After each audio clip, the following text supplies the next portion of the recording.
Good morning.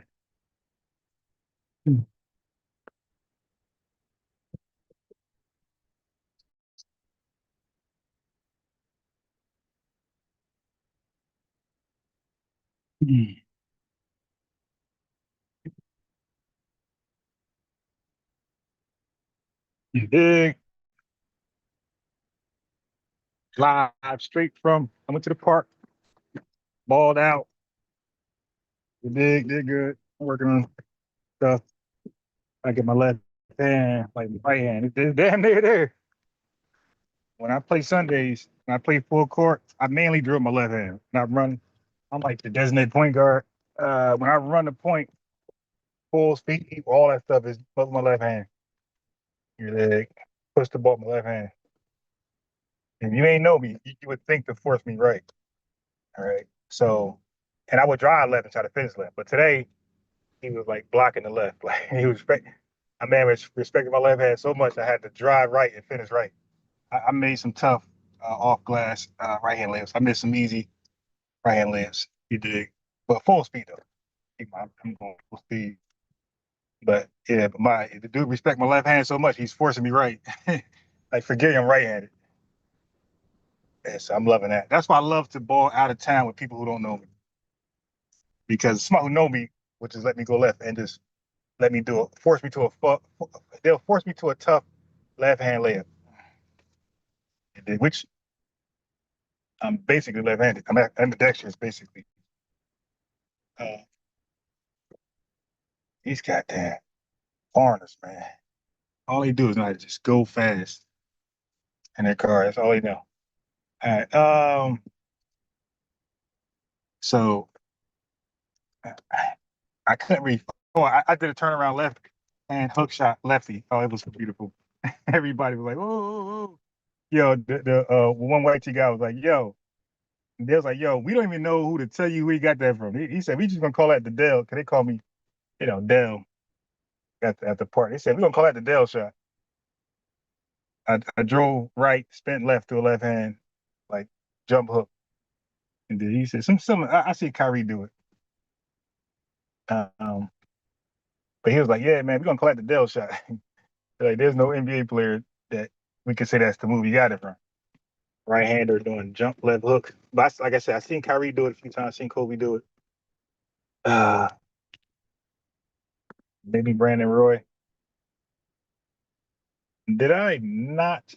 Yeah. See, that's why I got to bring. I was complaining earlier. I got to bring my book back. I don't know why I do this. In life, I got the hurt or help rule. It's like bringing my book back. Is that a help or a hurt? Which one? It can't hurt, so it could be a help. If it's a hurt, I won't bring it. That's the logic I'm supposed to apply. So I don't bring my book back. I don't apply the hurt or help. It's a hurt. Hopefully, I got some juice to my laptop because the charger is in the book bag. I got little juice. So okay.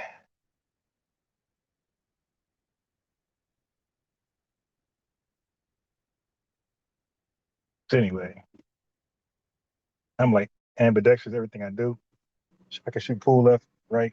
I can bowl left, right. But now my bowling left hand ain't nowhere near my right hand. Which right now I'm better. I'm like in basketball and shooting pool. My left hand is like almost just as good as my right.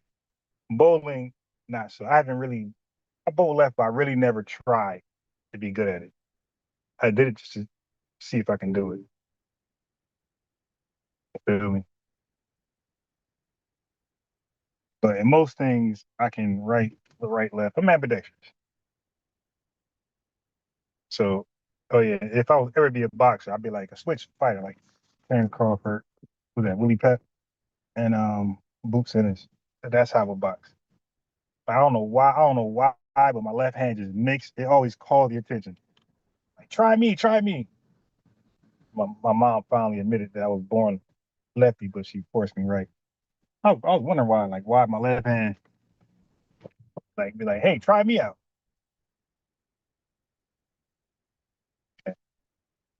All right.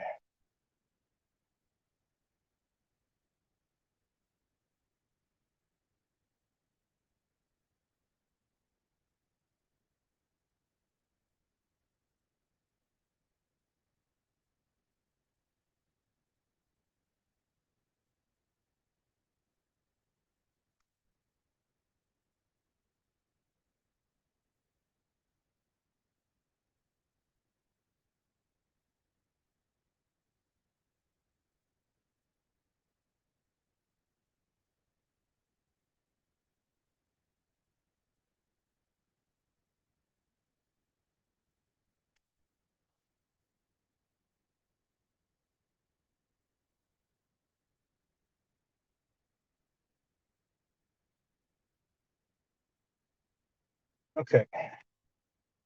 All right. So today's topic. Where's my being on TikTok? I got about an hour. All right.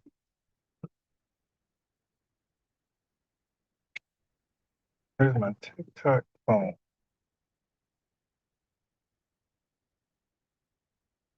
Okay. Yeah. So what is a black Brit? So I spoke on a black South African, which is goofy because the original term for the South Africans, as you see, they were called native South, what it was called South Africans in general. And then if there's any distinguishment, right, any distinction, any delineated term, any marked term, it was native South African and it was Bantu South African. So a Bantu South African got inspired by our civil rights movement and took the word black out of context, applied it to South Africans, native South Africans, Bantu South Africans, and then extended it so much to Indians that were in South Africa. So his name was Steve Biko. So he took our terminology for ourselves, hijacked it, brought it to South Africa, start calling everybody black, even Indians. So they went from native South Africans to, well, indigenous South Africans, native South Africans, Bantu South Africans, and then he hijacked our blackness and then called themselves Black South Africans, and then they extended the blackness to Indians that were in South Africa. Okay, that is the problem we're having. We're like, see, you see what happens when we invite folks into our culture? They take it and it becomes theirs. They start to misapply and extend it to people who we didn't say ever could be extended to that. We would never call an Indian a black Indian. We would never call a Chinese person a black Chinese person. But this Bantu South African made our ethnogenesis name an all-inclusive name. Here you go, Indians. You're also black, and that's why some of them come here and say they're black. Okay, and that's why some will come to America and have the balls to tell us they're black. And we say you ain't black. They be like, why? What? I'm black in South Africa. Those Africans call me black. And you have people like Marquette Devon Burton, who calls all the South Africans black. Calls them all. He calls them black more than he calls them African. And we just want to know, like, dude, what is the agenda to that? Like, what is the point of calling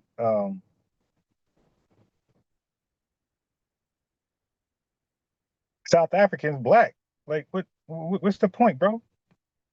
They're native to they're indigenous and native to South Africa. They're just African. They're Africans, right? They are if they're gonna need a delineated marked term, then it's what they always use: indigenous, native, or Bantu. Why get inspired by us? Take our name and place it on people and just call yourself, and then racialize it. Dig? Well, we can't say racialize it because Indians ain't part of the same race category as Africans. Like, I don't know what they did with it. They didn't took black and made it something that it never was, where they can include Indians. Like, y'all got to make that make sense for me. Like,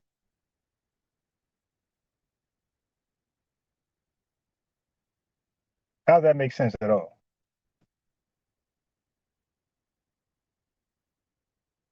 Yeah, like I'm not into that. I'm not into like leasing out our name to anybody. To yeah, I just don't respect that.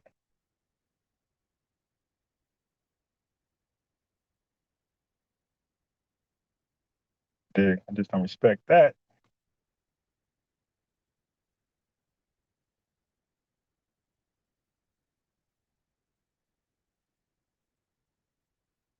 So, let me invite my TikTokers. Yeah. What is a black Brit? So now we got Black South Africans who were formerly known as Native South Africans, Indigenous South Africans, Bantu South Africans. They take Black, misapply it, and they include everybody, Indians and anybody else. I'm sure white people can say they're Black South Africans.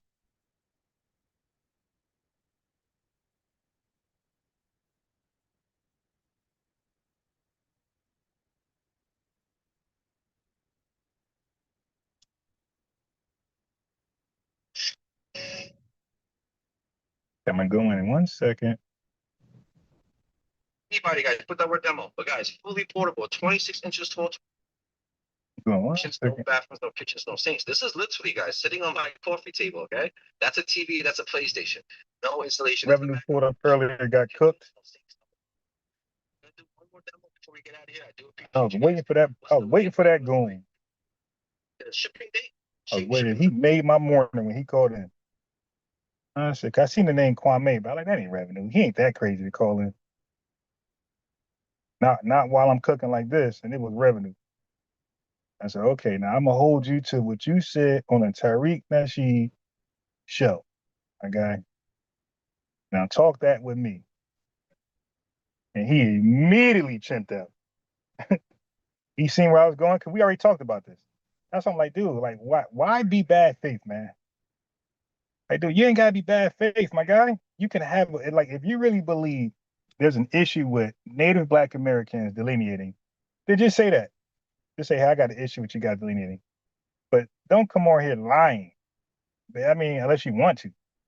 Unless you want to be known as a liar. Like why would you take that role? Why would you gravitate to the troll role? That's for revenue. Why would you gravitate to the troll role? Because at first, in these spaces, he tried to believe he would, like, he tried to make himself as somebody who we should take seriously. All right. He introduced himself on my channel first, before all the other spaces, before he was revenue. He introduced himself to my space as Kwame, and he started off with an L because he told me that Ibram Ture was competing with Elon Musk in producing electric cars. Now, again, when he said that to me, I had no idea who Ibram Ture was. I had no idea what Burkina Faso was. I had no idea. And I didn't need to know much after that. I knew he was lying. I said, bro, ain't nobody from South Africa, Africa, North Africa, West Africa, East, Central, nobody from Africa, bro, that calls himself an African is competing with, unless you're a white Africaner. You dig? There's nobody in Africa, unless you're a white Africaner, is competing with Elon Musk in producing electric cars. And he just knew he was right. He sent me a TikTok video where he got it from. I'm like, dude, you really about to rely on a TikTok video, my guy?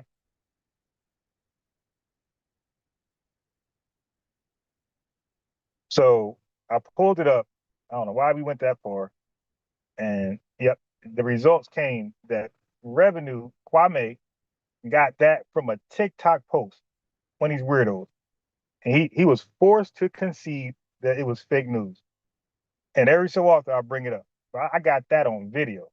I got that. That's how I got to know revenue, Kwame. Is a guy who believed an African who is in a third world country is somehow I'm right now I'm sitting here looking at all these Teslas. I'm like, yo, you telling me you believe in Africans compete with Elon Musk? Like he's number one in the world as far as personal gain, personal capital. Like he's at like 277 billion last time I checked. Who knows where he's at now? I'm like, yo, bro, I seen the list. Like, yo, y'all not even competing with Michael Jordan, let alone Elon Musk. Like, yeah, man, check it out, Ron. And that I did. And I'm like, dude, you are a liar and there's no truth in you. You are John 8:44 of the Bible, my guy. You are the devil is your father, and you are the child, and the devil is your father, and the devil is the father of lies, and you are the child of the father of lies. You are the child of lies. You're gonna attempt to make me believe an African in a third world country is competing with Elon Musk with electric cars. That was how revenue introduced himself to the scene, period. He came, so his first L was from me. Cooked him. Then you know how he does. He get obsessed with trolling and keeps coming, coming, coming. And I guess he thought I got lucky. He ain't get no better. He ain't get no better for revenue. He just kept, and then that's when Tethered Dreams started coming by. Then all the tethers started coming. I mean, so many was trying to get a W on me. Like it's like they are part of like a group, Facebook group. They're like, yo, we gotta beat this guy. I mean, they just kept coming and coming and coming. L's, L's, L's, L's, L's. The dude Tethered Dream didn't know that slavery was up north as well. He thought slavery was only in the South. Because like he was making a different point, but he referenced like Southern slavery as like that's where it was only. So this wasn't supposed to be the debate. But I say, oh, hey bro, there's slavery in the North too. No, unbiased. There was only slavery in the South. I'm like, nah. I said, keep up with your point, but I just want to correct you that slavery was also in the North, it wasn't just the South. I said, matter of fact, the North financed the slavery in the South. No, you're a liar. I don't believe you. You know, like these tethers want the Northerners to be, you know, clean, infallible. I'm like, nah, bro. Like your people, nah, they had a dirty hand in slavery. Matter of fact, they're the reason why the South slavery was so good. They're the reason why Southern slavery prospered so well. They used to sell the tools and things they needed for the slaves to work with to get more stuff done. They invested in slavery. Oh no, you're a liar. Another guy pulled it up, showed it. We read it together. Instead of saying, okay, all right, you got that. Nope, they don't do that. Tethers don't do that. Tethers just chimp out. They just chimp out. They don't give no flowers. Like, you got that. All right. But anyway, that wasn't my. All he had to say was, you got that. But that wasn't my point. Okay, that was a side point. Okay, but my original point, and he could have just kept going. But no, he could not concede. He could not admit that he was wrong. Okay, so he just carried on with it. Good morning to you as well. Peace to the family. Black morning. You know, I do black morning. All right. Okay, so I got my thumbnail in there. Okay, so now this is another weird thing. So now we gotta talk about it. What is a black Brit?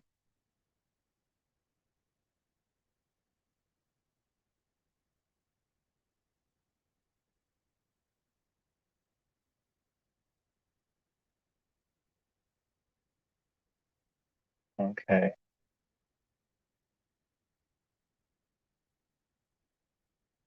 Okay. So what some of y'all might not know, when they say black Brit, the Brit part is not short for British. I didn't know that. So I know you guys most likely thought the same thing, that we thought Brit was short for British. Before I go on about that, let me just say this. They use the word black I mean, like they're not even consistent on how they say they're black. Because in one sense, they'll say they're black because that's their race, like whatever that means, that you're not applying it correctly. And then they'll use black as a descriptor. They'll say, hey, I'm a black Brit. I'm a black South African. I'm a black Haitian. It was like, wait a minute, I thought black was a race. Why are you using it as a descriptor? Why are you using black race as, which is a noun? Why is you using a noun as an adjective? See, but then you go past their head. You start talking grammar because we speak English, right? We gotta respect the grammar rules, the syntaxes, right? So if you're saying you're a black Haitian and you're black because that's the racial classification you're grouped in by white people permission, then why are you using black as a descriptor? Why are you saying black Haitian? Haitian's a noun, black race is a noun. Okay. So you're the black race now, it's a classification, it's a thing, it's a classification that groups up people across the world into one classification called Black. It's a racial construct created by European people. So it's a thing, right? So Black is a thing, is a classification that groups up many different ethnicities and nationalities. So Haitians are grouped up as racially Black, right? So they're in the racial classification Black. That's a thing. So a thing is in a thing, right? Can't you put a ring in a box? Like, when you propose to somebody, the ring is in the ring box. So a thing could be in a thing, but the ring box is probably Black. That's describing the box. So adjectives describe a thing. But according to them, the racial box is Black. That's a thing. And Haitian are a thing, right? So they confuse you by using a Black racial classification as a descriptor, as an adjective. But I can't go over this with them. They'll get confused and they'll get to their ethnic inferiority complex and they'll chimp out.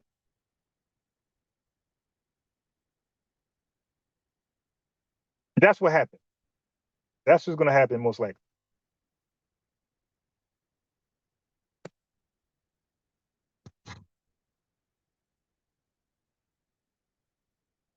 Wait, so all that time my headset was off? Oh my God. I thought my headset was connected. I would have had my phone more closer to my mouth. What's your name? The Yoda, I just go by Yoda for short. Okay. Ethnically, I'm Black. So I've been up on your panel before, FBA News. Yeah. Right? It's been a little minute. But I just kind of wanted to speak to you about the Haitian that you was not necessarily trying to say Haitian or the racial classification, but it's like what I don't think a lot of them understand when it comes down to the racial classification is that they don't have to identify as the same race as we do. I think that's where a lot of these points get like devolved into. Is like we're constantly keep upholding the black. We keep constantly upholding the racial classification when we need to draw a line in the sand and say no. Our ethnic identification is Black. We never really had the strong ethnic identification of AA, right? So it's like, no, our ethnic identity has been Black. And so there's no such thing as a Black Haitian, right?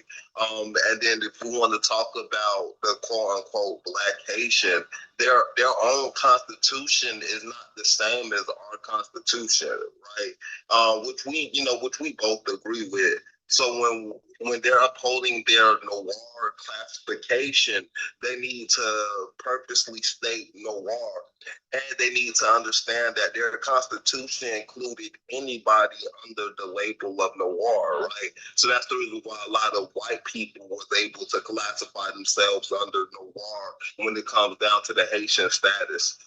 So that's all I just wanted to add, brother. So thank you.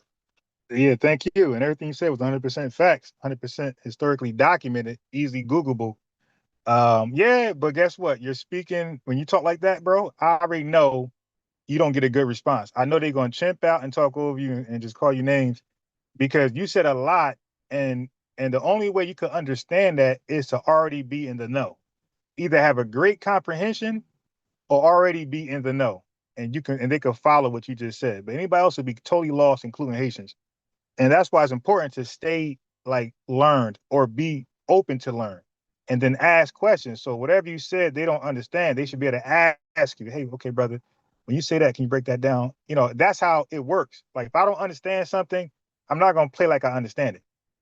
I'm gonna be like, all right, well, what that mean? Okay. And until I finally get it, I'm gonna say, okay, I got it. Then I'm gonna say, all right, go ahead, bro, finish. That's how people who are genuine, who are sincere, who want to learn and understand things, that's how they would speak. But everything you said, I agree with. Like the racial classification is something made up by white people, and we respect it all of a sudden. Like we think because white people, well, Black Americans, we really don't respect what white people come up with. And I be trying to tell like foreigners that like we really don't rock with anything they make up. Like anything they make up, we kind of like don't trust it. Even when it comes to things that's going to be sabotaging us, like health wise. Like they could say, hey, you got this going on. We don't trust them so much that we'll say, nah, I don't believe you. And to our own demise, we might wither away. But we really don't have a trust for white people is what I'm trying to get to.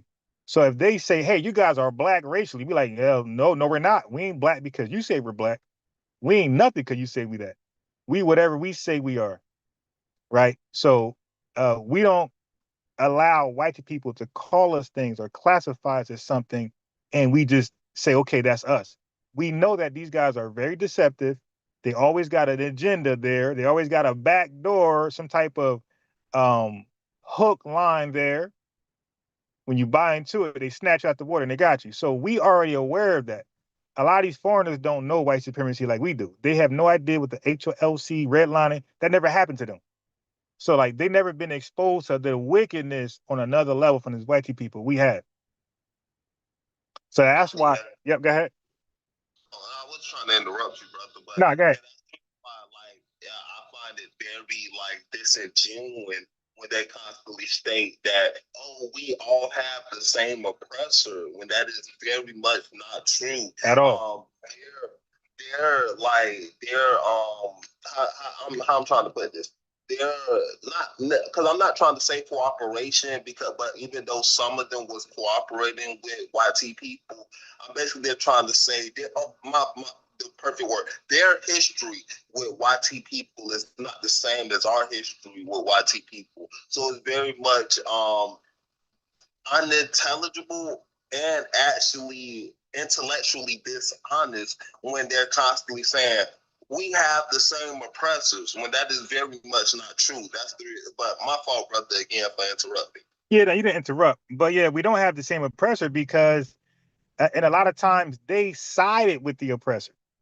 They went into treaties, they went into deals with the oppressor, and those deals they allowed to be, they in those deals they agreed to be second fiddle.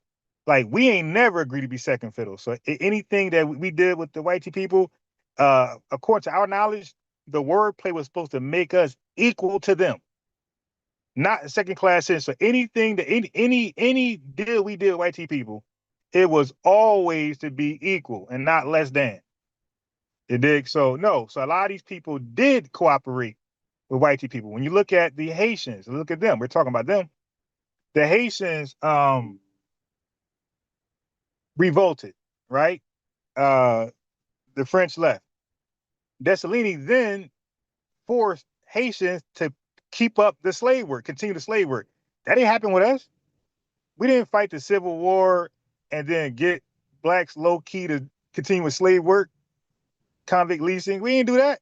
Parchment farming, sharecrop. We didn't do that. We loved each other and we want each other to be out of those conditions to never return to them.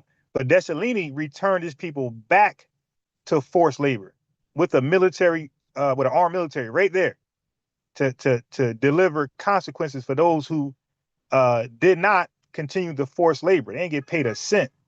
Now, people won't say that the Haitians at that time, they despised Dessalines. Just like Jamaicans despise Marcus Garvey. But later on in life, centuries later, all of a sudden these people are held up as, trophies of the lineage. No, these people were despised amongst their own. Right. So let's be clear there. Then the French told the Haitians, hey man, yeah, you popping your lips a little too much. We'll come back and matter of fact, y'all running your mouth a little too much. Listen, you owe us a gazillion. You owe us $1 gazillion. They're like, nah, man. They're like, all right, listen. If you don't agree to that, we're gonna come back and put y'all back in shackles. So you can't brag about a revolution to return back voluntarily to a condition that is not favorable. That's why, like a lot of people that really know history don't really look at that as a successful revolution. They threaten them, hey, we'll come back. You fought a small colony of us that was there. That wasn't a French army. You fought a few white Peckerwoods that was left there. You outnumbered them 100 to 1. You're supposed to win.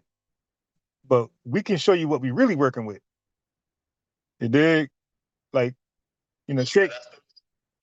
Talk by 1825, where they had to repay reparations to the French. So yeah, no one outside of Haitians look to that as a successful revolt, because if you have to pay for your freedom, how is your revolt successful? Right. And like you said, the Haitians at the time hated that Saline. Like they very so, and then now they're years later, they're propping him up like some hero. When truthfully, they really despise that man. But I can't say to the aspects on why they despise it. That's Saline, but they really did. Yeah, but that was why he forced them to do slave work after independence. So they didn't see him no different than a French colonizer. That's why they didn't like him. Paul Game said there's no such thing as a black Brit. It's an African Brit or Jamaican Brit. Yeah, like you can't keep cosplaying and renaming yourself.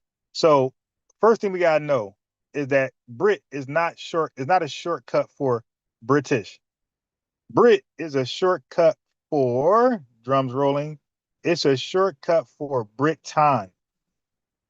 So now you got to ask yourself, who are the Britons that you can be a black version of them, right? I don't know how you a black. That's like being a black version of a Roman or a black version of a Greek, which is a Roman. That's like a black version of a Persian. You dig? Black version of a Ottoman. No, like you're your version. They're their version. Or how are you a Spanish version of a FBA? Like no, bro. Chinese version of FBA. Ain't no Indian version of a Chinese. So who were the Britons? The Britons were a Celtic-speaking people who inhabited most of the island of Britain before and during the Roman conquest. All right, so we're talking about white people these are real people. You dig? Who inhabited the island of Britain before the Roman conquest and during the Roman conquest. Okay, now here's the thing. They were not this one unified nation of white people.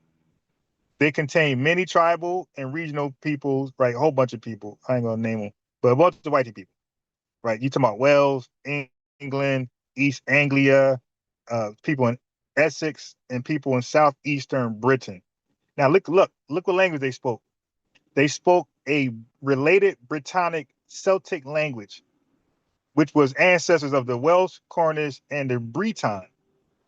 So their society consisted of local kingdoms and tribal confederations rather than a single British state, kind of like the African nation. So, but that political fragmentation made it easier for Rome to form alliances with some rulers while fighting others. So that worked in Roman favor because they were so fragmented, like they did with the Africans to sell us. They'll link up with certain African groups. They were so divisive and divided. The Portuguese and the Spaniards would come over there and link up with some African nations while beefing with others. You dig? And that's how they get by. They use that division, divide and conquer tactic. So they did it amongst the Romans. Did it amongst the Britons, the real Britons. So Rome's first major military contact with Britain came under the name we all know, Julius Caesar. Okay, we're talking about 55 and 54 BCE.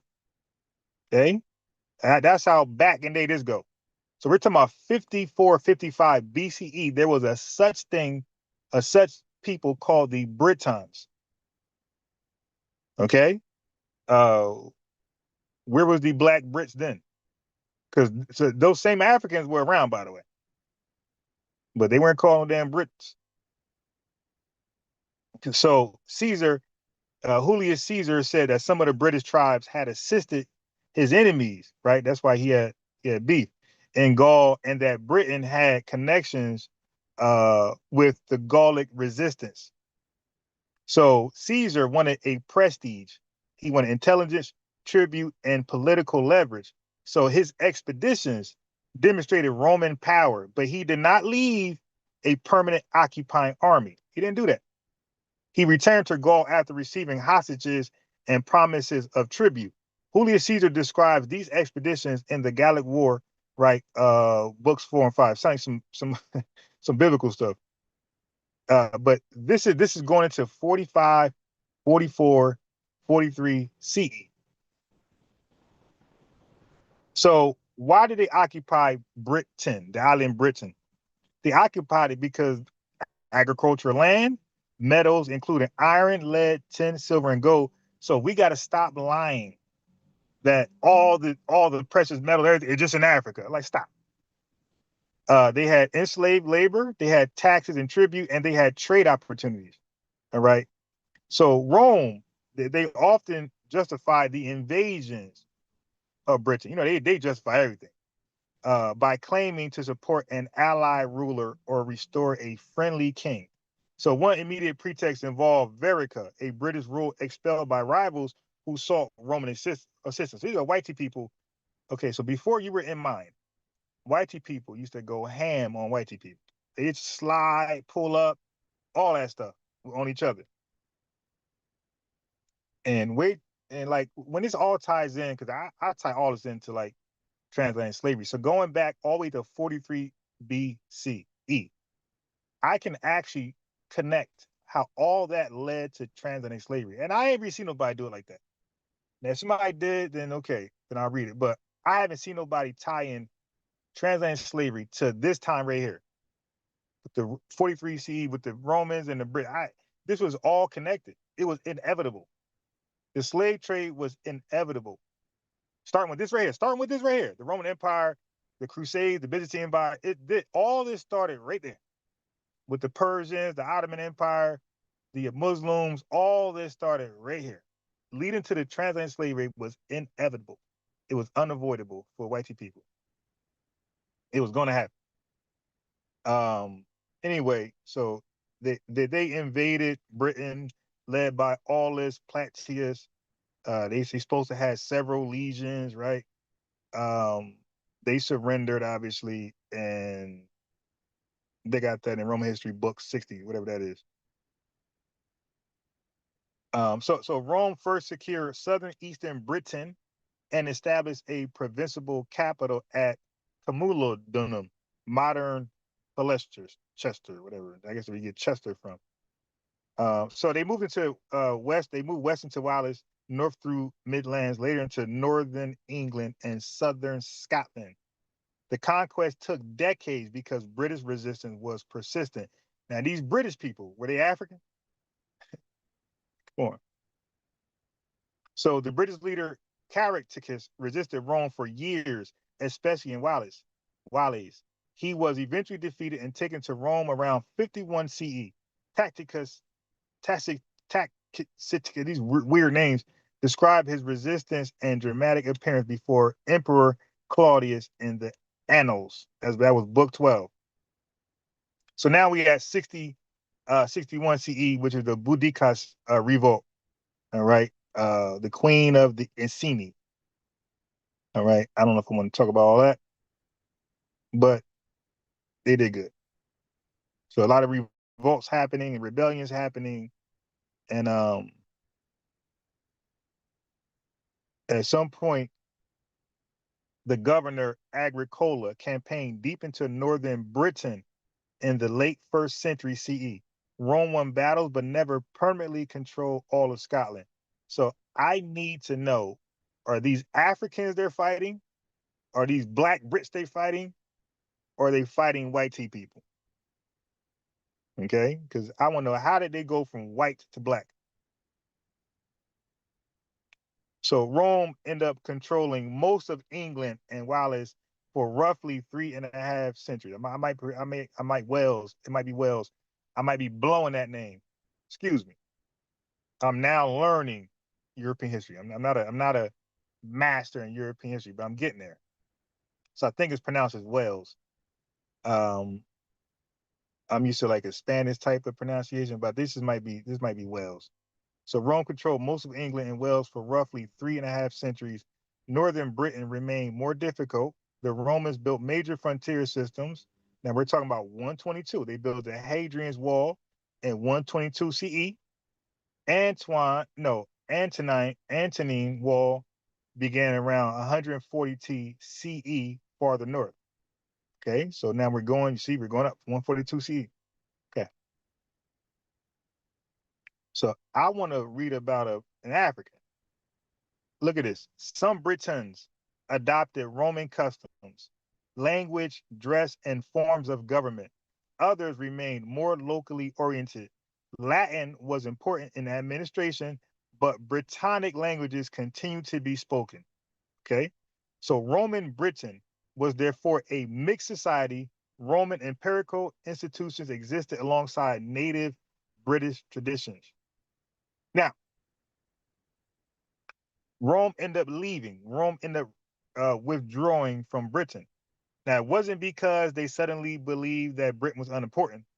The withdrawal happened because the Western Roman Empire was under severe military, political, and financial pressure. So by the late 4th and early 5th centuries, look how old we're talking now. Rome faced repeated attacks and migrations involving Goths, Vandals, Suebi, Alans, Franks, and other groups. Now we're at 406 CE. Major groups crossed the frozen or weakened Rhine frontier into Gaul. Rome urgently needed troops on the continent. Let me know when we're talking about African Brits, Black Brits. So Roman Britain repeatedly produced military commanders who proclaimed themselves emperor, right? Then you got, now we talk about the Constantines. So one of the most important was Constantine III, who was elevated by troops in Britain in 407 CE. He crossed into Gaul with soldiers, removing forces Britain badly needed for its own defense. Okay. So Britain was very, very expensive to protect because it lay beyond the channel and required substantial military infrastructure. So they look at this as a net zero, a net sum zero, you feel me? At some point. So by the early 5th century, Roman central authority could no longer provide regular protection. So basically, they told the Britons to hold your own nuts. Okay? So when did the Rome rule end in Britain? It ended in 410 CE. Okay? So around that time, Emperor Honorius is reported to have told the cities of Britain to provide for their own defense. Hold your own nuts. Yeah, we started trouble with other nations. We tried to conquer the world and invade, and we failed. And they out here gonna be beating up y'all now because we're leaving. So good luck. Toodaloo. Okay. So anyway, like there was no single ceremony in which Rome formally gave Britain back, right? The government just gradually collapsed. That's all. Troops were withdrawn eventually, coin shipments declined, officials disappeared, and military command broke down. Local authorities assumed control. So by 410 CE is best understood as a conventional date marking the effective end of Roman imperial government in Britain. So it was like a transition. Now, all Romans didn't leave Britain. Just the fist. The fist left Britain. Okay. Many inhabitants of Rome, Britain, were local Britons who had become Romanized over generations. They stayed. So you Africans, were you Romanized? So at what point am I reading about a an African? So so Britons are real people dating all the way back 43 BCE. Okay. So when the Romans left, what happened to Britain? Well, post-Roman Britain fragmented into local British kingdoms. So during the 5th and 6th centuries, now we're moving on up, okay? Germanic-speaking groups known collectively as, hold on, what happened after Rome left? So family, it's going to tell you who the Britons end up becoming. During the 5th and 6th centuries, Germanic-speaking groups known collectively as Angles, Saxons, Jutes. Does that sound familiar? Angles, Saxons, Jutes. They settled and conquered parts of eastern and southern Britain. The remaining Britannic population survived, especially in Wales, Cornwall, northern Britain, parts of western Britain. Some Britons migrated across the channel to America, which became known as Brittany. Okay. So we're going back to 43 CE, 55, 54. We're talking about BCE. Okay, so let me know, where was the Black Brits during the time of the Brits? When they were being occupied and controlled by the Romans, where were these Black Brits? So Rome occupied Britain because it wanted military prestige, resources, taxation, strategic control, and influence over the politics of northwestern Europe. All right, but they withdrew because they were collapsing, trying to take on that burden. Foreign invasions was kicking their butt, civil wars amongst their own, troop shortages, financial crisis, and loss of central authority. So the Romans did not want to leave. They didn't want to leave because the Britons defeated them in one final war. Roman rule ended because the empire could no longer maintain the provenance. That's all. It was cheaper to leave her. It was cheaper to leave her. That's all. Okay. So we're talking about the Roman Celtic Britons who are now on their own, right? Okay. So we're talking about the Picts, Picts, Celtic tribes from Scotland from the north, Scots, Celtic tribes from Ireland from the west, and Saxons, Germanic tribe from across the North Sea to the east. Okay. So 450 AD onward. So now we're moving up quick now. We were talking about 43. Now we have 450 AD onward. The Anglo-Saxon invasion. Check it out. Germanic tribes, whitey people, primarily the Angles, whitey people, from the Jutland Peninsula, whitey people, modern Denmark, whitey people, Germany border, whitey people. So that's the Angles, right?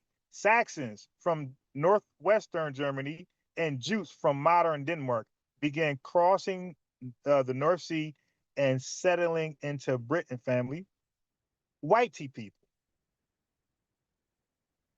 Okay. So the eastern and central parts, because of this, as a result, subsequently, the eastern and central parts of Britain became Anglo-Saxon. Germanic language, Old English, Germanic culture, Germanic social organization. The Celtic Britons are pushed west into Wales and Cornwall, or north into Scotland, or fled across the channel to Brittany in France, which is why Brittany is called Brittany, Little Britain. The Latin Roman culture of Roman Britain largely disappears in the Anglo-Saxon areas, and Christianity temporarily recedes in Anglo-Saxon areas. The Angles and Saxons are initially pagan and has to be reintroduced later. So now let's get up. Let's catch up to where we are. So far, we've been learning about white tea people being Brits. We ain't come across an African yet. So the cosplaying got to stop. It's getting ridiculous. So 597 AD, right? That's when Christianity returned back to Anglo-Saxon England. Remember, they were pagan. So Pope Gregory I sends a monk named Augustine of Canterbury to convert the Anglo-Saxons. He lands in Kent, converts King Ethelbert, and established the Archbishop of Canterbury, still the head of the Church of England today, 1400 years later. So now we're seeing how they became Christian. So now just move all the way up now. We're talking about the 600s and 800s AD, right? So Britain is divided into several competing Anglo-Saxon kingdoms: Northumbria, Mercia, East Anglia, Kent, Essex, Sussex, Wessex. This period is sometimes called the Heptarchy, 7 kingdoms. They fight each other constantly while also producing remarkable arts. literature and scholarship. The epic poem Beowulf comes from this period, written in Old English. That's all they did was just fight each other, fly at each other, pulling up on each other all day long. These white people. Now, what about the Nordics? Okay, so real quickly, let me get to them real fast. So the Vikings, right? Who are the Vikings? The Norse people of Scandinavia, modern Norway, Sweden, and Denmark are the Germanic cousins of the Anglo-Saxons, right? Because they got the same basic ancestry, same language family, Old Norse and Old English. They were really close enough where they could partially understand each other. It's like kind of like Italian and Spanish, I guess. Um, so they end up exploding outward. Okay, so around 793 AD, and you talk about the Vikings at that point. So um, they're known for a raid of Lindisfarne, a holy island monastery off the northeast coast of England. Vikings arrived without warning. They deleted monks, stole treasures, they took slaves. Right. The shock across Christian Europe is immense. Churches had been considered inviolable sanctuaries. The Vikings did not care. They were chimping out. The Vikings were just chimping out. Okay. So they did more than raids. They raided a lot. They raided a lot. They raided a lot across Britain, Ireland, France, Spain. It was like anybody can get it. The Vikings were the can men. They raided into the Mediterranean. They attacked Morocco, southern France, Italy, all type of stuff. Um, yeah, and people were scared of these folks. You had Swedish Vikings called Varangians, right? They traveled east through Russia along river systems, trading with the Byzantine Empire and the Islamic Caliphate in Baghdad. They established the trade routes that become Russia. Okay. So the word, I didn't know, the word Russia, they say likely come from Rus, and that's a Norse term. So the Viking Varangians established the early Russian state center at Kiev, modern Ukraine, right?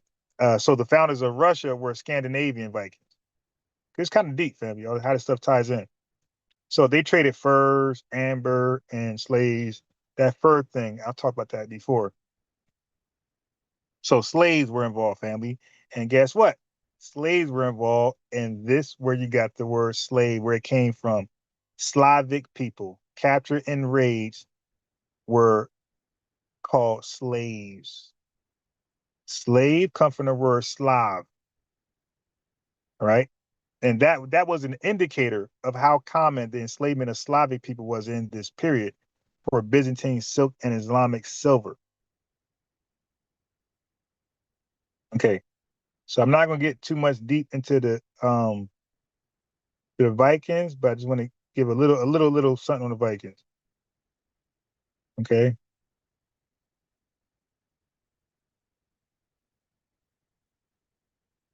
a little something something. I ain't gonna leave out the Vikings on y'all. Okay, hold on.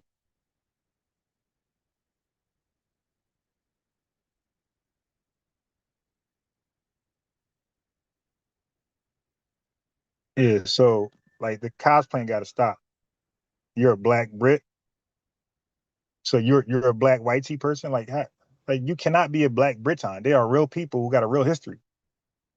Like these guys date back.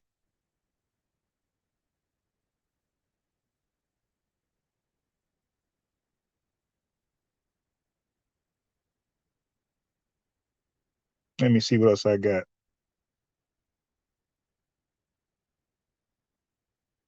Yeah, the cosplaying has to end.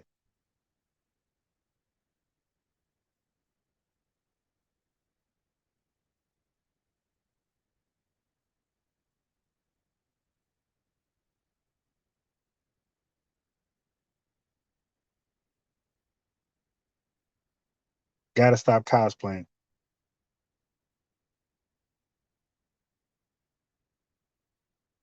Okay.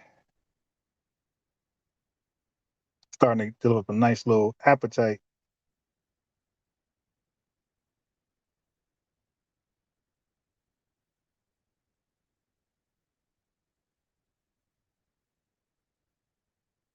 I usually eat one big meal, one nice sized meal a day.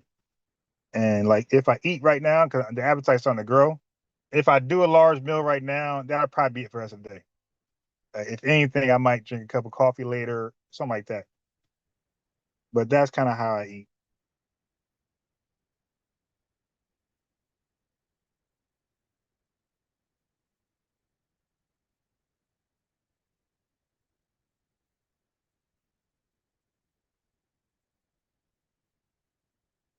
Yeah, man.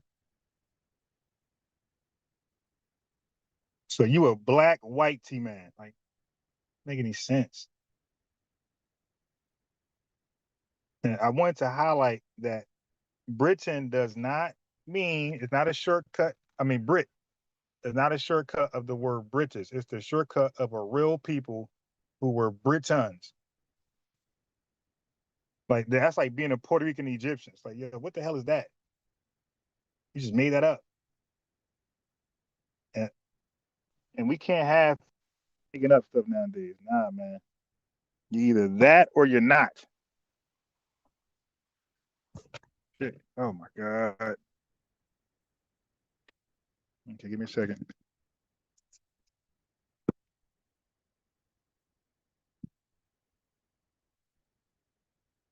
Yeah, what is a black Brit? Like people just making up stuff so they don't have to be themselves. And like as a native black American, we like, yo, man, what is so wrong with being you? Like wherever I decided to live, like let's say if I decided to move to the Bahamas, let's say the weather is nice, I got the money to live there forever and kick my feet up and drink coconut juice and whatever all day long, or Hawaii or wherever. Let's say this is Bahamas. I will be a black American in the Bahamas. I'm not going to be Bohemian. I'm not going to be a black Bohemian. I'm not going to be a FBA Native Black American ADOS Bohemian. I'm not going to be a Solani Bohemian. I'm just going to be a Native Black American living in the Bahamas. That's all.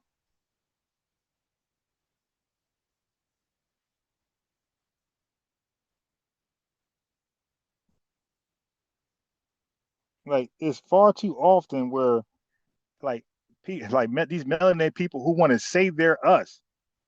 Like no, that's why I'm like nah. We don't want you to say we don't want you to go around saying you black because look how you behaving. The first chance, well, first you're not black, but the first chance you get, you're trying to be somebody else. And then, like I said, they're confused on how they use black. Is black a race classification or is it a descriptor? Because when we say we're black, we don't say we're black and black is the descriptor or black is a race for Native Black Americans. When we say we're black, black is who we are. It's the proper noun. So like when somebody say they're Haitian, that's the proper noun. Black for us is equivalent to Haitian. Black for us is equivalent to Igbo. Black for us is equivalent to Russian, to Chinese. And we're only adding marked terms to delineate because our government allow other people to say they're black in a different way, but it doesn't matter in a different way because when they use it, people automatically think they're black like us. Say no, like these guys are using black racially, and then they use it as a descriptor, but they're being dishonest because they don't use it like, and there's no need to use it as a descriptor. If you're Jamaican, you're Jamaican. Haitian is Haitian. Nigerians are Nigerian. You don't need a marked term. We know what a Nigerian is. Now, if a Chinese person is walking around saying he's Jamaican, Haitian, and Nigerian, yes, then that Chinese person needs a marked term. They just can't say they're Haitian. They just can't say they're Nigerian or Jamaican, right? That's being deceptive. Like they got to say, hey, I'm a Chinese Jamaican, Chinese Haitian, Chinese Nigerian. That is the marked term. The Chinese is the marked term, but that's who they are. Okay. You don't need a marked term when it's already assumed Jamaican is speaking about you, Haitian is speaking about you, and Nigerian is speaking about you. You only need a marked term when there's confusion when you say that's you and we don't really, it confuses us because we don't see that name being you. So if a white T person say I'm a South African, they need a marked term because we're gonna look like, yo, you're white, how are you African? You feel me? And then they gotta explain, oh, we came over here and colonize and apartheid, and they got to do all that type of stuff. So we've been here for so long, and yeah, because when you say you're South African or anything African, we're going to assume an African, not a white T person cosplaying. Okay. So with a marked term, so unfortunately, because our black has been hijacked and licensed out to other folks, we need a marked term for our black. So when we say me, us, our, we're not grouped in with people from the West Indies and Africa. Our marked term is going to speakly speak. I mean, it's got to speak. It's going to directly speak to the lineage. So a marked term is foundational. A marked term is something like native. Those are marked terms to tell you when we say black, this is who we mean. That's a marked term. I know. I know. That's what I do when I come over. When I go live, we learn.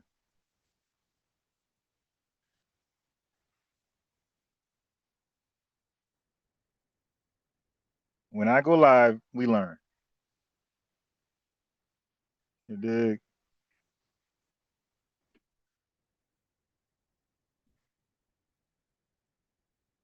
I don't do the play. I love to introduce concepts and words that you never heard of. And then we learn and we see that they're important. I'm not just saying words that sound smart to look smart. These are important words. Like they help explain what um,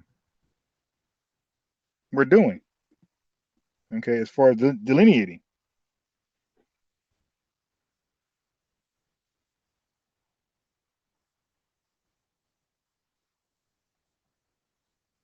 These terms help express delineation.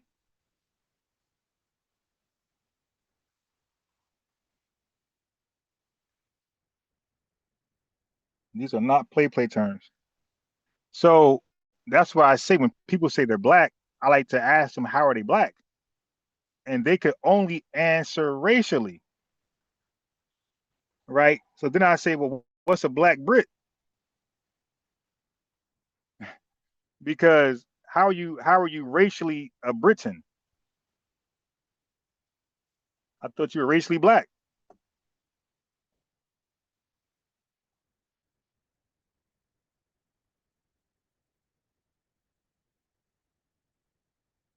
It doesn't make sense. And when you call in, like just make it make sense. You know, the popular phrase, make it make sense. How are you black? And if it's through race, then say that. Because if you're black through a classification, classifications do not identify you; they classify you. Big difference. Um, if you're black through racial classification, then you're not a black Jamaican, black Haitian, black Nigerian, because then you're using black as a descriptor. A race ain't a descriptor. Okay, and then who are we? The black? Like, how is our ethnic black? But then we got to use the race black, so we're just the blacks, the blackity blacks.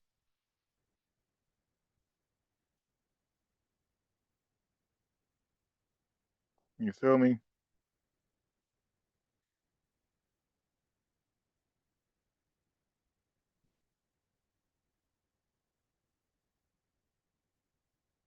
So who are we? The blackity blacks? It's not gonna make any sense.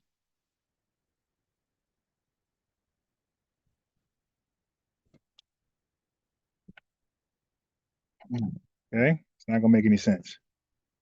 But I'm open for dialogue. Thank you for this super chat. Who is that? V for Vengeance. $10 super chat. He said, Ron Peace, they make this stuff up because they don't know the history and assume they can say things and get away with it with destiny swapping. Also, Ron, what made you switch to using native from foundation? Well, I didn't switch. Well, then I could say, well, what made Tariq switch? So native was first, and we're native before we're foundational. So I think we gotta like take some of the advice I'm giving the immigrants, right, the foreigners. When you use words, you need to know what they mean in relations to you. Foundational means that we physically did something. Okay. So before we were foundational, we were native. Before we lift the finger, we were native. That's either true or false. Okay. So before we lifted one finger, weren't we native? Right. So there you go. So when you say you're a native Black American, you're automatically assuming the foundational. Native came first, but really, my live yesterday. Go check out my thumbnail. My live yesterday, I showed a form. Well, I was pushing native anyway, but native already assumes foundational. So sometimes I say foundational, but I think this is my belief from studying these words. I believe native is more specific. I think foundational people would need more clarity. Hey, what do you mean that? And then starts arguments. Oh, well, I'm foundational too. When you say you're a native Black American, there's no debate. Because somebody just can't say I'm native too. Like, native to what? They're native to what? America? Sure you are, Ray Ray. Let's talk about that. So you even got revenue trolling Tariq talking about, hey, I'm foundational Black American too. Okay, but he'll never say he's now. We know he's not foundational. But what I'm saying is native is way more clear. There's no debate. We're actually documented in this country as being native Blacks. You know, when I study the history of immigration here, we're documented in that study that I learned. It said native for us. It calls us native Blacks, and it calls the white people who were here first, the Britons. It calls them native whites to separate them from the immigrants from Europe, the ones who came through Crystal Garden and the Ellis Island. They call them, and then they even separate the different European immigrants. They got old immigrants and new immigrants. You feel me? This is why I study what I study. So when I carefully choose a word, I'm saying that this best fits. We are documented as freedmen and we are documented as native Black Americans. And by the way, I went to the dentist Thursday, and this is why I'm really putting native first. I went to the dentist Thursday for a tooth infection. See, I feel way better now. The form had Black as a race, and then when it wanted to be more clear with ethnicity, it said, are you African descent and a whole bunch of stuff. But the other option there was native Black American descent. This was on a form at a dentist's office. It didn't say foundational. It did not say ADOS. It didn't say Freeman. It didn't say Solon. That thing said, are you African descent or some other things? And then it said, or are you native Black American descent? You dig? So there you go. I was pushing native anyway before that. Recently, everybody know, recently I've been pushing native. And then there you go. On a form, it says, I pushed it all. I use all the terms interchangeably, by the way. I say freedmen, I add ADOS, I add Salon, I say foundational, and I say native Black American. But I like native Black American because it perfectly describes who we are without any argument. It's self-explanatory. You dig? You can't gaslight us. And then Freedman is another one that was there. But that was given we called ourselves freedmen, and then the government recognized it in like the late 1860s. But we were native centuries before we were freedmen. So I'm saying we were free. I'm saying this is what I'm saying. I'm saying we were native before we were called anything else in this country. Before we were ADOS, we were native. Before we were foundational, we were native, and before we were a freedman, we were native. The only term that could predate native is soul, because we always had the soul. That's That's biological. You dig? That's the only term that can predate native. But we were native before ADOS, we were native before foundational, and we were native before freedmen. So when Dr. Claus said Native Black American, looking back at it, like, yo, that was the best term. But all the terms I use, though, to answer your question, I use all the terms. I don't ignore a term. So somebody say they freedmen, I know they're talking about me. When they say they're Adolf, they're talking about me. When they say they're foundational, they're talking about me. And when they say they're Salon, they're talking about me. I know damn sure when they say native, they're talking about me for sure, sure. You dig? That was to answer that question. And then, like, some people like to use the term indigenous. You feel me? Like, some people say the term indigenous. I'm just giving you the term I like. I like them all, but the term I prefer, I think, is best fitting for me, is native. Today, I do a lot of studying. Like, I evolve. My thinking evolves. Right? Like, what I knew yesterday that's yesterday's knowledge. More information becomes available, more search engines becomes available, more resources become available. I'm not religious. I'm not religious in thought. I'm not going to stay stuck on one thing. If we were stuck on one thing, then we're Negroes. We're colored. Like, our ancestors had to be open-minded to black, because a lot of people during the civil rights movement did not want to be called black. They stuck with Negro and colored. They were not open-minded. But thankfully, Dr. King was like, yo, I'm black. Now, he said it way after Malcolm X. Him and Malcolm X had that thing. Well, the media hyped it up. But, they had that thing. So for him to say he's black, that, like, he checked his ego, because he knew Malcolm X was using that way before him. So for him to come and say he's black too, in a sense, that's like saying Malcolm X won that battle. But Dr. King checked his Dr. King checked his ego and accepted black. He didn't care if Malcolm X was saying it first. He's like, yo, this just a better fitting term. And he didn't just say he was black, Dr. King. Dr. King said, I'm black and beautiful. Okay? And we are foundational. We are ADOS. We are freedmen, descendants of freedmen. We are soul people. A lot of us got indigenous ancestry, and we're native.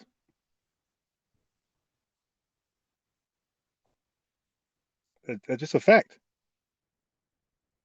And we're native. Oh, I'm trying to put the link in the chat. Hold on.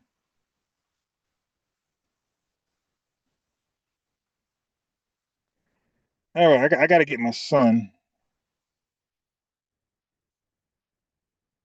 Hold on, man. It's heat. I can't wait till the damn heat goes away, man. This is just ridiculous. All right, let me just go in the chat real fast, family.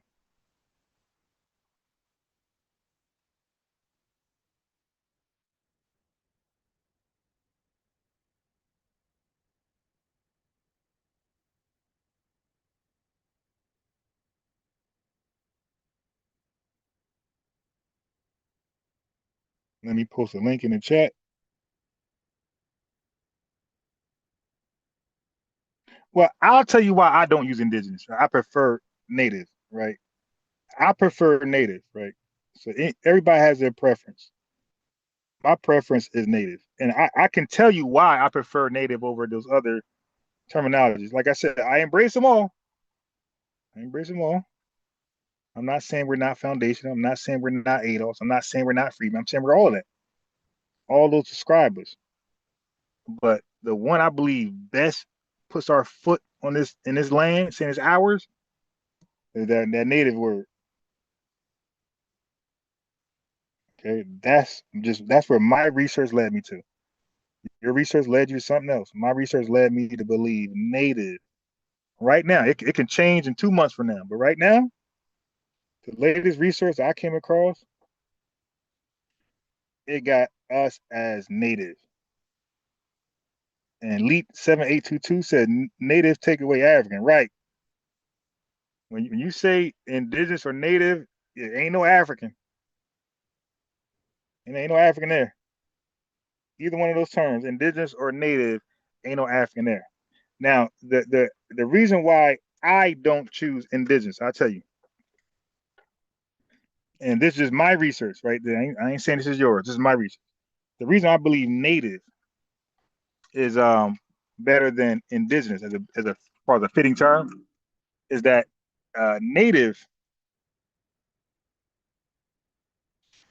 is that indigenous. You had so okay. So let me say this: for people to use the term indigenous, obviously they would need indigenous ancestry, right?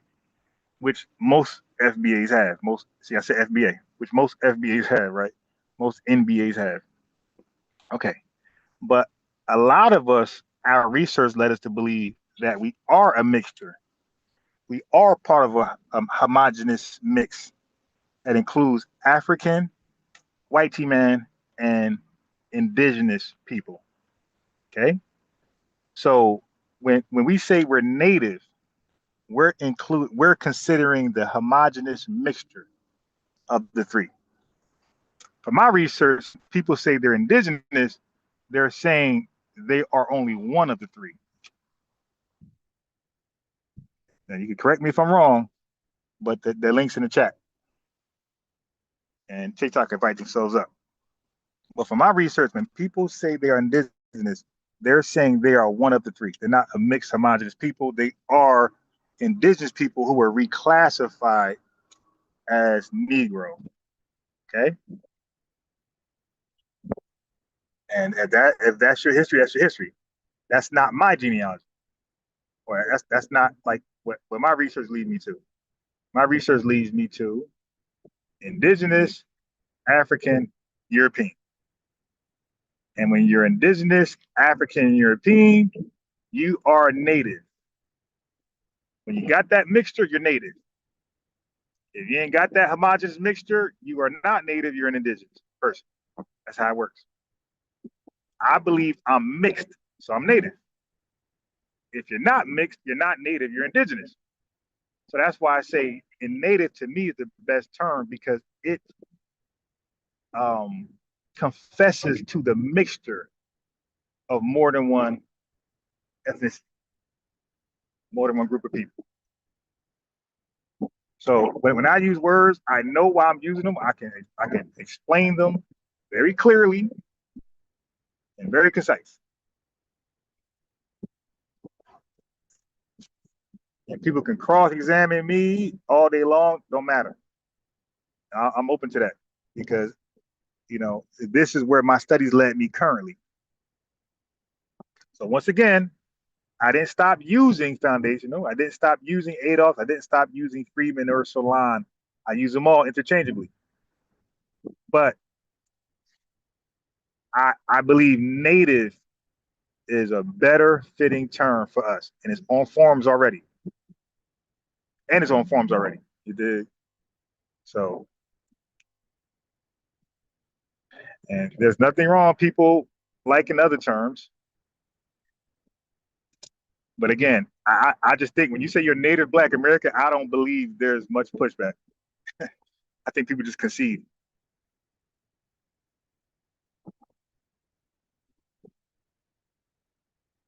I think that those words are self-explanatory and they roll off the tongue very easily. Because Native Black Americans are foundational. Native Black Americans do have indigenous ancestry. You dig? They do have European ancestry and possibly African. So now some people who claim African become like colonizers. Oh yeah, you're African, dismissing the homogenous mix. Some indigenous people can become like colonizers. Oh no, you're indigenous, dismissing the homogenous mix. Listen, man, I don't tell nobody what they are. I say this all the time. You have the right to identify. All I'm saying, my message is very clear. if you believe you're part of that homogenous mixture of African, Indigenous, and European, then you are a native Black American. Okay? And native Black Americans, all native Black Americans are foundational. Not all indigenous people are foundational, by the way. So I want my indigenous family to understand that all native Black Americans are foundational. All freedmen are foundational. All Solani are foundational. All I say freedmen, ADOS, native, Salon, all foundational. Some indigenous people are foundational, but not all indigenous people in this country are foundational. Okay? So I know that to be true. That's why the term indigenous for me isn't suffice. Because whether you're mixed or not all indigenous people are foundational. Some are just indigenous.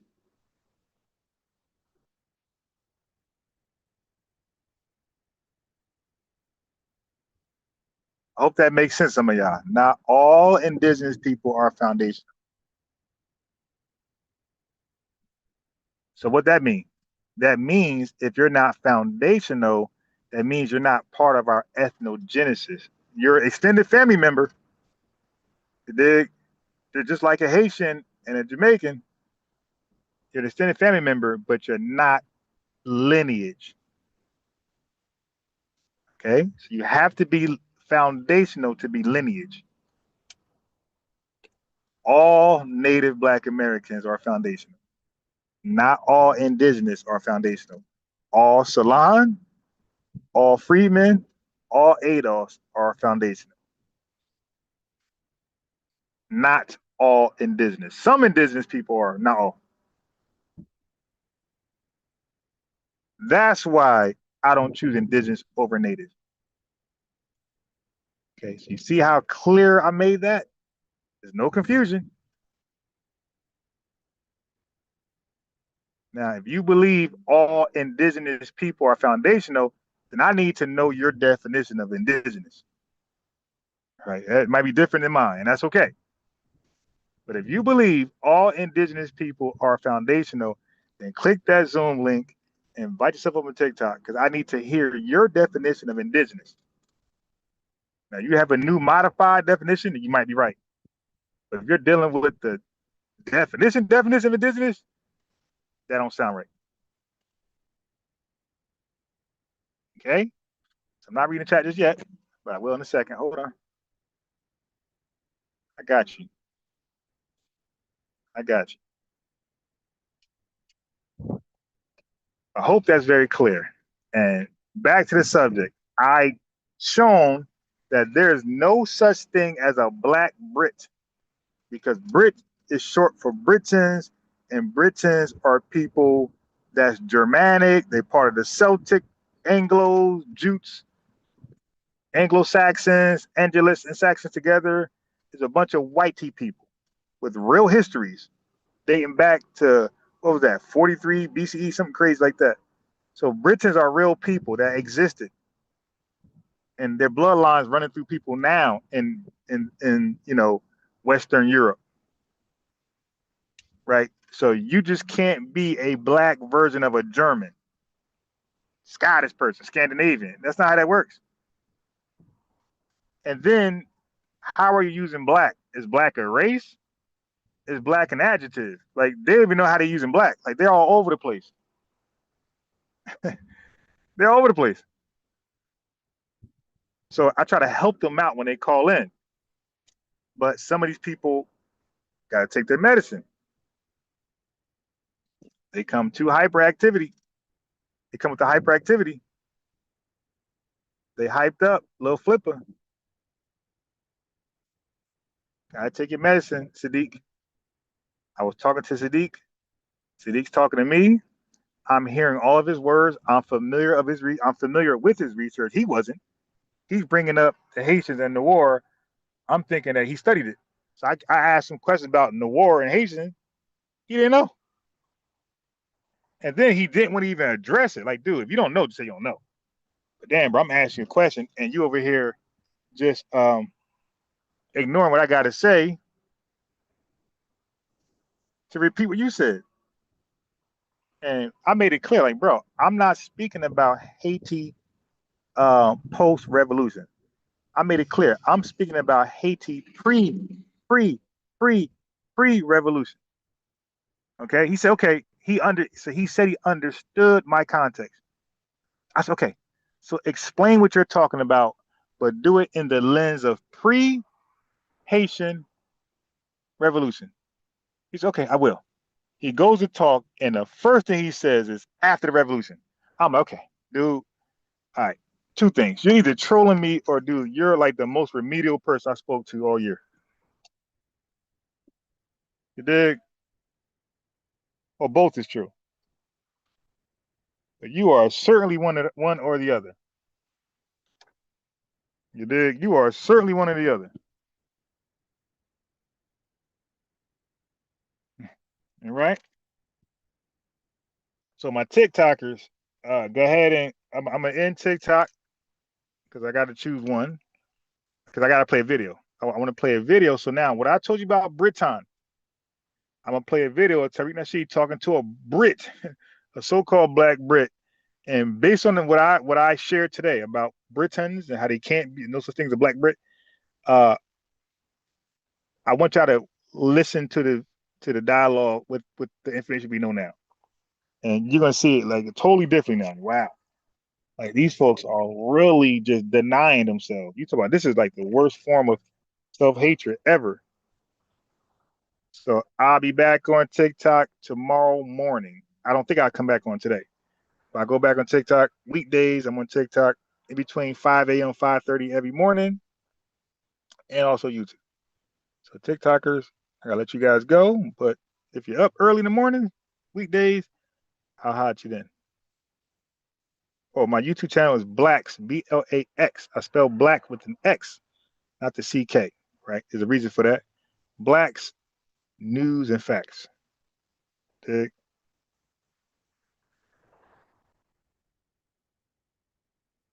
So Genuine had a song, right?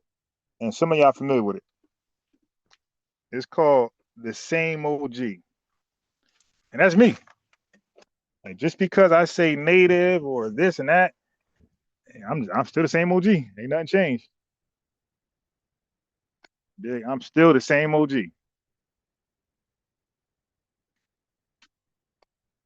Man, that was a horrible park. I did a horrible park.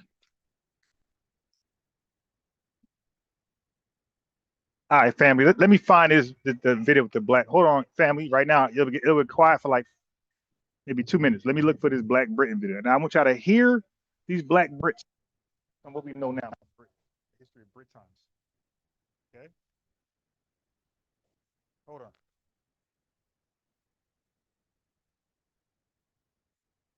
I'm not even sure.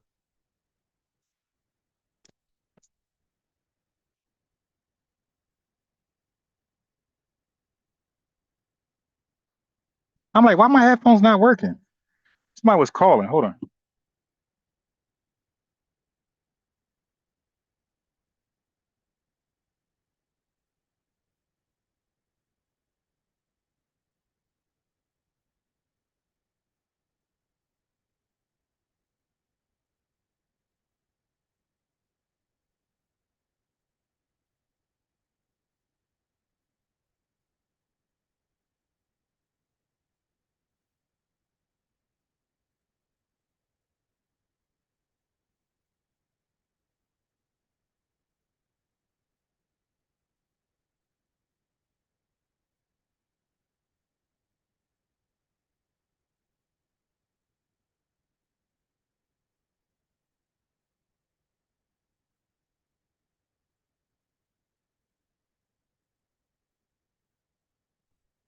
All right, let me find this video. Give me a second.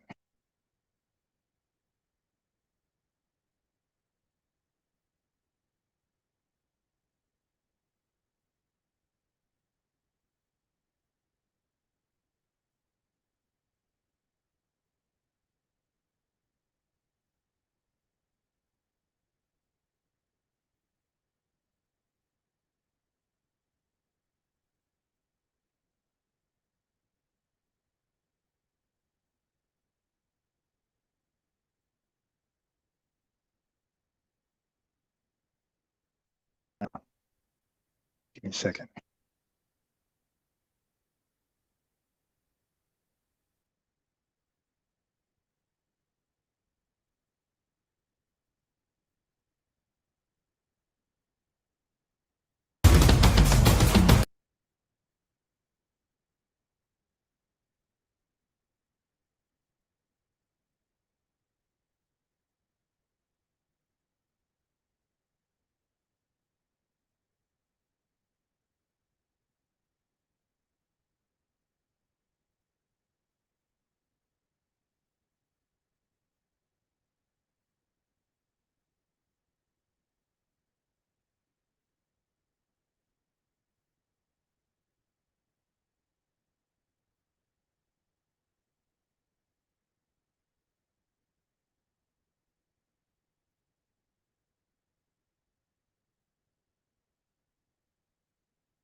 Hey, where's that Black Brit video?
And they love to throw out these talking points, these same talking points, these same statistics. Oh yeah.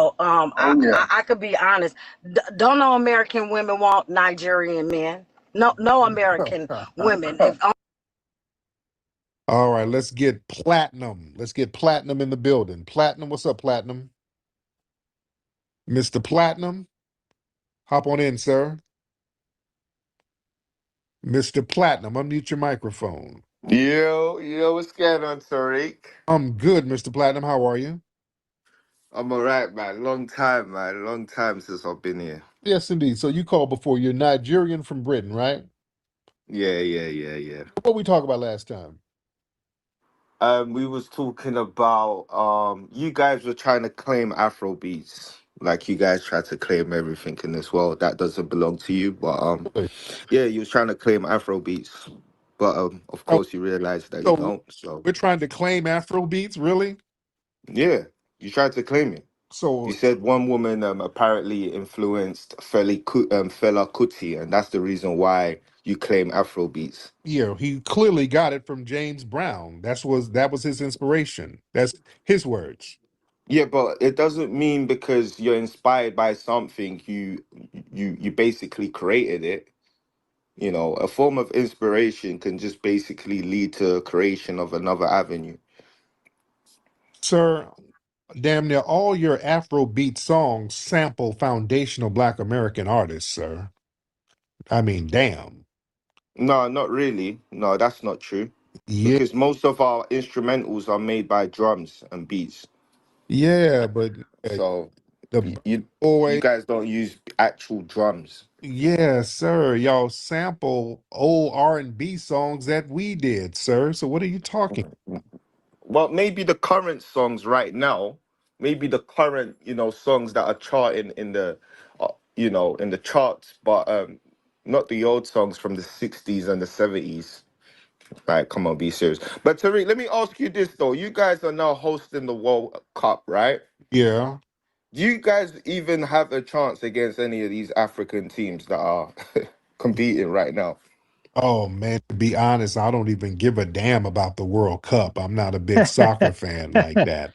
So Uh, I'm no, not. it's called football, Tariq. It's not soccer. It's football. We got football over here. It's called NFL. We got our own football over Well, here. that's why it's called American football, not football in general. Yeah, it's called soccer over here. We don't call it football. We got our own name for it. We got our. No, well, how can you say soccer when your commentators and your pundits call it football? They don't, and they're American. So why don't they keep it consistent by calling it soccer? Because they know it's a universal term. Football is Only universal.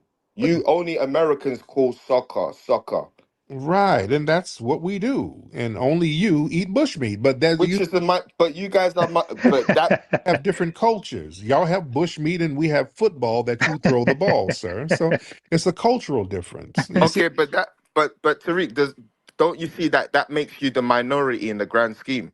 Because you guys are the only ones that call it that. yeah, we're not a minority as far as calling it football. Everybody over here calls football football. It's the NFL. They don't call. They call. No, you guys are the minority calling it soccer. Because guess what? People in Mexico, people in Panama don't call it soccer. And they're just what? How many miles away from you? But nobody gives a shit about them. They all only care about us. See, we're the only ones that really matter. Right, that's a bad faith argument because nobody calls NFL football American football. They call the NFL stands for the National Football League. The word America is not there at all. And the AFC don't stand for American Football League. It stands for the yeah, it does. Yeah, American that's the National Football League and the American Football League. Right. That's a conference. That's a conference. The AFC versus the NFC. That's a conference. Um, but our football is called NFL football, and people just call it football. Nobody called, so he made a bad faith argument. He's saying, don't call soccer, don't call football soccer, call it football, football. But then he calls our football American football. So yo, you just argued against your own logic. Your football is called soccer over here. And when we ask people that come over here, do you play soccer? They say yes. They don't correct and say football. They acknowledge soccer is soccer over here. And he's over here speaking English, Americanized. So yeah, you call it soccer too. When we say soccer to you, you know exactly what that is. Okay? And there's no way you're gonna get Americans to change from calling soccer football, and then we got football over here. That'll never happen. No, we're not gonna confuse each other. You watch football, yeah, man. The Panthers just won. No, we're talking about Argentina. Like, man, you don't get away from me, bro. Then Argentinian Football League. It is, man. It's a whole bunch of racist tethers over there. Yeah, we ain't about to do that. That's semantic stuff. No, sir. We're the only But they're one. part of America, though. That's just my point. They're No, part of they're not. America. No, not. They're not part of the United States. No, they're not. They're not. That's another trick bag these tethers do. America is singular. They're not part of America. They are part of the Americas. So they purposely use America wrong. When you say America is singular, you're only talking about the United States of America. When you use it plural, yeah, you're talking about Central, South, all that crazy stuff. But yeah, it's the word game. But that's why I love talking to these tethers and these white teacher supremacists because I get to ask them questions about what they just said, and they never know. They never know. It's like, yo, why don't you question me what I said? I guarantee I can tell you why I said it. It's like how I broke down indigenous, native, freedmen, Solon, ADOS, FBA, NBA. I broke that down. I said why I prefer right now NBA over all of them. And I'm open to hear why you choose your choice over all of them. Because I bet you your reason is going to be more personal, more biased. My reason is based off research. I'm like, yo, the best fitting term for us is actually Native Black American. It should have been that from the door, to be honest. Significant. Because nobody will confuse. Check this out. Like, you got to really think about things and analyze things. People act like FBA is a gang, it's a cult, and they know it's not. Right? But they can act like it is. There's no way to act like a native Black American in a cult. Native people across the world. So there's no way you can act like native Black Americans, a cult with a leader. The culture here, we are. We're the global culture, sir, and that's what matters, right? I'm talking about Mexico in particular. I'm Like, talking about global culture, which is what we are the progenitors of, sir. Mexico is part of your culture. No, What are no. you talking about? How? What do you mean how? The All fuck you do? What I mean? How? How the hell is Mexico part of our culture? okay, all right. I'll give you a quick example. The rap culture. Would you say the rap culture is part of the American culture?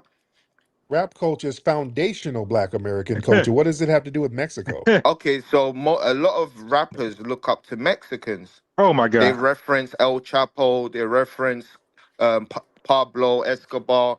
Why do they reference these guys as their inspirations, or you know what I mean? Yeah, Why do they do that?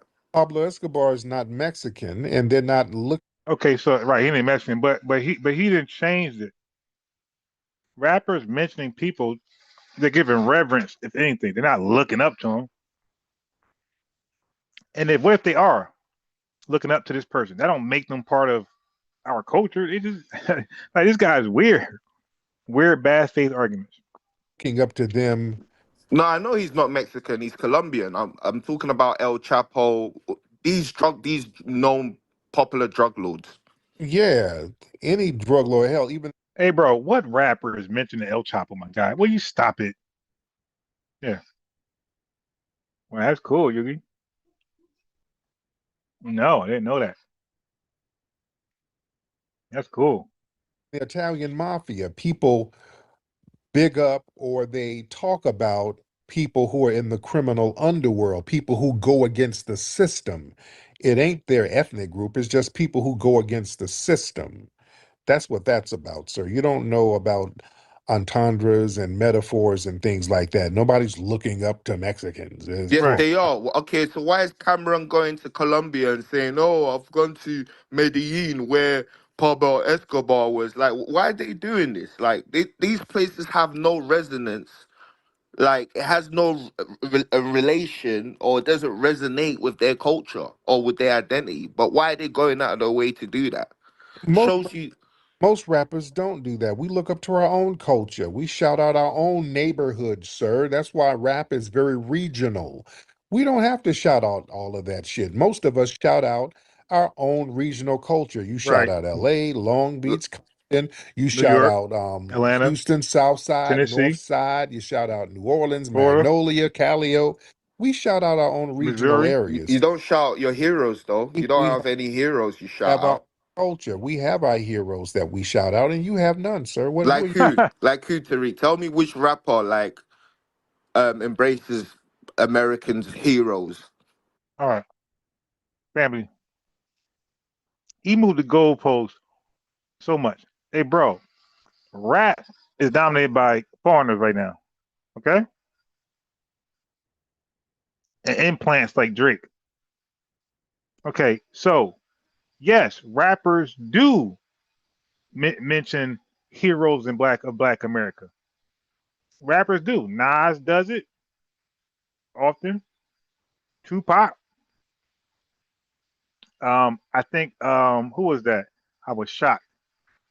There's a rapper today. I was listening to somebody. I know Styles P did. You dig?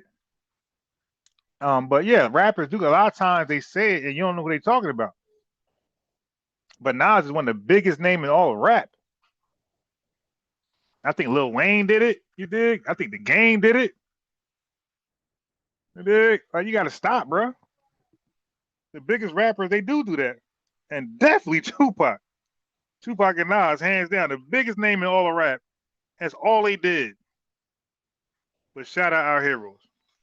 Lauryn Hill, who's foundational Black American, she's native Black American, she did. Queen Latifah, you feel me? You got to stop, bro.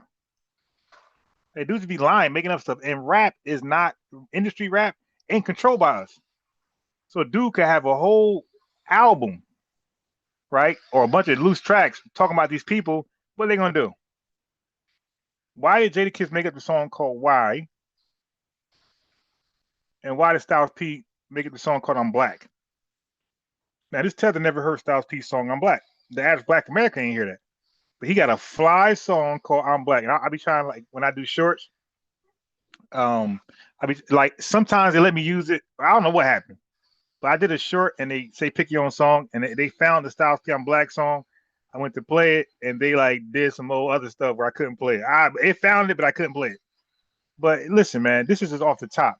We're talking about Black Thought. There's a whole bunch of rappers that list our heroes, and some rappers don't. You know why? Rappers mention El Chapo and uh, El Guapo and Wapo because those are gangster rappers. Gangster rappers are going to rap about gangsters. Okay, there's a whole genre for them. Okay, trap rappers gonna rap about trap. Then you got hip hop artists that's gonna rap about our heroes. Okay, so there's categories in rap. Who the hell would ever compare DMX to Black Thought?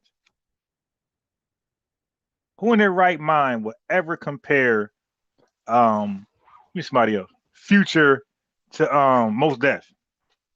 Like who the hell who respects hip hop would ever make that a comparison? Who in their right mind would ever compare Lil Wayne to Common Sense? Like, are you serious? Like, are you DUMB? Like, there's some rappers, Lupe Fiasco to Let's Get My Random to Ja Rule. Like, come on, stop, bro. Like, they're not messing with common like lyrics. They're not meaningful lyrics. They're not messing with the people I named. Lil Wayne ain't touching common sense on lyrics that mean something. You dig? When you talk Black Thought, Most Def, these guys, like they're clearly the better rappers. They're not even close. Now let Black Thought talk some gangster stuff. I guarantee he runs circles around everybody in hip hop and rap, not hip hop, rap. If Black Thought was to change his lyrical content to something messy, they'll be calling him the GOAT, and Most Def be GOAT number two. If they compromised themselves and became degenerate and listened to the record labels and go ahead and listen and rap about gangster stuff, trapping and popping perks, Black Thought and Most Def would be the best rappers ever. Not even close. But yeah, you got a lot of rappers who refuse to degenerate themselves and talk about that. They rather talk about the real stuff and become famous that way. Okay? They rather do that. That's what they do. Look at T.I. last album just now. Look at T.I. And he started off as a trapper. Look at T.I. last album. You see his transition? And he's successful. Last album is look at Killer Mike. Now, I ain't gonna lie, I never heard the Killer Mike album on Grammys, whatever. I never heard it. My boy played Killer Mike song. Oh my guy. Oh my guy. Now I see why it got a Grammy, whatever. His tracks were fire. His name Killer Mike, but that rap was about killing white supremacy and all type of stereotypes. Yeah, he did his thing. Killer Mike did his thing, bro. Yeah, he even featured Young Thug on it. He had Young Thug rapping positive. Yo, he had Young Thug rapping positive. Yo, listen, man. No, stop. No, stop. Yeah, so listen. Stop believing the hype, man. There's a lot of black rappers who are shelved or purposely not put on TV, on the radio, because of those messages that they do shout out our heroes. But Tether will never understand that. A Tether will never understand that. That there are a lot of rappers that got positive messages, and some got mixed messages. Like Nas got mixed messages. You know, a lot of people are savages. So Nas give you the savage rap, and they give you the positive rap. Tupac same way. Okay, because they're not delusional. They understand there are savages in the race. No, not race. I'm sorry. There's savages in the ethnic group. So they got in the race. So they gotta give the savages what they want and the conscious folks what they want. And that's how, they're able to make a fortune. Okay. There's not too many people like Outkast and Lauryn Hill who can just rap about positivity all the time and go diamond in the rap world. Ain't too many Ain't too many people can do that because record labels and other folks be trying their best to neutralize positive albums like that, positive artwork like that. So this is another case in point where Tether undermines. Don't forget, he's a black Brit. Don't forget, he's a black Brit. We don't know what that is, but he's that. It's impossible for you to be a Briton. They spoke a Britannic language. They were whitey people. They were whitey people. And how are you a black Brit? How is this black now an adjective when y'all told us you were black racially, which is a noun? Like they can't even use the word black right. But when we talk like this, we lose people because people like this African tether, this African Brit, this African tether that lives in the UK, they're not ready. He's talking about we don't update our heroes. Bro, you're talking to conscious people like Tweak right now. You can't comprehend what he's saying. So you wouldn't know. You tell me most Def don't rap about black heroes? Lupe Fiasco? Black Thought? Lauryn Hill? Hey, come on, man. Like the Gaslight family, the Gaslight is crazy. The Gaslight is lit orange, like the gaslight in your car. Like these tethers gotta be riding on empty all the time. Like they beat their chest when their gaslight come on in their car. Like that is their matter of fact, I'm gonna make that their I'm gonna make that the token, the icon for tethers. I'm gonna take that gaslight image and I'm gonna make a thumbnail of that. And the gaslight going forwards, family, is gonna be symbolic of tethers. When I ain't gotta say nothing, I just show the icon of a gaslight image from your car, and you're supposed to automatically think of tethers. It's like the Batman symbol.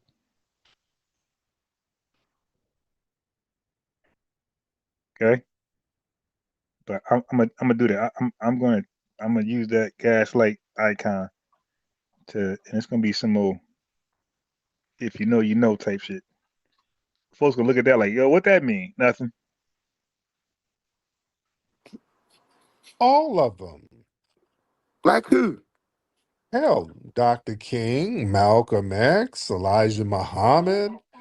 Yeah, we got a lot of Where, heroes where your that you don't batteries have. at? You have no heroes, sir. Who are your heroes? Jimi Hendrix. Yeah, us, foundational Black Americans. Jimmy, Right. he's not American. He That's blew up in London, by the way. uh yeah. He didn't take off in America, so Yes, he did. Why was he playing at Woodstock, one of the biggest concert venues at the Wait. time? Why was Okay. he playing one Wait. of those major venues like Woodstock if he didn't Wait. blow up here? So what are you talking about? Hold on. So you got to name Oh, out. they gotta make up their mind. Is Jimi Hendrix one of you because he performed over there? If that's the case, then the tethers you brag about today ain't yours.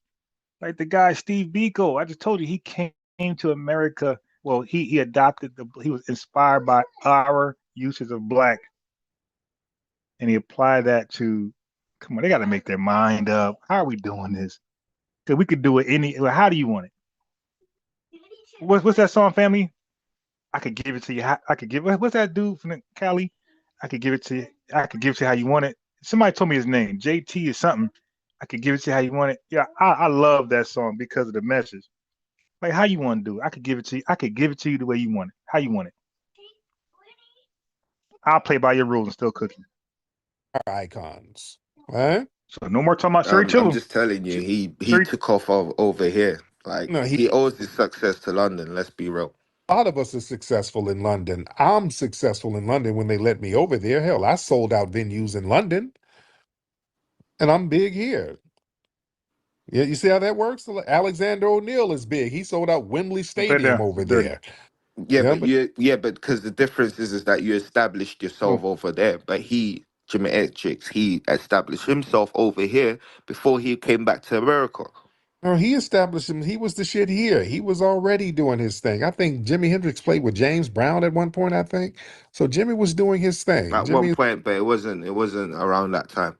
yeah, but he's a foundational Black American icon. That's the point. You have to revere our icons, and All that's right. good. Tariq, let me ask you this. So why is it this? Why do Americans even with this FBA movement? Because I know a lot of Americans that don't even co-sign this whole Yeah, ideology. I don't think those batteries work. It's not an ideology. That's why there's nobody co-signing it. It's not an ideology to co-sign. Yes, It's a it is. Because it's not real, is it? you're a tether. You can't tell us what our It's lineage is. just a fallacy, bro, that you're just pushing. You're a tether. You're a tether, No, it's sir. not. I don't. You're a I don't want to come to America. You guys. You are a tether. You can't tell us what our lineage is. This is a lineage that we're acknowledging, sir. You're not even over here. You can't tell us about our lineage. I And don't you want know, to be there, bro. You guys don't.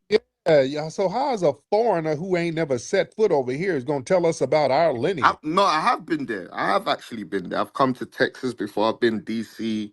Um, Yeah, you don't know nothing about our lineage and the severity and the level of the delineation movement. The delineation movement is locked in, sir. yeah, but most of you guys are slaves. You're a slave in Nigeria. No, You're I'm not, not. sir. You I got don't have a colors slave name. ran you out of your damn homeland, sir. Huh? I don't have a slave name, bro. Yeah, yes, you I do. have an Now African name. got a flag of a country that got colonized and enslaved, sir. What you mean? You didn't even have last names until the 1800s, sir. What the hell are you talking about? Y'all didn't have last names until the damn 1800s, See, sir. look, you are No, descendant of. no, no. Deal with that. You talking about you don't have a slave name. They gave y'all last names in the 1800s when they colonized your ass. What you talking Listen, my about? surname is not English, so that's how you know I'm not a slave No, no, no. descendant. Pops and clicks. They gave y'all some pops and click names in the 1800s based on your I love the pops and click. physical characteristics because they needed to tax your ass.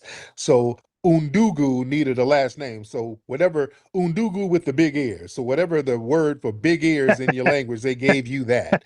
They literally I just have start an giving African surname, so that makes me a free her, man. that didn't exist before the 1880s. It's not an old name, sir. Y'all didn't get surnames until the damn 1880s, sir, when y'all started getting colonized. All right? You knew booty, sir. Tariq, let me tell you something. There's gonna be a Why you time when had to flee, right? Tariq, there's gonna be a time where you're going to flee from your homeland. No, I'm not. Yes. I'm 10 toes down, sir. Sir, you are a failed tether. You're not even in your failed homeland. You had to flee. You got ran out of it.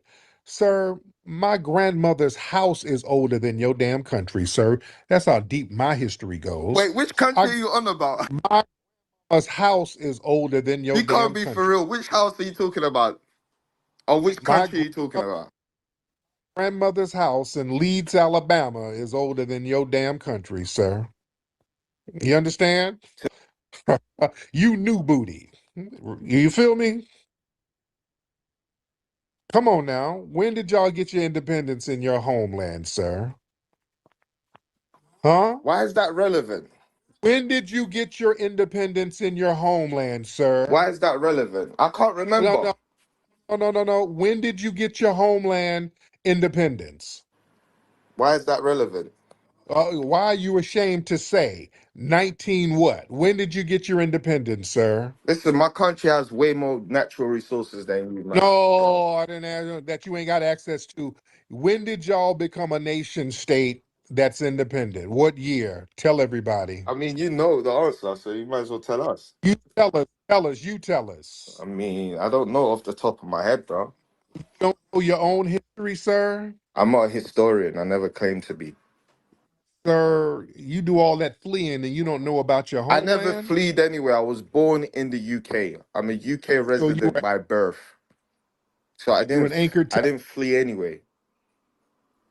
Yes, you did. When did your family get to Britain? In the I think in the 70s or 80s. So you really knew booty, right? I mean, I'm technically first generation or second generation. Yeah, I'm second generation. Sir, Yeah. I'm second generation. you got your flag up there. Y'all became a nation state, an independent nation in 1960, sir. Yeah, you know that. Okay, but what's that You got knew to do with me? because Yeah, let me tell you, family. Most of the African countries became independent in 1960, including Burkina Faso, and most of the islands became independent in 1960s. Right? dude, our history goes deeper than yours. Again, my grandmother's house that we still have, we had that Brother, since the do you know what's so crazy? we had that damn 1940s. Let me get my relative up here. Jerry, this is my Tariq, in blood World cousin. War II, Oh, you needed African soldiers to help you. Jerry, Jerry's in the house down there Let's now. talk When did about how Granny you reclaimed your independence. Let's talk Oh, about that. I'm talking.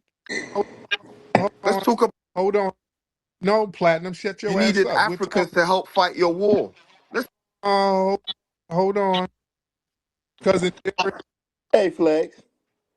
When did Granny and them get that our house down there? The present house now, it was built in 1949 and it's in better shape than their country. There you exactly. That's all I wanted to say. There you go. All right. brother, Yeah. your houses are made out of wood. What are you talking about? We Okay. make houses out of cement and bricks.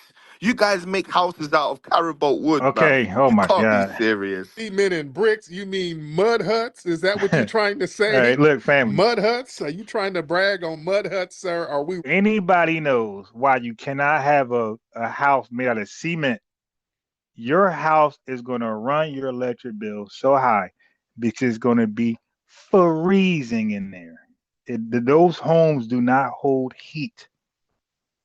Okay, so anybody with a cement house, yes, they are more durable, they are better in a lot of ways, but they do not hold heat. Your house is going to be freezing in the fall and winter. Your heat bill is going to be ridiculous. Your electric bill, your electric heater is going to be crazy. That's why they went away from cement. They got a better foundation, all that stuff. That's all that's true. But freezing, and they're like harder to like maintain. Like you got a cement ceiling, and like how do you drill and sheetrock? Is it's nah. There's flaws there. really doing that, Platinum? Are you I really mean, are you I really mean, mud hut thing? Yeah, we produce sand. my grandmother's house that's still up in Leeds, Alabama, it looks better than your mud hut, sir. You can't call up and pull rank on nobody. All right, Listen, our houses can survive hurricanes, right? sir. That's all I know. Sir, your house can't even survive a hippo attack. Hippos be knocking your shit over. That's why you're over there in Britain, nice and safe from the hippo attacks. So stop playing, sir. Stop with the bullshit. Let's get Brother Torin in here. Brother Torin, hop on in here. Brother Torin from Atlanta in the building. Brother Torin, hop on in if you can. Oh, Brother Torin, Yes, sir. I'm right here. How you doing, Flex? I'm good, man. How are you, sir? Good. Happy Juneteenth to you. Happy Juneteenth, my brother. Yes, indeed. Go ahead. Yeah, I want to throw something out here, man. I don't know if you saw an article that came out in the Hollywood Reporter last night. They basically said that because of the success of that movie Obsession, that Hollywood studios are basically combing social media for ideas and things like that. Have you seen I that? haven't seen that, but I believe it though. Oh, I believe that.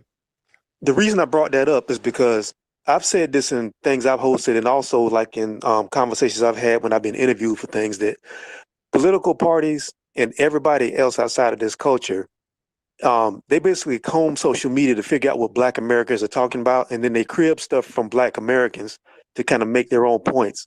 And I brought that up because if you look at what's happening with the way a lot of actors who used to talk down on Foundation Americans are talking now, with a whole situation with David Oyelowo and all these other people who used to say slick stuff about Black Americans, now they're having to be held accountable for that.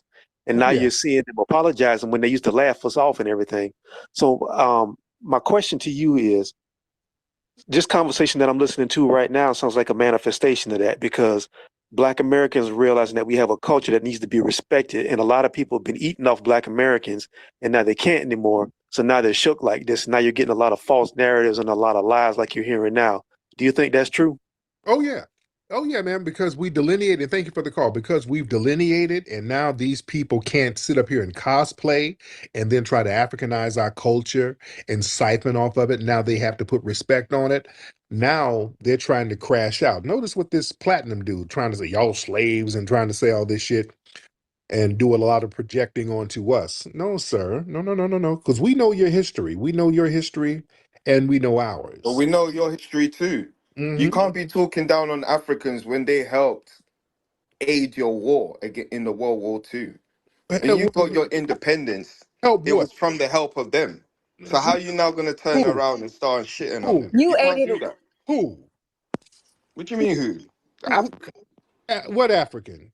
right, exactly. I mean the West and East Africans. Y'all could go running around there with your bellies out with flies all The over. Africans under the British, French, and Belgian You colony. you couldn't help nobody. What do you mean we couldn't? We helped you guys, bro. Couldn't, sir. Y'all were running there eating bush meat with flies and shit. Y'all couldn't help nothing. Y'all were getting that colonization all up in that ass. Y'all Tariq, if you're a historian, be couldn't help authentic. anybody. We were helping your movements over there. We were going over there helping you. If you want to be very real about who was helping somebody, we all. Listen, you didn't have enough resources and numbers to come against the Yes, British, bro. sir. We were over there helping you get your independence. We were helping spark some of those movements over. Okay, so when you got your independence, Helping to get the Belgians off that ass over there when y'all were over there chopping off each other's hands. It was some foundational black Tariq, when you over me when I'm schooling. Don't you talk over me. When y'all were over there following Leopold, he's telling y'all dumbasses to chop folks' hands and feet off. It was a foundational black American journalist who went over there and blew up the spot and said, hell no, this is a crime against humanity, and brought it to the international public. We Tariq, to read me while I'm talking. Ralph Bunche was the one over there going to the UN writing independent charters for you guys to get your independence. As a foundational black American out of damn Detroit. We were helping your movements left and right over there. Y'all didn't help us, sir. What you all talking right. So when you fought the British, tell me, did you fight them by yourself What you mean we fought the British? to, When? to get your independence, bro? Well, over here? Yeah, We were doing the heavy lifting ourselves. Who you're a liar. You're a fraud. You're a fraud. what the hell were you talking about? Where were you? Where were y'all over here in the US? What the hell are you talking about? You're What are you talking about? You just ain't gonna say fraud and you don't know what the hell you're talking about. You ain't gonna lie. I know that's what you tethers like to do. What were you doing over here? What was a West African doing over here fighting? well. If you didn't know, the Americans got assist from the French, and of course, the French had a lot of countries. Got their ass whooped. All right? The French was getting their damn asses whooped. So But what? you got help from the French. Not really. They got their asses whooped. It was some of our foundational black Americans that were putting Yeah, in the they got their asses whooped by us. But I'm saying you needed help from France. And France obviously got their help from Africans because they colonized them. Duh. Don't you get my point? So my point is that either way, what the hell are you talking about? You just saying shit. This is tether babble. You just Stop doing that. Yeah, this is tether babble. You just saying anything. You just a lying tether, sir. Y'all weren't doing any. Y'all were stuck over in Africa doing whatever you were doing over there. The hell, you're just lying to yourself. You're lying to yourself. History is it's all written, bro. You can Wow. chat GBT it, it will tell you. I you're don't not need saying stuff, sir. What you're saying ain't making sense. What African? What West African? What are you talking about? What West Africans over here during the Revolutionary War? Huh? So in World War II, when you guys tried to claim your independence from the British, right? You guys had allies from the likes of France. We were World War II independence. What are you talking about? The U.S. was already an independent nation. What are you talking about? During World War II, nobody was fighting for independence. What the hell are you talking about? Well, Tariq, can you explain your point of view? He's not making no sense whatsoever. Well, explain your point of view then. There is no point of view because he's talking about fighting for independence in World War II. That's not even a point of view. That's just revisionist history. I don't know what he's talking about. Okay, Okay, then. get him out. Okay. He's just saying shit to be saying it. I'm no longer musty.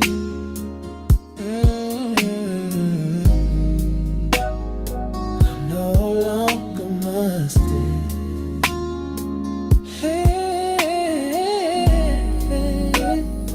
I'm no longer musty. I'm no longer musty. 'Cause I got my real work on. I'm no longer.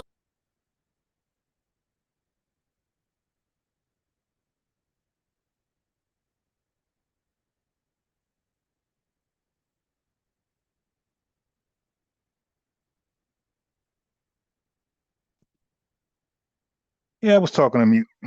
All right. Anyway, family. So now it rings a little different now, doesn't it? Now we know the history of Britain. Um, you dig? So recent Africans, recent Jamaicans coming to the island of Britain that have a whole history. You dig? Uh, now they're just default black Brit. I just can't make sense of that. Okay. Mm-hmm.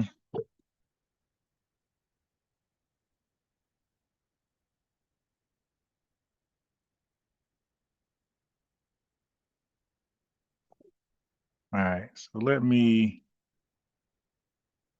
do what I do.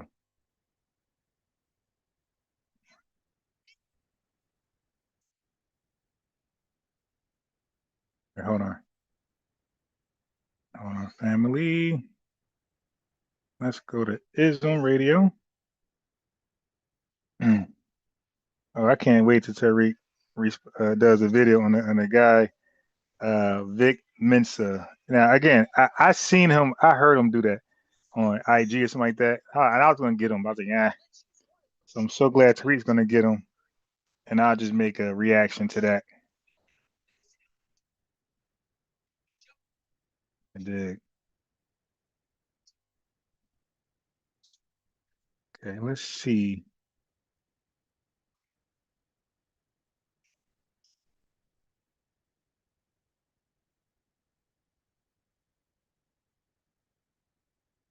Let's see, what do we have here? We'll find some more British debates because now we can see it from the proper lens. Like, yo, how the hell you a black Briton? How are you using black? Using black as a racial term or using it as an adjective? I gotta make your mind up. And like when I ask that question, most people don't even know how to receive that. But yeah, like because they'll say they're black racially, then they'll say they're black. They'll say they're black racially, which is a noun, and then they'll say they are black. I don't know. This somehow this of the black describes their. I don't know. It's we need them to. I need them to hop on. Let them explain how are they black. Are you black racially? Or are you black descriptively? You can't be black both because black is a race that includes many people from different countries. Okay. So oh man, this mosquito. I'm trying to look for the mosquito tearing me up. Trying to find them.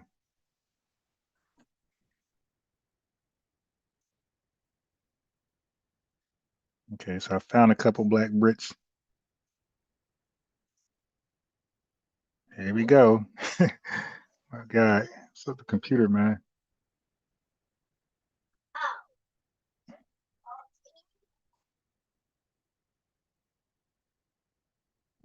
I found a couple black Brits. This is gonna be hilarious. And I'm saying black Brits with quotations.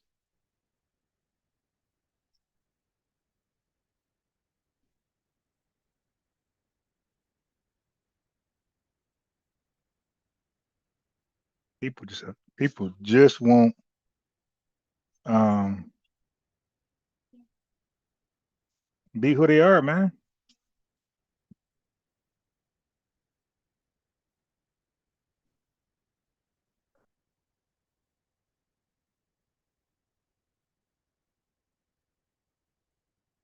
I read bit a bunch of black Brits, which are Africans and Jamaicans, but whatever. Whatever. We'll use that term just for the sake of argument. Literally.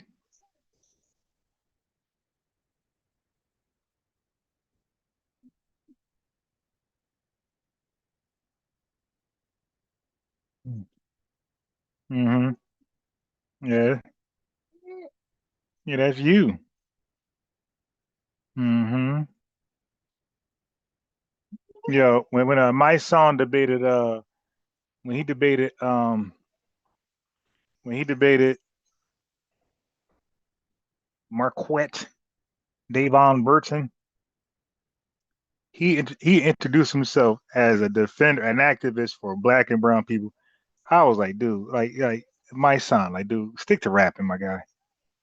Stick to rapping. Like he's saying terms he don't know what they mean. Like, dude, what do you mean black and brown? What are you talking about, bro? Who are the blacks and who are the browns? Let's start right there. Yeah, like, yeah, my son gotta sit down, bro. Like these fake rapping activists gotta sit down.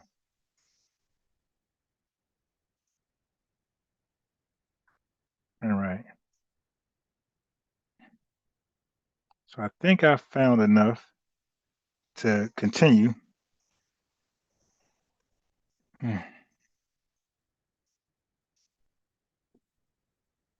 I think I found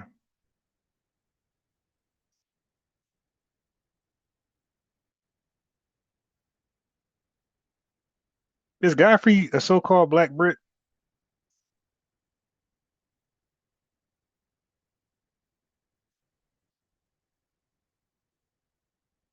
Yo, a video says 7 levels of black British men. God, they got 7 levels.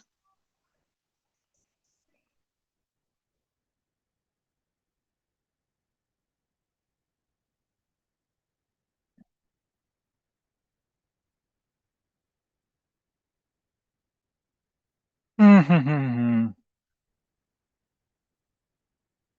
my God. Oh yeah, yeah. There's a lot of so-called black British content out here, man.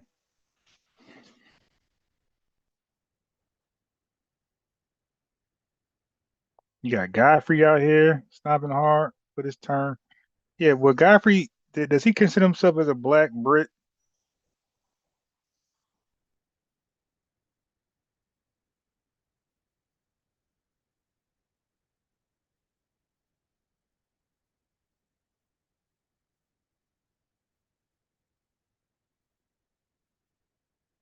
Black British culture? The hell is that?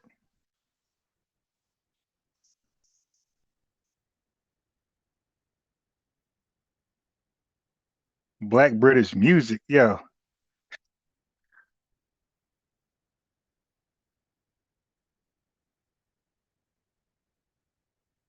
like folks really just ditching their identity and trying to bring up to become something separate. It's just crazy, yo. All right, so I got enough. I got enough. So I got some Black Brit content. Hold on. Blah, blah, blah, blah. That mosquito tore me up, yo. It just bite, tore my feet up.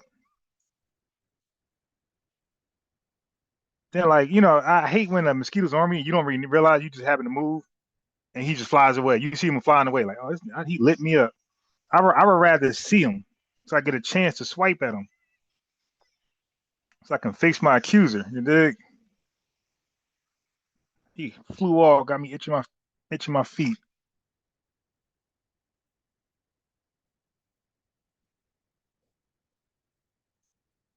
I want to get that mosquito. At least try to get them. I ain't gonna lie though, I haven't really came across too many mosquitoes this year. So if one got me, oh well. I haven't come across too many mosquitoes this year. I mean, I remember like during the pandemic. Oh my God, yo, mosquito infestation was like crazy. Okay, so Idris Elba was Idris Elba, but yeah, remember he got exposed for like messing with little boys on one of those things, and the dude was like Idris Elba was like, I thought we ain't gonna talk about this. Like something happened with him and some like some same sexual activities, and yeah, mosquitoes, man. Yeah, I ain't gonna lie, yo, mosquitoes. Yeah, I don't know what happened to mosquitoes, but for some reason, bro, I don't know if I got older or whatever, but when they bite now, the bite don't. It might itch right now, but it's like 1 p.m. right now Eastern time. It might itch right now, but by 3 o'clock, I ain't itching no more. Like I don't know if it's just older age or mosquitoes are becoming more like ineffective. Like they're not evolving. It used to affect humans, but bro, I can itch right now, and about 3 p.m. that itch be gone. I remember, man, some years back, I got bit. That's 2, 3 days of itching. Is that just me, or that's some of y'all, or is it because I'm older that they don't last no longer, whatever the reason is, or is that because that's what they do now? They don't even the bite don't even last long anymore. Yeah. Godfrey's Nigerian. Oh, he's Nigerian. Yeah, yeah. Rod Love TV. He's Nigerian, but did he ever? Is he from the UK? Like, so would he be considered a black Brit? Oh, okay. So he never. Now look. Now the black Brit thing is tricky, because they like what is a black Brit? Like it's a made up word that means nothing. Because if the black in black Brit represents your race, okay, there aren't black Americans part of the black race. So if we move to the UK, are we a black Brit? Yeah, it's a silly term to run from your home identity to run from your. It's a silly term to run from your home identity. It's silly. It's silly. Like people want any old excuse to run from their past. One thing about Black Americans, man. Well, you say it's all the same. Foundational Black American, Adolf, Friedman, um, Solon, all the same. No matter what you call yourself, if somebody say, "Man, I'm not foundational, I'm Solon," I don't see that person any different than me. You me, okay? You me in a different way, okay? Different name. That you say Salon, even if it's even these Pan Africans who say I'm African American, but I know for a fact he's of the lineage. That don't bother me. It's like I know you from the lineage. That's why. That's why. What did I say, family, from the beginning? What did I say from the beginning? I said these terms don't matter. That's why I just called it the lineage. I said FBA, NBA, Adolf, Freeman, Salon. It really doesn't matter because these are all attempts to describe the lineage. So I always just said the lineage. My new YouTube channel is called Lineage TV. So I go by lineage really. And when people send a super chat, then I call it lineage love. So my thing was always lineage because I knew all these terms was different ways to describe all of us. So whether you say you're African American, you're from the lineage. Whether you say you're a Black American, you're from the lineage. Solon, Friedman, and so forth, so on. You're the lineage. It doesn't matter what you call yourself. You can say you're an alien, you're an alien. You did lineage. So no matter what you call yourself, if you have a genealogy that goes to the 1870 census, to me, whatever you call yourself, I just translate it as lineage. That's why it don't bother me. Even if somebody say they're African American, don't bother me. Because I know if you're really foundational, it just translates to me as lineage. Lineage guy calling himself whatever. Don't bother me.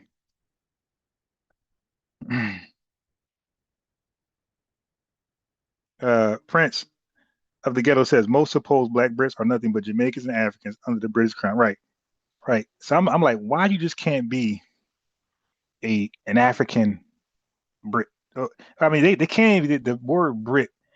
Uh, see, and I know some Brits who are, you would say white Brits, and I would love to. I mean, like I can get them on, and I would love to ask them some questions, but I don't want, like some questions you just can't answer because no matter the answer coming from white person, it's gonna come off as they're racist. So I wouldn't even set them up like that. But but I'm gonna ask him on a low, like, yo, be honest, bro. Don't lie, just be honest. Do white Brits get offended when these foreigners come over there and say they are black Brits? I'm gonna say, I won't tell the public between me and you, my guy. Tell me what's really going on.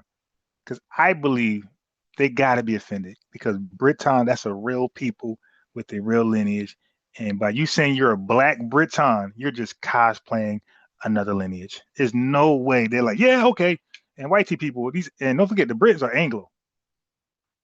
So like they care about the purity of the race and the blood. So they really ain't gonna like that. I just can't see white Brits like, oh no, we don't care.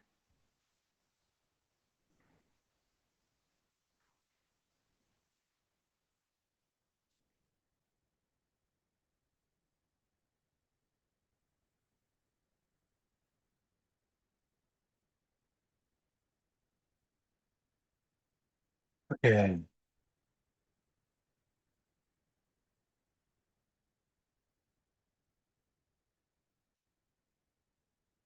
So family, a Briton, there's no such thing as an African or Jamaican Briton. Briton are real people. Okay. Britons are real people. They got English background, Scottish, Welsh, Irish, Cornish. Okay. You got the Britannic Celtic people, English, Scottish, Welsh, right? And it's just really all over the place. But again, this is just me looking at it. They say black as a race, and then they add a race to a Briton, and it's like, well, how are you a racialized Irishman? How are you a racialized Welshman? Because this is who the British were, the Britons.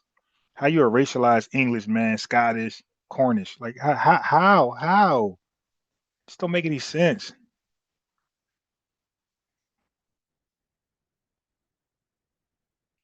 Okay,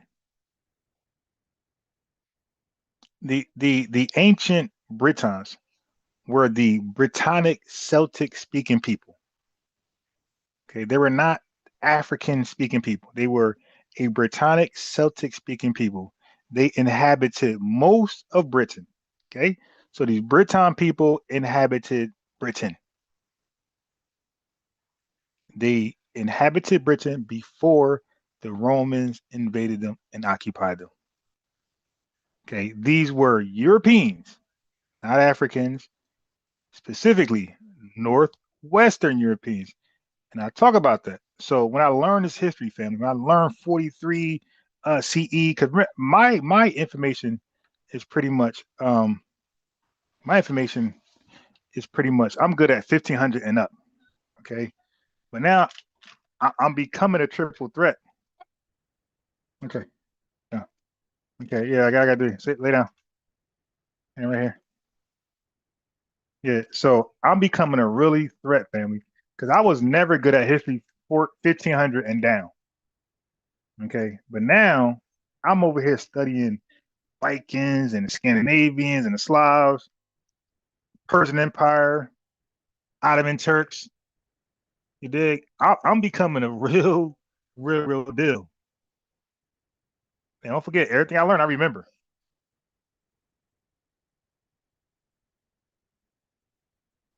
And I know it on the fly. Dig?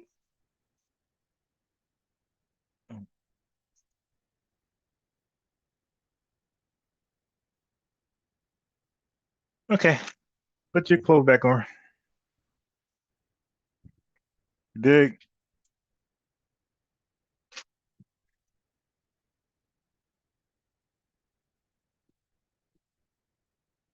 So and like I said, I believe I could connect dots from 43, from what I learned in a short period of time. I believe I can connect dots from 43 CE all the way to the transatlantic slave trade. I believe I can tell a story how the way the Europeans are moving, transatlantic slavery, well, the idea, because they needed Africans to say yes, but this was an inevitable decision by white people. And it wasn't a decision for what they said it was, family. I'm saying, I don't know what other historians said this, but from my research, I'm telling you guys that white people involved themselves in the slave trade as severe desperation. Now, in history books, they'll try to like spin it as this master plan that they know all along. We are so smart. I'm telling you, desperate measures, severe starvation, eternal poverty led white people. I mean, they when they was forced into the slave trade, they pretty much gave up on themselves of accomplishing something of value in life. They gave up. They believed that they can't do it. All their strongest empire flopped and failed, and they tried to rebuild it, but things kept happening, wars, invasions, the bubonic plague, and they felt defeated. They went into the slave trade like a drug dealer, like a poor, defeated young black boy with parents just ain't around, would get into selling drugs.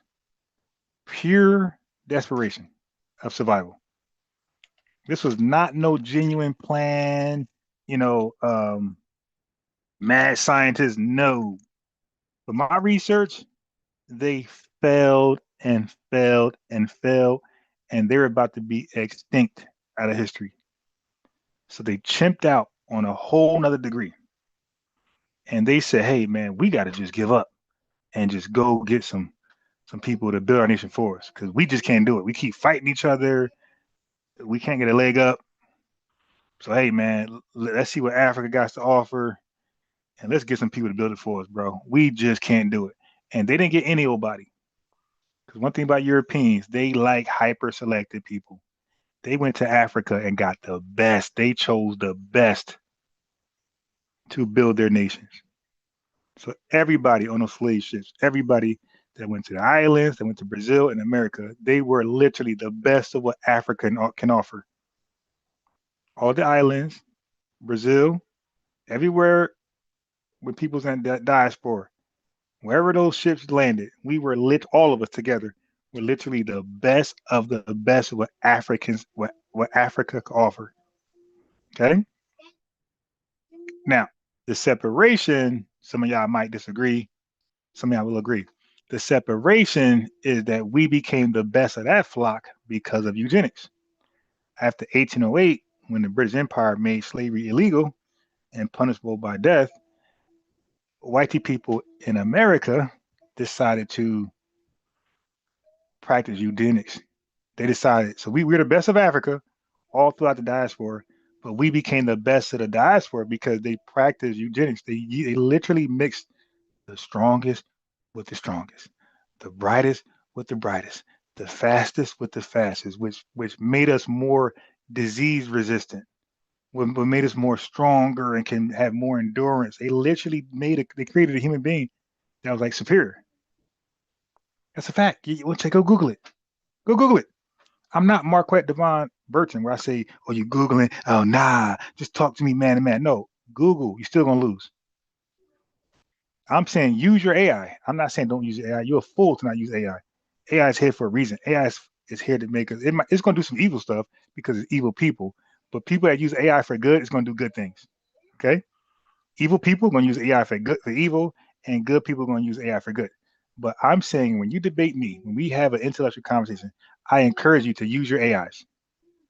because all you're going to do is validate what I've been saying. That's a revenue problem. Revenue used to try to fact check me with AI and try to come. No, he couldn't. He realized, damn, everything he's saying is AI is AI fact checked. Is AI validated. He already tried. So that's why folks want to say, I don't want to do it AI. Yeah, because you don't want to do it AI because AI substantiates FBA's talking points. You dig? Everything we're saying from reparations that got to be lineage based to delineation. AI supports all of that. AI supports us choosing a more fitting name that's away from the black blur, the black ambiguity. AI supports FBA. Okay, AI tells us how we can do it better and what we're doing is good and how can we modify it to be better. That's what AI does. AI supports delineation. AI supports the idea of FBA. These guys are mad. They know that because they try to AI it to make it seem bad, and it didn't work. AI said, "Nah, it's clever what they're doing." I know all of them, all AI. That's what I say. It don't matter. Like when I used to debate religion with the Bible, when people ask me, "Unbiased Ron, what version of the Bible you got?" I say, "Don't matter. I'll cook you in all the versions." Like I don't have limitations on my research. I play by your rules. What Bible you want to use? KJV, New World Translation. Like what you want to use? I'll use your Bible, bro. I'm still cooking because all of your Bibles in the New Testament got to adhere to the Greek. And guess who reads and write Greek? Okay. So when you're relying on a translation, I don't have to. That's why I say it don't matter what Bible you choose. They all got to rely on the Greek text in the New Testament. So today, debating where we at now. It don't matter what you use, what AI, don't care. You're still gonna lose. You're still gonna bow down. So anyway, so the Britons, the Brittonic Celtic speaking people family, they were European, they were Northwestern European because Anglo-Saxons did not really rock with who they felt were not Anglo-Saxon. They felt that the southeastern Europeans were not Anglo-Saxon. They felt like they were superior. They felt like they were superior over the southeastern Europeans. They felt like the southeastern Europeans were chimps, were simian-like creatures who were below them. Okay, so the Britons were Celtic-speaking people, northwestern Europeans, and they were indigenous to Britain in a historical sense. You feel me? They were not Arab. They were not Germanic. Their descendants are most directly associated with populations that preserve Brittonic languages. We're talking about the Welsh, the Cornish, the Bretons in northwestern France. So when the Romans had conquered much of Britain, beginning way back 43 CE, okay, but even though they conquered them, the native population did not disappear. Kind of like here in America, like they deleted a lot of indigenous people, but indigenous people still survived. Okay, so Rome, as I explained earlier, the Romans were there for pretty much like 400 centuries. Okay, so they got there in 43 CE and they left in 410 CE. Got it? So when people today, Britain means a person from Britain, and they say Brit. Okay, and they might extend that nationality to foreigners. They might say, hey, if you immigrate to, if you get citizenship in Britain, UK, you're a Briton. That's how citizenship work. Okay, but Brit, when you say you're a Brit, that's a abbreviation for Briton, and these are Northwestern European people with a rich history. Like the Angelus, the Saxons, the Jews all came together and became these Britons. Okay. Britons were Celtic. That's why they call them Britannic Celtics. And the reason is the ancient Britons, they spoke languages, right? They spoke languages belonging to the Britannic branch of the Celtic language family. That's why. And Celtic, when we say Celtic, that's not like a singular race. That's not like a singular biological race. Okay, it's more like we say Hispanic or Spanish, right? It's a linguistic cultural classification. So ancient Britain contained multiple peoples and kingdoms rather than this one unified Celtic nation. So Britons were Celtic speaking Europeans. You got it?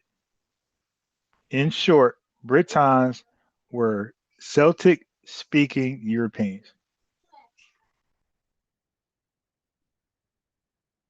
Okay, so what that means the Britons themselves were part of the broader Celtic speaking world.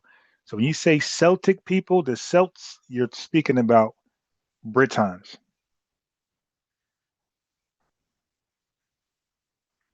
Okay. Then you got the Anglo-Saxons, which are um oh wow, that's a nice maze.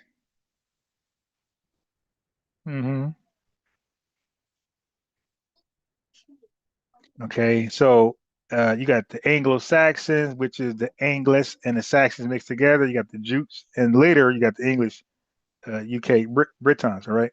So after Roman administration, after that collapsed in what the fifth century, the Germanic-speaking settlers arrived from areas corresponding roughly to parts of present day northern Germany, Denmark, the Netherlands, right? So now the Germans, the Germanic speaking settlers, you got the Celtic speaking settlers who are European, you got the Germanic speaking settlers who are European. That's why when people act like, oh, they, them, they, stop calling white people this monolithic people. They were never monolithic. They understood their differences and they went to war with each other based on those differences. We just talked about Rome invading Britain. You did. So yeah, they're not this one monolith. Um, so anyway, the Germans they established kingdoms in eastern and southern Britain, right? Because remember, I said that the Britons, the Celtic-speaking Britons, they occupy northern western Britain, and now we see the Germans, the German-speaking Europeans, they occupy the other side of Britain, the eastern and southern parts. So obviously they're going to mix over time. Yep, yep. So they're mixing. So we have in that area we have ancient Britons, we have the Roman era inhabitants when they came. We have the Angles and the Saxons. We have the Jutes. We got the North settlers. North settlers are Vikings. We got the Normans after 1066, and later European and global migration. Right? 'Cause at some point, white people felt like, hey man, in order to survive, because we're getting wiped out of history. So in order to survive, we gotta like again, they were totally desperate. Hey, we gotta see what's up with those FBAs over there in Africa. We gotta see what's up with them.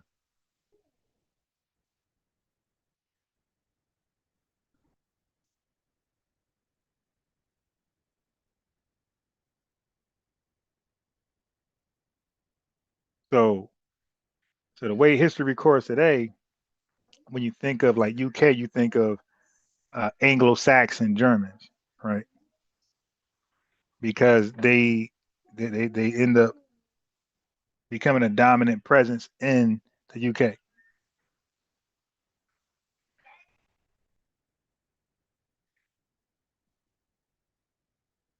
What's that? Let me see. Is that mine? Hey, no, don't break this one. You need this one for chess class. So you can't play with this one. This one goes in here. Yeah, don't break that one. Okay, so you could take that one, but that one's mine. That one's chess class. So that is why England became Germanic speaking. Okay, that's why England became Germanic speaking, even though the earlier Britannic population did not vanish. It didn't vanish, but it's kind of complex. You had substantial migration. You had political and linguistic domination, right? And some Britons were displaced westward. So many Britons remained and mixed with the newcomers, the Southern and Eastern Anglo-Saxons. Okay. Yeah, man. So Britannic people was around a long time with the Romans. And then we learn about the Anglo-Saxon Jews and the Danish and the Norse, the Vikings. I'm getting good at this, family.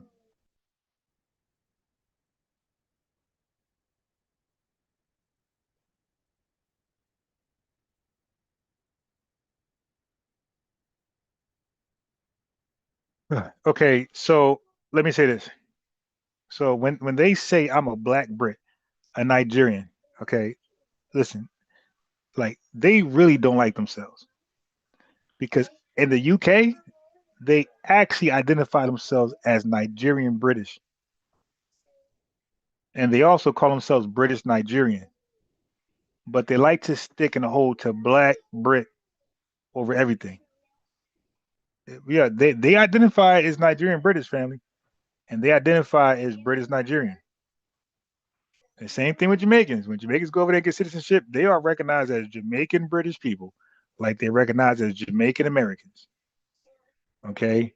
The problem is, hey family, I'm gonna tell you right now. I'm the first to say it. The British public is going to make a call like us. They'll say, "Hey, we're tired of the cosplay. Stop saying Black Brit. You're Jamaican, Nigerian. Watch." They even say they're Caribbean British over there. Okay.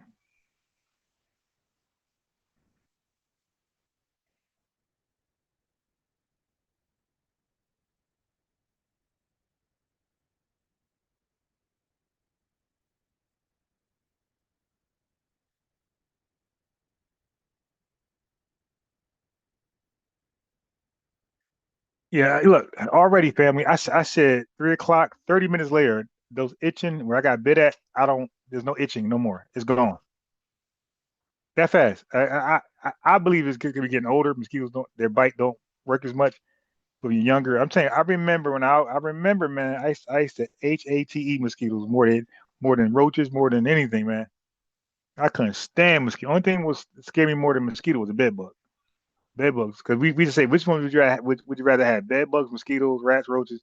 We used to ask those questions, and most people said, "Yo, no, no." We said which one you rather not have, and most people said bed bugs is number one. Anybody experiencing bed bug invasion or infestation? Most people said bed bugs number one, because when you have a German roach infestation, it's just embarrassing. It's disgusting and embarrassing.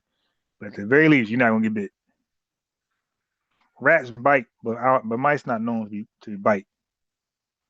So yeah, so those things are just so yeah.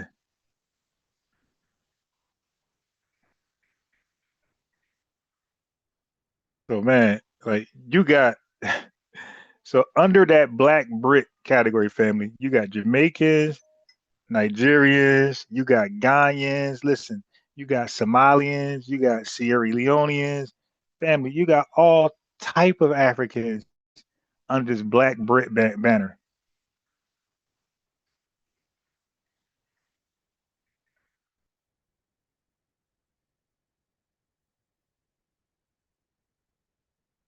So they also use black they also use British Jamaican, British Nigerian, British Ghanaian, British Somalian, African descended British person, and Caribbean descended British person on forms to preserve ancestry instead of allowing, black to obscure national origin. Okay.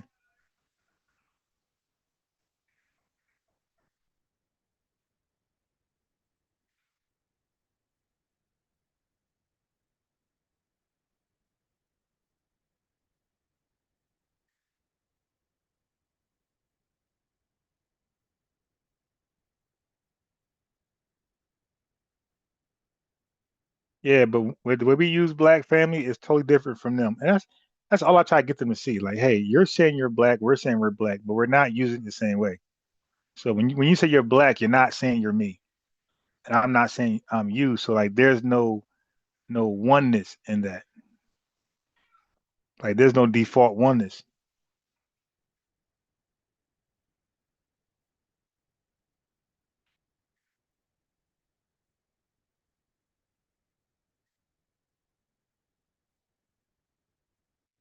Yeah, man. Because when I tell you when we use black by itself. We don't need black to be a racial classification. We don't need black to be an adjective.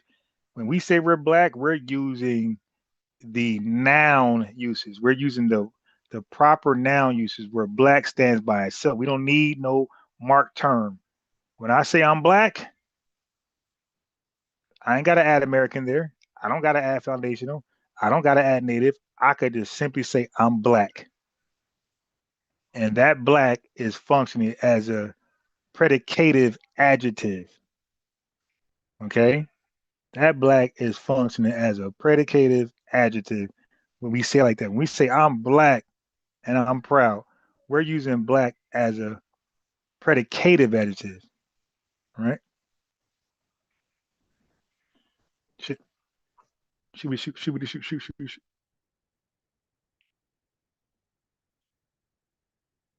You feel me?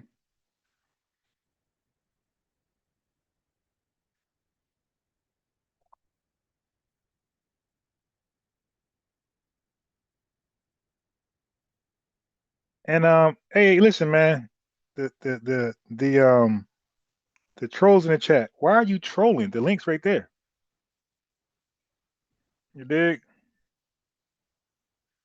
You ain't got to troll. The link is right there.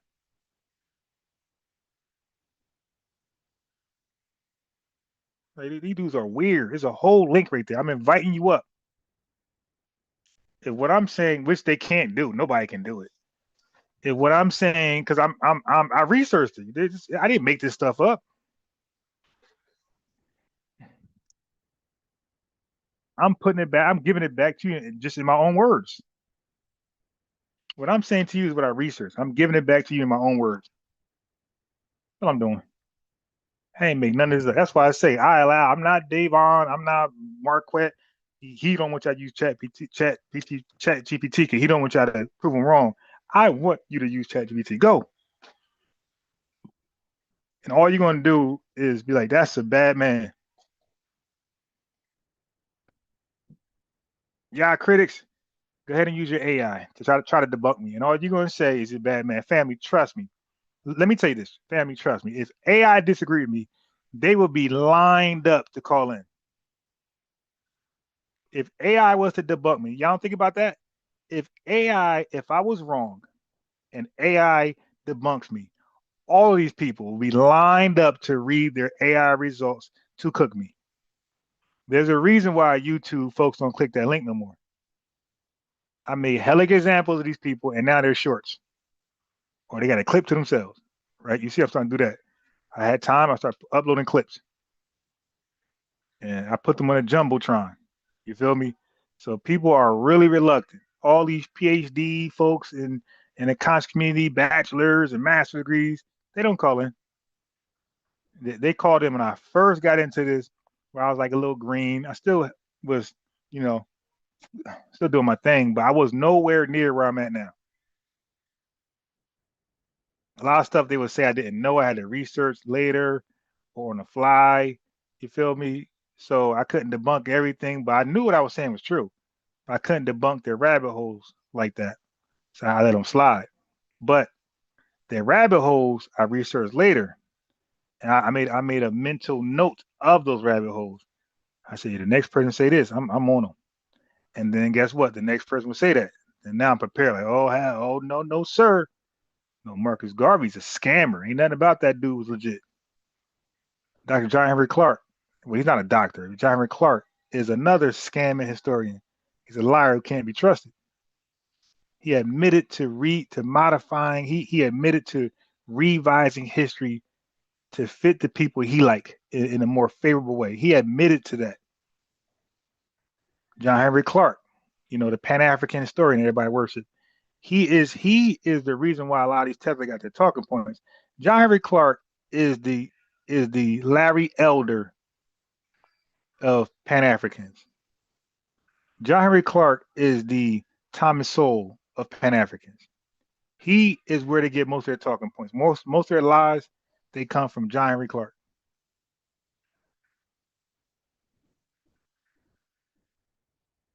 Most of the lies of the Pan-Africans, their lies come from John Henry Clark. All right, somebody's coming up. Yeah, man, and I call these folks by their name. I ain't gonna be sparing nobody, bro. You tell a lie, we gotta expose it publicly. You tell a lie publicly, we gotta expose it publicly, and the liar as well. New channel, you can mute. Yes. Uh, okay. Okay. Give me a second. Okay. So new channel. Whenever you're ready to mute. I'm just asking you, sir. Why are you acting weird in America, sir? We're Black Americans. Why would you block me just because I have a different opinion? Wait. First of all, you got blocked. Look how you coming right now. Bro, if you don't want me to come around, that's all you gotta say, bro. We're Black, bro. Okay. Okay. All right, man. I holla. The guy can't even come on. You scared now because I asked you a simple question? I'm good. Okay, I'm good. I blocked you from YouTube. Okay, so I'm good with you. I mean, he just calling, screaming and yelling. Am I screaming and yelling? I'm cool and calm and collected. I don't even want to get there. You dig? That's not even good for my health at my age. I don't even want to get there. I remember, family, around late April, I was cussing the tether out so badly for being dishonest that I actually felt sick. That's the first time in my life where I felt sick from yelling. I mean, I felt really sick, like really, really sick, like hospital type sick. So I'm like, oh shit. When people say calm down and all this stuff, that's a real thing. So if y'all notice, I used to get hyped up like Flipper T. But a lot of my debates, I try to stay calm as possible because that one encounter, I ain't like how I felt, and that was scary. I ain't like how I felt, and that was scary. I said, hey, I'm about to really die by yelling at folks. I said, so look, my approach been like, my tone has been like this ever since that day. If y'all look back at my YouTube videos, like look at around like early April and earlier, you see me yelling, cussing folks out. Look at my content made going forward. Y'all see my demeanor is this right here. I said, well, hell no, I ain't gonna be die cussing the tether out. I ain't gonna die cussing a FBA with a terrorist spirit like my man right there. My man called in screaming. All I said was, bro, like relax, why you show some respect, man? He still kept yelling. And then I go to kick him off. I'm scared. No, you're scared. Because you didn't want to have a real conversation. You called in screaming and yelling. You were scared. If you want to have a real conversation, you would have called up with respect, man. No need to yell at me. I don't even remember you, my guy. Like these guys take this internet stuff too seriously, bro. I don't even remember our last conversation, my guy. Your voice sounds a little bit familiar, but I do not remember our last conversation. You could have, because that name you had, I never heard that name. So that means you could have pretended to be somebody new, and I wouldn't have known. Yo, y'all don't be that special, man. Yeah, y'all tethers are not special as you think you are. I don't remember y'all once I hang up.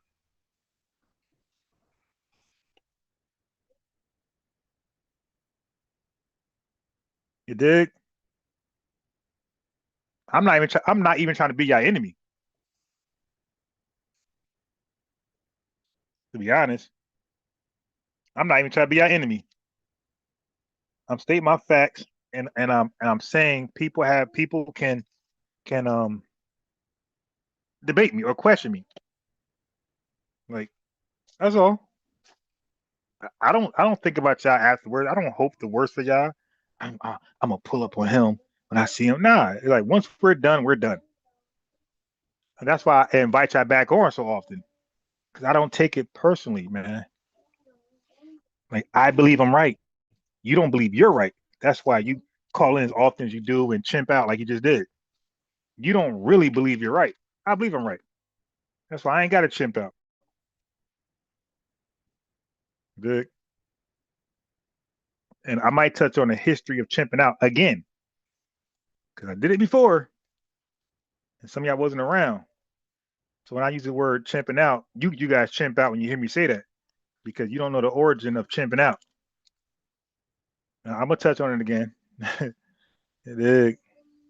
I'm the only person to break down the origin of chimping out. Nobody else done that. I broke down the history of the Britons. Who done that? I broke down a lot of stuff. The busy. I mean, yeah, family. Y'all just could ask me questions about the Romans, the Crusaders, the Byzantine Empire, the Ottoman Turk. This is stuff I just learned recently, and I'm becoming really good at it. The Persian Empire, when they became Muslim, what's the difference between a Persian and a Muslim? Do they speak Arabic? Do they speak Persian? I know all that. What's the difference between an Ottoman Turk Muslim from a Muslim from the Middle East, like somebody from Iraq? I can tell you. From a Persian, I can tell you what type of Muslim Persians are. Are they the same type of Muslim as the people from Iraq? No. I could tell you. I could tell you what happened. I could tell you why they became a different Muslim in faith. They both practice Islam, but they believe differently, and that different belief caused wars between those two. Okay. I could tell you about the Byzantine Empire and the Persian Empire, the 26 war on the fly. You can call me driving, call me in the movies. I could tell you that about that on the fly. I learned stuff. I really learned stuff where I memorize it. And by memorizing that, I didn't forget about none of my black. I still know my black history. Yeah, that's a good job. Here. You didn't know I can do it? I didn't know that. You didn't know that? No. Come see your hair. Come, give me your hair. That's in your head. Come here. You need a haircut. Yeah, I'm really becoming a beast, like Tariq Nasheed with his history. Because I was normally good from 1500 and up. Now I'm starting to play with 43 CE all the way up. I still gotta read it a little more often. I'm not there yet, but I'm almost complete from 43 CE to 2026. And every day, family, I keep reading, because I'm trying to be at the level where nobody can see me. I'm super competitive like that. All right. Now what was I gonna do? I was gonna. Oh, I know what I was gonna do. Yeah, man. So same thing with TikTok. TikTok, they do the same thing. They invite themselves up. They start hollering. I'm like, yo, slow, yo. Do you know me? I do slow down. Yeah, but FBA's, yeah, FBA's, yeah, it's 50 million, my guy. And Jamaicans do things too. Am I over here uh saying you're the last Jamaican I talk to?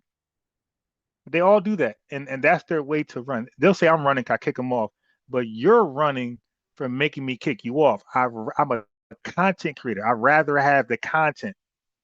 I rather have the dialogue, so I can clip it and make it its own little short video. Okay, I don't want to kick you off in 10 seconds. Like I don't believe none of y'all can touch me, and I'm not gonna do a Marquette. I'm gonna talk about the topic. I'm not gonna call you names and ask you where you from and you must eat. I'm gonna do that later if I need to, but I'm more interested in cooking your information, making you an example, making you a viral clip. I'm more interested in using you to show my intelligence, my brilliance, to highlight, my studies.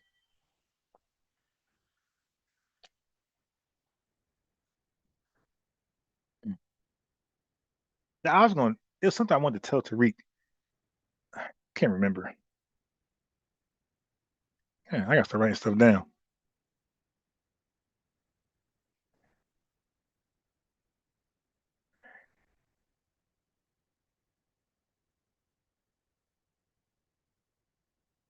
Hmm.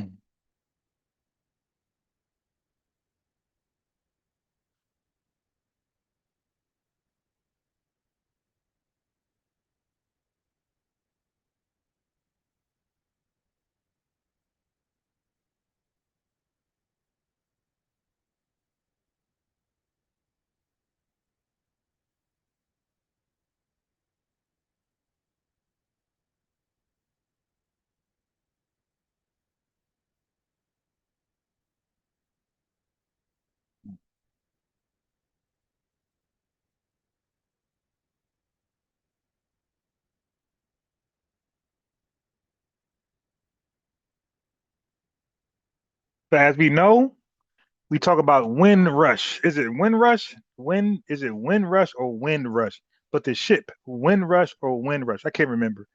But I talked about this a lot early on. But really under not even on this channel. I talked about this so long ago. It was under Unbiased Ron, which is now back Unbiased Sports. But I talked about the wind rush ship during World War II, where a lot of influx, where there's a lot of influx of immigrants from the islands, Jamaica specifically, and I think Africa, coming to the UK to hold up the UK as they go to war with Nazi Germany and wherever else. Okay. Yeah, it's actually called the Wind Rush ship. I always forget whether it's Wind Rush or Wind Rush, but it was a Wind Rush ship where they allow a lot of Caribbeans and Africans come over, immigrate, and hold up the country as they go to war. Okay. So obviously, the word Black Brit stemmed over there after the Black Empowerment and moving over here. So as I keep proving, bless you, yeah, welcome. As I keep proving over and over and over, how are you Black? You became Black after us. So the South Africans Black that was created by Steve Biko. He admitted he was influenced by Malcolm X and Elridge Cleaver and a whole bunch of other folks about Black. And he brought Black to South Africa. Before then, they were known as Bantu people. Okay? So he took our term and called themselves that, and they became Black all of a sudden.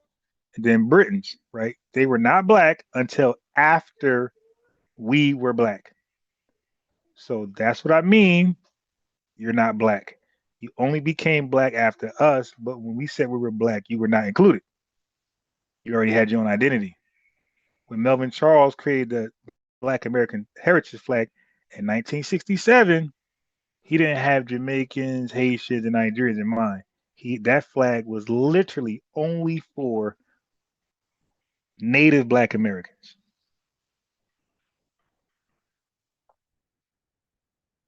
Watch this, family.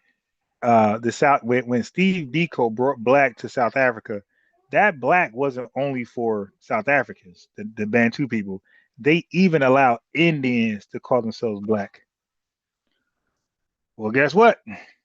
When the immigrants, when the Jamaicans, okay, thank you. Because you want it longer. Longer is good. So the Jamaicans and the Africans who went to the UK, the Somalians and whoever else, Sierra Leoneans. When they went to the UK, they then, influenced by Black Americans, what we did with Black, they decided to drop their identities and call themselves Black. Okay, but this was after us. And guess what they did? They did something similar to the Bantu people of South Africa. They extended Black to South Asian people. Okay? Do y'all know that? Do y'all know that the West Indians, the Africans who immigrated to the UK, and got residence there. Do you know when they borrowed our black, do you know they applied that to the South Asian people over there? So the Bantu Africans let the Indians become black, and the Jamaicans and the Africans in the UK allowed South Asians to be called black as well.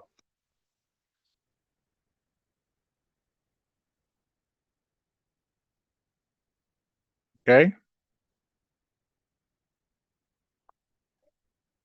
South Asians at some point was calling themselves black and their family, guess what? Then they rejected it. They said, nope, it's too broad and it blurs our distinct ethnicity.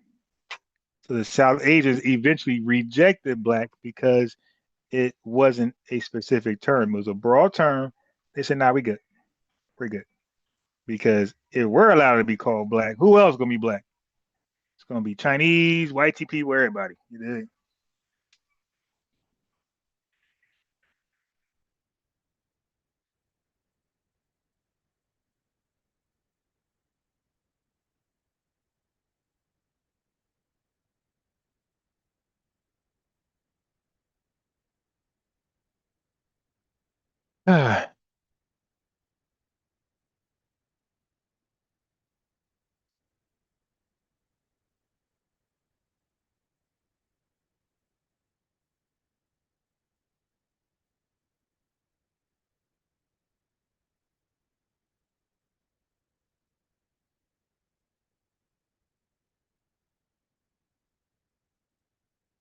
Yeah. So I think what's a black Brit? And I think people who call themselves black Brit are confused as to why they call them that. They just see the word black there. They see that if they say black, they're connected to us somehow, and somehow we're going to extend tangibles to them. Somehow they're going to be able to squeeze us dry. Some of these foreigners, they really think we're like people who don't work and we're just spoiled by white supremacists. Some of them actually believe that. So if I get if I get close to those Native Black Americans, if I call myself black, then somehow white man will spoil me too.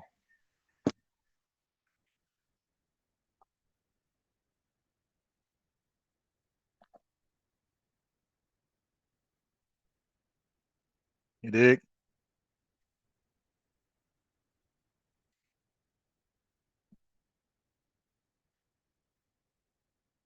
So the Britons were originally Britannic Celtic Europeans. That's European. Britannic Celtic Europeans. Those were the original Britons. And then later, Germanic people came to Britain, located southeastern Britain, while the native Britons occupied northwestern Britain.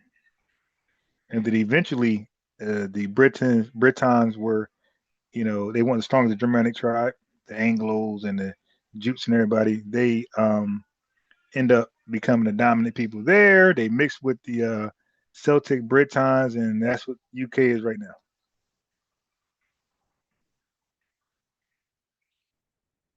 Okay. So the link is there, but if you chimp out, I'm just going to kick you off. I'm cool, laid back, and mellow. That's how you should sound if you invite yourself up. You shouldn't be hyped up. Your name ain't Flipper T. You should not be hyped up. You're just talking, right? If something I said was wrong, if you got to ask a question or give me your information, then do so. But don't call here yelling and screaming. I'm going to get you off every time. But they do that on purpose because they don't want to have a dialogue. They really don't believe they are a match for me. That's what they believe. It's not what I believe. Because if you believe you are a match for me, you believe we can dialogue equally, and you believe you have some good points, then why not call him with some respect? The same respect I gave you. I said, go, go. You cussing and yelling. Oh, ho, ho, ho, ho. Sir, this is Sunday. This is the Lord's day. This is white Jesus day. You dig? This is what Dr. Khalid Muhammad says: buttermilk complexion, cracker Christ. Yo, yeah, he used to go crazy on white Jesus. My man said buttermilk complexion, blue eye. Yo, he used to go crazy on that white Jesus.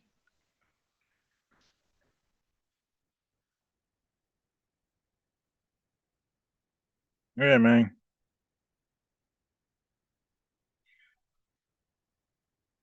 Oh, so let me get back to some Black Brit. Let's get back. Okay, so I explained the Black Brit times to you. I hope y'all enjoyed it. Hope y'all fact check it and just come back and say, "Oh, Bias, you were spot on." You dig? Dude gonna call in chimping out with something else. Dude, man, right? Like I said, man, take y'all medicine. Take your Adderall, take your Ritalin before you call in, man.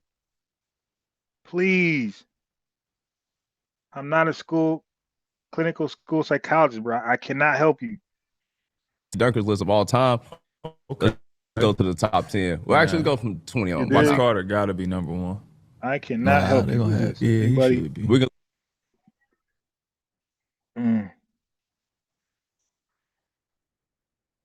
Anybody want to smoke? Yeah. So anyway, if I came in late, I went to the dentist Thursday. I sound much better. I'm in less pain. Antibiotics kicking in. I went to the dentist Thursday. And I left work early actually. I'm in excruciating pain. I get there, I fill a form, typical form. Then they asked me my race. They got Black or African American. I sleep Black, right? I just want to get treated. I'm in with pains on 10. So, because anybody know about infections? Infections can be very painful, and it grows in pain. Like it gets worse, like really quickly. The pain ain't like one day that's the set pain, and then day number 2 gets hard. No, no. An infection pain, that thing grows every whatever minutes, every whatever hour. So I get there and I see under the racial Black that there is something that says ethnicity. And the first thing there is African descent. So I'm like, all right, whatever. I just click it. I just check it. I just want to get treated, get some pain relief medicine and some antibiotics. So before I continue to write down, I said, well, let me see, because maybe I checked this box too early. Let me see if there's a other, and I could check other and put down Native Black American. Family, the last option on that form, I could not believe my eyes. I could not believe my truth-telling eyes. That last option, fam, for ethnicity, that thing said Native Black American descent. I thought I was being, pranked. I looked like ain't no way it says that. So I took a picture. I said, "Oh my God, did this dentist just delineate?"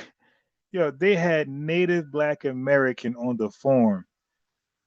Now these dudes like revenue, they chimping out. They don't know what to do. All these critics, all these Pan-Africans, they are, oh, your FBA got no power. You ain't nothing. Native Black Americans on the form, my guy. Y'all ain't Native Black Americans on the form, my guy. You African. You see your DNA? Native Black American descent on the form, my guy. That's an option. That's an option.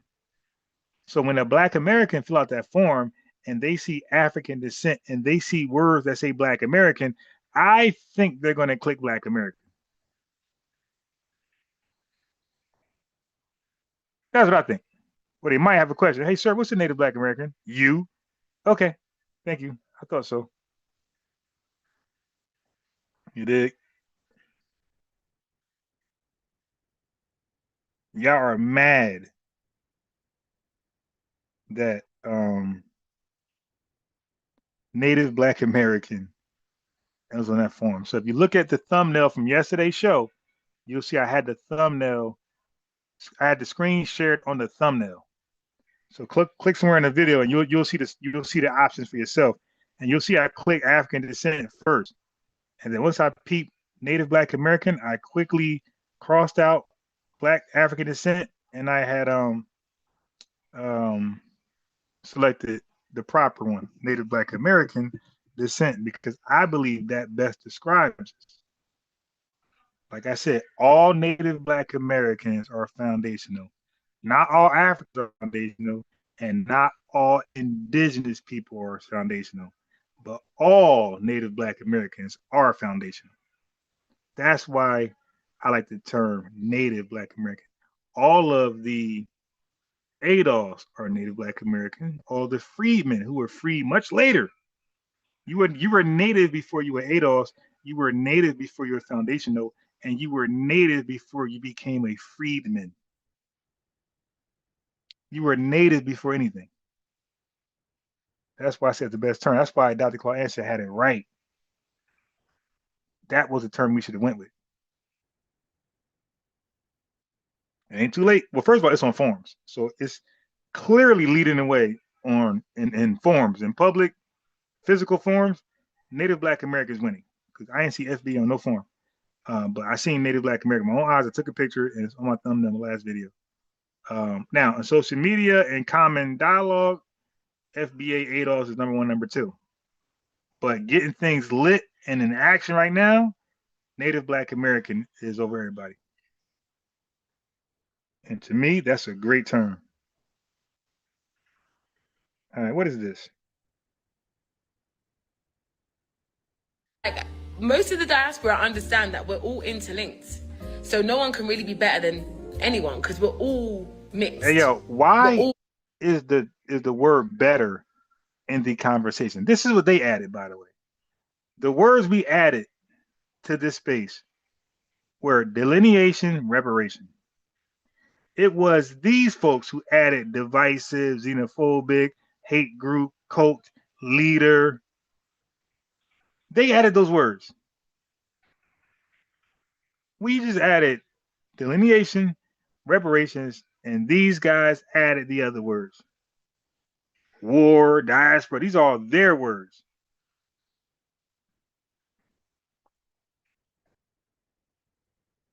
Y'all guys came calling to our spaces telling us we're not Native, we're African. That's what you guys did. This is what Africans and West Indians did, and Haitians. You guys called into our spaces and told us we're not Native, we are Africans. You guys added that into this conversation. We respond, we cook you, and now all of a sudden we're divisive, hateful, xenophobic. You added that there. That was not there. The only thing we were talking about at that time was delineation and reparations.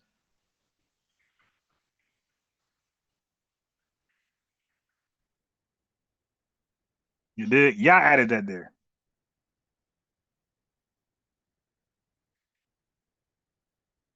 All essentially African and we're all essentially Caribbean. We're just a melting pot. But America seems to other itself sometimes. What? This is why family, this is why Pan-Africanism is becoming dead to a lot of people. They're not even honest. We're all linked, really. We in the diaspora, y'all all see yourselves as one. Are you crazy? Ma'am, y'all got 3,000 damn tribes on the continent of Africa alone. Damn. Alone. Huh? Do these folks think we're stupid? Boy, y'all got a long history. Millions of lives have been lost over your little tribal beefs and wars on the continent. Does this woman not think we don't know about the Somali War of 1991? Or the Nigerian Civil War of 1967? Or the Hutu-Tutsi genocide of 1994? Where you had the Hutu damn near wipe out 800,000 Tutsis in a matter of 3 months. Wiped out damn near 15% of the Rwandan population off y'all little tribal beefs. You all see each other as one. Dude, y'all have shed lives behind your little tribal beefs. This is the stuff that gets me upset. Let me calm down emotionally. I hate when they sit over here and try to make us the face of division. And they didn't chop up. I just said that. See 5 countries involved? Dude. Millions of people, I believe the last estimate was 5 million people killed. People still warring in the Congo now. Wow. They still warring in the Congo now. You dig? I want to hear it talk. This country belongs to us. President Mahama, you came for Ghanaians. You said Ghana first. You said you came for. I seen that. Seen that. All right. Okay. Thank you, brother. Let's go here next. I want to hear from them. I don't think we're taking over. I don't believe in that narrative. I think there's bigger people at play trying to put us against each other. But I think we're not taking over, but we're coming Yeah, here. look at Godfrey. Yo, taking over what, bro? 3 of y'all versus 58 million of us? Like, dude, stop taking over. Yo, to even put that in your mouth, my guy, you're weird. And look at Godfrey shaking his head. Yes, yes. Godfrey, like, Godfrey must have got flat from all that defense he was doing for FBAs. His country must have said, bro, you can't come back. You better make it right. You better come after them. I don't think we're taking over. I don't believe in that narrative. I think there's bigger people at play trying to put us against each other. There we go with the whitey man. All Africans are innocent. The whitey man is pulling the puppeteer strings for an African. Look at Godfrey. But I think we're not taking over, but we're coming here and we're seeing that there's opportunity that matches our talent. And I think in the UK sometimes it can feel like we don't get nurtured, you know. And I feel in the US they see someone like Daniel Kaluuya do so well and be mad talented. It's Damson. It's a no-brainer. But there's so many of that level of talent in the UK. I was just gonna say, because I think something that was interesting that you said, because I heard Denzel Washington say this. That dude right there is a complete filthy tether. You know, he was talking to a young actor and giving advice, and he says, "Hey, if you want to act." Yep. He says, "Get to a theater." He says, "If you want to be like me, do what I did." That's right. And start in the theater. Right. And I think that presence, and you can correct me if I'm wrong, that there's probably a greater presence in the UK with the theater than it is it is here, where I think people, I know at least in California, they may go to acting classes and then try to make the jump from. Look, man, I don't care about acting, bro. All right, I don't care about acting. Black Brits care too much about what others think, and that's why we keep losing diaspora wars. Now, firstly, I don't actually think it's possible to win a diaspora war, because I personally believe that it's inherently a fool's pursuit, a tournament where only L's can be won, if you will. But this is on the back of something that's been kicking off on Twitter for a while now, and I made a video about it in terms of the origins of the word black from an educational perspective. But now I kind of want to just chat. Those claims are being wait, what? Let me see what you got. I know you can do a better job than me, if you will. But this is on the back of something that's been kicking off on Twitter for a while now, and I made a video about it. What's this chick name? Where my glasses? Let me see this bullshit. I want to see her black research. What's her name? I can't. What is that? Okay, that's somebody post. We allow African and Caribbean immigrants to use the black side in the UK, and now these delusional think they actually have a similar culture. Yeah, I would love to see who the hell she is and what she did about the word black. In terms of the origins of the word black from an educational perspective. But now I kind of want to just chat. Those claims are being mainly made by FBAs and others whose ideologies I can't discern. Probably nothing good though. Make a comment about why people generally react so strongly whenever there's a stereotype. Okay, now the testers like her will never accept a dialogue on this right here, this black origin thing. She'll make videos and her bullcrap bias research, she'll lean on, but she won't talk to people that have a different conclusion based on their research. She won't talk to me about black. She won't talk to me. People like this just talk to themselves, and they're losers. They have their culture. They have a flag that identifies them, and they want to cosplay as us by using black. Okay, it's one thing to use black, but pay homage. But damn, you act like we're both entitled to it. No, that's not how that works. We gave ourselves our black. Some of y'all took it like Steve Biko and Steve Coakley, Kwame Ture. Some of y'all just flat out took it and hijacked it. And others were told you were black by whitey people. Others got their black from whitey people. So y'all foreigners got your black two different ways. One, you took it from us. The second one, white people gave it to you, and you said, okay. Americans have about someone somewhere in the world. And it's because a stereotype that an American has makes it around the world and establishes itself before you get a chance to establish and assert yourself accurately. They literally become global stereotypes. Even American societal stereotypes become global stereotypes. So this is why you might have, I don't know, a kid who is the child of Cameroonian immigrants and he's living in a random part of Lower Saxony and he's being stereotyped as a rapper by a white German. Getting to the actual point though, what I started this with, I'm going to ask and answer the question, why do Black Brits care so much? So firstly, there's no such thing as a Black Brit. Okay? Y'all bunch of different ethnicities coming under the umbrella Black Brit. Like they act like Black Brit is one thing. No, there's Jamaicans, all type of people, Senegalese, Sierra Leoneans, Nigerians, Kenyans, a whole Somalians. There's a whole, and you got whitey people that they allow. No, not white people. They got Asian, South Asian people they allow to say they're Black over in the UK, just like South Africans allow Indians to say they're Black. Yeah, so whatever Black you are, it ain't our Black. Okay, it ain't our Black. You made up something new and it didn't hit. Right, for vast majority of Black history education in this country, through the mainstream systems anyway, it emphasizes Black American history, emphasis on the I have a dream speech. Because we're the only Black people, numbskull.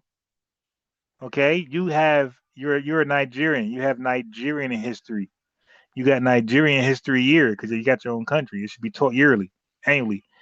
Apparently, they don't teach it at all. Because you wouldn't be calling yourself Black if you were proud to be Nigerian.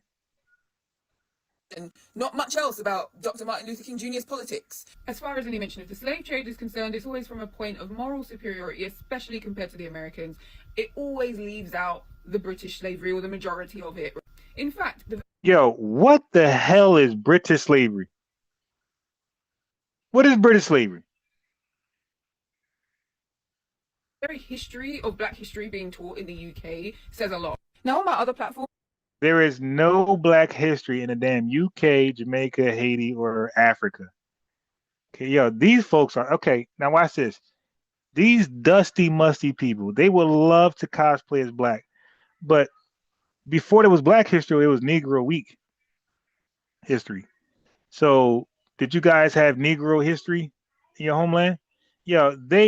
Ask these folks, are they Negroes? Because like we still use that term in certain cases. We'll say Negro, please. Ask one of these people were they ever a Negro. They want to skip past Negro and become Black. Ask them who in their family was a Negro. They'll run from that term so fast. I made a video actually about the history of Black History Month in this country, so if you fancy checking it out, the link is in my bio. But as you know, Black History Month started in the United States and gradually caught on across the country until it was formally recognized by President Gerald Ford in 1976. Now, the main founder of Black History Month UK, Akiaba Adaisebo, had actually participated in the educational movement during that time in the 1970s. The education system didn't... Wait, what? Did she say 1970s? Yo, are you dumb? This chick said 1970s, which, but she taught Black from an educated person.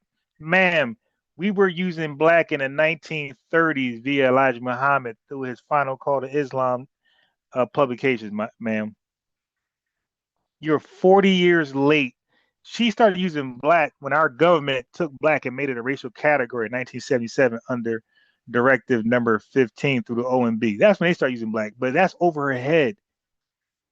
That's over her head. I mean, she's just making stuff up. Omit Black history. It actively demeaned. Got too much cake soap. Black children. And who were the children and young people at this time? Gen X. So Gen X, who at that time would have been majority Caribbean descent, you'd have had a decent number of people of African descent. They were the first generation to be mostly either born and or raised and educated. I feel like they're a super interesting generation to look into as far as the formation of Black British identity. And I find that sometimes the conversation, because a large chunk of it happens on the internet.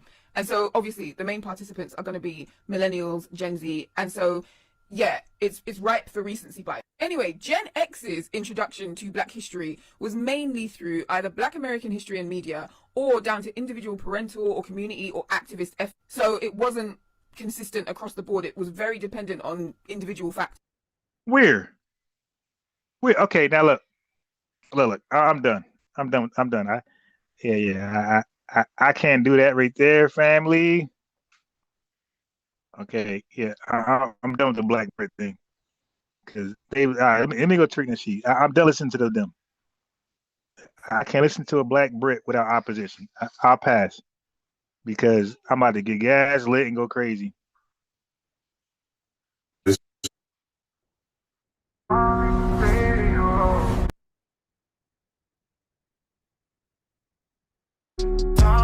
anybody can say what they want on the internet with no opposition, it ain't like she talked to Link or some because you know FBAs will pull ASAP. You know she not on TikTok where you can fight. You know, like come on, like these folks know when you're saying something about us and we think it's wrong, or we are definitely inviting ourselves up or clicking your link 100%. You dig? That's 100%. We are a pull up crew. We are the slide crew.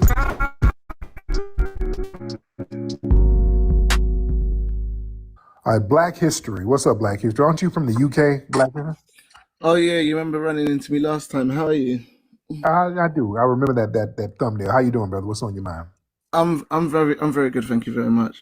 I feel like there's just a few things that do need to be covered though, because you was just on a point just now where you said, oh, you don't want to hear about it was Black immigrants and whatnot that built America and stuff. But when we actually look at the history, right? Obviously, we know that when YTs got to Africa, they weren't picking up or kidnapping, let's say, foundational Black Americans from Africa. They picked up African people. And when they actually eventually arrived in the Americas, they still didn't get off those ships as foundational Black Americans. They got off those ships as Africans, what they picked them up. If they were pregnant and they were giving birth, okay, once they got off those ships, they still gave birth to African people. But the thing is, the FBAs are very confused because 50% of them are saying that they want a delineation. That means it's something that hasn't happened. The other 50%, so I don't know, maybe you need to educate the FBAs as a whole so that everybody's on the same accord.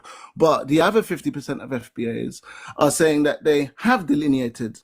So just addressing those 50%, okay, if there was a delineation that actually happened, this is an action. This is something that we can track. Where did this happen? Because you're saying you did it. So we have to look at the history. It forces us to actually. And then we look at the ratification of the 14th Amendment, which is what allowed Black people in the United States to now be deemed as citizens, American citizens. So that would actually mean that everything that in America that was built prior to 1868 is actually the works of African people. Is built by Africans, and that would mean that actually it was Africans that built the White House. And hey, look how desperate they are now. But they'll tell you in the UK, they'll tell you the culture in the UK. They won't call it African culture, by the way. Family, anything they do in the UK, they don't attach it to Africa or Jamaica at all. Any Jamaican, any Trinidadian, any Haitian, any African who's in the UK, we're living there with residency, with citizenship. None of those folks who do something great there would say it's Jamaican or African. They will all call it Black Brit. Okay? And they just got there, they doing that. We've been here over 400 years. Listen to my logic. This is what I'm trying to say. Like, I'm the baddest to do this. I'll say, sir, you're a Black Brit, right? Yeah. Okay. When Black Brits, is there a Black Brit culture there? Yeah. Okay, cool. Is there such thing called Black Brit music? Yes. Aren't Black Brits made up of Africans and West Indians? Yeah. So isn't it, according to your logic, isn't it technically Jamaican music and African music, not Black Brit music? I say, you see, you just cooked yourself. You're there just yesterday. And the things you do there, you disconnect it from Africa. You disconnect all of your achievements and accomplishments from Africa and the West Indies while you just got to the UK. You just got there. You're not calling it African or West Indian influence. You just got there and doing it. We're 400 years plus here in America, and we're not connecting it to Africa, and you are telling us we should. I just cooked his logic, family. It's that fast. I process because I play chess. I play 1 minute chess. I process stuff fast, and that's one of the reasons why I play 1 minute chess. Okay, it's to process information really fast. Okay, that's why I'm good. I'm witty like that. That's my secret. That's one of my secrets. One of my secrets. Because to play chess, chess is supposed to be a long game. No, all my games are no longer than 1 minute. There's sometimes I win in 15 minutes. I'm lying. Sometimes I win in 15 seconds. I win under a minute. Sometimes I lose under a minute, but the game can't go longer than a minute. So you got to process the board every time as you go, every time they move, and all together 1 minute. This is how I become really fast and witty with rebuttals and comeback. He just told us all of our time, the century's been in this country, away from Africa. He's telling us, no, Africa gets the credit because we were not American citizens until 1868. Okay? Now, he's confused on what a citizen is. He's confused on what a nationality is. He's confused on a lot of things, social terms, social things that matters too. First of all, when we got nationality, when we got birthright citizenship here, we were never given citizenship national. We were never given national citizen rights. Okay? They blocked it from us. So essentially, even though we're technically American, we never seen ourselves as technically American that whole time. But we definitely were not African. So at that time, we had citizenship to America, but we were deprived of American rights, American liberties. So we kind of didn't feel like Americans, even though we were, but we definitely did not consider Africa. But let's back to my greater point. He is saying after we've been here over 400 years, disconnected from Africa, but he still want to attach our accomplishments to Africa while we haven't been there over 400 years.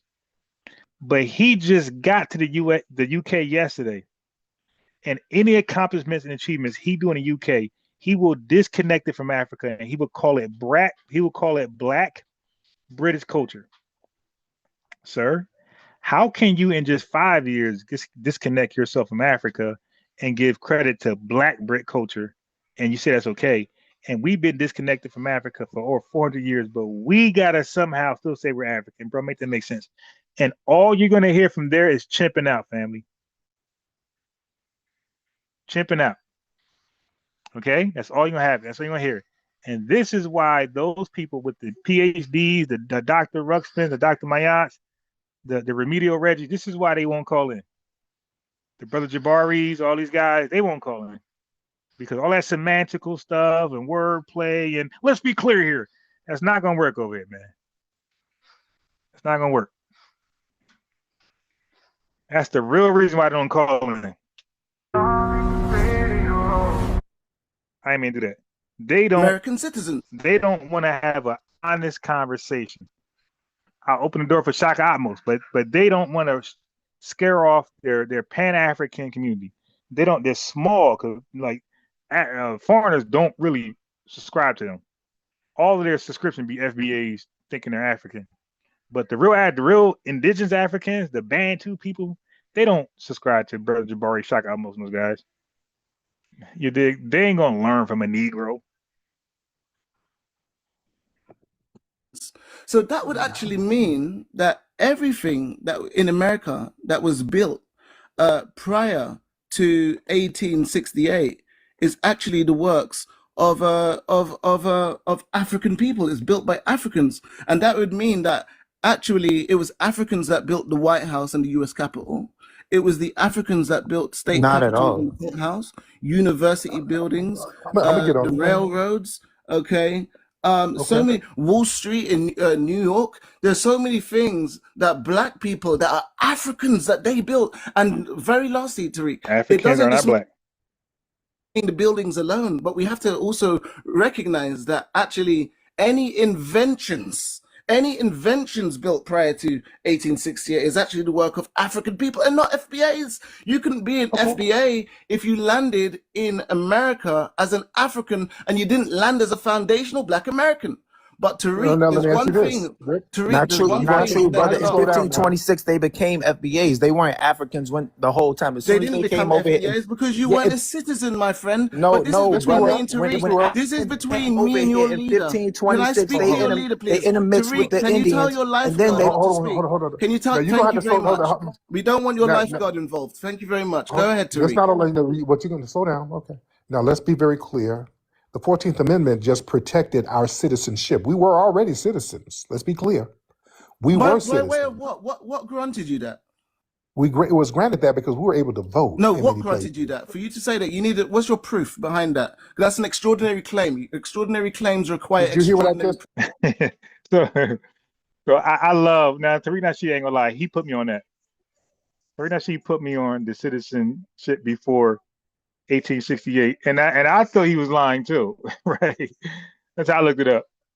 All right, so I'll be using that same thing versus each other, Joe. I'll be having fun. Like, wait a minute, we were citizens before 1868, and they'll chimp out like him, and then I'll slow them down and I break the truth to them, and then of course they're gonna change the goalposts. You dig? They're gonna move the goalposts. It's like, wait a minute, you said we were not citizens in any way except through the 14th Amendment. You were wrong. Were you wrong? What is the document that granted you that? We were able to vote. That granted you to be deemed as a citizen in the United States of America. The fact that we were able to vote. That was it right there. That was proof. See, you understand this. That's not enough. But you weren't deemed as a citizen. No. Okay, so Tariq should have asked him, in this country, can you vote as an illegal? Can you vote, not as illegal, I'm sorry, can you vote as an immigrant? You should have asked him, can you vote without having citizenship in America? And that would have ended it. So sometimes Tariq, he'll say stuff, but he won't really like go in the way he should. He should have asked the guy, Tariq, sometimes you got to ask them questions, bro. Stop talking, because they're not listening. So ask them questions and force them to listen. Ask the guy, can you vote in America if you're not a citizen? Or is it illegal? If you're an immigrant and you don't have citizenship and you vote, that's like immediate. I don't know if y'all know this, family, but that's like immediate deportation. If you're in this country legally as an immigrant and you vote, that is so illegal that that's almost immediate deportation. So Tariq could just ask him, hey, sir, are you allowed to vote in this country if you're an immigrant? That's it. Okay, so now did we vote or we didn't vote? You feel me? Sometimes we just gotta stop talking and ask them the questions and get the information out of them. That's what I do. That's my job. I take the F. Lee Bailey approach. So 1868, and that was That's actually now allowed through all. Okay, let's stop. Okay, what you're gonna do, if I'm giving you an answer, you're gonna have to stop trying to talk over it because I just crushed your argument. If you get your argument crushed, it just got crushed, sir. All right, don't try to talk fast. Don't do that. That's y'all got a very bad habit of that. When your argument gets crushed, y'all just start talking fast. Don't do that. We were able to vote going back to the 1700s. In many places, we were able to vote. In order to vote, you had to be a citizen, sir. You had to be a citizen. So we were already citizens in many places. We just had the 14th Amendment confirm that. That's all. We were already citizens, sir. Because this is our homeland. We built it. We didn't immigrate here. We built this from the soil. Do you understand that? And it was built by foundational Black Americans, sir. Go ahead. Go ahead, Black history. Let's go. We're going to do some Black history here. Go ahead. Sorry, I was actually on mute. Yeah, Okay, I was yes, on go mute. ahead. I think you muted me. Now go ahead. Okay, so what I'm trying to say to you, right? Regardless whether you could vote or not, you still weren't deemed a citizen until the ratification of the 14th Amendment. The 14th Amendment is what actually made it that every single state had to now be on code beforehand. In fact, there was a minute of black people in America that were being deemed as citizens by selected states. But it was, again, it was the very minute of black people. The Oh, so now ratification. he understands. See, yo, family, they said some of these tethers, yo, they know. Like Kwame, remedial revenue, he knows. He don't think you know. Daddy, I can't hear.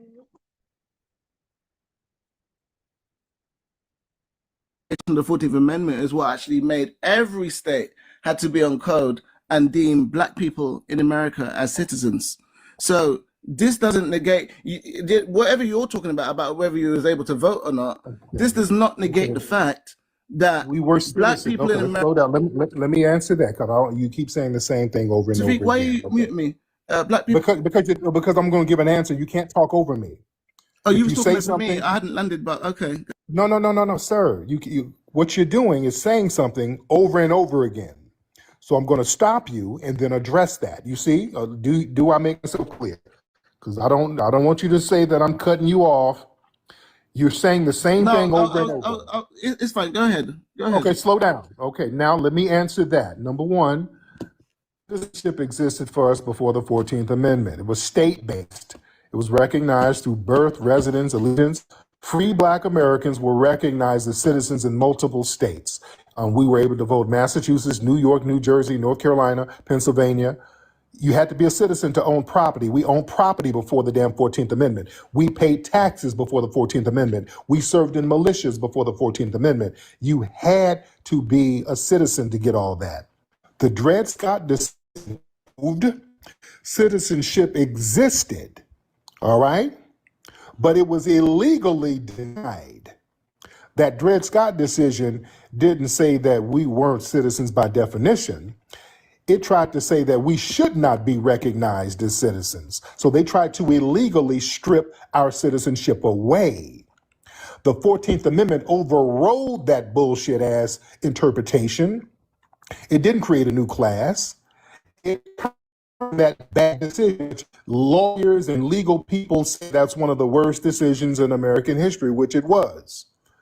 All right, so let's get it straight. It restored and protected a status that already existed in practice, sir.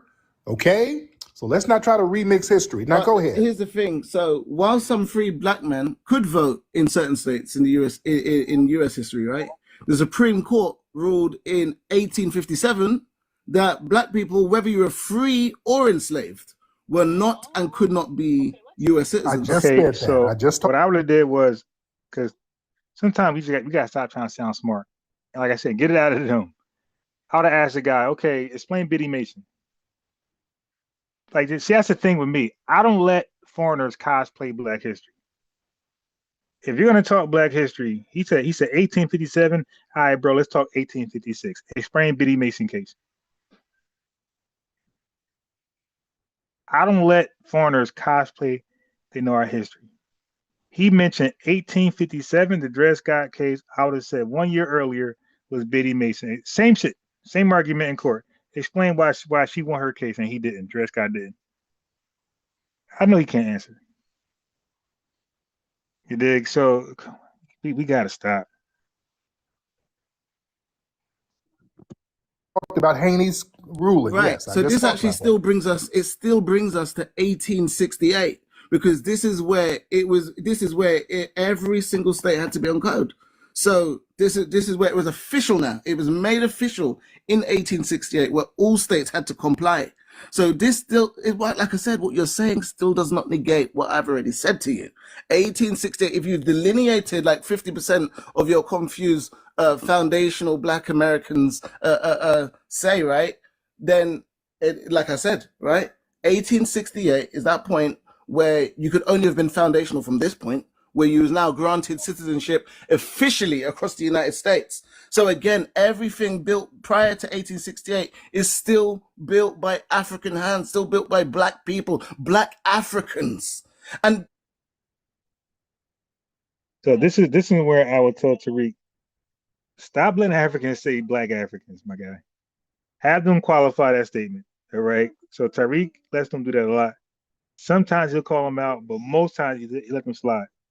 And he don't know, by letting them slide, they gain the advantage of the point they're making because he's conceding, he's acquiescing. So he got to start challenging them, like, yo, what's a black African?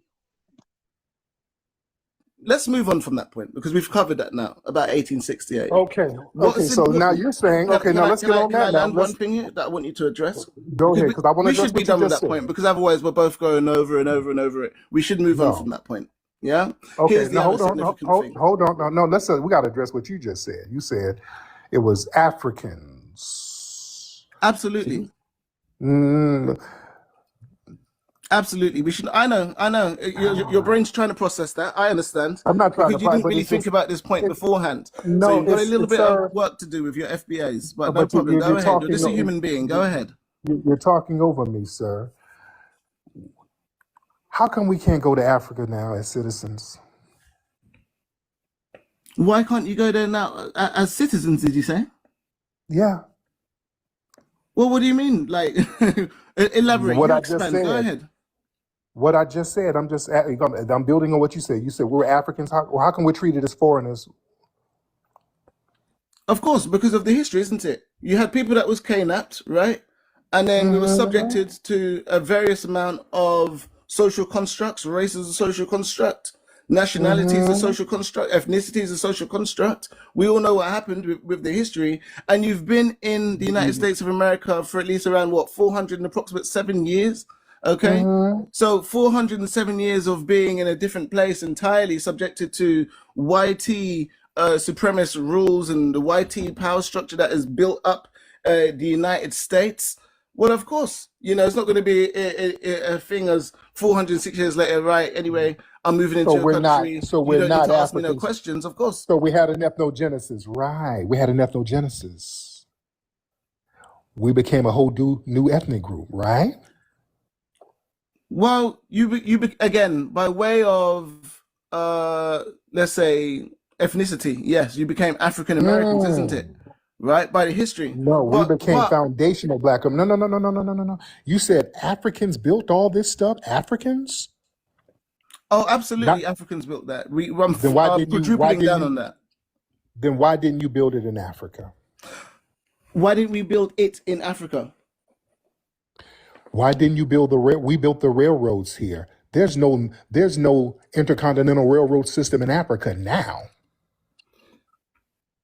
Well, again, like you're talking about the building structures, okay, in the United States of America that were vast majority were YT architects that forced the BLK people to do Benjamin Banneker wasn't white in the United States of America. Benjamin Banneker wasn't white. He was one of the people who helped design Washington, D.C. Horace King wasn't white. He was the foundational Black American architect who designed many of the bridges in the South. We had all types of architects, sir. Keywords. I made sure I was careful with my words. Vast majority of the architects were YT. Okay? But the forced laborers absolutely were BLK. But that was coming from our ingenuity. That was coming from our ingenuity too, sir. We were designing a lot of this stuff. There were white people over there in Africa. How come y'all weren't building nothing with them? How come y'all weren't building nothing with them? There wouldn't be a we because you wouldn't be part of that we. That's why I already covered that with you. That's actually he's giving a bad faith argument. But I want black Brits to call in. I would go on IG. I would go on TikTok, but sometimes they say they can't hear me, so I don't feel like I'm talking. They can't hear. It gets annoying. When you're talking, but they can't hear you, and you don't know when they can hear you. Yeah. So I'll do TikTok another time later. Right. There's a black Brit is a made up nothing burger. These are people with identities. I look, family, I try my best to talk to these folks about, hey, aren't you Jamaican? So aren't you always a Jamaican? So everywhere you go, you're Jamaican, right? No matter if it's Australia, Europe, Egypt, Africa, aren't you just Jamaican? Yeah. Okay, so why are you now a black American in the United States and a black Brit in the UK? Why are you something different? Why are you not just Jamaican with British nationality? Why are you not just Jamaican in America with American nationality? Why are you something completely different? And it's always crickets. They really can't explain that. Like, yo, what where's your James Brown song? I'm proud and Jamaican. I'm proud and Haitian. I'm proud and Ghanaian. They really need a proud song. They fly these flags all day long in New York, New Jersey. They cover their cars in these flags, and you ask them who they are, they're gonna say black. I'm like, so sir, why do you got a Trinidadian flag covering your car if you're just black? Like African people, you wouldn't be part of that because there was no foundational Black American until 1868 at most. Okay, so unfortunately, that's not true. So Tariq, don't be a tether, Tariq. Oh no, don't start trolling now. No, because now you're trying to look. That's our stuff. I'm sorry.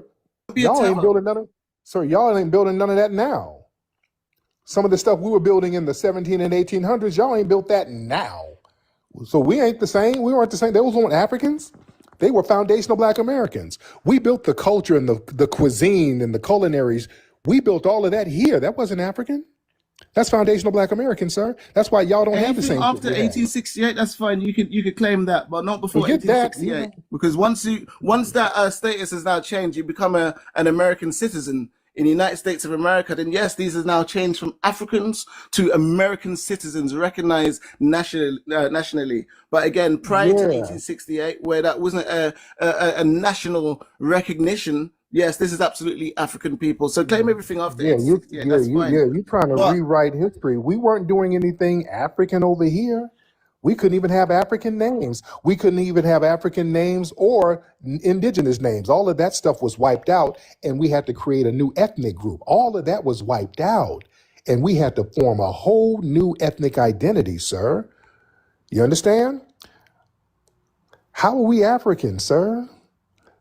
How are we continental Africans? I can explain that. Yeah. So, well, when we do it, this is why it makes sense. The biggest. Now, I would love to hear how we African, because I promise you, I asked that question to every Pan-African on earth, and none of them, they came to my channel, all these big dogs, all these Pan-African scholars and researchers, they didn't go to Tariq, they didn't go to Black Alpha, they came here on FBA News and Updates. They came here on Blacks News and Facts. They came here to talk to Unbiased Ron, and none of them gave me data on how we're African.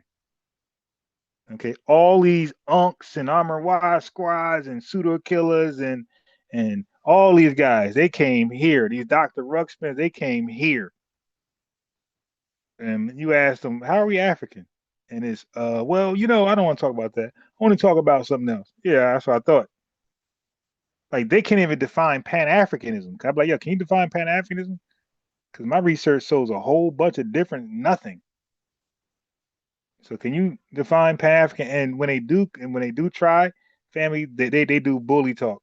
Like they do what's his name? Rasun. When Rasun came over here, he just tried to overtalk me and it's like, and nah, son, nah, he's extra New York, nah, son. Like, dude, can you respond to what I just said, my guy? All this, nah, son, man, Like, can you just talk, bro? Stop talking like a fake hood nigga and just talk. You do all this reading, like, you know what I mean? He claims he does all this reading. So how come your vocabulary didn't expand? Why you still on, nah, son, you see? So how you do all this reading and your vocabulary did not expand, bro? How's that possible? Tell me how that's possible. How do you claim to be a reader, but your vocabulary did not expand? That's why they say reading is fundamental. Your vocabulary for shit sure is going to expand if you're a reader, like you say. So if you're clearly a reader, then why you still, nah, son? Yeah, nah, son. Oh, mush mouth, like, dude, why is your vocabulary still primitive, and why are you mush mouth?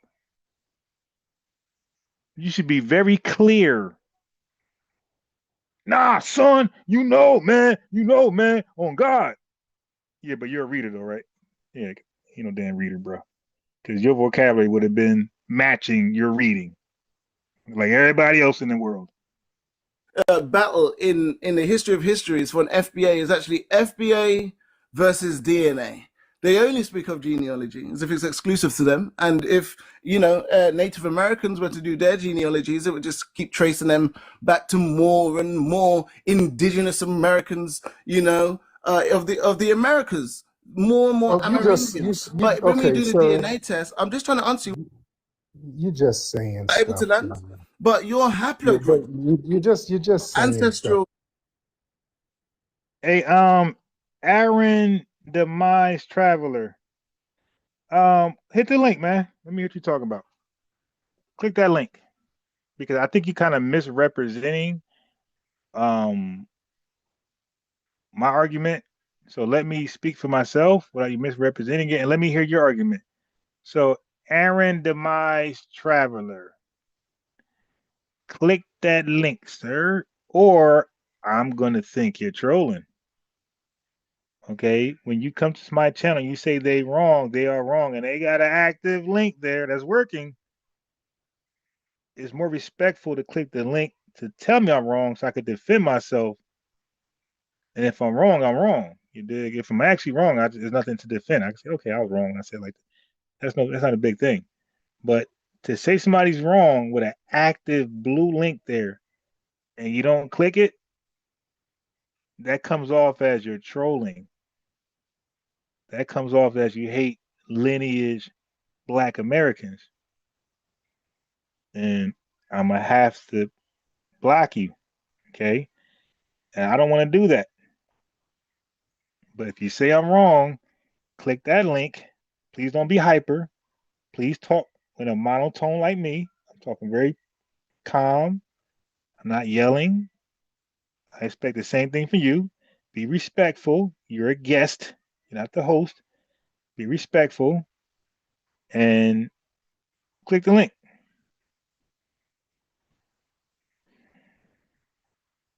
Okay.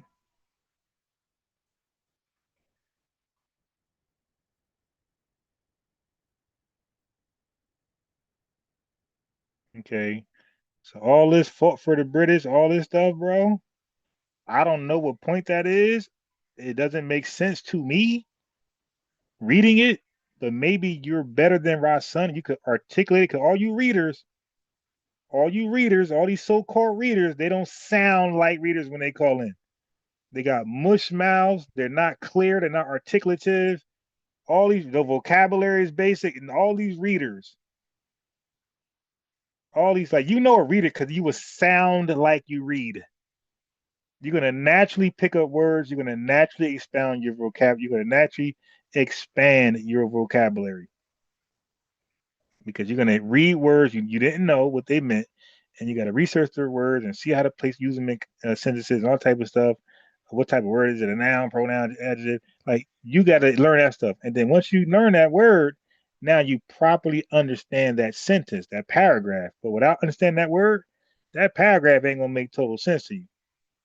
So real readers will try to get that word out the way. So anybody who agrees with that point, you too click the link and maybe you can expound for them. If you think they made a good point, the link is there for you too. Okay, because I didn't see a good point. I seen a bunch of babble. I seen a bunch of plebiscite babble. That made no sense to me at all. But again, maybe I'm reading it wrong. Maybe they worded it wrong. I don't know. But either one of you can click the link and explain that further. I'm open to that. But I know neither one of you can justify a so-called Black Brit. Neither one of you. All right? Typing is one thing, but articulating is another thing. You guys get on here and can't even talk. If you can't talk, you definitely can't type because you're going to type how you talk. So you didn't type the whole bunch of mumbo jumbo. It didn't make sense to me. So now I'm asking you to click the link and reiterate that. Recite what you typed. And let's talk about it. All right.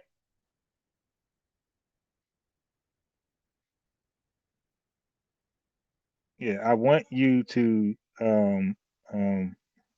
call in. I mean, because listen, just because somebody state a historical fact doesn't mean it. Look, here's the difference what you guys are falling for. Just because somebody gives a fact, okay, let me say this. The way theories work, theories are a conclusion based on facts. So the facts can be true, but the theory can be wrong. Okay? The facts can be true. I can walk into a restaurant and see people tied up and their mouth duct tape, and I can conclude this is a robbery. Okay? So the facts are they are tied up, it is a place of business, and their mouths are duct taped. Okay? But my conclusion, this is what I'm adding to it. So facts is what I did not add. I didn't add the facts. They were there when I got there. What I'm adding is this was a robbery. But they can say, no, we're not robbed. We have a son who's on the spectrum and he taped us. He's huge, like baby Huey, and he taped us all up and he's in the attics knocked out on his Ritalin. You see? So now my conclusion, my theory is false, but the facts are the facts. So just because somebody say a bunch of facts, historical facts, doesn't mean the conclusion is true. Okay? You got to know that. That's why a lot of y'all are so easy deceived into foolishness, not me, because I know the difference between facts and the storyline or the theory. I know the difference. Fingerprint is still showing as E1B1A, L2A, L1B haplogroup. It's still showing Western Central strong African blood running through the FBA. This would make sense why they don't want to do that DNA test. FBA. Hey, did that make sense, by the way, what I just said? You can have a bunch of facts, but your storyline to the facts could be wrong. The facts are the facts. But you concluding a bank robbery or not bank robbery, but you concluding a store robbery, that's false. Because it was their crazed nephew, baby Huey, who's deranged and on a spectrum. And he's huge. And he tied everybody up. He ain't robbed nobody. He duct tape everybody. He's upstairs sleep off that Ritalin. You dig? So the facts were the facts, but the storyline, the thesis, the theory was wrong. Okay? So a theory is based on facts. The facts don't change, but the theory can. So by him mentioning war and all this foolishness, that don't mean his conclusion is right. I can't fall for that, man. You gotta be a little more smarter. But he says he's gonna call in. Let's see. He's mentioning British war and all this crazy stuff. I don't even know where he's going with that. But we have a subject, and the subject is what is a black Brit?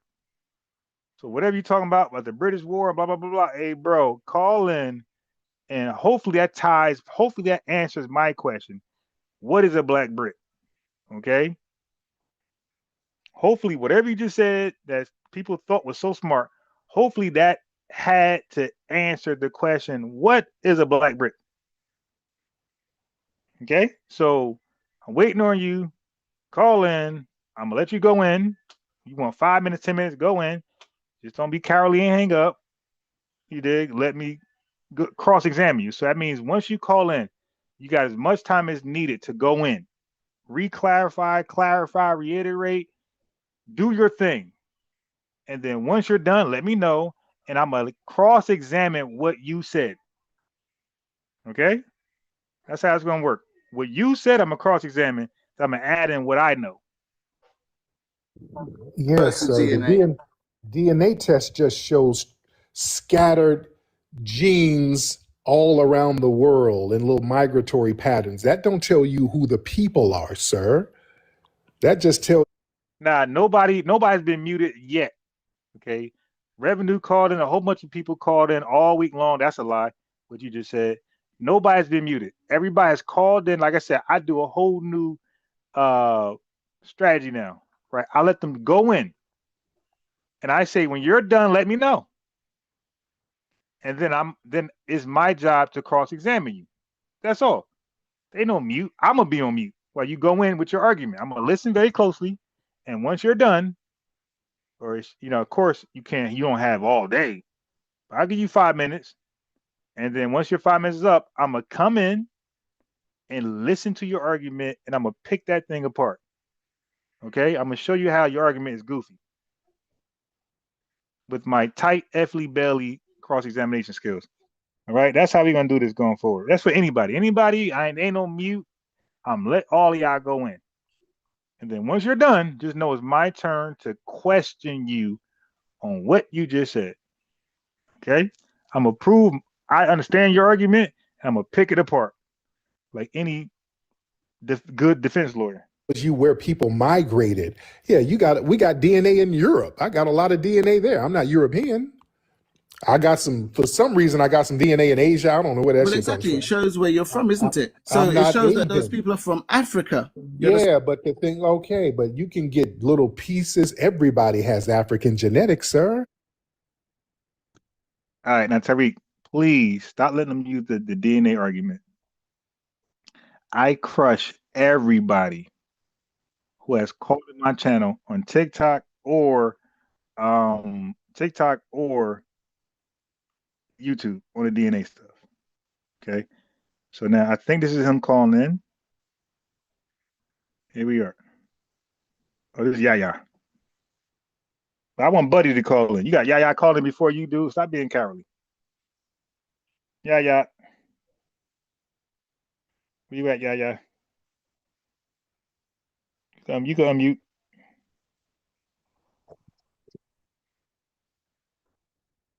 Hello. Oh, you back? Oh, she disconnected. You ready, Yaya? Come back when you're ready. Is that was Gigi? No, it wasn't Gigi. You already called me. No, because we're gonna go to the park. Is he coming now?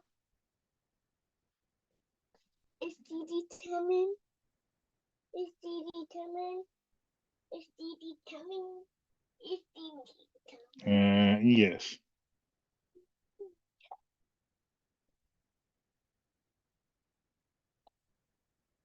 Yes, Yugi. Look. Mm-hmm. Look I see it. Okay, so they calling back in. Somebody. Oh wow, that's just slide. Oh, Yaya's back.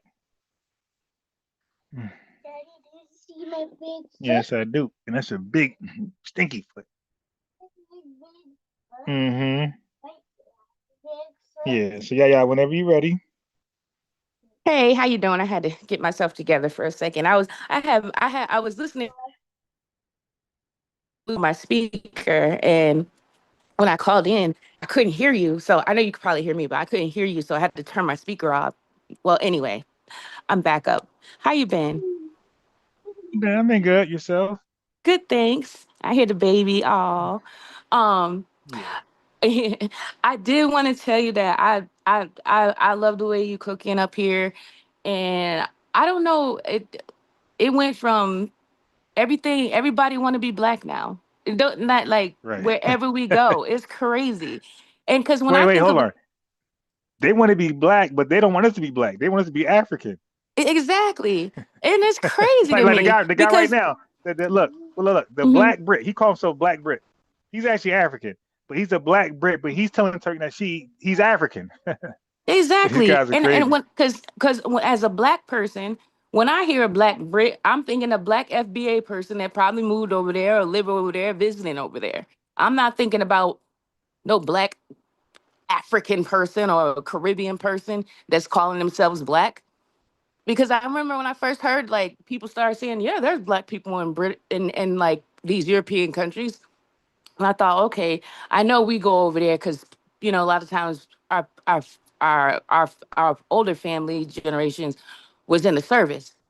You know what I mean? So a lot of them did go to different countries and got to see different things and stuff. So some stayed and a lot came back. A lot more came back than stayed on them different places. But so it's just be like if they say a black Canadian, I'm not gonna think of I'm gonna think of a Black American that is over there in Canada. I'm not gonna think of any other race. So that's what just ticks me off about them trying to make black a flat black word. I don't like it. And it's like I'm really proud of our culture for delineating and standing on it because we need that. We really need that because now, you know, now everybody, when I was coming up, if you everybody wanted to be mixed with something, it was like, oh, they exotic, they got that in them. Oh, you know what I mean? It was like if you was just a regular black person, it was like, oh, okay, excuse me, I'm just black. Fact. Nah, so here's the thing. You just said when you hear about a Black Canadian, Black British, and and don't forget about the Black Scottish people. Oh yeah, yeah, You for sure. think, yeah. So you think Black American who got citizenship over there. Guess what? They're hoping that that's how whitey people view them. They're hoping as long as they claim Black Canadian, Black Scottish, Black Irish, and Black Brit, they're hoping that the whitey Europeans see them as a native Black American. Okay, because in their mind, they like to delude themselves to think we are spoiled. We don't work hard, and whitey people just give us stuff. So Mm-hmm. they That's think true. they think by claiming black, then they can get some of the unearned tangibles as well. Right, right. And that's why they do it. That's true. And it just really it's so frustrating because I don't FBA, native FBA, I don't care how we put it on all the forms. It just need to be because you know what I mean? Like it needs to be standardized on all the forms. Cause everybody used to say what they wasn't, like when they want to attribute Hmm.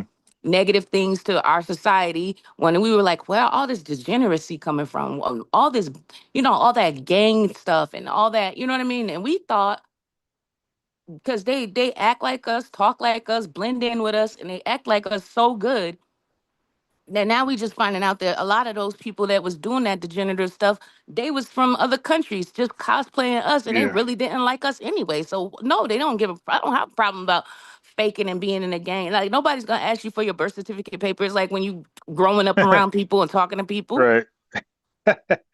Your birth certificate. You know what I Yeah, mean? that'd have been a good idea though. Exactly. Let me see your birth certificate. Yeah, you Uh-huh. ain't gotta show me your social security number. Let me see. Right. You know what I mean? Uh-huh. Why would you have a problem with that? You know? Because and technically, honestly, anybody could mail off for anybody birth certificate. All you gotta know is their name and where they from and go to vital statistics. So why you can't show me? Right. Yeah, right there.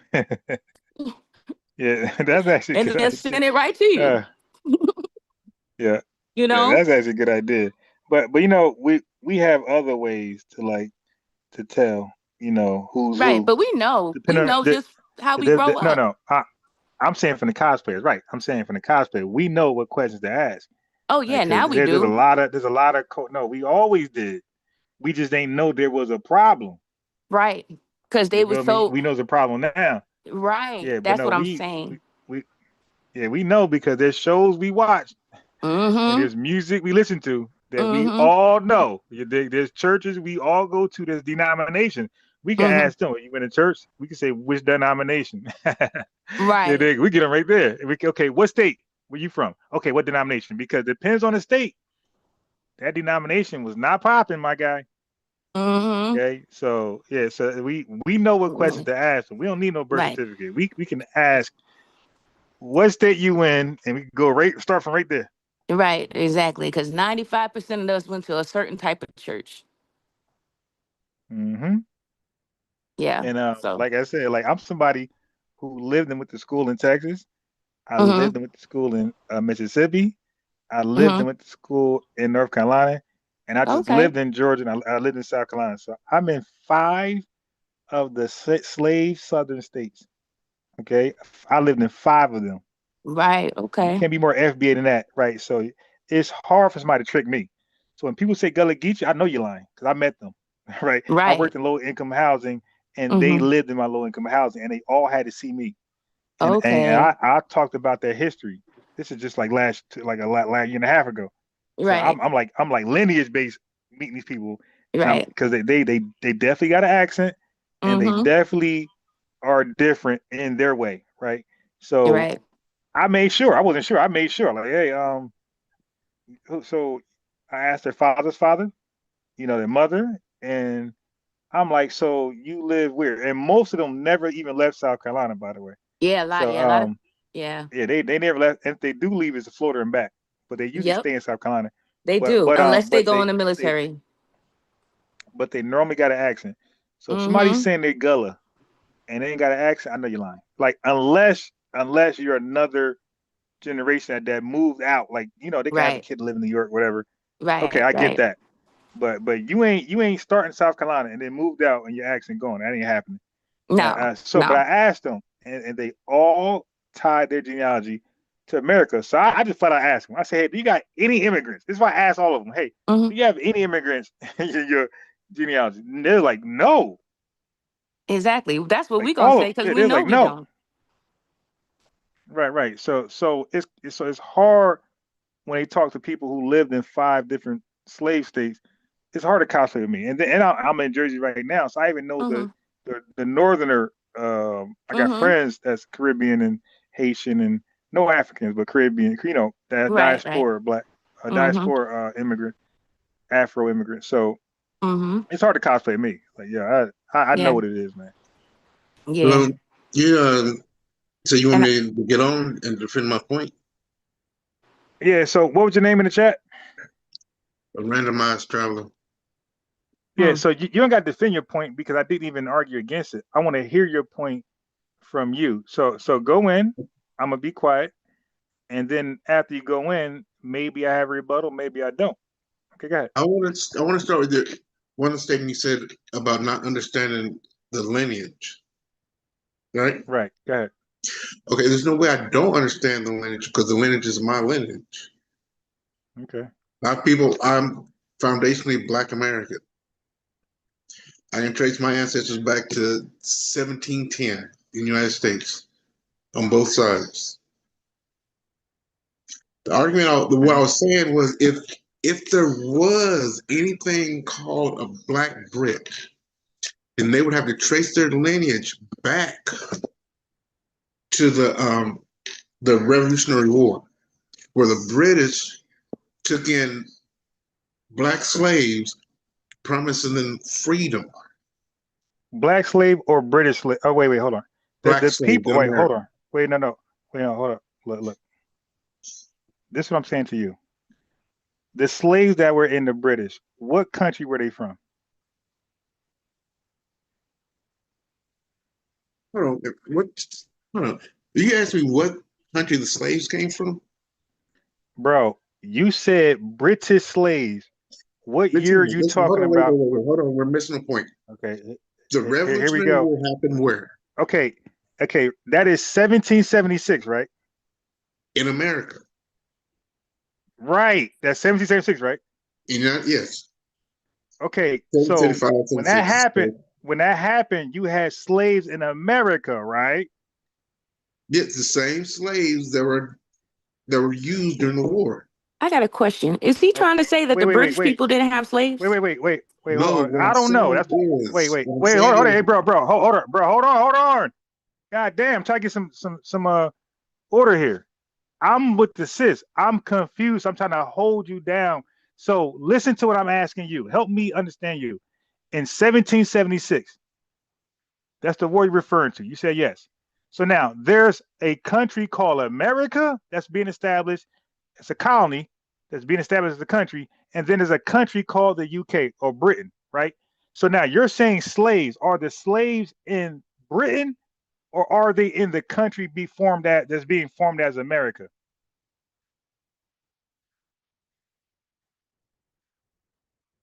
So he goes quiet. I tell you, a lot of people they call in and they don't Mm-hmm. understand what they're saying. Oh, they You don't understand. know. So you got to go. So you got to Can you go stop Google it and now. listen for a second? Yes or no? Hey, bro, did you understand my question, my guy? I'm Yes, if confused. You I'm said answering a okay. question. I need you to listen. Okay? So wait. Before I listen to a ramble, It's I not going to be want a to know. ramble, You said but okay, see hey, that bro, that in itself bro. that in Hey, itself hey, is passive uh, aggressive. If you there we go. So I had to mute him. I didn't kick him off. I know. He said slaves. He said slaves. He said what I said bridges. is you're So being I'm passive with. aggressive instead of listening. Hey, bro. I got you on mute real fast because you're not answering me. I'm not answering. You're Okay. not listening. You're Okay. not letting me finish my No. point. But I don't want to listen to a ramble. I just want the answer. So now, are the slaves at that time, are they in Britain or are they in what we call America today?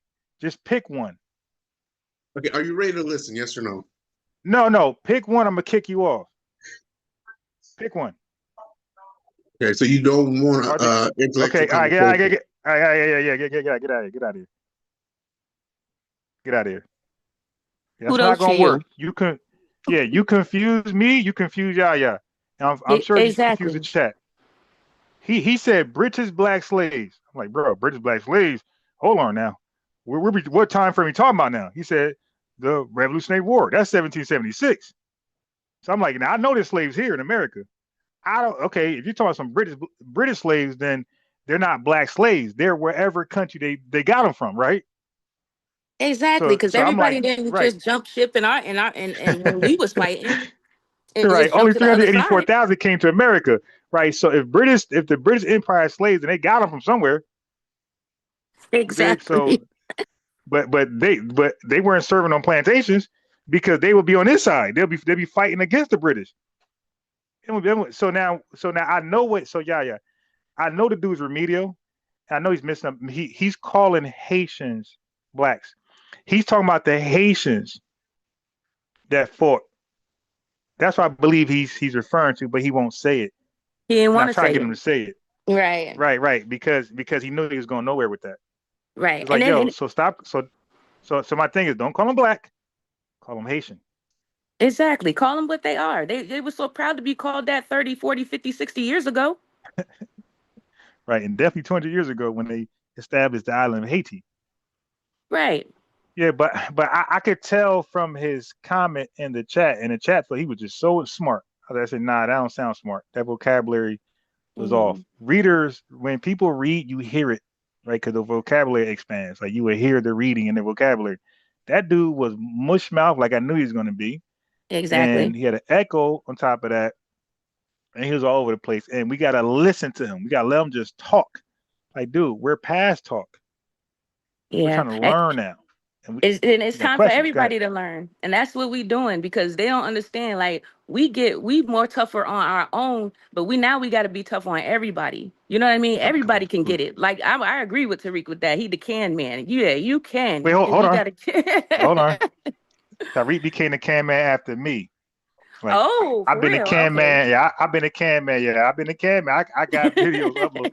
I've been a can man before you guys ever heard of me. Okay, Okay. let me say that. Okay. Okay. That's Well, okay. because I'm gonna tell you why. Because we all got it from Adrian Broner. Okay. Okay. Yeah. So, That's so true. Adrian Broner, at the height of his career, he said, because his nickname was the Problem. In one Mm. interview with Max, he said, "You can call Max Kellerman. He said, you can call me the can. He said, you can call me the Problem, but I'm the can man because anybody can get it. Africans, blah blah blah. But what I'm saying is, I was a big Adrian Broner fan at that time. Okay. So when I Okay. was debating, I was calling myself the can man, saying, "Hey, anybody can get it. My supporters and the haters." You Right. dig? And we just standing But on yeah, truth. You know what I mean? no, And no, and and and we putting belt to everybody ass. And I mean, yeah, I don't know if yeah. I can say that, but we No, doing you can say BTA to that because it's everybody. this ain't TikTok. Yeah, Yeah, and we've okay. been doing it to anybody who claim it from the lineage. If you wrong, we cooking you too. Exactly. Yeah. And I love that. And that's what everybody needs to get checked. Nobody's too Mm-hmm. grown or too know it all and can't be checked. Anybody can and I like it. And that's what I have noticed about a lot of those people like uh because he really kind of sounded like, I mean, he said he FBA, but we give people the side A when they start talking like how they talk. And because I noticed a lot of the foreigners, they usually those two groups, because a lot of the other groups don't even come on our platforms really like that, you know. Right. If they do, they probably just watching or just listening or just, you know what I mean? They not saying nothing. So they quietly keeping tabs. But those two groups, the Africans and the Caribbeans, those two groups I notice are very rude and they like to overtalk people and they don't want to hear nothing nobody got to say and they feel like they always right. It's annoying because it's almost And like the thing is, they don't really is, even realize how rude that is. and like we're supposed to be sharing information. That means that I don't have to agree, and you don't have to agree with me. That's Right. called sharing, right? Right. But if you want to get your stuff off, just say that. But if you want me to respond, then say that. And he came on with because he said he responded to me, so he came on with the intentions of me and him going back and forth.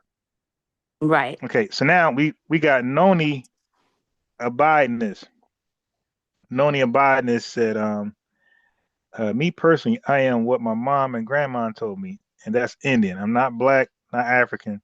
All right, so I want to know more about that, Noni abiding this. Click the link. Let me hear more about that, about the Indian thing. Yeah. Right. And we've all, if you FBA, at some point in time, you've had one of your relatives tell you you have some Native American, I mean, that's how I knew. My mom to this day still says she's Cherokee. She got Cherokee in her. You know what I mean? And I'm Well, like, you probably do. like damn near all of us got like indigenous Exactly. So, ancestry. Okay, and so they weren't wrong. no, they wasn't. And now that we standing on lineage business and delineating, now everybody and we finding out facts and we pulling out the paperwork. And a lot of us did start doing their genealogy. I haven't. I need to, but but and now it's now they don't have it's almost like you gotta make them like they don't have a choice because now this document says that. Now it's like, you know what I mean? Now you want to act like somebody twisting your arm because they found the truth. Yeah, yeah. I want to know how is um what's her name? Nani Abidness is using Indian. I want to know what context are you using Indian because maybe I agree and maybe I disagree. Okay, so that's 50-50 because people be having their own definition on words, right? So that's why I like to have them call in, click the link. Nani Abidness, click the link. Don't chimp out like oh boy, and explain when your mom said you was Indian. Your mom might be right, but I need to know your definition of Indian. Okay, because depending on your definition, you may be foundational and you may not be. that's why that's why I need to know your definition. But there's a 50-50 chance you ain't one of us. Okay? So y'all playing with these words indigenous and Indian, and I don't know your definition, but I need to know your definition. So if you think you're indigenous, if you believe you're Indian, the link is for you. Because you're 50-50 at this point. You may be one of us and you may not be. But I can tell you who is one of us, those who use the name native. All native, all natives, all melanated natives in this country are foundational. But not all Indians are foundational, and not all indigenous people are foundational. But all native people are foundational. Okay, so I need to know what type of Indian you are. Are you a native or are you an indigenous? Or Asian. Right. Right. You might be one of those red Indians. I don't know what the hell you are, but you need to like really click that link and have a discussion with us.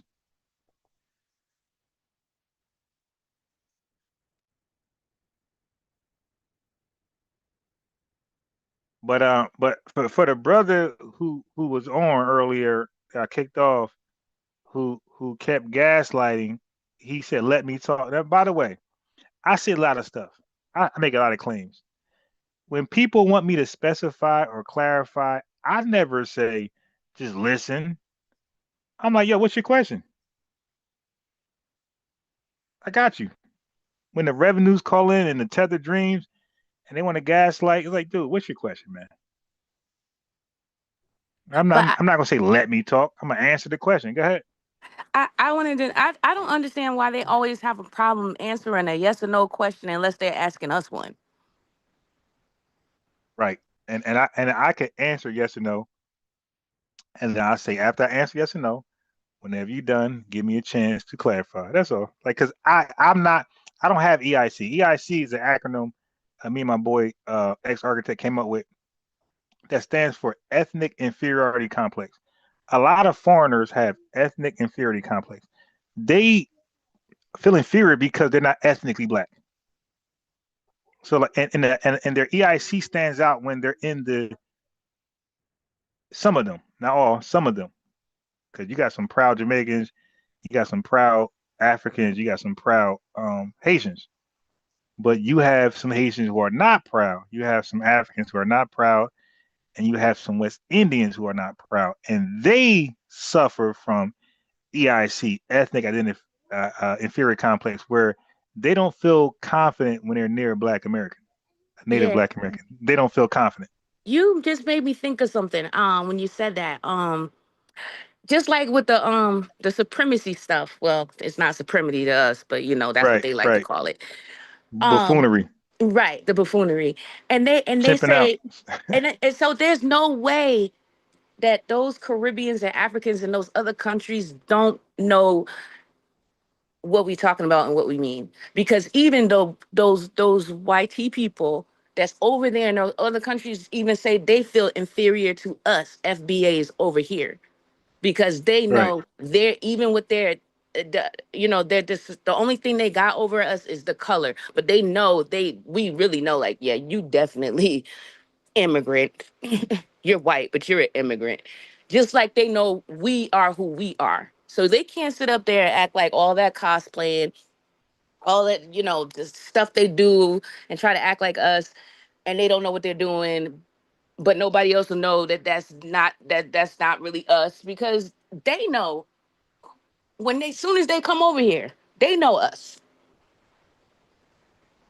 And they Right. know And you that know what? we're not they know that they're immigrants to us because they know we're foundational here, and they only feel superior when they get when they can do the whole we're using our skin for whatever, but outside of Yeah, that. but they can't. But they can't even do that. First of all, I studied the history of U.S. immigration, Mm-hmm. so I know the different Europeans who came here, and Yes, I know I I know the chimping out wars they had with each other. yeah, that's why they stopped Right? using the word heritage American. Heritage, what do they call themselves? A heritage, whatever. Because that was Yeah, before the Heritage Ellis American. Islanders they came over. And I was like, yeah, they was saying that for a hot little second. Then they Now stopped. look, let me give you Ellis Island before Ellis Island. So Ellis Island was 1913. Let me give you 1882. So this for all y'all. Write this down, Google it. You too. So before Okay. Ellis Island, there was Crystal Garden. Mm. So Ellis Island focused on Southern and Eastern Europeans. Crystal Garden focused on Northern and Western Europeans. Let me tell you the difference.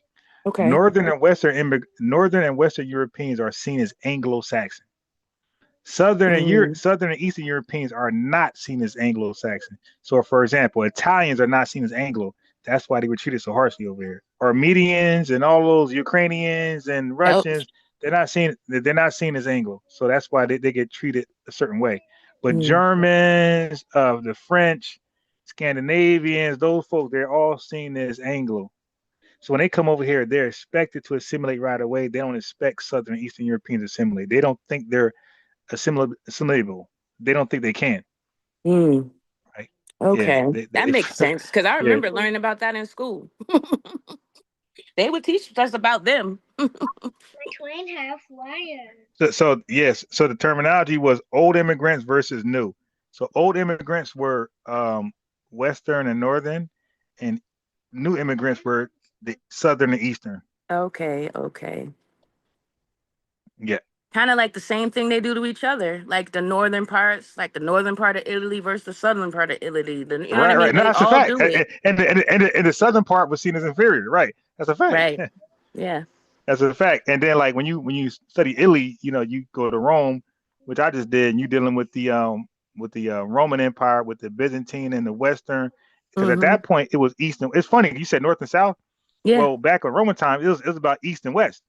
The Wow. Byzantine was East, Okay. and the other part was the Roman who stayed in Rome. They were known as the Western Roman part, and the Western Romans fell. They fell in what year is that? I'm losing my mind. I think no, they fell in 400 AD. They fell, and Okay. after that, the Byzantine Empire held it down for Rome by themselves. Mm. And that's the same thing they do to each other here. The North versus the South. The Yankee versus the what? The The redneck. right. Wow. Well, I'm gonna Okay, drop so we down. I got did want to let you okay. know that I do listen, and I'm just Yeah, gonna but sit write back and that down. listen. Crystal Garden was before, they were the preferred Europeans. The Ellis Right. Islands were not. You definitely just learned me something because I didn't even think about that or know that, honestly. Yeah. Wow. Thank you. Yes, yes. All right. You take care and keep doing what you do. All right. All right. Of course. Take care. All right. So we got legend means. Now again, I allow all y'all to AI, Chat GPT, Grok, do all that. Do all that. Because you're just gonna agree with me. Legend means. What's up? This is actually none of your business. I'm using someone else's Zoom. Okay. Okay. So, What's going on? oh, nothing. Just having a normal day. How are you? Okay. Great. Great. Did you want to add to anything? Well, you told me to click the link regarding my heritage as an Oh yeah, Indian. yeah. No, okay. Yeah. Because when people use words, native, Indian, indigenous, they sometimes they have a personalized definition that's different from Webster or Oxford. So I allow before I assume what they mean, I have them just say what they mean. So when you say your mom told you guys were Indian and you were not black and you were not African, well, for one, I don't think your mom knew out of all respect, neither did me or my mom. I didn't know what an ethnogenesis was until Tariq Nasheed said it. And matter of fact, I'm gonna tell you, most people who heard it after Tariq didn't know what it was. There's PhDs who didn't know what that was. They had to go Google it. So when Tariq Nasheed popped up with ethnogenesis, that was a term that most Americans had never uh, experienced before. So we all had to Google it. So I don't think your mom knew what an ethnogenesis was. I don't think your mom knew what we meant when we said we're black. Okay, so I want to say that from our door. Okay, but when she said you're Indian, what was her definition of an Indian? Okay, well, my mom knew 100% what black was. I was the one who Did your probably mom didn't. Go did your ahead. mom know what an ethnogenesis was? Have you ever heard your mom say ethnogenesis? I don't, my mom never used the word ethnogenesis. I really don't think that Okay, there was a okay, need okay, for that. That's right. something that is Okay, new, and so look, there's nothing new, no, it's you not know. new. No, it's not new. No, it's no. Greek. Ethnogenesis is a Greek word. Ethnos genesis. That means new people. That's an old ancient word. That ain't new. Okay, but I don't know how old and how ancient that Ancient. particular. Yeah, okay. I English don't know. goes Okay, back. That's old. That's ancient. I don't know how ancient that use of the word is in the sense of people being new because there's no such thing as new people. People were created when they were No, that created. no, that Yeah, no. That's people. false. Okay, No, that's false. an There's a ethnicity. such. Okay, Can listen. you hear me or am I? 18. I can hear you, but you're saying stuff, and let me clarify. You said you made a claim. You said there's no new such thing as a new people. I'm gonna debunk that right now, ma'am.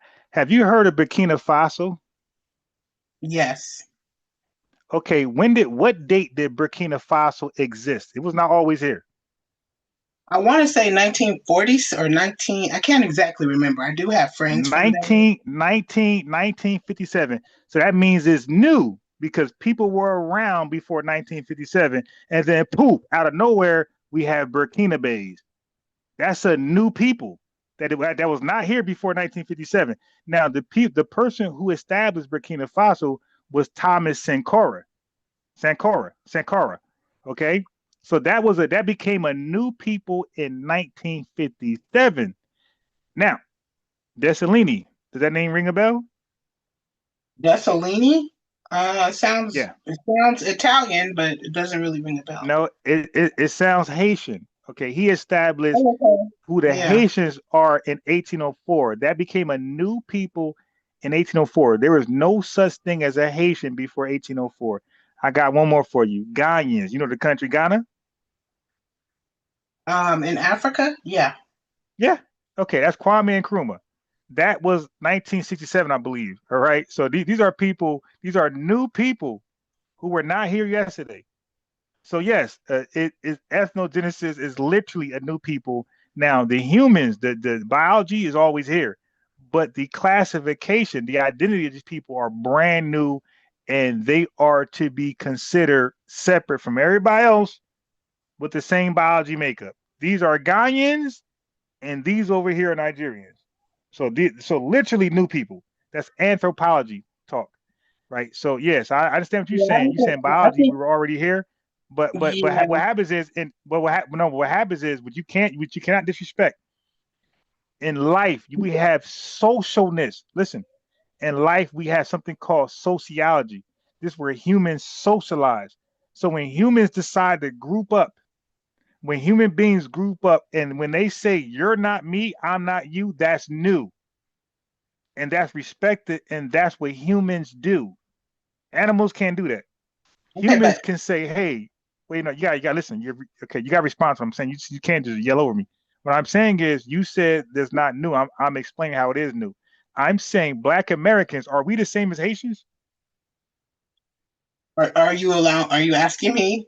Or are you? Right. So right. So this is a question. This is a Are question first. we the same Okay. as Haitians? No. Yes. Right. Because we're new people after Haitians. Haitians were established first. We were established after them. In what sense? Because so now In the name Black, in the name Black, and you asked the question. Let me answer. They were Haitians in 1804. We were Black in 1930. No. No. Okay, talk to me. To talk to a historian. To talk to a historian. Go ahead. Tell me why it's no. I'll tell you why it's no that we were not Black in 1930. Well, in 1930, No. That's not what I said. I said we became Black only 1930 on. We were not Black before 1930. Talk to me. Okay, and from what I was taught, we were never Black. My mother told me we were not Black. We were never Black. So in 1930, when they started wait. Stop. the terminology, that was a misclassification. Wait. Hold on. Okay. You're now revising history by what your mom says. Okay, so are you familiar with the Black empowerment movement? My mother was an actual. No, I'm not talking about your mom. I'm not talking. Okay, I'm not. Yeah. Look. You're okay. Listen. Respect to your mom, but your mom isn't the rule of thumb. Okay, your mom ain't the. Yeah. I'm sorry, but I don't know your mom, and your mom, what she says, don't reign supreme. What I research, maybe in your life, but what my studies, your mom doesn't come up when I research. Your mom name does not come up to author anything. Okay, so are you familiar with the Black empowerment movement? Yes, I am. Okay, so that was a real movement where people called themselves Black, right? Yes.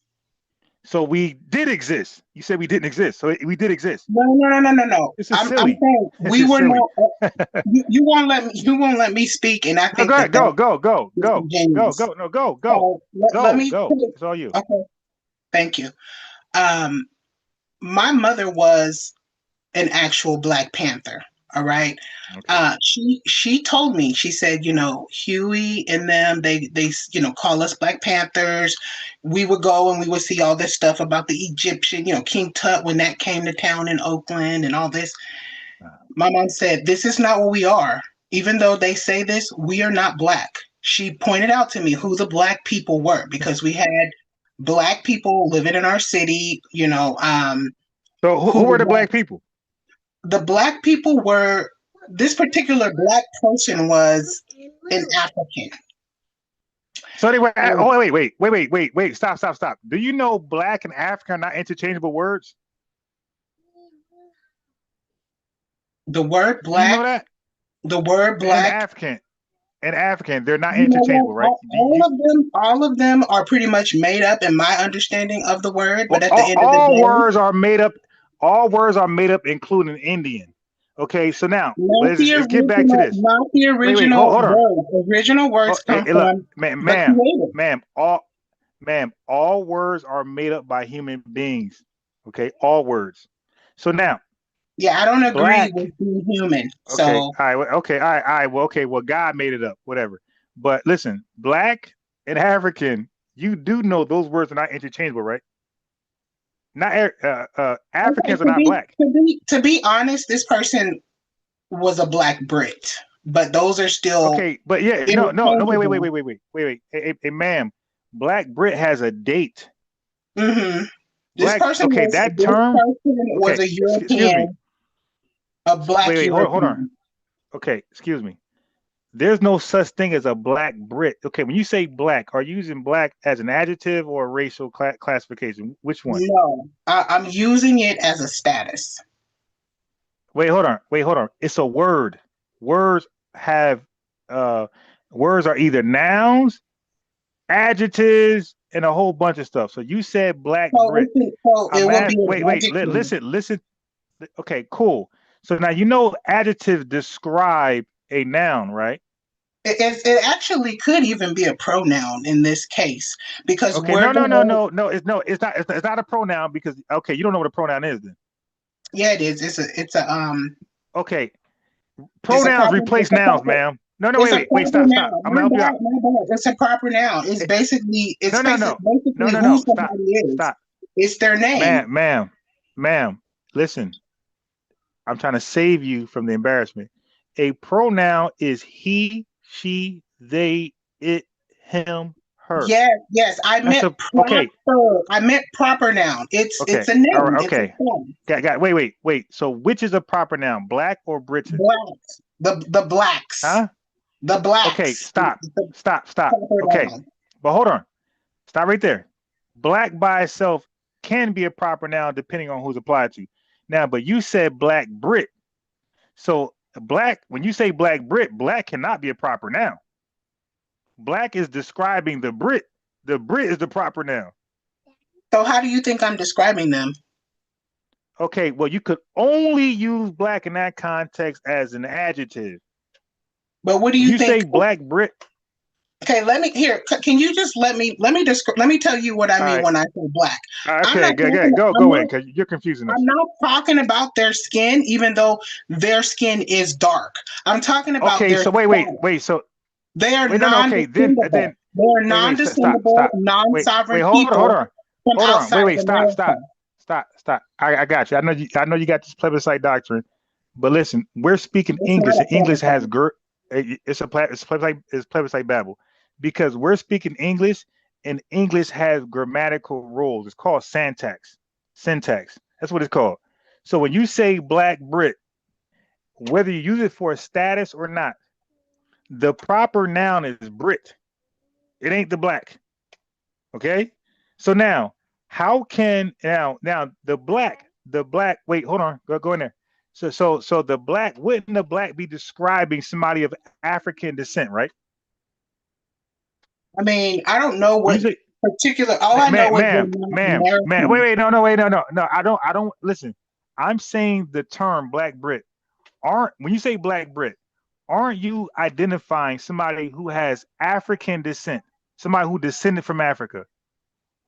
Not necessarily. No. Okay, so give me the country origin of a Black Brit.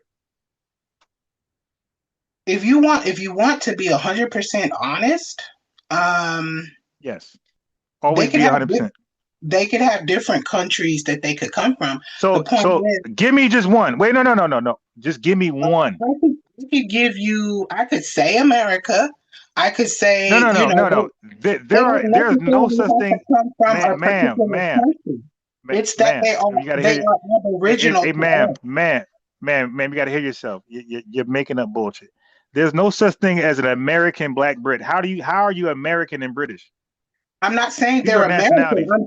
Can you stop, badgering me, because I'm not here to No, battle. That's not what I came here for. yeah. I came No, here to, we're I not. We're came not. here. Hold on. Stop. Wait, slow down.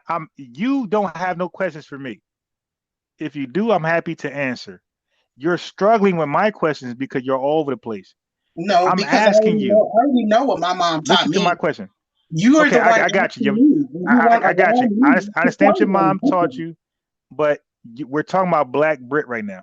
So I'm saying when you identify a human being as a Black Brit, because I broke down the history of Britons, and these are white tea people, these are Germanic people, these are Celtics. Okay, no African was in that region.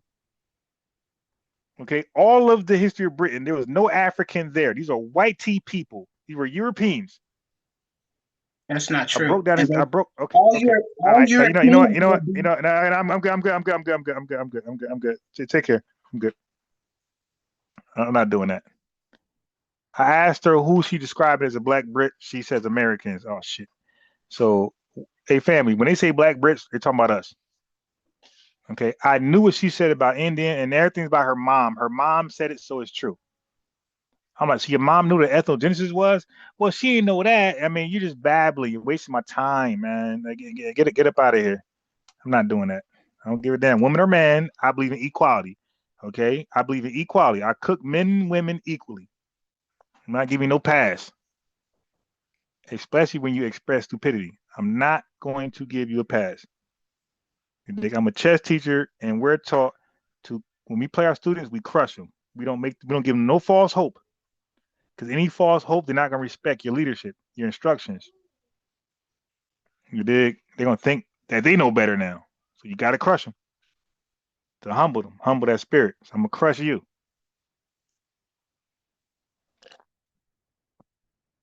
I'm going to crush everybody equally. You're saying things you can't not define. I asked you what a Black Brit was. You couldn't explain it. Then you said you're using it as a status. So I went with that.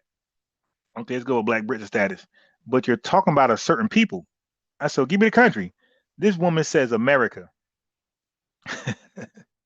So you believe Americans are. So you believe we're the black. You believe we're the Black Brits. Like, okay, listen, man. Y'all gotta take your medicine, y'all. I'm not doing that. I'm not doing that. She she said that's what this is made up. Man, every word is made up. People make up shit. What do you think Germanic or Germany and every Egypt, all this stuff is made up. The land of the blacks. Every word is made up, man.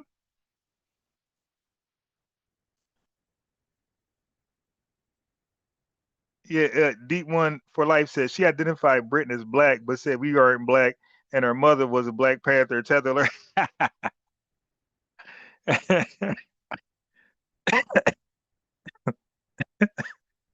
Good catch. We ain't black, but her mother's black because her mother's a Black Panther. Like, man, you're all over the place, yo. Man, listen, man. I don't believe you're foundational. I really don't. Okay, and you never believe you're foundational. I mean, just be real. I'd rather people just admit when they call in, hey, I don't believe I'm one of you guys, but I want to talk. I can respect that. You don't got to cosplay as one of us. You could just flat out say, hey, I'm not one of you, but I want to talk to you. You dig? You can still talk. But you were very disingenuous. You were borderline remedial spectrum, and it did. I had to let you go. Oh my God. God. she want to be me. Hey, yo, let's 7822. That sounds like the Nas song that he had for Jay-Z. Are you referencing Nas right there? Yeah, she was clearly all over the place. Yo, where are the damn TikTokers, yo? Because these folks calling in YouTube, like, yo, y'all on that spectrum, man. Let me some TikTokers in here, man. Yeah, because these YouTubers on that spectrum. We had a brother call up just babbling away, bro. I just asked you a simple question. You're talking about the Revolutionary War and you're saying blacks. Now you know when you say blacks to us, we automatically think of ourselves. But you're clearly referencing foreigners. So I want to know.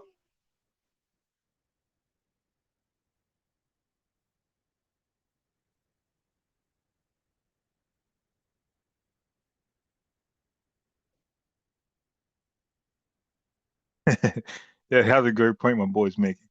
Yeah, come on, man. Like, listen, if you don't believe you're one of us, just say that. It's not a big deal. You don't gotta be us to ally with us. We'd rather you ally with us, not look, our problem is cosplayers. If you don't believe you're a foundation Black American, but you want to link up with us, you can link up with us. We have a problem with cosplayers, people who are not us but pretending they are. So Noni and then whoever else, if you don't think you're a foundation Black American, that don't mean you are our op. You can be our ally. Just be honest, be sincere, stand on truth. You dig?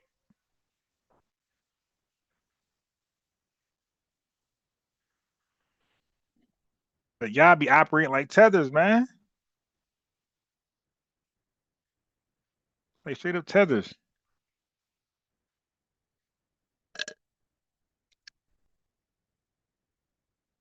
By the way, support the channel. $ unbiased Ron.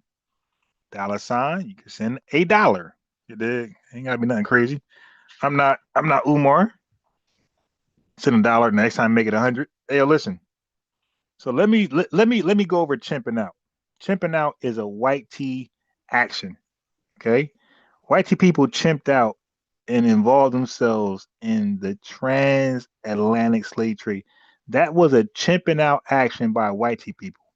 White tea people are the original chimps. Elijah Muhammad doctrine in 1930s got white tea. He calls them chimps. Okay, did y'all know that?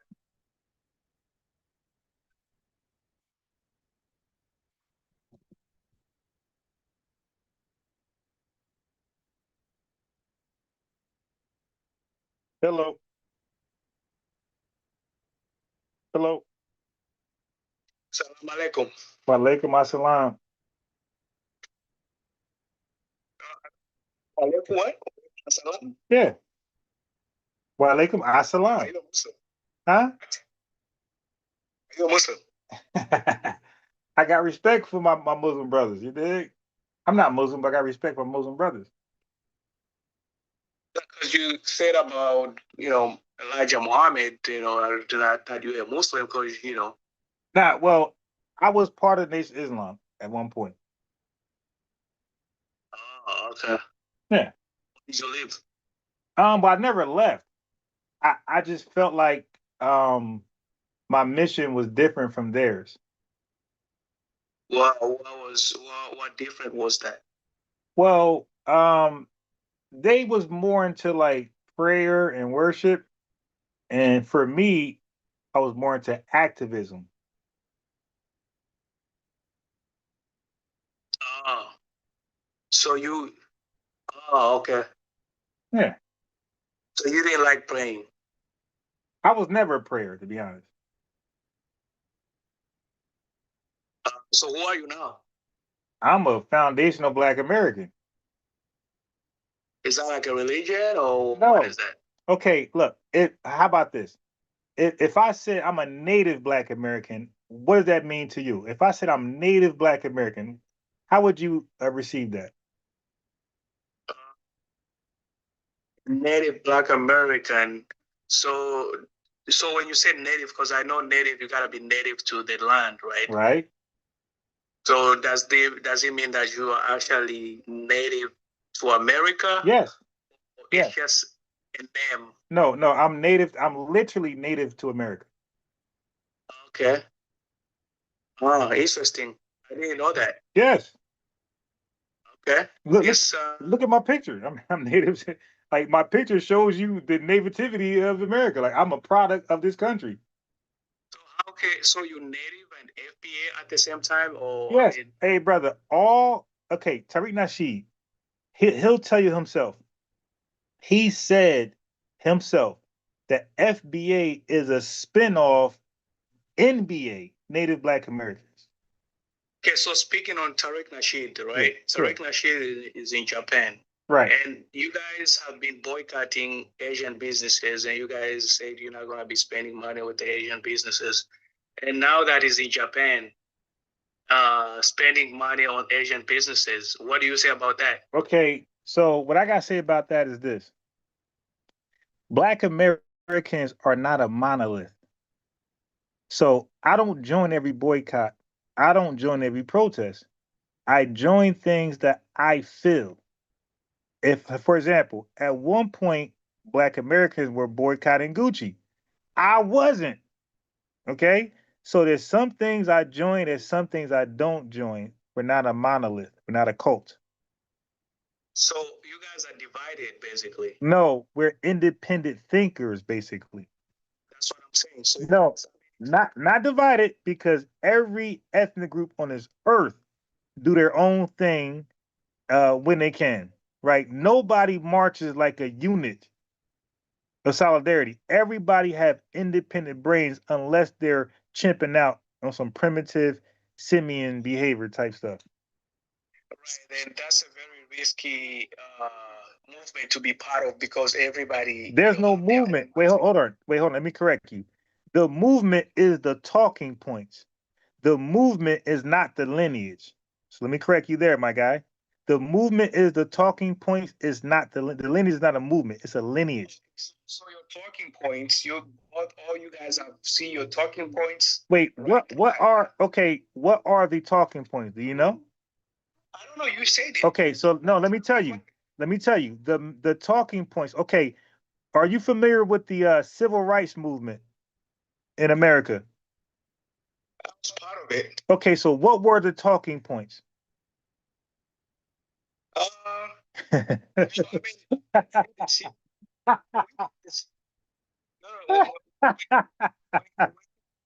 rights movement. Hey, bro. So the talking point. Trying to compare the civil rights. No, I'm just asking. No, I am, because I'm gonna show you a fair comparison, an equal comparison. But what I'm saying is, tell me what. Okay, so hey, brother, what I'm just letting you know is that in movements there are talking points. There's demands and wants, right? So during the civil rights movement, you can Google this. The major two talking points were illegal segregation and illegal discrimination.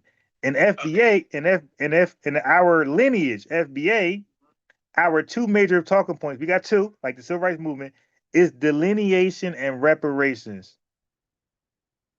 No, you are being selective. It's not only, in fact, it's not only two, because it's actually more than two. There is also go back to your country. No, those are side personal things that people say.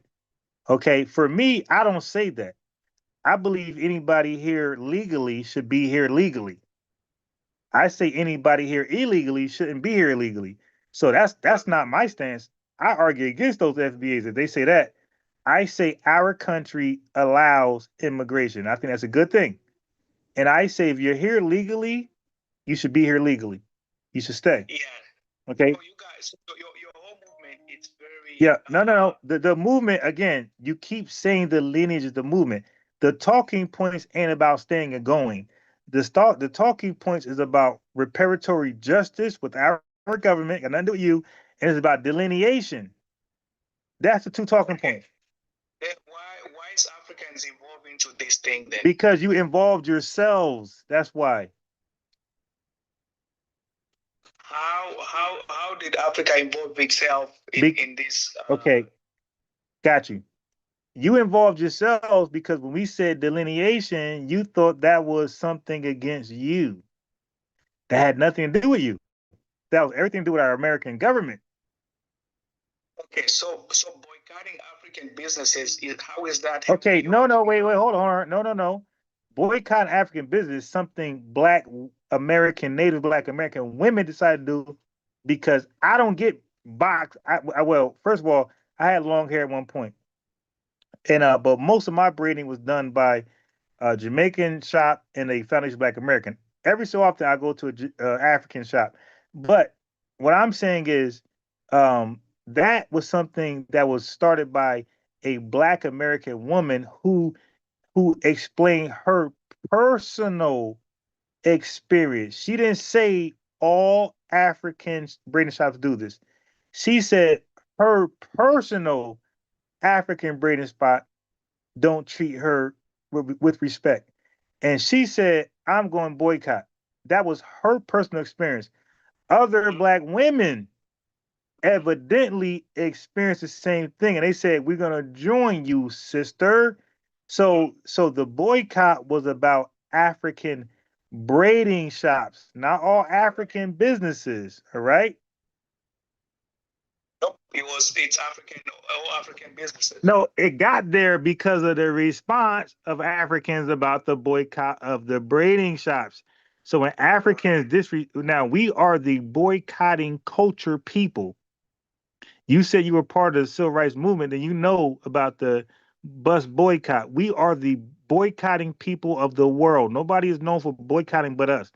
So when we feel like, wait, oh no, you gotta listen, Stop trying to respond. Stop trying to be right. Listen, have some sincerity. So when we feel like we're wronged by people that's not us, we're going to boycott temporarily for respect. And if they respect us, we will resume business. If they don't respect us, we just don't patronize. Go ahead. So now, because I asked you earlier, you say that Africans put themselves into this. Right. So now when I asked you about the boycott. Yeah, but that wasn't, but that was my point of reference. See how you did that? Hey, bro, you're talking to somebody who's very educated and witty. That was your example. That wasn't my example. When I said Africans involved themselves, I never said the boycott was the involvement. You said that, and I responded to that. Right. I mean, so when you boycott, and but that had nothing. Hey, bro, no, listen. A boycott is your American citizen right. Protests and boycotts is American culture. Okay. Okay, so that's our American right. It's protected under our Constitution to boycott and protest. You can do that. Okay. Okay. So now, and again, I'm going back to the same thing, the same question that I asked you earlier. Okay. Say that was the goal of this movement. It's to for reparations. Right, and delineation. So now, I ask you then, where is African? Okay, so now let me answer that. No. Right, and I wait. No, you told wait. You told me, but you never asked me. You never asked me how did they involve themselves. You never asked that question. No. Okay. No. Okay. So let me tell you how and why. Are you Black? Who? You. Of course, I'm Black. There you go. You involved yourself. Hey, bro, what country are you from? I'm from Kenya. So you're Kenyan, right? Right. I'm Black. Nice to meet you. So what is Black? See, here's the thing, though. Like Black without an identity. No, but Black is the identity. Okay, so, no. But hey, bro, you're revising history. Black is the identity. Black is the identity. Yeah. See, listen. Yeah, I'm listening. That's how we have been told. No. Not we. No. Hold on. Slow down. No. we haven't been told we were black. We were told we were Negroes. We were told we were Negroes in color, bro. You don't know my history more than me, so you gotta stop right there. Okay, don't do that. I will embarrass you. Tit for tat. Okay, so nobody told us we were black. We added, well, when white people said the word black to melanated people, it was in a negative connotation. Okay, when white people said anybody melanated was black, it was never black and beautiful, black empowerment, black positivity. It was black negativity. Okay, right. Okay, cool, cool. So there's something called sociology. It's how humans socialize. So Black Americans, what we did was we said we are black and we gave a positive connotation to it. Okay, are you aware of free blacks? Yeah, I'm aware of that. Okay, so how did a slave become a free black? It was through fight and yeah, it was through them fighting and trying to No, no. That's wrong. That's wrong. That's wrong. That's wrong. Wait, hold up. Wait, stop. Hey, bro. Hey, bro. Hey, bro. Slow down. But now, look, you're going too far. Going too far. I can address that. There's nothing you can say that I can't debunk and correct. But I want to go one for one. Okay. So a free black didn't become free from fighting. You made that bullshit up. Excuse me, TikTok shot. I love you. You made that up. We became a free black when we literally were either born free, meritorious manumission, or we bought ourselves freedom, or our enslaver brought us to a free state, Dred Scott, Biddy Mason, okay? Or somebody purchased us out of slavery. That's how a black person became a free black, my guy. Okay? So you guys didn't fight when you guys were actually, Okay. Is that what you're telling me? So, yeah. Well, no. Hey, guys. Hey, guys. No. And that's tether logic. I get it. So, free blacks. So, what you're confusing is free blacks from freed men. Like I said, you're talking to a historian, bro. You're trolling. Your tether babble ain't gonna go far. I'm gonna cook you every direction you go. So you're confusing a free black with free men. Yeah, free blacks didn't fight. Free blacks were freed by American law, right? The standards that they had. Wait, no. Wait, I'm talking now. Listen. As you are talking, because I can't let you keep talking. Okay, so what is the question? What's the question? These free blacks, were these African Americans? These were, hey, bro, these were enslaved blacks. You just said it, and they became free. No, they weren't African. No. They did not. They hated that word African. Okay. Yeah. No. Okay, let me ask you this: define an African for me. Watch how I cook you. Define an African. Yeah, that's what I thought. Okay, cool. So we'll move past that. The difference between me and you, if I say something, I can define it. You can't. Okay, there's no such thing as an African. You see, the difference between you and me is you can, and I will define it. Okay, go ahead. What's an African? Go ahead. Tell us.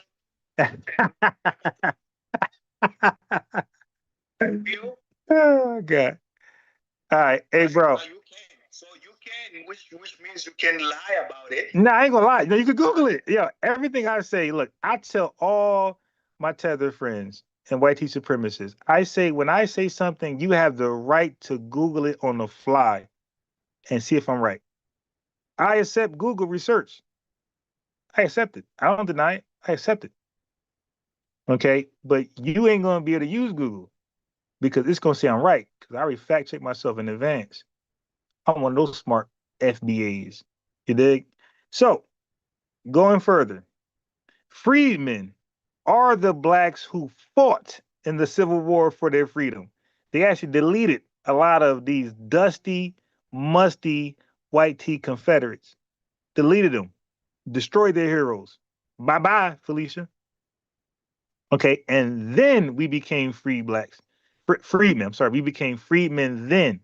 So yes, we end up fighting for national freedom. Free blacks. Wait, hold on. You gotta listen. I'm talking to my family. I'm talking through you, Tether, and I'm talking to my family. So free blacks, where that's about individual free status. Big family, dude. Nobody's even liking your life. Hey, bro, you don't know I'm live on YouTube? You don't know that? You delusional, dude. You creating all this stuff in your Wait. life, Hey, yeah, you don't know. Did you know I'm live? Yeah, wait, 1 second. You didn't know I was live on YouTube? Hey, yo, bro, I've been live on YouTube since I think like 11 a.m., my guy. So now I just joined TikTok. So right now I got two phones. You know, this is American. I got two phones. I got. Because you keep on calling these people. Wait, hold on. Wait. All right. Okay. All right, look, dude. At some point, I'm gonna meet you right now. At some point, I'm gonna disconnect you. I'm trying to explain something because you brought up TikTok and who's listening. I just said I've been on YouTube since 11 a.m. I just introduced TikTok to my YouTube so my YouTubers can hear you. I got two phones. I got one on YouTube Live, and my other phone is now on TikTok Live, so my YouTubers can hear you. So as you think, you try to create content on YouTube. Okay. Hey, bro, I'm a content creator. What are you talking? I mean, are those African brain cells not working? I'm a content creator, so I'm gonna create content. Right. Wait. Brain cells are not working, dude. Hey, yo, Like I said. content creators create content. So I came on TikTok. Right. So I came on TikTok to create content. I got you, the dusty bushmeat tether, part of my content. Yeah, but guess what? But they're laughing at you. If you don't care about your family by telling them the truth, all you gotta do is, as long as you create that fake content and lie to people and get paid. Wait. That's it. That's all you care about. Okay, so let me ask you this. Now you said black folks all over the world. Okay, when you say black, is black a racial classification? Like, how are you defining black? Yeah, it's a racial. Well, black, it's, He admitted it. Okay, so who came up with? Wait. So what people came up with the racial construct black? Daddy. So he's being black is being. Hey, bro, I asked you a question. No. Gotta mute you. Answer the question. Who created the racial construct black? Was it Africans or Europeans? It's Africans. So Africans created the racial construct. Well, with us in Africa, it was, the Africans, but with you guys, because you guys were enslaved. Hey, I had to get rid of him. I'm sorry. Yeah, I had to get rid of him. I'm trying to have an honest conversation, but I'm literally Mr. Him. I tried to like go wherever he wanted to go, but he kept moving the goalposts. And no, once I get you off, you cannot come back on. Okay, so let me invite some other folks on, but you're out of here. Okay, wherever y'all want to go, I can go with you. But when we start babbling like that, I'm good. All right. So first was what's that say? Boss talk. Yes, sir. What's going on, boss talk? Hey, how you doing, man? Hey, I'm chilling over here. It's good. Well, I'm Nigerian. I'm just gonna put it out there. Yeah. All right. So, I've been listening to you for a while, and this is something that I see it from your lens. I'm not here to tell you how you should feel or what you should do. Whatever you decide to do is your prerogative. I just got some questions because I really just want to. I love questions. Go ahead. Perspective. Yeah, I love questions. So, I'm not against like the FBA movement, so don't get. It's not a movement. The movement is delineation and reparations. FBA is the name of the people, the ethnic groups, the lineage. Yeah, and I think that's fair. And I think most Africans too want delineation. Like they want to be separated from. You're already separated. You're already delineated. You got 3,000 tribes and 2,000 languages. Yeah, I'm talking about the one in the diaspora, like the one in the US and all that. Most of them don't identify as. There are no Africans in the diaspora. You got Haitians, you got 1,000 islands, and nobody calls themselves African. You got a bunch of Brazilians that call themselves everything but Africans. So in the diaspora, there are 0 Africans. Nobody calls themselves African in the entire diaspora. So what am I then, bro? You're a Nigerian. You just said what you are. You're a Nigerian. Yeah, but in the US, I say I'm African. Yeah, because Nigeria is one of the 54 countries of Africa. So African is your continental identification. Yeah, no, I get that. I get that. I get it. If you peel the onion, I'm just on surface level stuff. No, that's surface level too. Okay, look, let me ask you this. How do you define African? Anyone that was born in the continent of Africa. Right. Ain't nobody from diaspora is born in the continent of Africa, so none of us are African. So you just answered your own question, but go ahead. Anyways. No. I don't think it's right, because like I'll give you an example. Like if my mom immigrated here right from Africa. Yeah, but your mom was born in Africa, right? Wait, but your mom was born in Africa, right? Yes. Right. So nobody from diaspora mom was born in Africa. Big difference.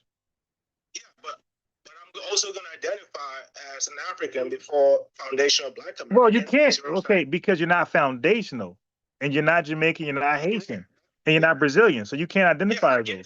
Okay.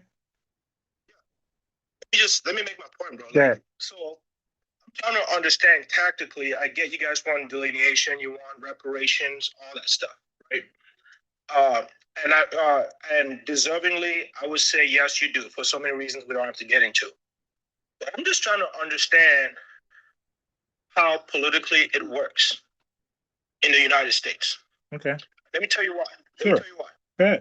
Because not you specifically. I haven't like joined your live. This is the first time I'm on your panel like this. Mm-hmm. One of the things I'm trying to understand, so I've just been listening, is there is I would say a strategic strategy to really go after Africans or melanated people. Wait. No, you gotta explain that. Wait, what did I say?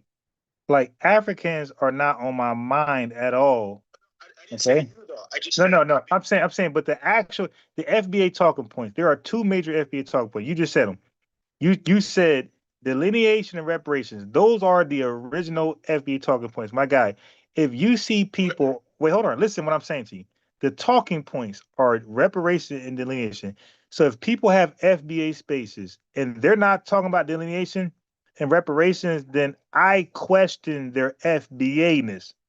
I'm not sure if they're actually FBA. They might be one of you cosplaying as the FBA channel. No. Well, okay. Wait, no. I didn't say you. I said the people who are misrepresenting FBA. I said, what makes you think they're actual FBA? They might be an African.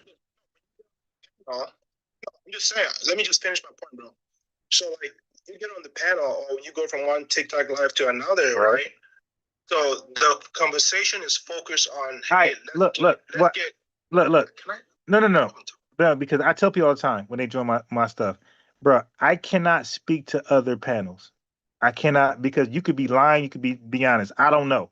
Can we just speak what I talk about? I can't tell you what other channels do. I don't know if I want to believe you or not. So can we? Sure. Go ahead. Do you think immigrants are taken away from Black Americans? Hell no, but I believe some immigrants are cosplaying though. In what way? You're saying you're Black. Who is saying they're Black? Okay, you ever heard the term Black Brit? Tell me more. No. Okay, what about Black South African? Yeah, South African. I don't think most of them just started calling themselves Black South African. Right. That's a problem. That's a problem. That's like Black Americans saying we're Haitian Black Americans. Like the Haitians would be upset. Like, hey, why are you taking our name? Or we are Igbo Black Americans. You'd be like, yo, you're not Igbo. So when we have South Africans saying they're Black all of a sudden, yeah, that's offensive. So I get the emotional component of it, or like identity. Hey, don't take my identity. Well, it's sabotagement, it's undermining. It's more than emotional. So, you're not on the camp of, hey, immigrants are taken away from opportunities from Black Americans. You're not in that camp. No. Okay. And then I'll follow you, bro. Now, that perspective. so it's good, bro. Like I just want, but sometimes the reason I bring that up is so I'm thinking like strategically, right? If you want reparations, Hello, Daddy. I think you need ally because who's considered? How do you like? If you want reparations, you need allies from every community to make that work. Hey, yeah, but let me say this: I have no issue with legal immigrants. My issue is with all illegal immigrants. That's my issue. They are the ones. I think that's fair. They are the ones taken away. I think that's fair for any. I mean, I'm an immigrant by definition, whatever, right? But you gotta be here legally to do whatever, right? I get that perspective. I don't think anybody's saying, and those illegal immigrants know they're illegal and they move differently. You see what I'm saying? But I'm just trying to understand your perspective so I kind of know how you go about your business on your page. Because I've been listening, I've come across your page a few times, and I know you're working hard, man. Because I think I've been tracking you. Probably 3 months you've been doing this or something. I don't know. Yeah. You're going hard, man. So, yeah, but you got to understand, I'm also live on YouTube. I've been live on YouTube since 11 a.m. So I introduced TikTok to my YouTubers. So right now I have two phones. One phone is YouTube Live, and now this phone is TikTok Live. So my YouTubers can actually hear you. Right, look at. No, I got you. No, I'm looking at the comments too. Somebody said I don't need no ally. Yeah, I'm saying because I joined different groups, right? And I go in the YT group and their perspective on the whole reparations and all that, and it's pretty extreme, you know. And you've seen the political climate shifting back and forth. That regarding reparations, I think it was about 4 months ago. The United States was the only country that voted against giving people reparations because there's other countries in Africa requesting reparations from the Europeans. No, you're misrepresenting that. Okay, so America was against Ghana. America was against Black Americans, Native Black Americans, because we are Native Black Americans in this country. We're native to America. So America never said they were against Native Black American reparations. They said they were against Ghana's claim to reparations from America. I think it wasn't just about specific to Ghana. Hey, bro, I challenge you to go read an article where this country made a public memo saying they're against Native Black Americans' claim to reparations. That does not exist, my guy. Trust me, that doesn't exist. I think it was coined Native Black American. No. I'm saying that listen. Look. Our country know that Black is a racial classification. Our country know that when they say Black, that could be somebody from Nigeria, Jamaica, Haiti, or right in this country. So when our country want to speak to us specifically, they will use the term Native to distinguish us from foreigners, right? Or immigrants. So. Okay.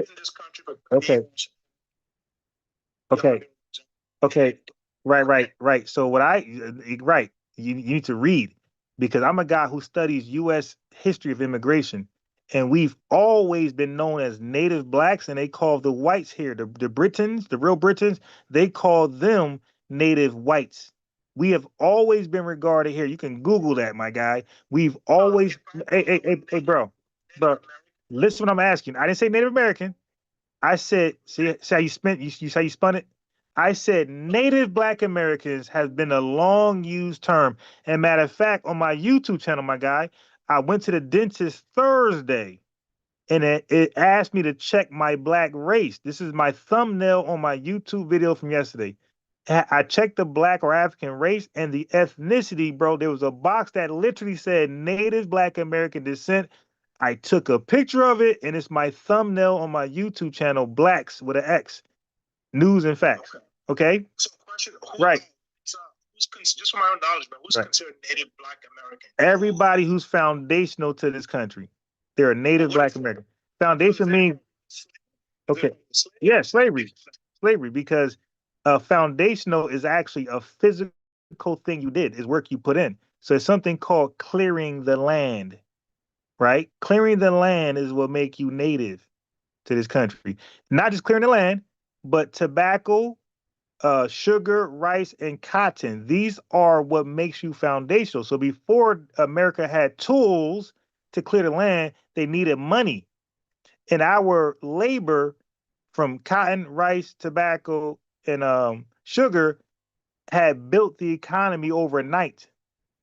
So we had the money flowing, and the money turned to materials, iron and steel. It's like the steel mines, the coal mines, right? The money purchased that. So we started the economy. There was no economy until we did the work. Then America became one of the largest economy in like nowhere. America was, if you Google the top economies in the 1500s, America is not there. Google the top economies in 1660 or 1700s. America's number one. So it won't be though, because America was still really new. No. Hey, bro. Okay. Okay. All right. Okay. That's a fair point. So if you Google top economy, they're gonna have Brit as number one, right? They're gonna have Brit number one. But if you Google after 1776, when America was officially America, America will be number one, and that's because of our work: cotton, rice, tobacco, and sugar, right? And then, but from there, that was the economy. We built the economy. Us solely built the economy, and then we built the infrastructure, literally from the coal mines, the railroads, and the steel mills. So we literally laid the foundation. So we're literally found. And look, this is before. Wait, hold on. Last thing. This is before the Chinese people who came late in 1882, and this is before a massive influx of North and Western Europeans who came in 1884 through Crystal Garden. My guy, I researched American history of immigration. I know what I'm talking about. The impact your forefathers. Right. No, but I answered your question. What makes you foundational? That means that your ancestry. Wait. I just want to sum it up because you're not the only one here. We got 15 people. Wait, I got you, but you gotta understand, bro. I'm a teacher. I'm speaking to you and I'm speaking through you. I'm speaking to you and the 15 people here, and I'm speaking to you and the 70 whatever people on YouTube. Okay, so what I'm saying is that what makes us foundational is that we literally built the economy in this country while it was still a colony of the British Empire. And that money was able to buy resources to build the infrastructure that our labor produced. The Chinese people and everybody else, they came in the 1880s. We were here 1526 and on, and some maybe early that, but at least 1526 and on, we were here. So we were here 300 something years before a Chinese person, before somebody immigrating over here through Crystal Garden. So I agree with the. I don't know about like the impact that you guys had in the early 1300, 1500 or whatever, but that can be disputed a little bit. No, it can't because you can't do it. It can't be disputed because you can't do it. Yeah. So I do know there was immigration. Before the slave trade, there was immigration that was happening all over. And wait, no. Don't say all over. Give me a destination. Okay. Do you believe that what you said came from Africa? No, Wait. Hold on. I think somebody came on by mistake. Wait, say that again. Somebody's making it. I don't know what's going on. Yeah, I think they joined by mistake. Okay, good. They joined by mistake. Go ahead. Are you in the camp of you did not, or your people didn't come from Africa? Are you in that camp? Hey, bro, listen. Stop mentioning. Yes or no? Okay, no. Right, no. Stop. Listen, you're talking. Act like you never. Act like I'm a new guy, which I am, and just ask me your questions. You don't got to prep me. Go ahead. I got you. No, that's fair. Do I sound educated? Okay, so just talk to me like I'm an educated man. Go ahead. Do your Do you descend from Africa? Yeah, Africa. But hold on, that's what makes you native. So a native Black American is somebody who has a homogenous mixture of European, indigenous, and African ancestry. Go on. Okay. No, that's good. No, that's good because I like how you positioning me because I have a little knot about certain things I've been hearing, but listening to you and the way you are engaging me makes me want to engage in a deeper conversation. So I appreciate that. So question then. I do know, just historically speaking, that in the 1300s, 1400s, there were Black people that were here before the slave trade. No, that's false. You made that up. No, it's not false. Okay, so you say Black people. How were they identified in the 1300s? You talking about in America? In America. Okay, yeah. then okay, you're talking about the indigenous people, right? Yeah. Okay, now go on. Yeah, they came, like they immigrated from Africa. Right. No. They were here they were here 10 to 15,000 years before we got here. Okay, when did the when did people start migrating from Africa to different continents? Okay, you're talking about bro. You're talking about thousands of years ago, my guy. Yeah, that's what I'm saying. I'm just saying. Okay. Because, yeah, but some of the historical But facts.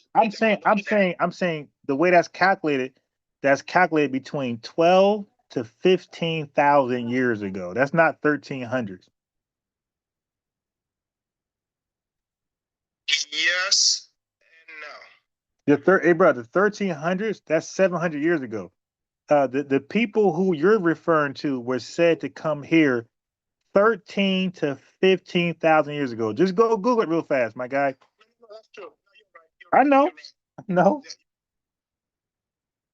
So, if that's the case, why did the I know what happened. I want to get into it. What the impact in the 1800s, right? The Black population was what, only 10% of the United States, correct? 1800s, 10%. I think we're less than that. But go ahead. Less than that. So, why do you think the population was that less? Do you just think it's just because the white people immigrated here and just took over the whole land, or what happened? Wait. I know what happened. I don't. Wait, run that question back. I'm just talking about in general. Okay, no, that question wasn't coherent. Can you run that question back? Why did the Black population not grow since, and it's still not up to par to what it is even in 2026? Okay, why is it still only 15% of the population? Hey, bro. Well, hold on. I mean, bro, you gotta use your brain. If we're here, are Europeans here as well? No, this is your land. Okay, right. No, wait. No. Yeah, bro. I asked you a question. We're here. You said 1800s. You gave me a date. You messed up. So I'm asking you, are Europeans here as well? Yes. Okay. So I just mentioned Crystal Garden. Was there a mass influx of North and Western Europeans in the 1880s? Yes. Right. So as we were growing, the white people invited hella white people from Europe. So that watered down our numbers, my guy. Does that make sense? It does. Okay, it does so that answers your question. Next question. No, it does, but at the same time.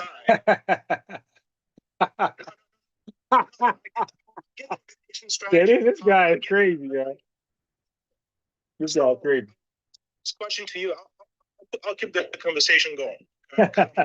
This is too easy. Right, but I'm saying it's too easy though. These challenges are too easy. Go ahead though.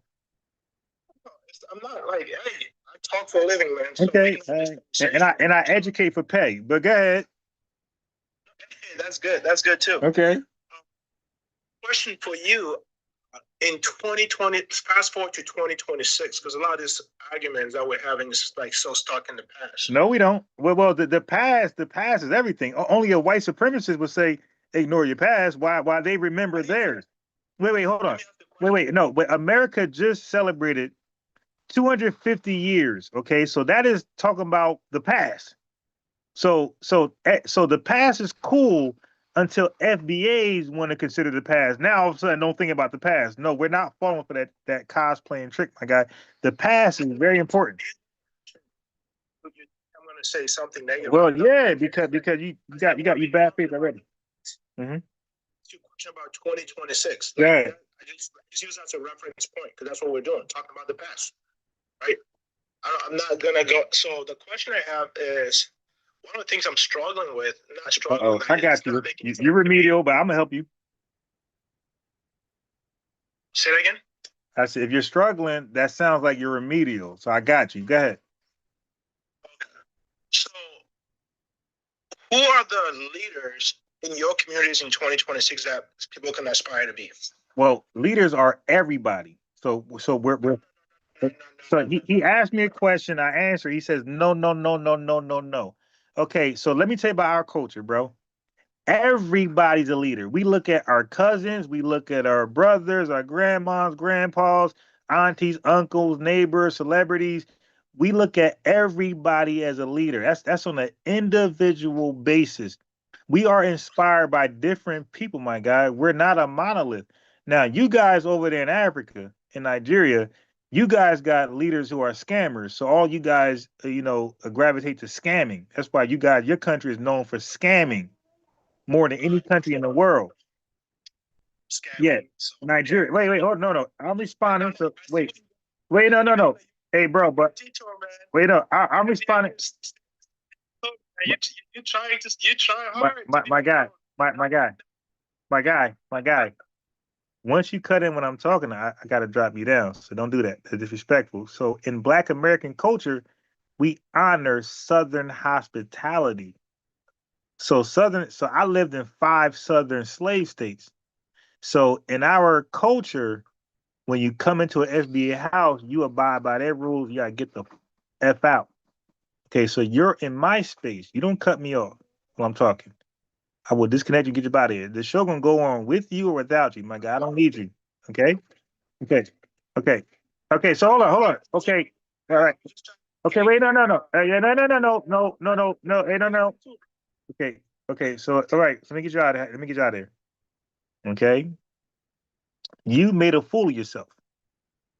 Okay, so you guys got the scamming culture, not us.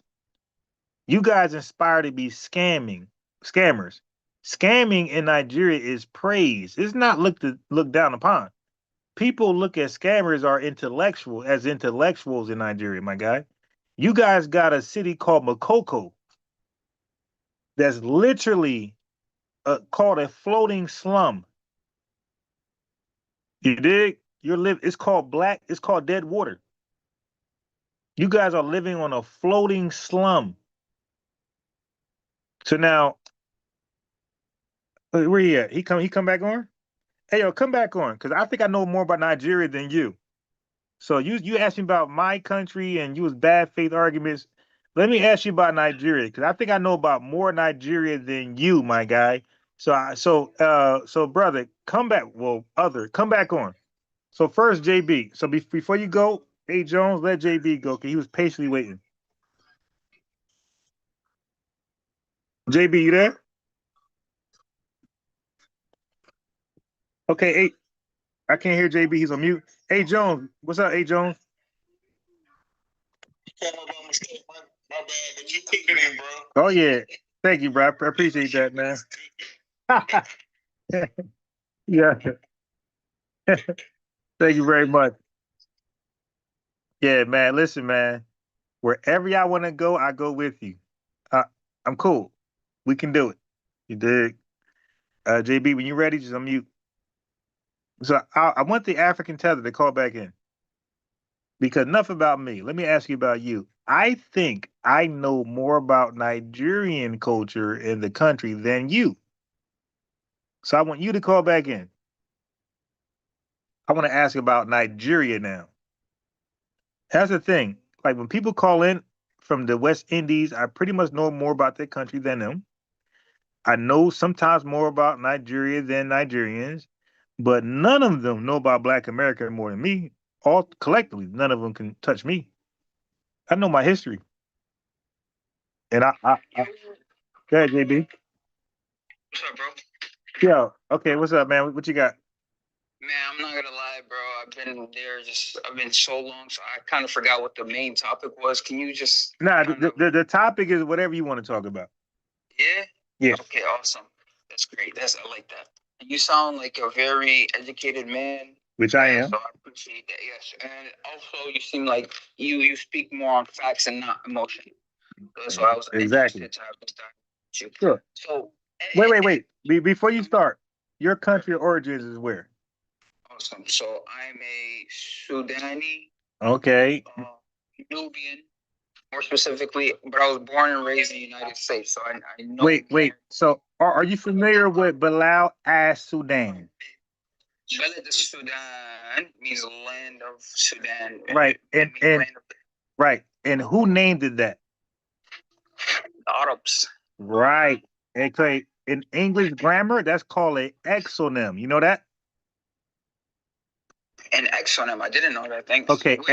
Exonym. EXONYM. Let me break it down. So in Greek language, I study read and write Greek. So it's exos onym. That means outsiders named you. Right? That means you didn't name yourself. Outsiders named you. So when outsiders named you, is never a good thing. I mean, we really don't care. Like, no, I got you. I'm saying, look, you dealt with it, you embraced it, but I'm saying in general, when a colonizer named you, it's not for good reasons. It's for bad reasons. That's all. I mean, I completely understand that, but we all know, like, all of Africa was pretty much almost colonized. No, bro. Colonization didn't start until the Berlin Conference. Now, let me help you out, bro. You're talking to a historian, right? So colonization in Africa didn't start until 1882. Africa was not colonized before them from white people. 1882, the Berlin Conference, 1882, 1884 is when they decided to colonize Africa, right? So let's not do that. Wait, yeah, but hold on. But Bilal al-Sudan was way before 1882, my guy. Okay? Okay. Sudan didn't become a country until 1960. No, but those people, like you said, those people before the new colonized term, they were called Nubians, right? No, it was known as the Mahdi state. Okay, but those people historically are referred to as Nubian. You just said it yourself. Right. I'm a Nubian. Right. So Nubian is a more older term than Sudan, right? Yeah. Right. So my point is that these people were identified by a name, and then wait, hold on. You're not with you at Thailand and plane. So these people were identified by a name, and then colonizers said, "No, you guys are Sudan." Okay. So colonizers renamed them disrespectfully. But anyway, go ahead.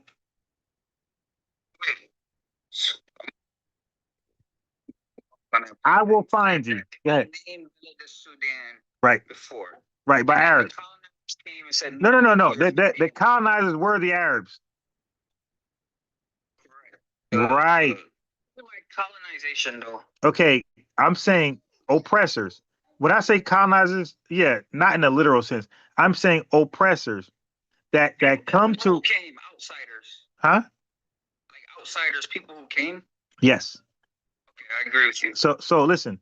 So in real life, people name themselves. People are not named by an outside group. That never happens in humanity. And when that happens, when it does happen, when that anomaly happens, the people who name you, it's in bad faith. They don't have no good for you. Okay? Not necessarily. Okay, so hold on. So when the Arabs came and redefined the Nubians as Sudanese people, the region Sudan, you believe they came as their ally? No, so you're saying when they came, right? Right. They said these land of this is basically saying this is the land of the blacks. No, wait, no. Stop, my guy. You're talking to historians. Wait, hold on. Let me help you out. I gotta mute him. Hey, bro. The word black from the Arabs was not. Hey, listen to me. The word black from the Arabs was not a compliment. They were not calling the Nubians a darker version of them. Black from the Arabs was seen as something, they use it in a derogatory sense, like a slur. No, Okay. that's not true. All right. But goodbye. Goodbye. All right, yeah. Goodbye. Yeah. Goodbye. And this is why I really have a rule. My rule is no Eastern and Northern Africans. Okay, I don't care to talk to Eastern and Northern Africans, right? So now he's coming back on. Okay, I want to understand something. Hey, dude, JB, listen. No. Hold on. Stop. Normally when I keep people on, I don't invite them back on. So now, bro, there's something called translation and there's something called application of words. You hear me? I hear you. Okay. So are you familiar with the term mayate? No. Right. So learn. So Can I ask no. Learn real fast. No. Hey, bro. No, I'm gonna throw you off. If you don't listen, get off and don't come back on. Just one question No. before you. I said no. I'm gonna explain. You're trying to just force something on me, bro. No, I'm not. Get the FUX off. Okay, now nothing's being forced on you. Just get off. Let me block you. Okay? Let me block you. You earned yourself the block button. Okay? Now get out of here. And dig, lying dog. So I'm going to say what I got to say with this tether around or off. Now, there's something called the definition of a word and the application of a word. Okay, so as Black Americans, we would say she's bad. Okay, the transliteration of bad is negative. But when we apply it to a woman, it's a positive. That's called application versus transliteration. So in sociology, words can mean different from the book definition upon application. Okay? You got that? So when Arabs called Africans Sudan, that was not a compliment. These were their conquerors. They forced Islam on those Africans and they called them in their language the blacks, but the blacks didn't just mean dark-skinned people. They equated blackness to evil, okay, sinners, and things like that. And that's what that dusty Arab was not going to let you learn. Okay? So the Arabs were dusty, musty people. They were never our friends. Nobody likes them. White people don't like white folks don't like them. And they were always an enemy to Africans. And they've never been a friend to native Black Americans. You dig? So that's why when something happens to him, nobody cares. Donald Trump can drop the drop over there. You dig, in Iran. Who gonna give a damn? You dig? If Iraq get the droppity drop, who like come on, like, really? Who's gonna care?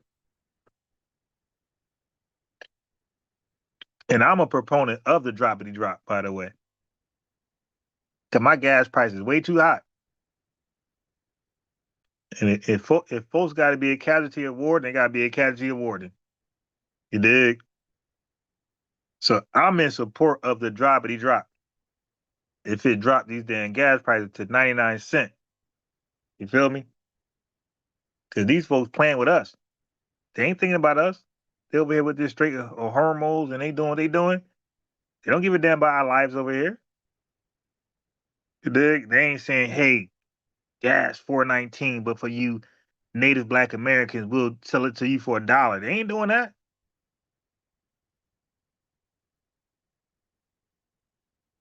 You dig? They ain't doing that. So, man, I give a goddamn about y'all.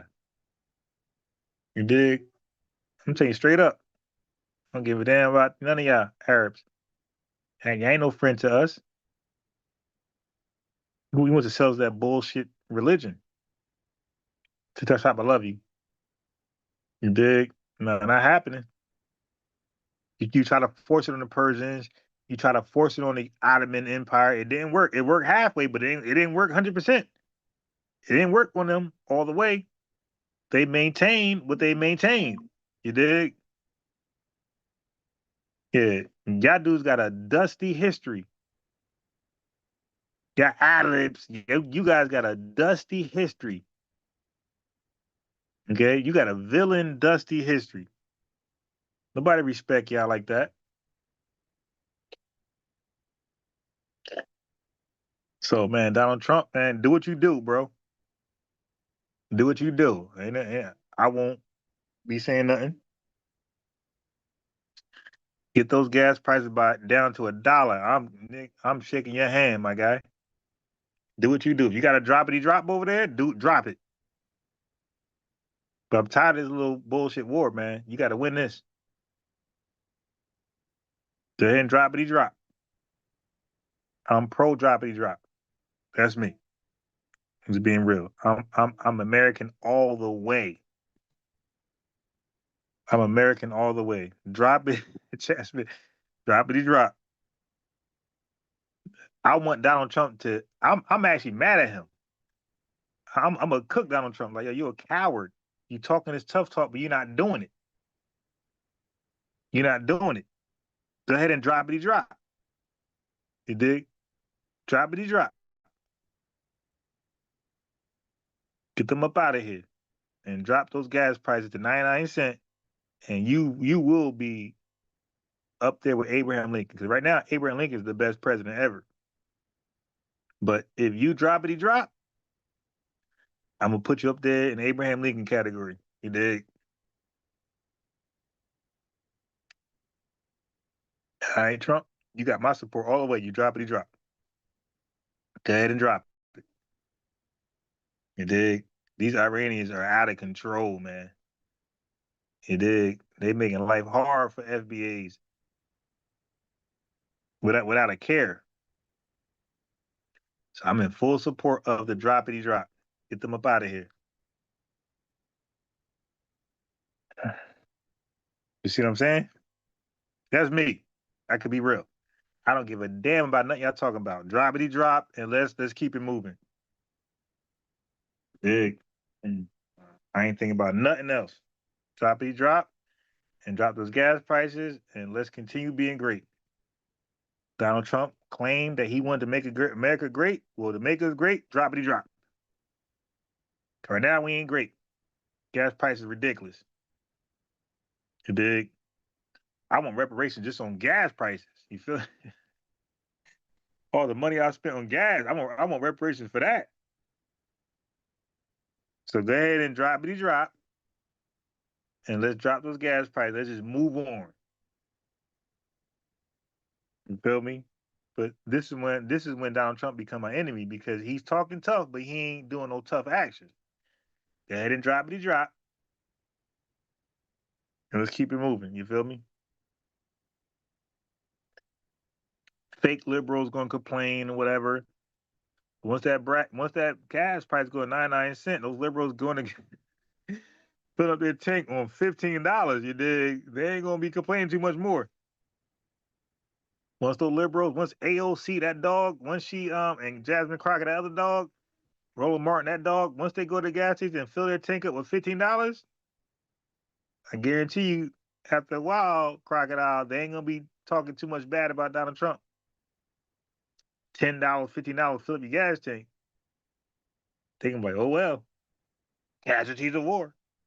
Ain't that what they say?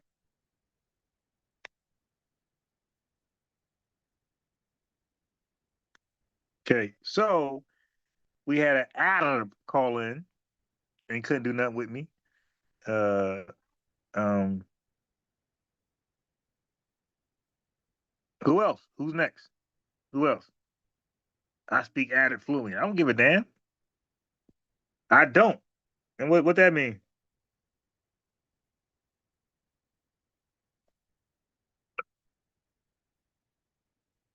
You feel me? I'm being straight real. Nani, I dropped you 2 hours ago and you're still complaining. Nani, stop it, man. Pull your britches up. Nani, do me a favor. Put your headphones on and run a mile. Big, bro, are you a runner? Are you in shape? Are you obese? Nani, get out there and put your big draws on and training shoes on, cross training shoes on, and go jog. Take the wig off and go jog. Okay? Stop crying and go jog. So we got Bill coming on. It's like a troll account, but whatever. What's up, Bill? Bill, you there? Bill?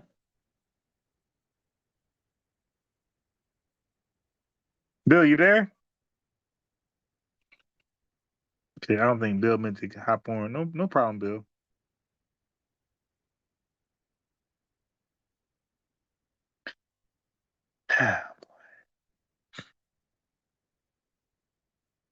Not Nani. Listen, Nani, I'm gonna be real with you, Nani.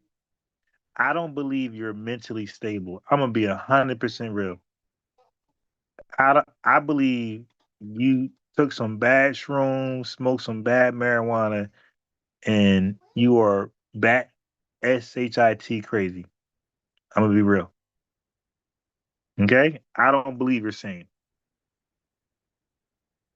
I don't believe that. Okay. I invited you on. You came on. You were not coherent. You were all over the place. I got you out of here. Okay? I didn't block you. I didn't time you out. You're free to say what you want to say in the chat. You know what I mean? I didn't do none of that. So stop it. There's no agenda. There's no Illuminati agenda. There's no Bilderberger agenda. I dropped you down. I kicked you out of Zoom on YouTube. So just deal with that, right? I left you alone. I didn't attack you. I didn't address you afterwards. So stop with your childish ways, okay? You had a chance to say what you had to say, and you flopped. You flopped. Okay? That's all. Yeah. Elite 7822 says she's going through identity crisis. Yeah, she's all over the place. I had her try to explain the Indian thing. She says she's Indian. She said her mom says Indian. Hey, listen, if your sole claim is what your mom told you, you're not ready for me. I'm a scholarship guy. I go with documented historical facts. I don't rely on what my mom told me. Okay? Don't miss. Okay, go ahead. Go. Wait. Okay. There's mommy. It's your mom. Yeah, your mommy. It's my mom. Mm-hmm. I can be at that house this week. You was there before. Yeah, I was there before. Ezo said I could argue the Indian case for. All right, well, click the link. Click that link right there. You click it now before I start sipping. You dig? Click that link.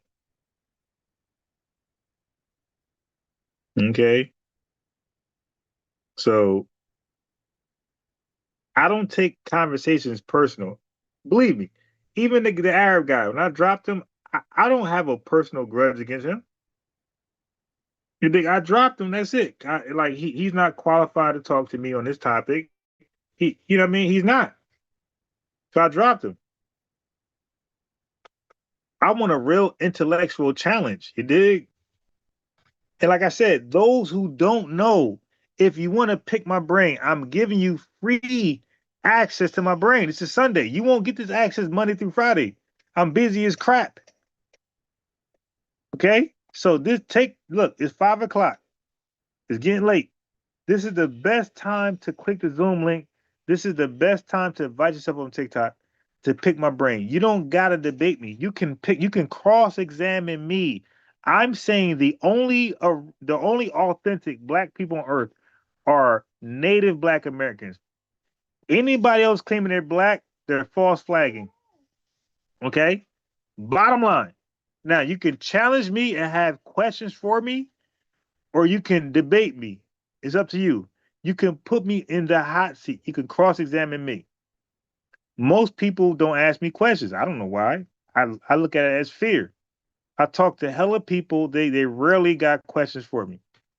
And if they got a question, it's probably a bad faith question. But give me a good faith question. But the reason why they don't give me good faith questions is because they don't believe they know as much as me, and they don't. Because they don't read as much as me. They don't research as much as me. So that's not going to happen. I'm something like a phenomenon. You dig? I'm different. That's not bragging. Okay, not bragging. That's a fact. I read and research every day. I tighten up every day. Every day I tighten up. Because I don't like being wrong. I don't like being outdated. I like to be updated. I like being right. So I got this obsession with the truth. Okay?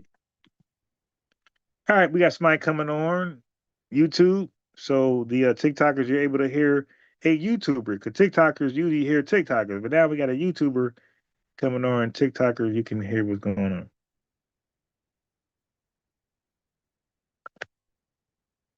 So Izzo is hopping on.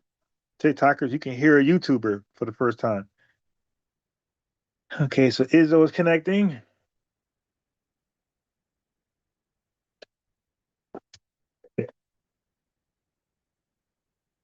Izzo is still joining. Izzo connection might not be good, but I am a professional debater. I'm a historian. I'm a journalist, YouTube journalist. I am an intellectual. I can debate on the fly. I'm witty. I got quick comebacks. I'm different. I'm something like a phenomenon. Okay, and you'll see. Call in. Invite yourself up. You'll find out. You could play devil's advocate. You can Google, chat. I don't care. Do all that. Okay? Your chat GPT won't beat me. It's going to agree with me. Okay, I'm different. We got 8 people on on TikTok.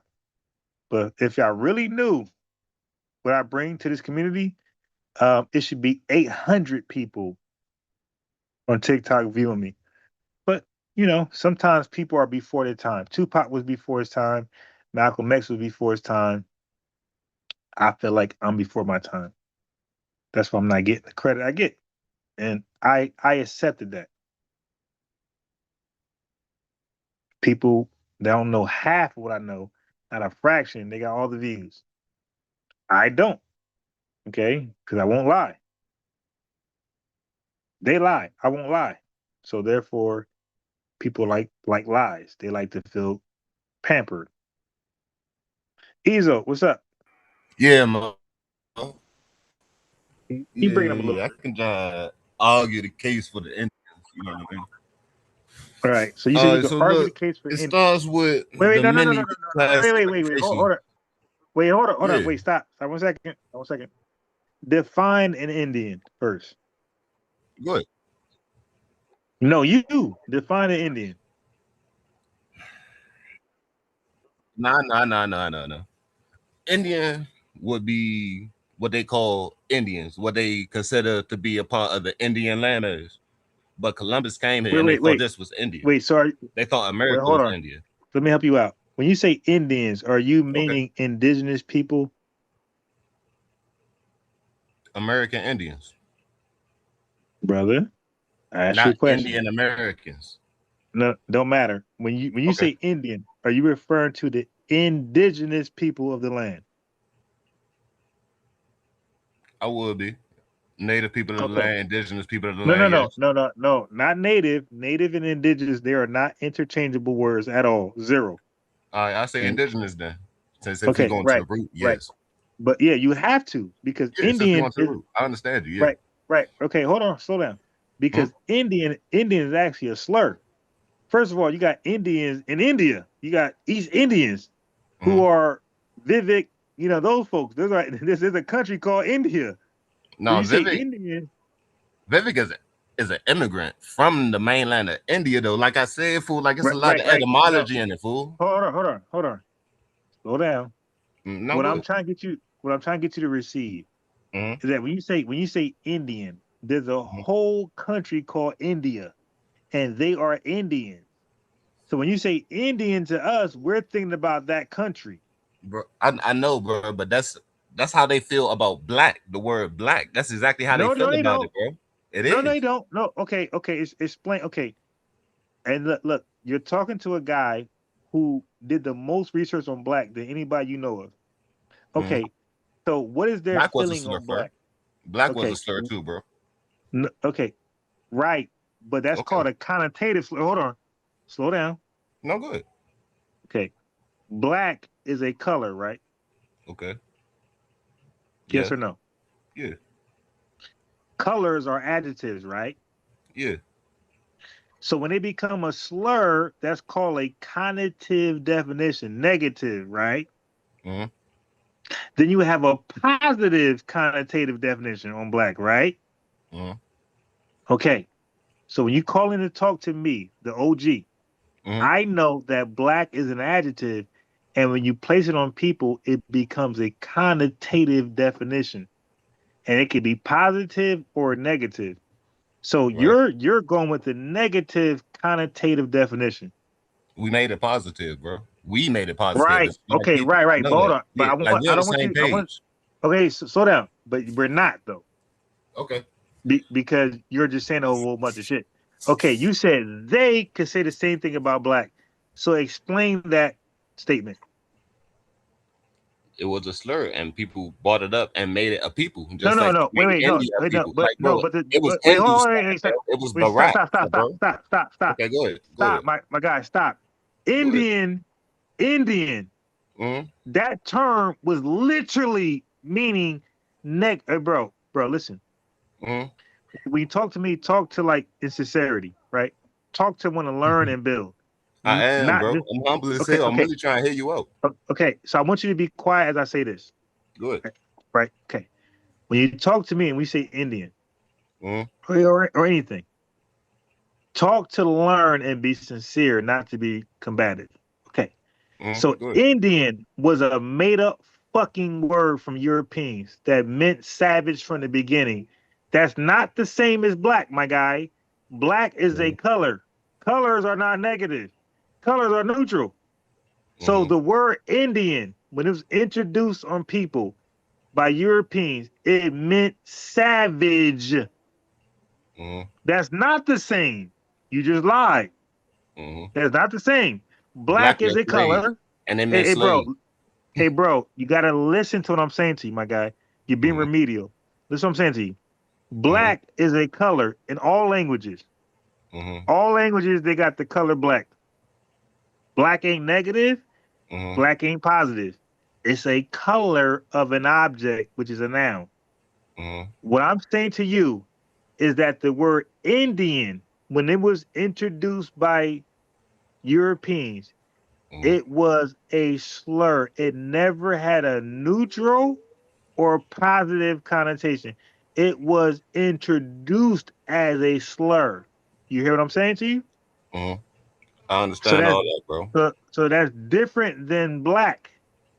So Indian placed on people who are not Indian, because Christopher Columbus thought he was in India. He was not in India. So he placed a term on people who were not Indian, and it was a slur. That's different than a color. Okay, go ahead. All right, bro. Like I said, he thought he found Indians, and he called the people here Indians, and that goes to the reclassification. We call each other our tribe. Stop. Okay. When he called the indigenous people here Indian, was that a positive term or negative at the time? Whatever they wanted to mean, brother. No. I'm asking you from his mindset. When he called the indigenous people here Indian, was that his way of positive, neutral, or negative? It was negative. It was negative. Okay, right. My guy. What you don't want to do is come on the public internet and be disingenuous, right? Because you can't take this back. No. Just listen to the advice. Whatever you said, you can't take back. Mm-hmm. This is who you're going to be recognized forever. So if you become a great man in life, they're going to go back to this dialogue right here. Okay. So Indian was a slur. It was never intended to be something positive. A color is neither negative or positive.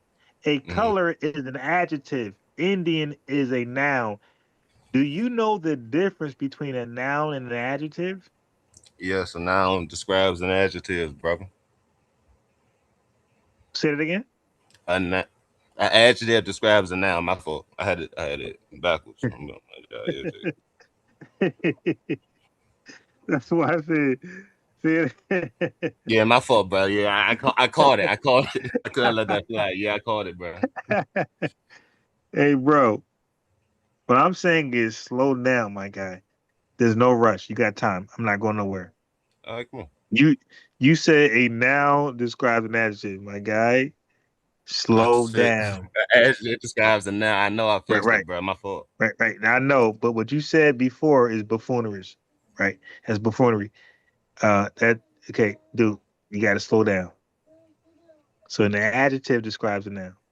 You got it right. Okay, can you? Okay. We get it. We get it, bro. Okay, we get it. Okay. No. But I need you to slow down so you don't make that mistake again. That's a horrible mistake. In chess, that's called a blunder. But I play chess too, bro. Okay, so what's a blunder? A blunder mean you done messed up your piece. You done lost momentum, stuff like that. You lost your piece. You messed up your momentum. You messed up the game. You didn't go. You didn't go. You didn't play the line. You didn't play the line. No. That's not what a blunder is in chess. You lost the game. No. A blunder in chess is an unthinkable move. Oh, that's the real definition. Right. I'm a chess teacher. Hold on, bro. Okay, I got you. I'm saying I'm a chess teacher. I've been teaching chess for a long time, more than 11 years of teaching chess. Okay, so a blunder is an unthinkable move. It's inexcusable. It's ridiculous. Okay, so chess players try not to blunder because a blunder will make you a non-chess player in theory. Okay, so anyway, chess players not every day. I don't know what you're talking about, but whatever. Hey, bro. I teach chess. I taught kids, little elementary kids. They got first place trophies. A lot of them. I got pictures of my kids with first place trophies. Okay, I'm that dude. Never blundered. Okay, dude, I'm that dude when it comes to chess. They never blundered. Though is my question. I know you are, but they never blundered as chess players. Okay, I don't know what you're talking about, but listen to me though. I get paid big money to teach hyper-selected children chess. Okay? All right, bro. Well, we talking about Indians, bro. We talk about Indians. Can we get back to the Indian point, please? Right. Well, my chess students are Indians. A lot of them are Indians. Right, Barachan, Hindustanian. Okay. Well, not, bro, stop. You know what you're talking about. Hey, yo, do you know what Gujarati is? Yeah, that's a province, isn't it? It's a language. Okay, so listen. Yeah, so stop. All right, so anyway, let's back up. So start from the beginning. You go. You want to start all the way back to the beginning after you did Yeah, because you're all over the place. Like I said, we were Indians. We got reclassified to black, bro. We were classified Indians. It's on the rolls. It's on the census. It's on the census. It's on the census. Hey, my guy, who reclassified in? You said, wait. Okay, let's go with Indians. Right, you said that term. And we were Indians before India. They found America before they found what they call India, brother. They did. My guy, I'm trying to keep you on without throwing you off. Okay. You said they classify Indians as black. Is that true? Is that what you said? Yes. You're a fucking liar, my guy. How? And who got Who? reclassified, brother? The mulattoes? Hey, my guy, who classified the Indians as black? Who did that? What's his name? Plecker? Okay. Plecker? Well, let me help you out. Walter Plecker, 1924 Integrity Act. He reclassified indigenous people as Negro. Why did you say Indian and black? Okay. Okay. Is Walter Plecker the same group of people that found these so-called Indians in America and classified them as Hey, bro. Indians as well? When you say same group of people, my guy, stop right there. We're talking about an individual. Walter Plecker represented himself at that time. That was not the goal of white tea America. This is something that this is his aha moment. Okay? But they So all work in the Walter system. They No. all work in Okay. the system. They All do. right. I got Izo, you gotta go, my guy. You All gotta right. go. Yeah, you gotta go. Go back to the chat where you belong. You don't belong in a live stage with me. Okay, you wasted too much of my time and not a second more. Okay? You're saying things, you don't know what you're saying. I gotta help you out. His name is Walter Plecker, and the date is 1924, and the state is Virginia. You don't know what you're talking about. You said Indian and you said black. Black was not a choice, my guy. It was Negro, right? He reclassified indigenous people to Negro. Negro was the race. Okay? You're saying black, you're lying to my people. Can allow that. Take your goofy ass back to the chat. You're not qualified to talk to me on this stuff, man. You don't know what you're talking about. Right? So I tell you guys, I cook you guys on the fly. I'm winging it. I don't need Google. I don't need ChatGPT, and I don't mind if you use it. You can use it. I advise all of my opponents to use your AI chats, and you'll see that it's going to agree with me and debunk your goofy ass. Okay? You come on here being mush mouth, can't articulate, don't know what you're talking about. It's all good. You just add it to my content creation for later. Okay, because I will make that a clip. But I advise people to study, read, memorize what you study. You dig? Don't come on my YouTube or TikTok space with guesswork. I'm going to fillet you. I don't take POWs, my guy. Everybody must DIE. You Yep. dig? Yeah. Yes, I do. And I remember one time I was listening to you and you broke down how Chat GBT was, and you always bring all of them up because most people when they talk about stuff and they use the help, the Google, that stuff. You use all of them, and you broke Right. down how each one was biased and how Right. you went through a whole thing. I listened to that whole thing and listened to how you broke it down to really get to the grit of what you was trying to say. I don't remember exactly this. You know what I'm talking about though. Yeah, I got you. And I just wanted to point that out. Like on a side note, you just need to start charging people to know how to come on the YouTube and the platform and teach them some etiquette. They need to learn YouTube and TikTok etiquette because they really don't Yeah, have it. at You all. you need to charge it because there's not a class for it. You could be the number one, and you know what I mean, number one person to do it because it needs to be taught.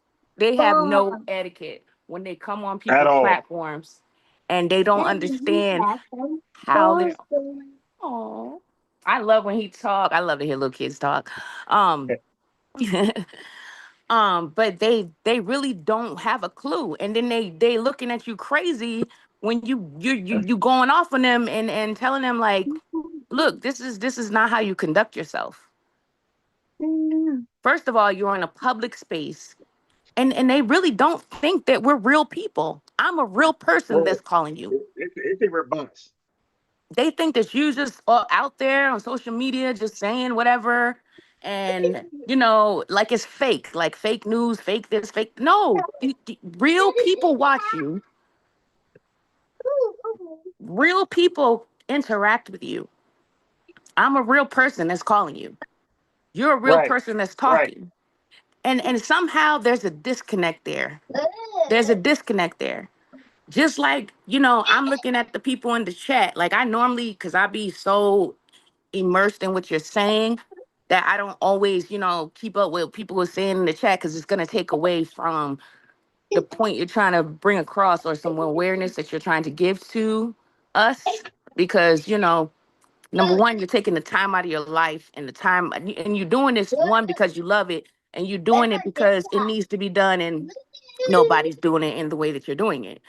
So with that being said, and when you first started it, it was probably just the interest. When you first started it, it wasn't about the money. It was just about, wow, nobody's saying this. You know what I Yeah, mean? I But don't. By the way, I don't get a lot of money, right? Like no, and people. that don't even matter. But when your I'm not heart paying a wasn't mortgage. right. Your heart wasn't like, oh, I'm gonna see how I can get on and I can get likes and I can Right. get paid. That wasn't your thought. Your thought was like, I need Like to bring this information to the people. the other FBA channels. Like these guys, I always say, yeah. The other FBA channels, if you check their oldest video, is about a year old. They Mm-hmm. literally came in this space for clicks and views and money. Right. Like they don't have no activism older than 4 years. Nothing. And you and like I said, you do this because you true to this. Like you're really trying to spread awareness and let us know, because some of us are like, I'm in Atlanta, so I get, it's the gamut down here. You've been down here, Yeah. Anyway, but it's people, and like they may be rural and can't get to nobody, just like, it's still people I talk to that still like that don't know about like Mississippi. Just based on what I heard, like a lot of people I know, FBA, they drive around Mississippi to get where they gotta go, if they gotta go somewhere in Mississippi. Just because. You know what I mean? And it's just things like that those people, they can get the internet and they can get access to you. Shut up. Sorry. But they can get access to you and know what's going on, because just like back in the day, if you wasn't right there, you wouldn't know. But now with the information age, there's no reason for nobody to know nothing. Just like I don't understand how these people don't have no damn social media etiquette. Crazy work. Yeah, I But agree. yeah, I had to hop on and say that, because it really like just like I don't really pay attention to comments, but I've seen a couple people in the comments that's just talking janky, and I'm like, why are you talking janky against somebody that's trying to give facts? What is your agenda? Why are you in here? But right. And why ain't they inviting themselves up? There's the link right you're there. right. Yeah, get up on stop typing all this nonsense, and I love that you always, thank you for always creating a link that we can, like a person like me can hop on and I can talk to you and express that, because a lot of people, other people, FBA platforms, it's hard to get on. It's hard to say something. Right. You know what I mean? You know But why? Because they can't answer questions. That's why. That's because I'm like, man, I want to get on, or maybe, it could be a gamut of reasons. I'm not, you know what I mean? It could be just have a, you know what I mean, a lot of followers and it's just too hard. Like there's too much work. You know what I mean? It could be that too. But at the end of the day, I love the fact that you always keep a link and you could come up, and I'm normally not the chat patrol, but looking at some greasy stuff, it makes me feel some type of way. Mm-hmm. And I'm gonna call it out, because I'm like, look, we real people and we will call up and we will check you. I'm not gonna put you out there, because I'm not gonna give you no type of clout and tell you, but other people in the room looking and seeing your greasiness, But I'm gonna be the one to call it out without calling you out. That's all I wanted to say. I'm just gonna land there. Yeah, let me say this. Let me respond like this. So folks got the advantage. They know my talking points. They hear me. They can go to their AIs and they could type in what I'm saying and get a rebuttal in real time, and then call in and use the AI rebuttal. They can do that, right? And And you I'm even telling taught them them, how to do it. right? I'm telling them to go do that. I'm different than Marquette Divine Merchant who discourage you from using AI. I'm saying go do it. I'm saying go. I'm saying yes, guy. I'm saying okay. Go in there. Go in there. I'm saying go to your AI and use that for help because you're gonna need it, right? Versus me. But I already know the AI ain't gonna help them because I got 5 AIs. Okay, I paid for majority of them, and I already fact checked myself. AI is on board with me. That's why I'm that confident. I'm like, go get your AIs. They ain't gonna help you out. They're gonna help you lose because they're gonna side with me. Listen, I see a lot of stuff. I make bold claims. If I was wrong, these folks would be AIing it up and they would have all the rebuttals and they'd be dying to call in. I'm on YouTube and TikTok. These guys call in and like my guy just kicked off Ezo. Now when I kick you off, it's not personal. It's just like, yo, you waste my time. You're not ready intellectually. Go get your thoughts together and come back on. You feel me? But and I'm saying go get AI. But I don't believe AI is gonna help you. I believe it's gonna side with me. Right. And just how you call things a nothing burger when we get nothing, it's a nothing burger conversation that they have. And it takes away from what you're trying to teach people. And that's what I don't like, that they love to come and cause chaos to get to get off topic or try to like move the goalposts. And they try to, and you trying to let us know a specific thing. Like, look, we need to, you know what I mean? This is look, nobody looking at this. Let's look at this. Let's take a deeper look. And they want to come in and ask about everything else. That's And and look, and when I kick them off, all of a sudden they become scholars. When they click the link or invite themselves up on TikTok, they're not scholars. They're not scholars until I kick them off. And then all of a sudden they become professors, right? Izzo, my guy, I'm gonna give you what to study. Go study Walter Plecker, 1924 Integrity Act. Okay? Go study that. I'll be live weekdays. I'm live early in the morning, Izzo. Call in 5. I'm in between 5 and 5:30 a.m.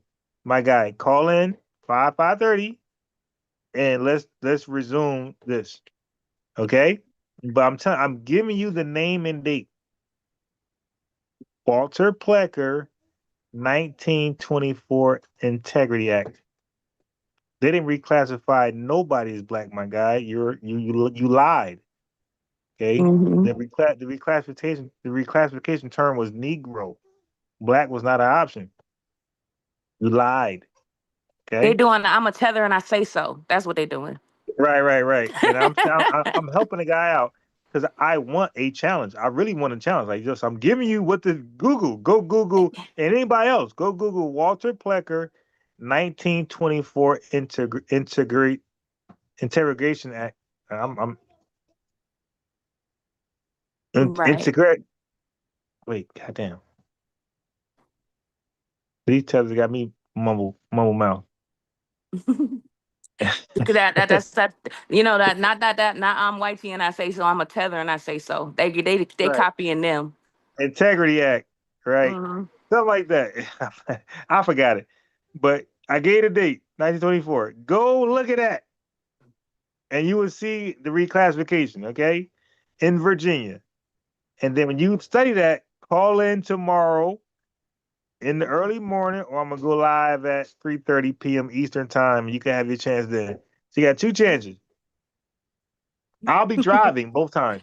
Say it again for the people in the back. Right. So at 5 a.m. I'm driving, and at 3:30 p.m. I'm driving. So I don't have time to Google. I'm driving. That means I'm going to beat you up on a fly. That means I just know my stuff. Keep doing your thing, brother. Keep doing your Right. Right. thing. So there's no gotchas with me. You're gonna lose every time. Like when I research stuff, I remember it for a long time. So I could be driving, bowling, shooting pool, playing cornhole. You never catch me slipping. That's because it's in you. It's not on you. That's why. That's what they don't understand. They don't even have a culture of that, so they would never get it. Right. Their culture is just cosplaying and having bad faith arguments. You know what I'm Exactly. saying? Yeah. That's like when you copy something off a copy and it got them black streaks in it and you trying to figure out what it was. That's what they are. Right. So TikTokers. Daddy, what's Okay. So look, TikTokers. If y'all want to know the subject, and YouTubers that came late, the the subject is this. Here's the topic. The topic is if you are from origin, if you're from immigrant origin, like your homeland is Nigeria, Haiti, or somewhere in the West Indies. If you believe you're black, I want to know in what sense. Are you black racially? Are you black ethnically? Are you black nationally? Like, how are you black? Okay, and we'll go from there. So, in TikTok, invite yourself up. If you are of Haitian origin, West Indian origin, African origin, and you call yourself black, I want to know how. Okay, so there you go. How are you black? You Disrespectfully, I'm gonna say almost all of them go by just color. 90% of their answers gonna be on color, okay? But that's a problem and it because is. listen, a color is not a noun.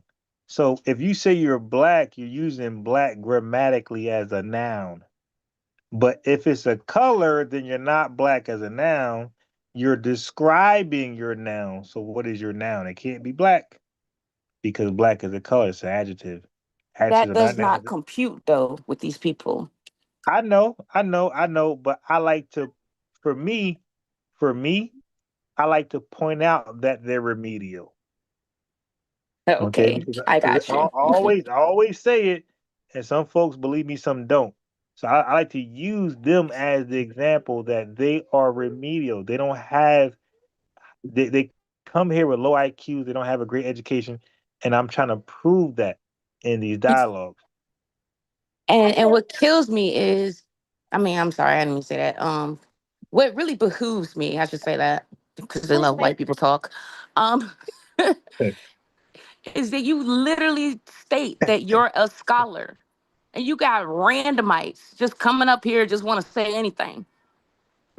Do you think I could go to daggone be a speaker at Yale as a regular person that don't really know nothing just because okay, y'all having a topic on black Americans. Oh, I'm a black American and I can come up there because I'm black. Right, And that's right, how right, they right, do right, it. right, right. It's crazy. Like, Right. and I don't Yeah, even yeah. understand how they all on code and think that that makes sense to them. I don't know who gave them the handbook, but the handbook is wrong. Well, okay, their zaddies get in the handbook. Okay, the people who they trust the most, white Oh, people. And right. what's interesting is that these folks will call white people their oppressors, right? So to like have unison with us, they will acknowledge white people as their oppressors, but then they'll believe everything they say. It's like, hold on, wait. Hey, bro, if they are your oppressors, then why are you trusting them? Because a lot of these immigrants, they'll tell you that they believe, they'll tell you that they believe the negative stereotypes against us Mm-hmm. because white people told them. So I'm like, wait a Yep. minute, aren't white people your ops? They were That like, part. yeah. So I'm like, so why are you trusting your ops? Yeah, like, The and that's why oxymoron in itself. exactly. So that's why I came to the conclusion that it's impossible. Listen, what I'm saying. Now you might have. I got Caribbean friends. I rock with some Haitians on an individual basis. I'm Mm-hmm. saying it's impossible to collectively do anything with them. Yeah, Because for sure. because the phenomenal, unique individuals I'm cool with, they don't represent the masses, right? These Of are course. the right. Exceptions to the Yeah, rule. exactly. These are the exceptions who get it. But the Mm-hmm. rest of them are Man. as Oof. envious, xenophobic as they can be against the lineage. And that's just a fact. Now, there are Africans who are writers. There are Haitians who are writers. I know some. There are Jamaicans and West I'm Indians glad who you are. know some. Oh yeah, no, I know I know a handful. You Oh, dig? right. But I'm gonna tell you, they ride it. That's good Like though.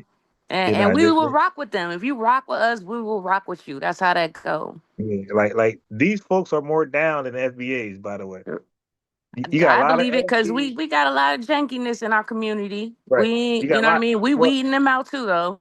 yeah. Look at the FBA spaces. Like every so often, I as right now I'm live on YouTube. So every so often, I will like go to a FBA space on TikTok and let the YouTubers hear the TikTok discussions, and they'd be like, "Wow, like the FBAs are so off cold and just demonic and part of the agenda, agent type behavior." It's like, yo, what are y'all talking? Like, why are y'all talking about this? Right. They're giving tethers a platform to just speak hatred.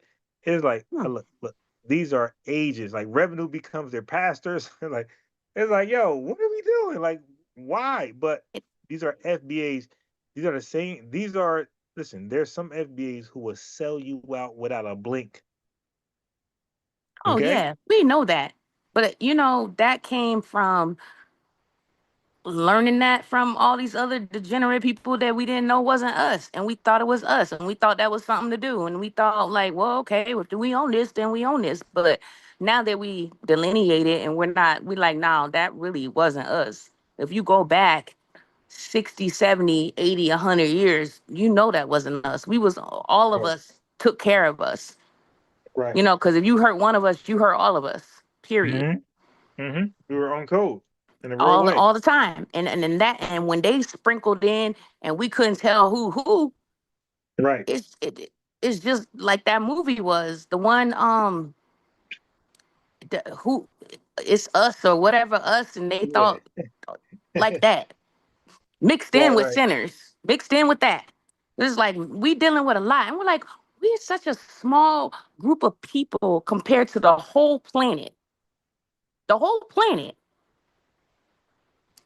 Real FBAs are the target against the whole planet. So you know Yep. we got to be a special people. Yep. Whatever Yep. the ectogenesis did to us, it was godly. Period. Okay. Okay. Let me tell you. Let me tell you. Mm-hmm. Okay. Somebody who studies all this stuff. Mm-hmm. Okay. So when the Portuguese and the Spaniards went to Africa, okay, this is a short version. Okay. Yeah, I like the short version. Okay. So Europeans, when they decided to enter into the translated slave trade, Mm-hmm. they didn't do it because they were just so wise and they were brilliant. They were a desperate, dusty people who were on the brink of extinction. Okay. But the way they would tell it is that they had this grand idea. No, you guys were desperate. You tried yourselves. You failed miserably. They couldn't stop fighting with each other. So some of them felt like, hey man, let's go get some native Black Americans to do what we failed to do. But let's see if we could convince these tethers to sell them to us. Mm-hmm. Okay. So they Mm-hmm. went to third world Africa and they bartered with these disgusting African leaders, right? And Nothing's changed. The African leaders had what they were doing with EIC, Mm-hmm. ethnic inferiority complex, you dig?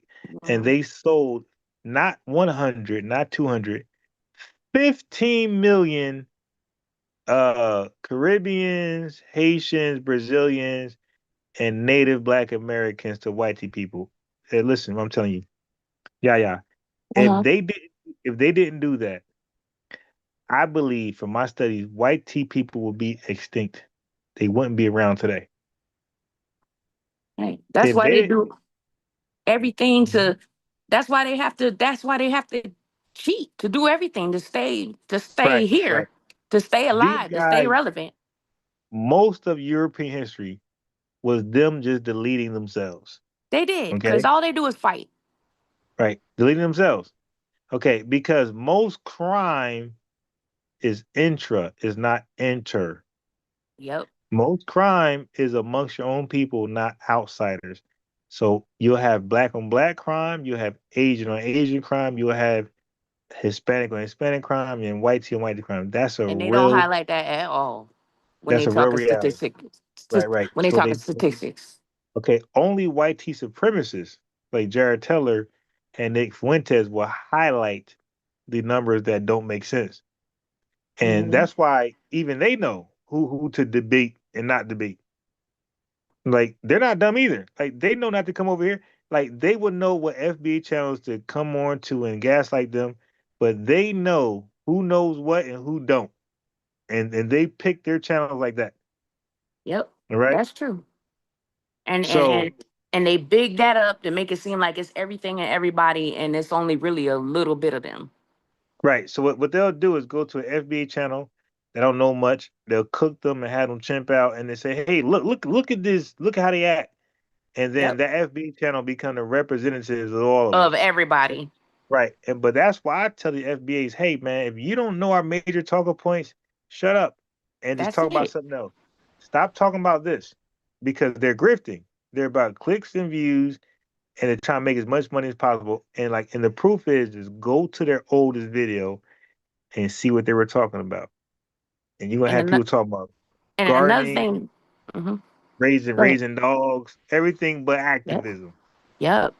Because when you really think about it, when they look at us, they always they want to sit there and be like, oh, y'all do this, y'all do that, but it's really them doing it. But they portray it like it's us. They find a few pictures, a few scenarios, a few news clips, and they make it like this is the whole thing. Okay, And it but let me tell you this. Even with that news clip, I would say prove in that news clip that person was at Native Black American. right. And they Right. don't So like that okay, we dissecting it. They don't like it. yeah. So I would use their information. So Yep. what you hear, what you read, okay, prove to me that that person was Native Black American, and they can't. Okay, so it's like so shut up. You dig? Sit down, Tether. You're not on my level. There's no way to disaggregate You the can't. black stack. The That's delineation why, did so much, it's affecting the right. whole world. That's why we are asking for disaggregated information, not tethers. They don't care. They want to be Mhm. lumped up with us. We're asking for disaggregated information. As you can see from my thumbnail, is working. I went to a dentist Thursday, I and like it that. said, I yeah, saw that that. thing I was like, said, oh, okay. This need to be yeah, standardized. Period. uh-huh. Now let me tell you this because the Arab guy that hopped off, he chimped out. Hmm. Let me further explain that. Okay, so you have government and you have private businesses. Let me explain this Hmm. very clearly on the fly, winging it. Hmm. No chat, no Google. So government is always the last to catch on. Oh, of course. Always. We know that Pandemic. Look, as a people. We know that. yeah, but sometimes we don't. So the pandemic, private businesses opened up. The last institution opened up were government. They were the last. Okay? So government will always be last catching up. So what I'm saying is when it comes to Native Black American on forums, and Native Black American is probably the best term. It's better than FBA, it's better than ADOS, it's better than Salon. Freedmen Yeah. is good too, but it's better than Freedmen because we were Native Black American before we were Freedmen. Freedmen came in 1868 Hmm. or around that time. And native came in 1500s. So we're talking about 300 years before a so-called freedman. You were a native before you were foundational. You were native before you were ADOS. You were native before everything. Okay? So I'll say it one more time. You were native before you were freedmen. You were native before you were ADOS. And you were native before you were foundational. And that goes for any human in any country where they live. So Native Black American is actually the best term. So I'm not surprised. I agree. So I'm not surprised why the forum said Native and not foundational ADOS or freedmen. I'm not surprised. That's the proper best fitting for it. That is, because I never thought about that until you honestly brought that up. Because I was like, you know what? That makes way more sense than all the other stuff. It does make way more sense. And that's why they're mad at us. You're mad that we had an ethnogenesis. Y'all bred the best of us, the best workers, the strongest people, the smart things. We had to outmaneuver y'all at every turn to think about all the buffoonery y'all was doing to subjugate us. So our mind had to work 24/8. The only time our mind didn't work, and we probably was working in our sleep because we was dreaming about how to maneuver shit and do shit. So you bred a whole generation, a whole group of people that's built like that, and now you're mad at us. So now look at it from the eyes of the Confederates, because it was the Confederates who bred us. So when the Union decided to emancipate the Confederate States of slavery, they're like, hell no, you're emancipating this group of human beings that are perfect. You don't know what you're doing. You cannot let them be free. They did it to themselves. No, but listen what I'm saying though. Like the North probably wasn't aware of the eugenics that was being practiced on these slave plantations. Right. So the Confederates were trying to warn them, like, no, you cannot free these people. These ain't your normal Africans who just had ethnogenesis. These are the people who we practice eugenics with. We made it the great with the great. You cannot free these people. They're going to excel and be great. They're going to create Black Wall Street. They're going to have 50,000 patents. They're going to have innovations, inventions. They're going to dominate and influence the world. You cannot free these people. They're going to destroy white supremacy.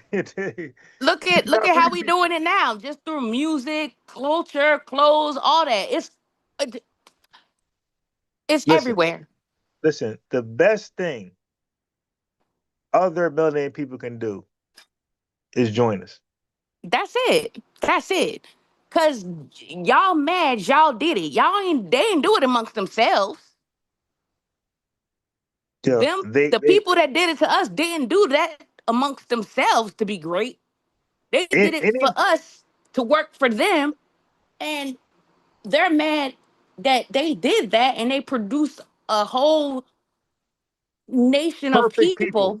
Perfect people. They that's eugenics. Now you're mad. The word eugenics literally means that you are purposely creating a new people, and you're biologically, right? Biologically, you are creating new people. And what did they want us to be? Strong, fast, witty, immune to diseases, all that type of stuff. You dig? And we became that. So the Confederates like, yo, you can't let these people free. Body snatching us and harvesting our stuff. Right, because we became the perfect human beings. So the Confederates are trying to let the Union know, like, no, you can't free these people. These people are going to excel on another level. You got to keep them contained and marginalized and excluded. Yep. You dig? So they're like, nah, you don't know what you're doing. You're like, nah, we know what we're doing. And then they said, look at them. Wait, hold on. And then the Confederates said, look at them. Yeah. They got millions. Hey, listen, let me explain something. Go ahead. We were emancipated, and slavery was abolished in 1965, right? That was the 13th Amendment. Okay. 70,000 Black Americans became millionaires in 7 years under the Freedmen Bank. Let me repeat that one more time. And how happy was they when that happened? Oh, super happy. But let me one more time. No, not them, right? the others. How happy was the others when that Oh no, happened? They it won't didn't happen. think It that won't was happen going to at all. happen. Right. But I want people to hold on this first before we talk about them. Okay. 1865, slavery was officially abolished federally, constitutionally. Okay, that was the amendment, 13th Amendment. Right. In between 7 years, 70,000 Black Americans became millionaires in just 7 years. So the Confederates like, look, I told you, like, yo, you're not freeing some random docile, enslaved, ethnic inferiority complex folks. You're freeing probably the The best of greatest the human best. beings on Earth, right? And they did like, look, 7 years later, look, they're millionaires. You dig? So they had to sabotage. Right? I'm telling you, yo, I feel that. this is why So white hell people, yeah, they mad. right? That's why white people have no problem inviting people from Nigeria, Jamaica, whatever, anybody but us. They're third world people. They ain't even got. They still fucking shitting in the They street could and throwing it on the window. they could be first world people. They know that biologically they were not manufactured through eugenics, so they cannot compete with these NBAs. That's why Okay, we're the most body snatched. right, and other stuff, and even our, when we have geniuses at 13, they recruit them to, go to colleges and do tech and everything else. Not yet. Don't You feel me? That one. Okay, good. Yeah. So, yeah. Like, so these folks know that you just can't let us free, and that's why they gotta create laws and man the house rules for welfare. Like they know now. Look, we're the only people on Earth that came to this On country Earth. where welfare was restricted. Like welfare for everybody else, there was no restrictions. No immigrant, no white T person, welfare eligibility were restricted. We are the only people on earth that come in this country that been in this country to qualify to try to apply for welfare. But they said the man in the house rule. Nobody, no Latino, no Jamaican, no Haitian, no Nigerian has ever experienced, and no white person has ever experienced the man in the house rule to qualify for welfare. And I never knew that until later on in life. I was like, what? Where you go? Yeah. So that means, let me say it in layman terms. That means that Africans come over here, they can be a family and they'll get welfare. Latinos can be a family and get welfare. Whitey people, whoever else, only Black Americans had to ditch the father to collect welfare. Only us. A lot of people don't know that. That's why I say, yo, y'all don't want to have that welfare discussion with me. I'm gonna cook you. Okay, so humble yourself and listen and learn. Don't try to debate me. I'm gonna cook you easily on welfare. And Snap. Because Marquette Devon Burton debated Snap with my son. And I'm gonna cover that later. Okay. And I'm gonna be watching. Marquette Devon Burton, who claims to be a master communicator, when you cover it, I will be tuning in. Oh, that's tomorrow. He made this tomorrow early morning. He made I gotta most go do my job, but I probably won't be able to come on, but I'll be listening. Listen, you guys are gonna look at him differently. He made the most remedial. Now he's supposed to be highly educated, John Hopkins and all this stuff. He made the most remedial arguments against Snap. It's embarrassing for a guy who's supposed to be highly educated and master communicator. He made he made some revenue arguments against Snap. Yeah, I mean it's embarrassing, and I'm gonna expose that guy tomorrow. And he's welcome to call in and defend himself. But the welfare subject, that's my thing. I cook anybody on welfare. You dig? I know the origins of it. I know what it transitioned to. I know all about it. Okay, I'm not winging. When I debate, I I will never be wing it. tuning in. I might not be able to come up, but I will be listening. It's okay. Well, when I debate, I don't wing it. I'm always prepared in advance. I'm never just freestyling. I'm always well studied, well prepared in advance. To let y'all know. That's our culture.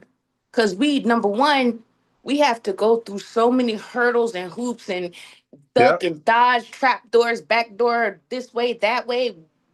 We can't afford not to be all the way prepared. And then people look shocked like we're all the way prepared. Yeah, so you can imagine when I talk to like East Indians or Chinese people or white tea people or Jewish. Like when they talk to me, they were like, "Damn!"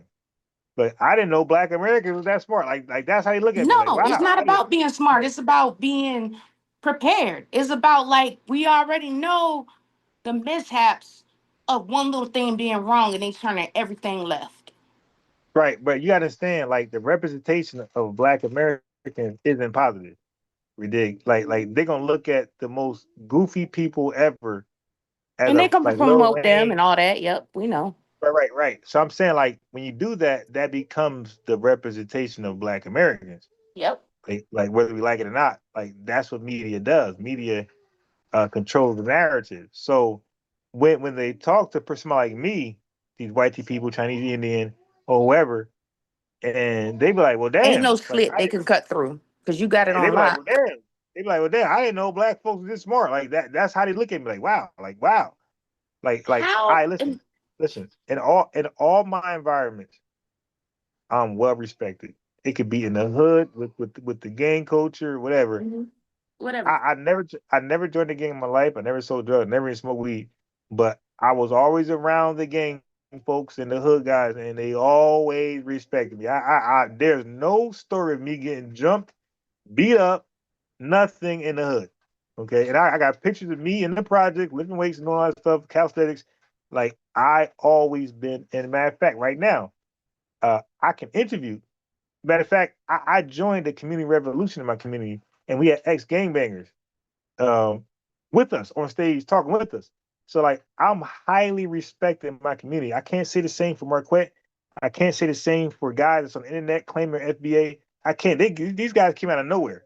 Nobody vouched for them. Nobody stamped them. They just came out of nowhere saying FBA. I'm a guy who got receipts from my community. I'm stamped by my community. Like, no, that's a real guy. Like, they'll tell you, the way I talk now, they'll say that's always have they known me. They never known me not to talk like this. But these other guys that's on social media claiming FBA and blah blah blah, these guys came out of nowhere. Nobody's Yeah, vouching they for them just in the got here neighborhood. yesterday. I feel that. Just check their oldest video. That's all. Go to their video archives and check their oldest live and their oldest video, and you'll see who they are. And they weren't talking about this. And if they were, they're new. They're 3 years in. Where were you 10 years ago?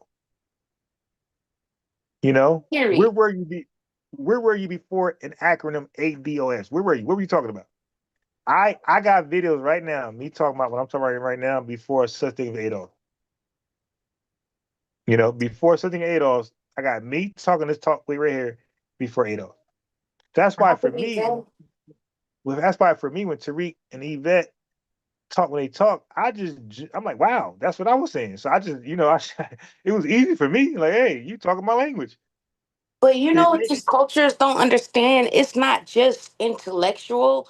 It's also like we have a soul connection. Like it's spiritual. Like when you Uh-huh. say something, it tickle our spirit. Like, oh. And guess what? I call that thing what you're discussing, what you're describing, I call that the FBA glow. Yeah. Yep. And that's exactly what it is. Cause it hit it. Yeah, we getting the knowledge, but it hit a certain way and it make us feel a certain way. Like it's heavy, it's light, it's heavy, it's the whole gamut of what we feel as a people. Yeah. No, I agree with you. Like I call the FBA glow, where certain things we say it just resonate with all of us. And guess what? There's a phrase, and the phrase is said like this: "What's already understood don't need to be explained." So there's some things we say. There's Don't need some to be things I said. say. That's right. Right. There's some things I say. There's some things Serena she say. There's some things Yvette or whoever says, your grandmother says, and we don't need an explanation. It's already understood. You did? Period. Like, but people who are not of the lineage don't understand that. They They need don't further have information. that. It ain't even about information. They don't even have that soul connection that we have with that. Right. Like if So, we so that feel means something in our spirit, they ain't got that. right. So that means they'll be left out, and they're gonna want to ask questions like, "Hey, And what's they going and on?" they and they be wondering like what like you could say something like me and you talking, I could say something to you, you could say something to me, and then you start explaining something, and I'm like, oh, I got it. You good. You ain't got to go no more. I know exactly where you going, where you trying to go. Not in a cocky way, just in a way like I'm symbiotic with you. I get where you coming from. Like you don't even gotta break it down into ABC for me. I feel what you're saying. That's a whole different thing. And these other cultures, they don't do that because they fight with each other all the time. How can you have a symbiotic relationship with somebody you fight with all the time? Yeah. Amongst your own. Forget about everybody else on the outside, but amongst your own. Yeah. So we got that because we had the same struggle, the same fight, the same thing that we're going through today. Our great parents went through in them times. And it's some newspaper articles, it's some news clips that you could look at from back in the day when they had news and it could be a clip and you could pin it and post it up right now to the day and it's the same damn thing. And our people been going through it. So yeah, we got a symbiotic relationship. It's some stuff we don't gotta say to each other and explain it out. Like these other cultures that don't have that type of relationship because they too busy fighting with each other and trying to kill each other off and kill everybody else at the same time. Daddy, should have picked me up. Wait 1 second. I didn't Okay. mean that. I love TikTok Shop. I didn't mean to say it, but it just, you Oh know what I mean? yeah.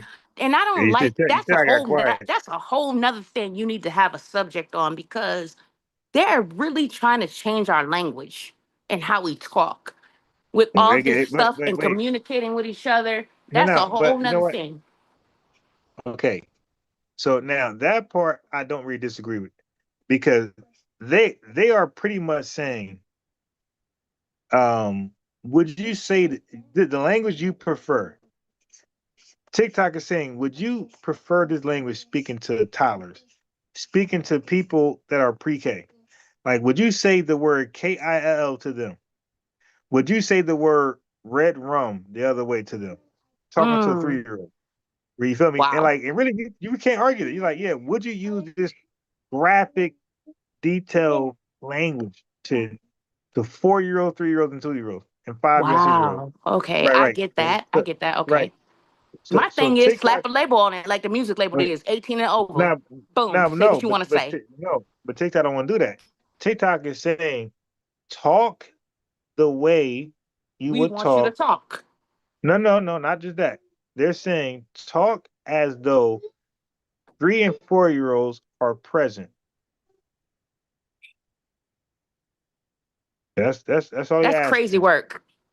No, that's great work because I'm a guy who teach 3, 4, 5, 6-year-olds, and I don't I use that get that. language. So I get it. No, I'm saying what they're asking you to do. They're saying be expressive, but be mature and professional. Use the language that you're not ashamed to use in front of 3, 4, 5-year-olds. I understand what they're saying, but they got to understand that these are adult spaces and your children aren't going to be sitting here listening to that. We No, have a but your whole, children no, but listen what you said though. You heard my son, right? I did. Okay. So that I And just could so what you said. there's anomalies. Wait. You just said that. Hmm. So I'm an adult space, I'm an adult. But my Right. son is clearly in the vicinity of your language. Right. So what you're saying to me, he hears. True. I get that. Right. So why would you say certain words knowing a Mm. 4-year-old is present? You dig? He's for So all.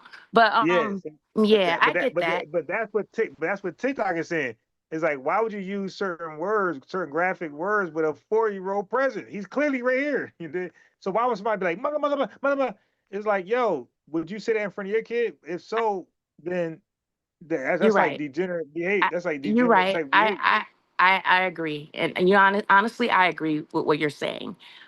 All I'm saying is I agree with that, but I'm saying just like there is a separation in the music when we know it's kid friendly and it's not kids bop, and we know we listen to some advisory stuff, then Let's separate it out. This is advisory. We everybody 21 plus in the room talking. So nobody's gonna be offended. But why do it have to be, you know, the baby's gotta be around? You know, I don't have no control where you Well, are and where I'm your gonna child tell you is. why. Okay, let me tell you why. Okay. Because he's 4 and we don't have a babysitter, so he's with us. We can't leave him in the room by himself. So That's true. I get that. okay, and I see 4-year-olds both are sides. okay. No, wait, no. There's only one side to a 4-year-old, 3-year-old. 3 and Mm-hmm. 4-year-olds are not going to, if they're normal and not on that spectrum. But I'm not gonna They're listen to not. it if my child is No, no, around and I can't, you know what I no, mean? no. But That's listen, my thing. Like, I got you. But I'm talking now. Right, we're both talking. That's my you're turn. right. I'm sorry. I'm saying a 3 and 4-year-old, if they're normal and not on the spectrum, they're Mm-hmm. going to want to be around their parents. Of course. Okay, they're not going to want to be in isolation if they're normal, right? So people who are in their home and they Mm-hmm. have kids that young, their kids are going to be around. There's no way to send them away. They're going to want to be around their parents. These are 3 and 4-year-olds and 5-year-olds. I They're going to understand. stay close. They're not 8, 9, 10, 11 where they want to be independent. They Well, are I know, 3, right? 4, It 5, and start 6. that young. Oh my God, I know. Right. They want to be around daddy and mommy. Okay? I understand. Like But he's never going, there's no but. He's never going to disappear where he's not in eyesight. Like it that's true. I might want him to disappear. Mm-hmm. But he's No, never going you to disappear don't. But because you might need a listen, no, yes, break. I do. That's about it. Right. But what I'm saying, you're not listening. You're talking what I'm talking. What I'm I'm saying sorry. is, it don't Go ahead. matter what I want. It don't matter what I want. In his mind, he got what he wants, and he's not gonna let him be out of sight. He's gonna True. always want to be inside of daddy, That's true. and that's when I go That's true. live. That's when I go live. I've been live. Yeah, he's been in all of my lives. All right, I'm talking about since a couple months old. He's been in all of my lives. Mm-hmm. Anybody who's a long time listener, he's 4. So people who follow me for 4 years, they know he's been in all of my lives. Months Aw. old, 1 year, Okay. 2 year, 3 year. I Right. So he's understand. never not been on a live. He's always been in all of my Aw. lives. Right. So he's not gonna just disappear. He's gonna be it. Now when he gets to like turn 8, 9, 10, 11, yeah, he's gonna want his isolation. He's Mm-hmm. gonna want to be a separate. But his Right. age, so TikTok knows that. So what you gotta do, what you gotta do, what you gotta do, what you gotta do. What I do research. So Mm-hmm. TikTok want to stand out from IG because these Mm. social media platforms are being sued. You might not know that. Okay, No, I they're didn't, being but sued. okay. Okay. Right, they're being sued on a regular basis for that reason because they got too much influence from kids. So Oh. TikTok took a proactive stance, and part of their proactive stance was to censor language that's not kid friendly. Okay.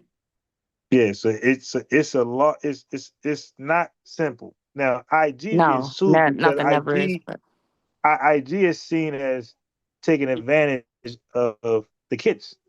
So oh. TikTok took a proactive stance to say we're not doing what IG is doing. Look what we're doing. We're going to Mm-hmm. make sure adults be adults. We're going to make sure that Right. these people speak kid-friendly language because we know that kids are not supposed to be on TikTok, but we know they're going to be in a vicinity because their parents are on TikTok and they're Mm. around their parents. So Mm. that was the thing. Now I know because I'm a journalist, I'm a researcher. I want to Uh-huh. know what's going on in the TikTok. Well, thank you, because I don't be in the TikTok world. And I do have I did reinstall my TikTok because of what you said last time when you said you might not do YouTube no more. And I was like, oh, but I like, I be on, I was like, okay, I'm gonna reinstall it. And like all the privacy issues and they could get all in your business with it. And I was like, anyway, but I do understand where you're coming from. Yeah. Mm-hmm. So so overall what I'm saying is what is wrong with adults cleaning up their language? And you're right. The only thing I wanted to say is that, you know, we're adults. In the heat of the moment, anybody can get uncouth. Anybody can get a little bit ratchet. Anybody can slip and say a swear when they get frustrated and they get this and they get Right, that. right. And And it would be that's called impulsive behavior. So impulsive behavior is on the lines of primitive degenerative behavior. So the goal is to get away from and it chipping out. is. And Right. it is. So the goal is to get away from chipping out. So for me, these guys that called in Mhm. that did the most, normally I would chimp out.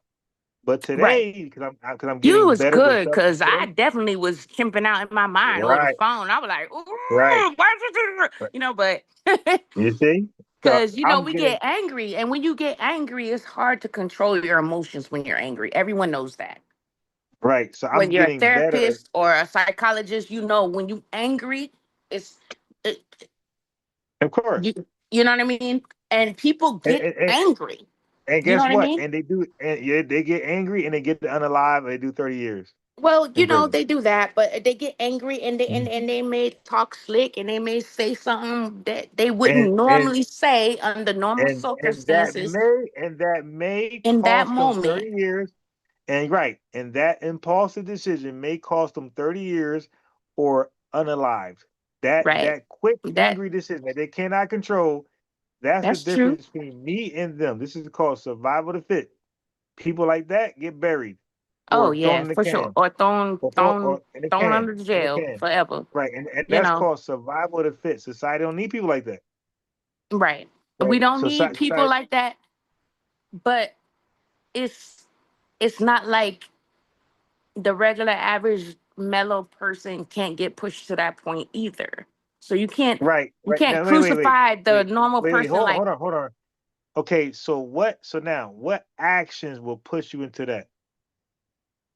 it depends. It's different for everybody. You know what I mean? Okay, Like, give me one action that's justified to push you to that limit. okay, if somebody is coming for my child, if they coming for my Okay, so child and you see talking to that? them and talking to them Stop. reckless, and they're Stop. Wait, so I knew you would do that. You went to the extreme. So what but it about? be Wait, extreme stuff that wait. happens though. Stop. Wait, hold on. No, yeah, not really. Come on, man. In your life, listen. The average Black American don't face extreme stuff like that every day. Stop it. Somebody coming for your child is a rare moment. Let's be real. Um, What? Wait, wait. it Okay, might listen, be, sis, it might not be an extreme sis, moment, but it sis, might be sis, many microaggressions sis, that add up to an extreme moment. That sis. happens You a gotta lot. stop. Sis, you gotta stop. What? Okay, your experiences are the exception, right? It's not the Oh, rule. well, okay, you're Okay, right. Mine, you what? know, all Okay, right. so I can right, but accept that. right. That's true. You got okay. You got so what you got to do is get your ass out of those circumstances, right?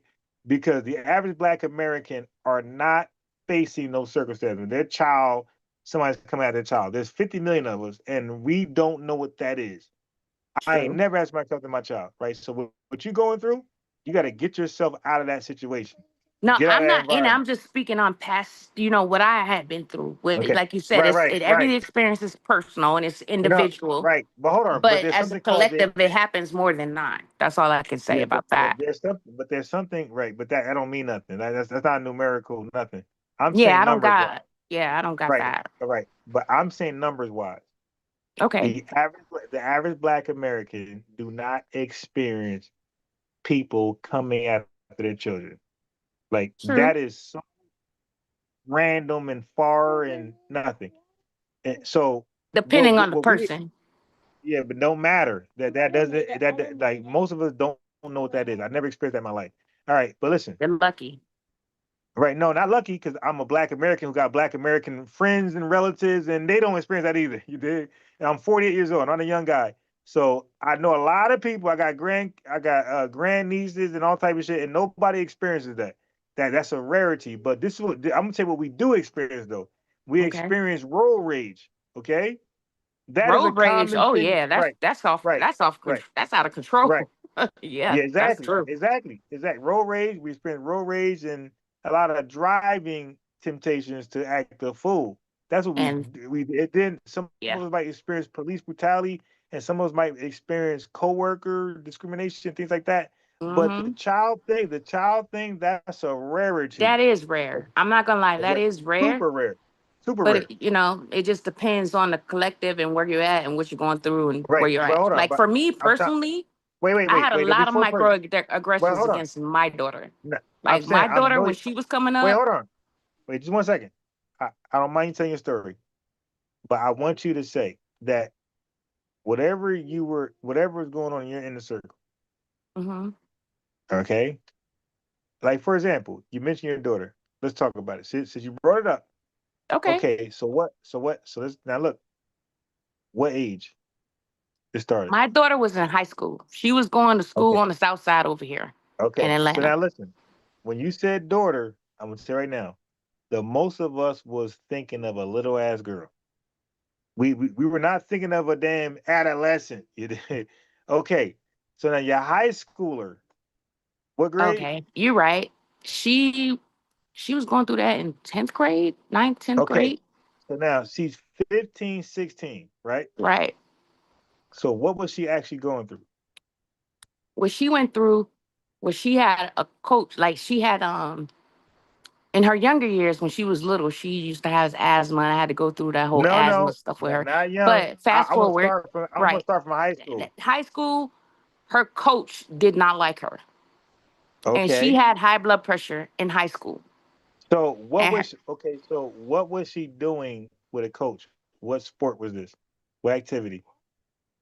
well, down here they don't care. No. So Well, she got a coach. She's playing a sport, right? no, she wasn't playing a sports. This was gym. This was regular gym, regular high school. What she supposed to A do gym through teacher. the day. Right. So he was a coach. He was the coach, he was the gym teacher. I call him Yeah, coach, but he was a gym he teacher. ain't coach. That's a gym teacher. Okay, but go ahead. Okay, I'm sorry. He was a gym teacher. I know you. Okay. Nah, because a coach No, is it's for good. a team. No, you're doing right. He was a gym teacher. He probably was a coach or something, but I don't know. She wasn't Yeah, on. but he was a coach too. But he was a gym teacher to your daughter. But go ahead. Right. So he used to get mad because my daughter had high blood pressure in Right. high school, and Mhm. she wasn't big, but she was kind of overweight for her size. Right. So this coach, and it get hot down here. You've been down here. And what was It he? get Black, white? What He was was he? black. Okay. We All in right. So class. first of all, he's doing too much He because was he's doing not a too coach. much, Right. and he But let me got explain though. mad. Hold on. Wait. Before you do too much. Okay. You said coach and you misled us. Okay. He was a gym teacher. He was a gym teacher. My bad. Okay. Correction. So He was a gym teacher right. in Now one of that her wait, hold on. But classes. wait, hold on. It's my turn. Let me just talk real fast. Hmm. So gym teacher and coach are two different You're right. realities. Okay. That was a So I misspoke. right. You're right. So a gym, because what happens is when you say coach being hard on your daughter, Yeah, that's we a whole agree different with it. thing. That's a team. They're Right, doing right. stuff. But They got to be hard on them. I get that. hold You're on, hold right. on. Right. So we're gonna agree with the coach. Right. That's the coaching Okay. aspect. Right. 'Cause Right. that's what coaches do. They push you. But a gym teacher being hard, that's Right. excessive. That's what he was doing as a gym teacher, because I Right. think the coaching spilled over So into he his gym. yeah, but he's weird. But go ahead. Yeah, so I had to deal with a lot of weirdness. Yeah. So that he should have been handled easily. Huh. Yeah. So you go to that school, you say, hey, my daughter ain't joined a team. You dig? She's part Mhm. of a gym class. So you don't Right. hold her to the standards of a team member. Oh, trust me, I handled it. Okay?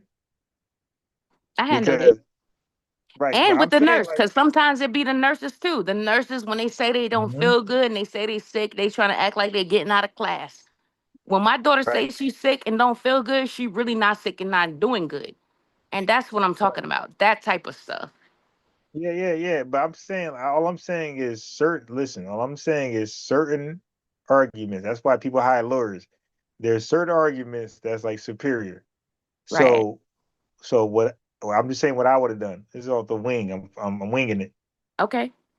I would have went there and was like, yo, listen, hey, what's going on? Who's in control of this gym teacher? Okay, he's a coach, right? Okay, cool. So coaches coach teams, right? And they're known to like push them because they want to be pushed to a Of certain course, degree. yeah. But Right. but my daughter ain't a part of no team. She's in gym because you say she gotta be here. So she's not even here voluntarily. You dig? She's here involuntarily. Mm-hmm. Okay. So I want my daughter to do the bare minimum. I don't want her to do coach standard bullshit. I want her to do the bare minimum that she wants to do.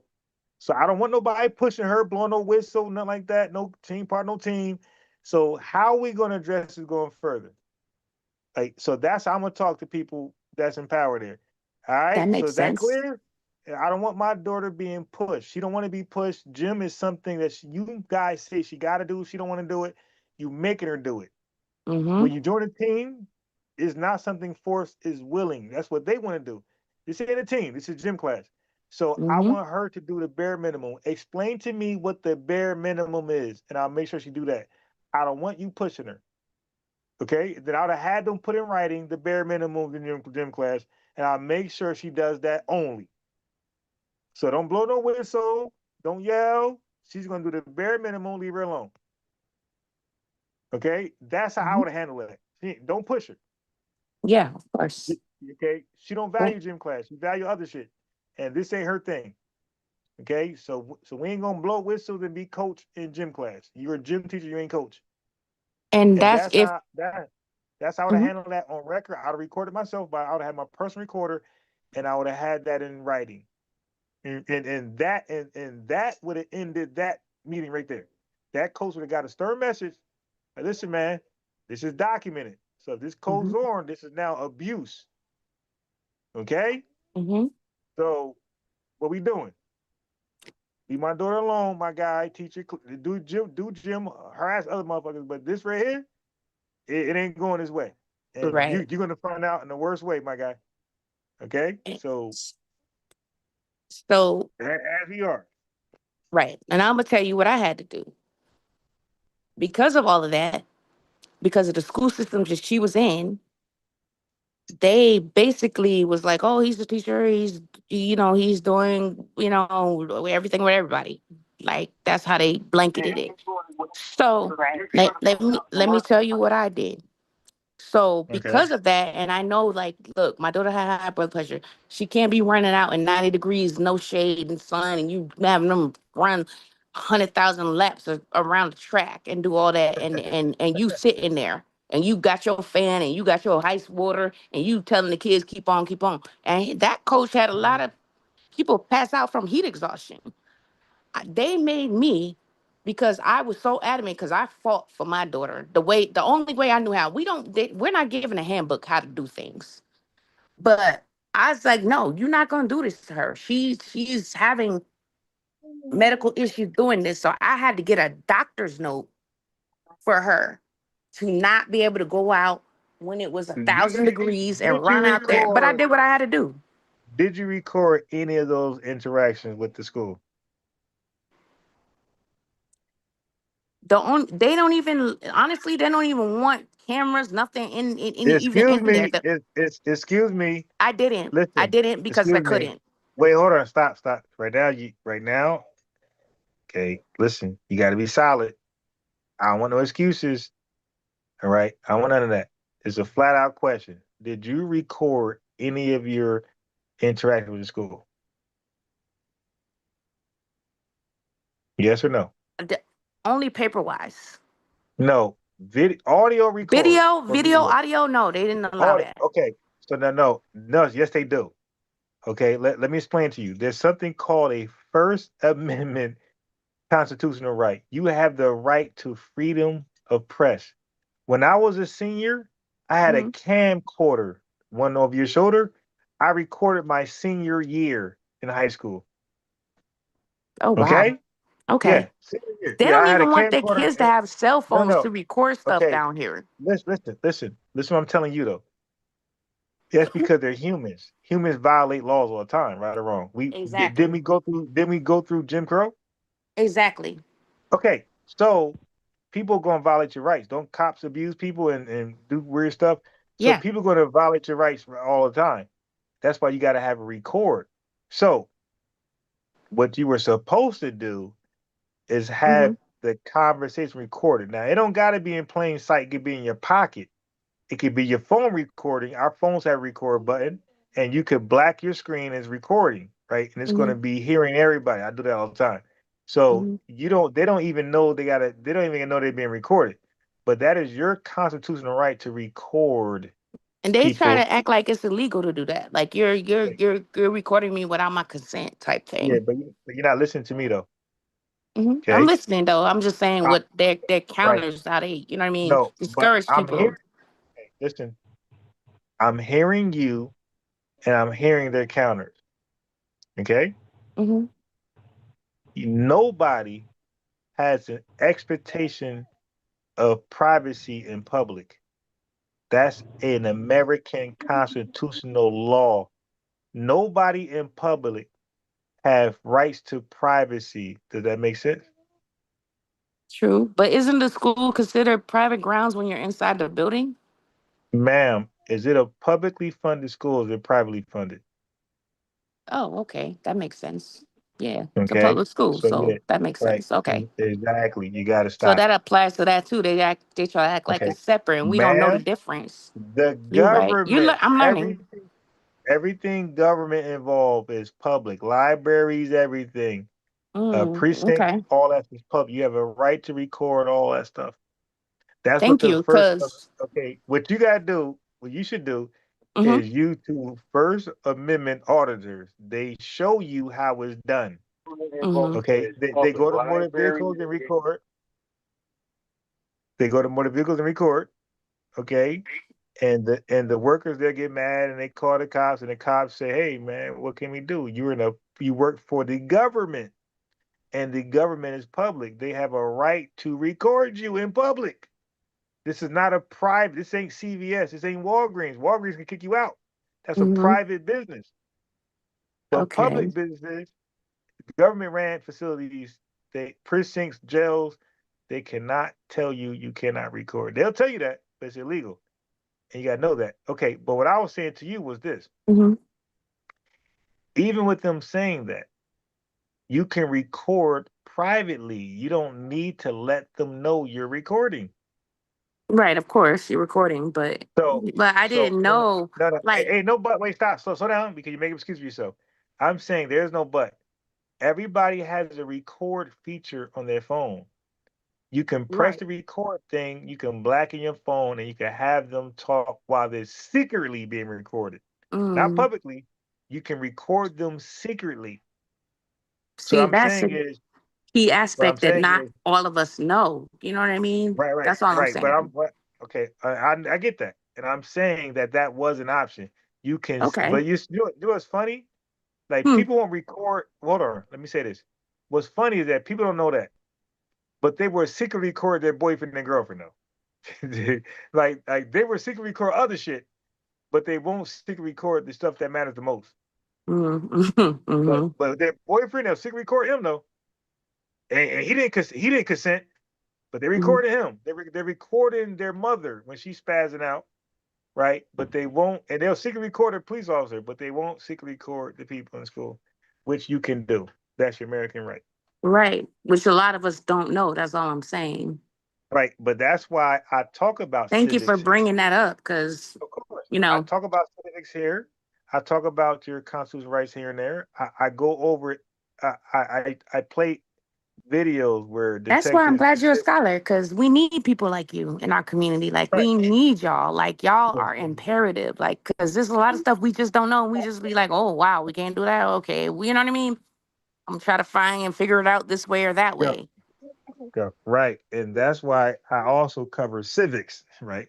Civics is going over your constitutional rights, like how to deal with police officers and what's you can do that's legal and what you can't do. And I talk about that. I don't talk about it as often, but I do talk about it. Now, if FBAs were interested in large numbers, I'll talk about it. But when I do talk about it, people don't want to watch. So I don't talk about it. Like, yo, go ahead. You're like, I hold get your own that. nuts. Right. You get beat They up by only a want police to talk officer. about it if it pertains to something that's going on in the moment. I get it. Right. And that's why I say hold your own nuts. That's why I'm not the first to be protesting, boycott on some police shit. It's like, yo, y'all don't want to learn you what you can do and can't do. And that Then don't talk to me when it's done to you. You dig? that I'm part. quiet.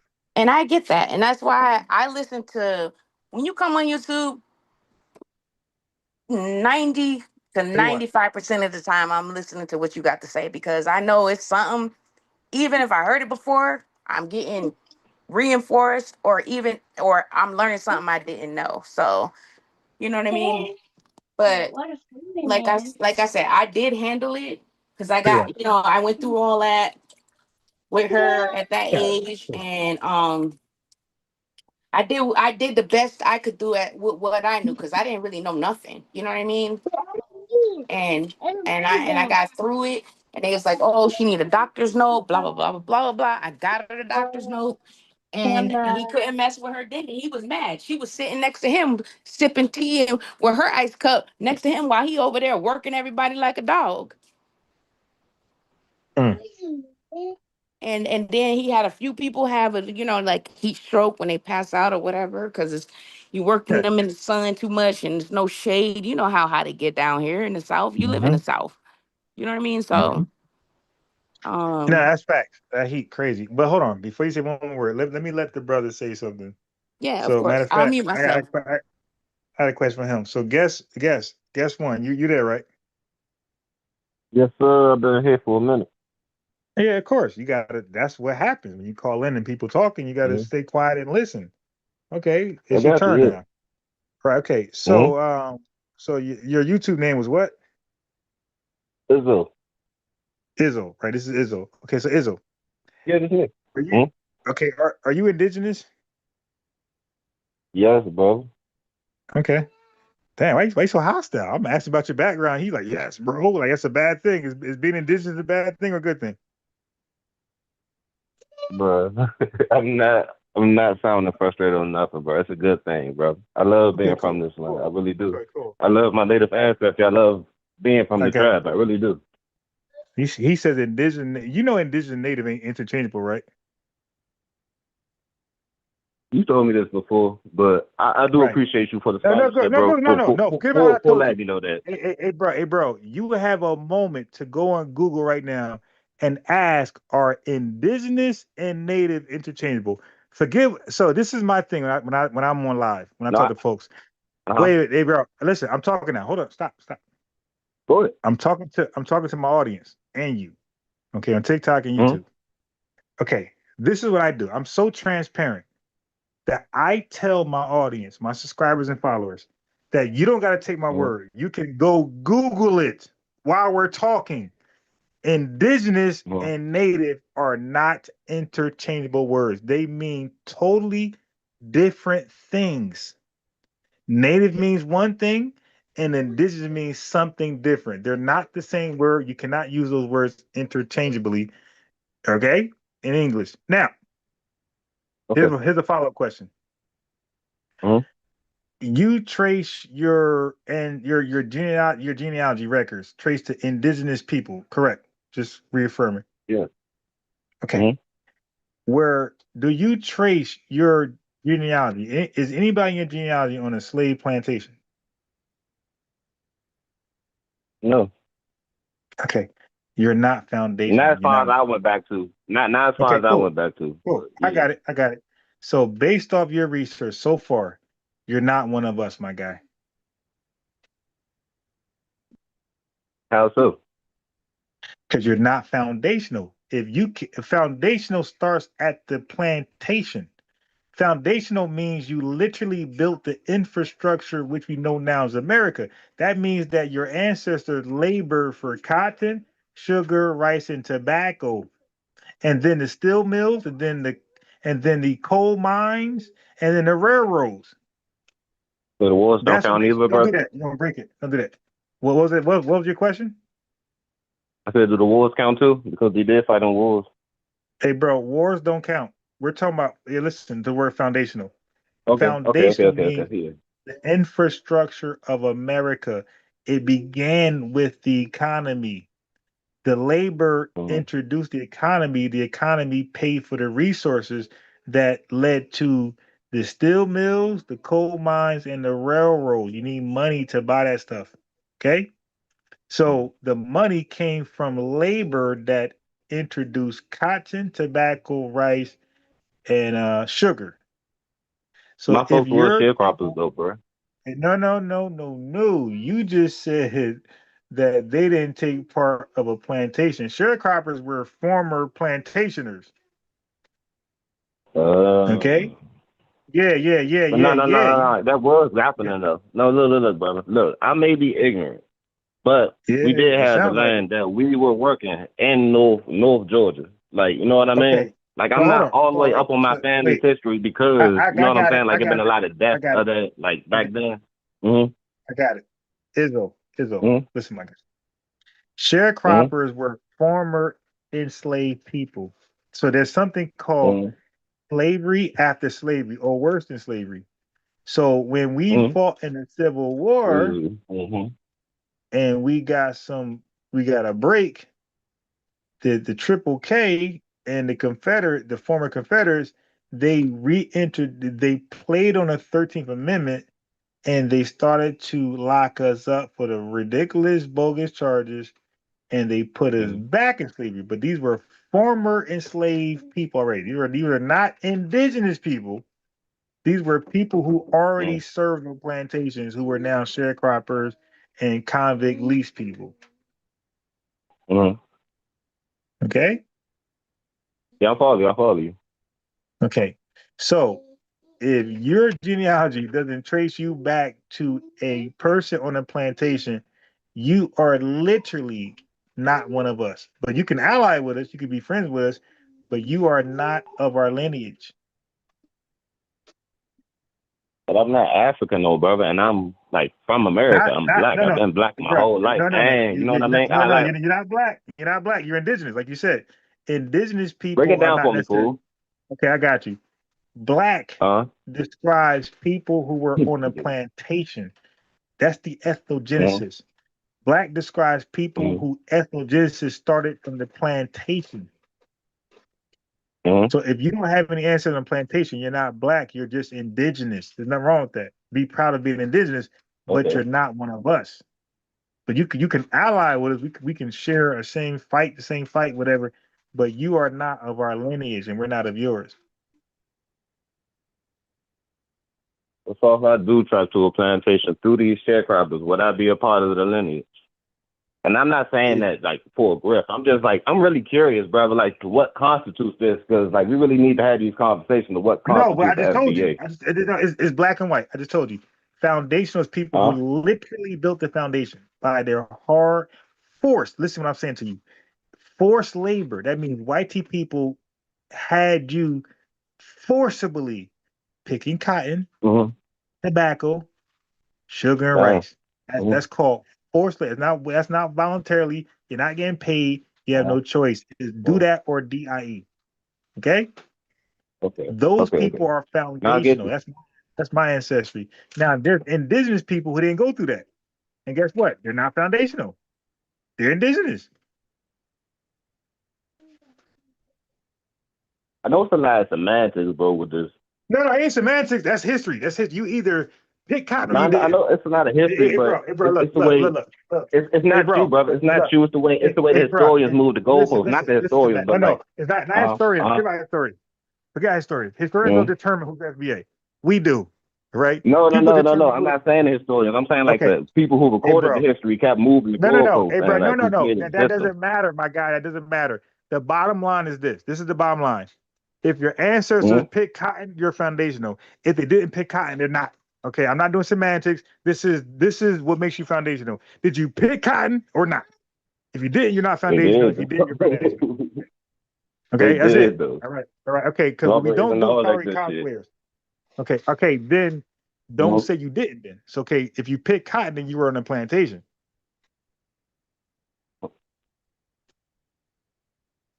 So were they on the plantation or they weren't? So from your records, from your research, were your ancestors on the plantation or not? You said no earlier. Were they on a plantation or not? think I got reclassified and got their land took, brother. Hey, my guy, To be that's honest with you. different. Okay, dude. Oh my God. What did we? Are you, bro? Listen, did you hear what I said? If your ancestors picked cotton, you're foundational. If they didn't, they're not. No, I get that. All right. So so what I'm saying is a tether. Listen what a tether is. A tether is somebody who's ashamed to be who they are. So Haitians had a great history. They revolted against the French. They got independence and whatever else went on. They're Haitian. They should be proud to be that. They're not us, but they're not less than. Jamaicans, they had the Maroon Wars with the British, which was a stalemate, the first one. The second one, they got the ass kicked. Right, they bowed down, signed a treaty. But they have a great history. They're great people. They're warriors. Okay? But they're not us. Okay? Brazilians, they're not us. Cubans or Dominicans, they're not us. And neither are Africans. But they're great in their own right. I understand it. Okay, watch this. Indigenous people of America, there are indigenous people here that was here before white people. And if they didn't get bundled up with us, then they're not us. That means they didn't go through our ethnogenesis. They stood and remained who they were, indigenous people who didn't serve on plantations. They have a great history, but they are not us. I get what you're saying. I'm not the red people, bro. I'm not the red man, bro. I get what you're saying. I'm not one of the red men. Bro, I would never said that. No, I know what you mean, though, but like, okay. Look. Hey, wait, hold on. All I'm saying, I'm not calling you red because you have black and who they will say. Well, they'll say black, but they're not really black. They're called the Negros people, the dark people. Okay, right. But they have a real name. They have an indigenous tribal name. They have a name. They're not black. They have a real name. Black became a name later to people who were a homogenous mix of people who served on the plantation. So most likely you are from a tribe that never served on a plantation, and you already have a tribal name, and it ain't black.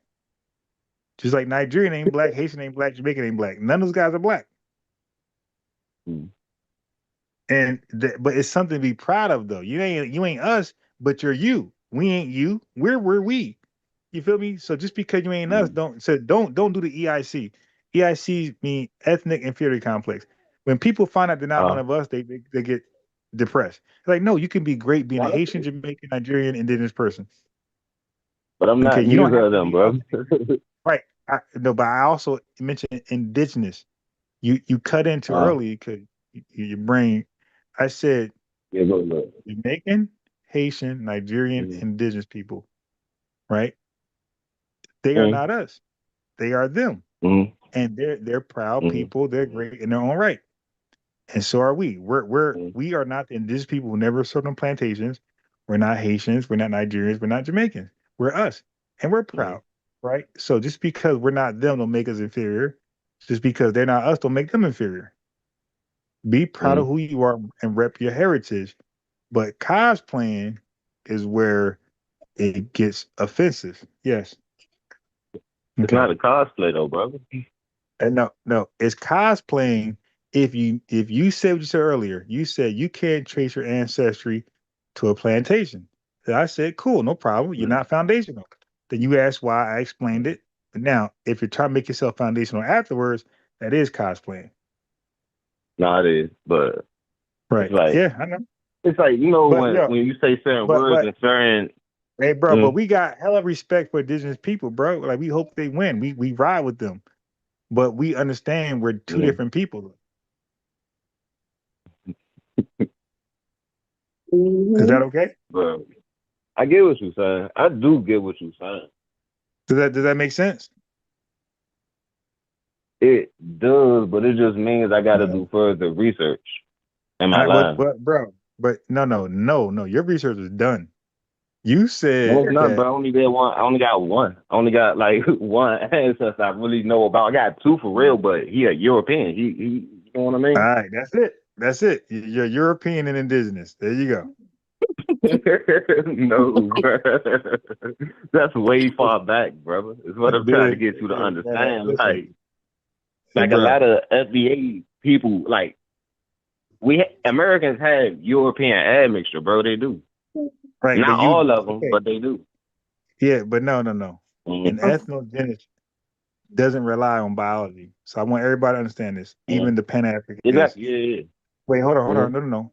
Because the Pan-Africans who are thinking about calling in, let me save you some Mhm. time. I'm not one, bro. I know you're not. I'm speaking to those who are secretly listening in, right? Because they're Yeah, cowards. They won't call in, but they'll secretly listen in. So you Pan-Africans are Mhm. secretly listening. Let me help you out. Save you some time. You guys, an ethnogenesis doesn't rely on biology or DNA. So you waste your time telling us about our DNA results. We will play with you, but we like, yo, what they got? But we like, what they got to do with ethnogenesis? It has nothing to do. Stop doing that. It says time out. It has nothing to do with ethnogenesis. Ethnogenesis is not biological. It's not biological. Okay, it's social.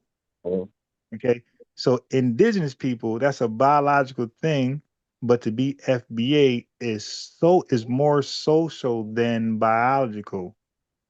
Okay, so if you haven't experienced what we experience, which is social, experiences are social, they're not biological. If you have not experienced what we experienced, then you're not part of the ethnogenesis. You're a great indigenous person. Nothing wrong with that.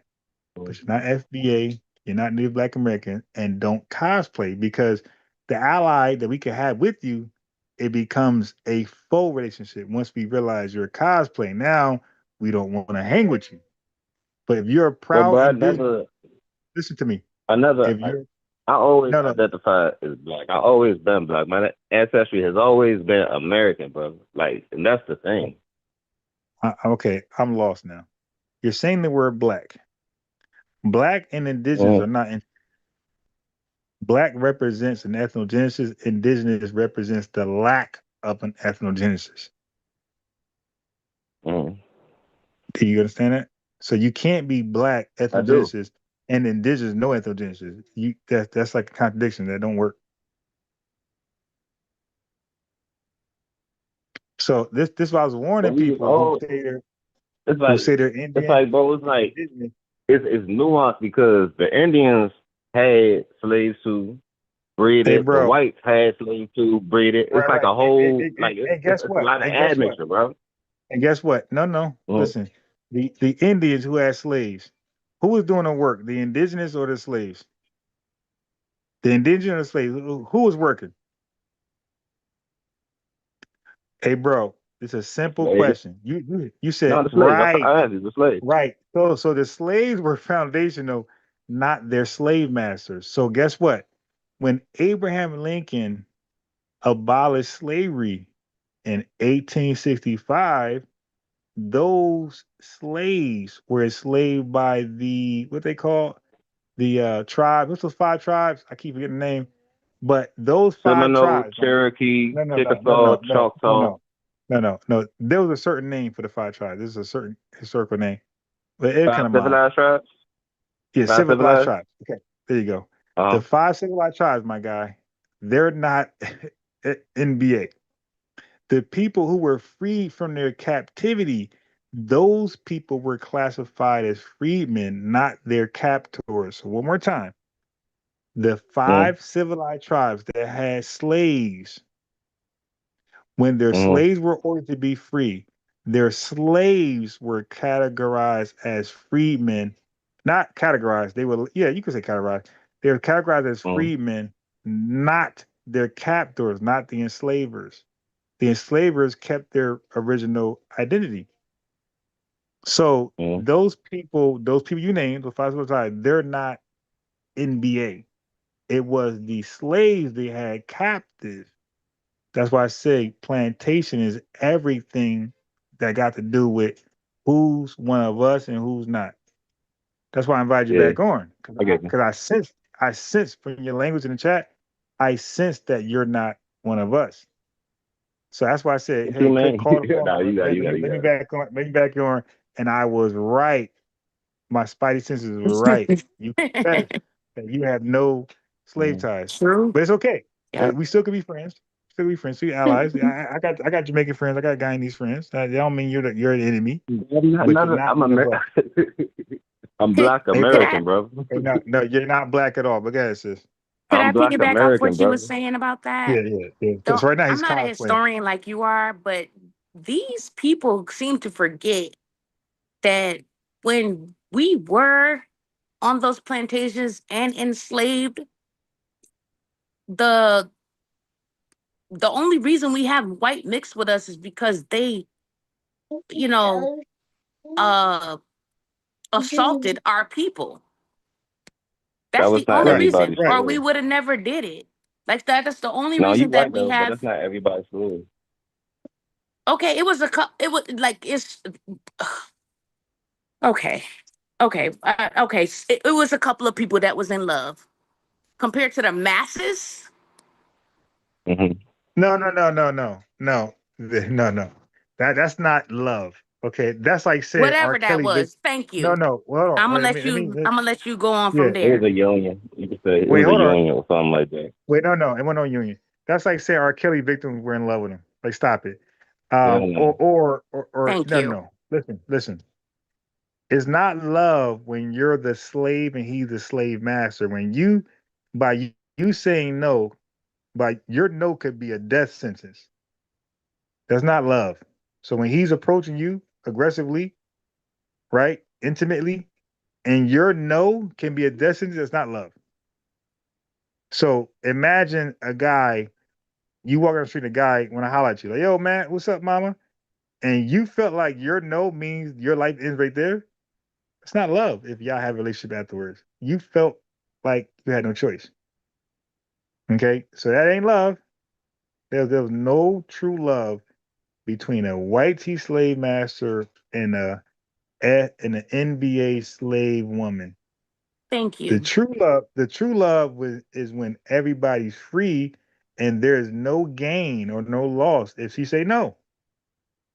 Okay? When there's no gain or loss by me saying no, that means it's true, right? If an employer say, "Hey, Ron, work for me," if I say no and he goes away, we all get the text message from Timothy. She's like, "Yo, you want to work?" And we say no. Is it no big deal? Or you want a CPA? You want healthcare? We say no, right? We all get text message from somebody soliciting sales, whether it's an agency, whether it's healthcare, whether it's whatever. A CPA or a lawyer, you got a ticket. We all get solicitations, right? Through mail and email. Through mail, email, and inboxes. Okay, if we felt like somebody got beat the background. I love that. If we my felt fault, but like, it's my nephew. okay. Go ahead, hold on. If we felt like our no, all right. If we felt like our no was a death sentence, we would say yes.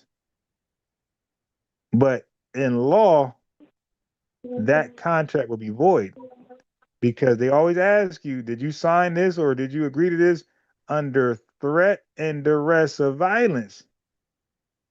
And we got to answer yes.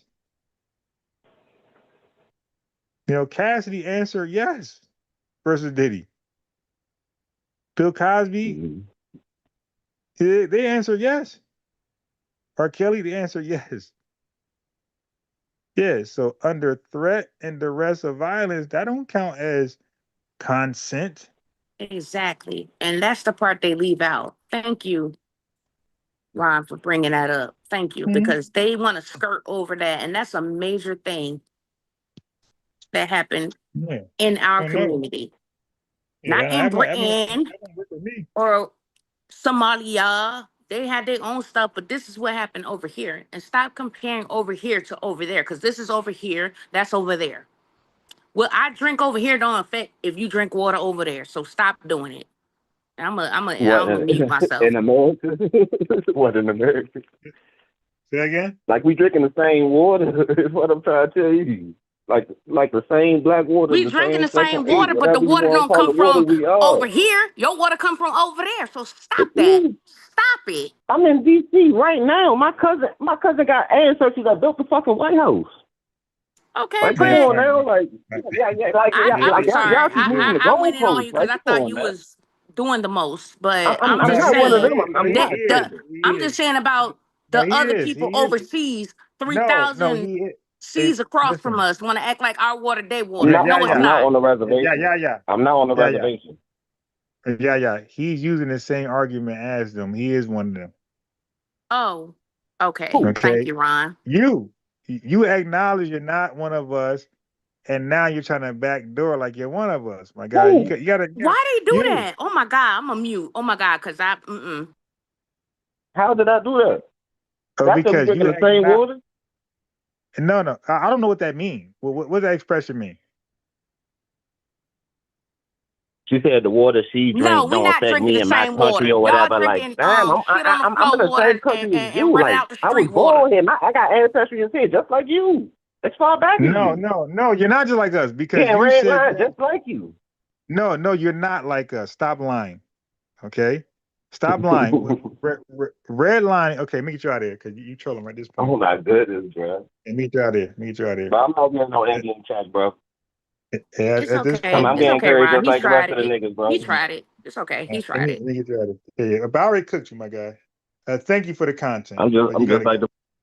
Okay, but you gotta go. Thank you for the content, though. I will make a clip out of you. Okay. Period. Big ups to Yeah. you, Ron. Yes. Yeah. And I'm Thank you for for the you all day content. long. I'm gonna give you your flowers all Yeah. day long. I don't care. I don't He will care. be clipped up. Okay. Fake cosplaying indigenous man, whatever I'm gonna title it. And that's how we got, that conversation we had 2 or 3 conversations ago about them doing that so hard. And that's why we have to overcorrect because of this now. Now it's like it feel like a battlefield, like honestly, because we didn't Yeah. understand that this Love was is a going on. battlefield. What's his name? Benatar. Pat Benatar. Love is a battlefield. And it is. And we in the battle right now. They don't even understand. This is a whole different type of battlefield that we're in that we didn't even know existed Pat and that was Benatar. going on until we started delineating. That's why I push delineation to the Okay. But, utmost. yeah, but I don't want you to If you ain't miss what talking just about reparations, delineation, what are you talking about? Because you ain't talking to me. And I'm a right. mute But there. yes, mute and listen though. I don't want you because I think you missed what just happened. No, I'm going to listen. So You know I'll be listening. I'm going to listen. I okay, got well you. I don't well okay, well we'll see. We'll see. My word, I want you to repeat what I say after that. Okay. So you got Africans, right? Okay, yes, sir. So you got Africans who are not of our lineage, who will cosplay and at some point say we're African, right? Okay. And that's half the truth. A lot of FBAs do have African ancestry, but we also have other things as well, indigenous and white people. Okay, and watch this. But we're not African. And You we're got not. indigenous people who would say we're indigenous, and that's not true either, because we have indigenous ancestry plus European ancestry plus African ancestry. So we're not African, we're not indigenous. We're a I got a mixture of, question. well, hold on, let me land this plane first. Mm-hmm. Okay, I'm talking to people too on TikTok and YouTube. I So know. Thank you for that, by the way. Thank you so for that. but hold your question. No. Yeah, wait for Gigi. We have a mixture of African ancestry, and we ain't that. We got a mixture of European ancestry, we ain't that. And we got a mixture of indigenous ancestry, and we ain't that. We're a combination of all of them, and the Mm-hmm. name of that is Black, Native Black Americans. That's who we Mm-hmm. are. We're not indigenous. We're not African. We're not European. We're a combination of all of them. We're a homogenous mix of all of them, and we are native. So a native Black American is somebody with African ancestry, indigenous ancestry, and European ancestry. That is what a native Black American is. All right. But if you're 100% indigenous, good luck to you and your lineage. If you're 100% European, good luck to you and your lineage. If you're 100% African, good luck to you. But you ain't us. What's your question? My question is, what you just explained, we all that. But if you flip it, why they don't got none of that in them? over there if we supposed to be them? Give me that. Wait, say that again. You just explained how we got African, indigenous, white, everything else in us, right? As us being us, as foundational Black people. But my question is, why don't they have all that in them and we supposed to be them? Is it open? Because they don't have it in them. No, she got fish. Give me the fish. That's what I'm saying. Exactly. Give me the fish. So we can't be you. Yeah. Get the Period. fish. You Right there. answered that. You said what I was saying. Right there. Right. They don't want to acknowledge that though.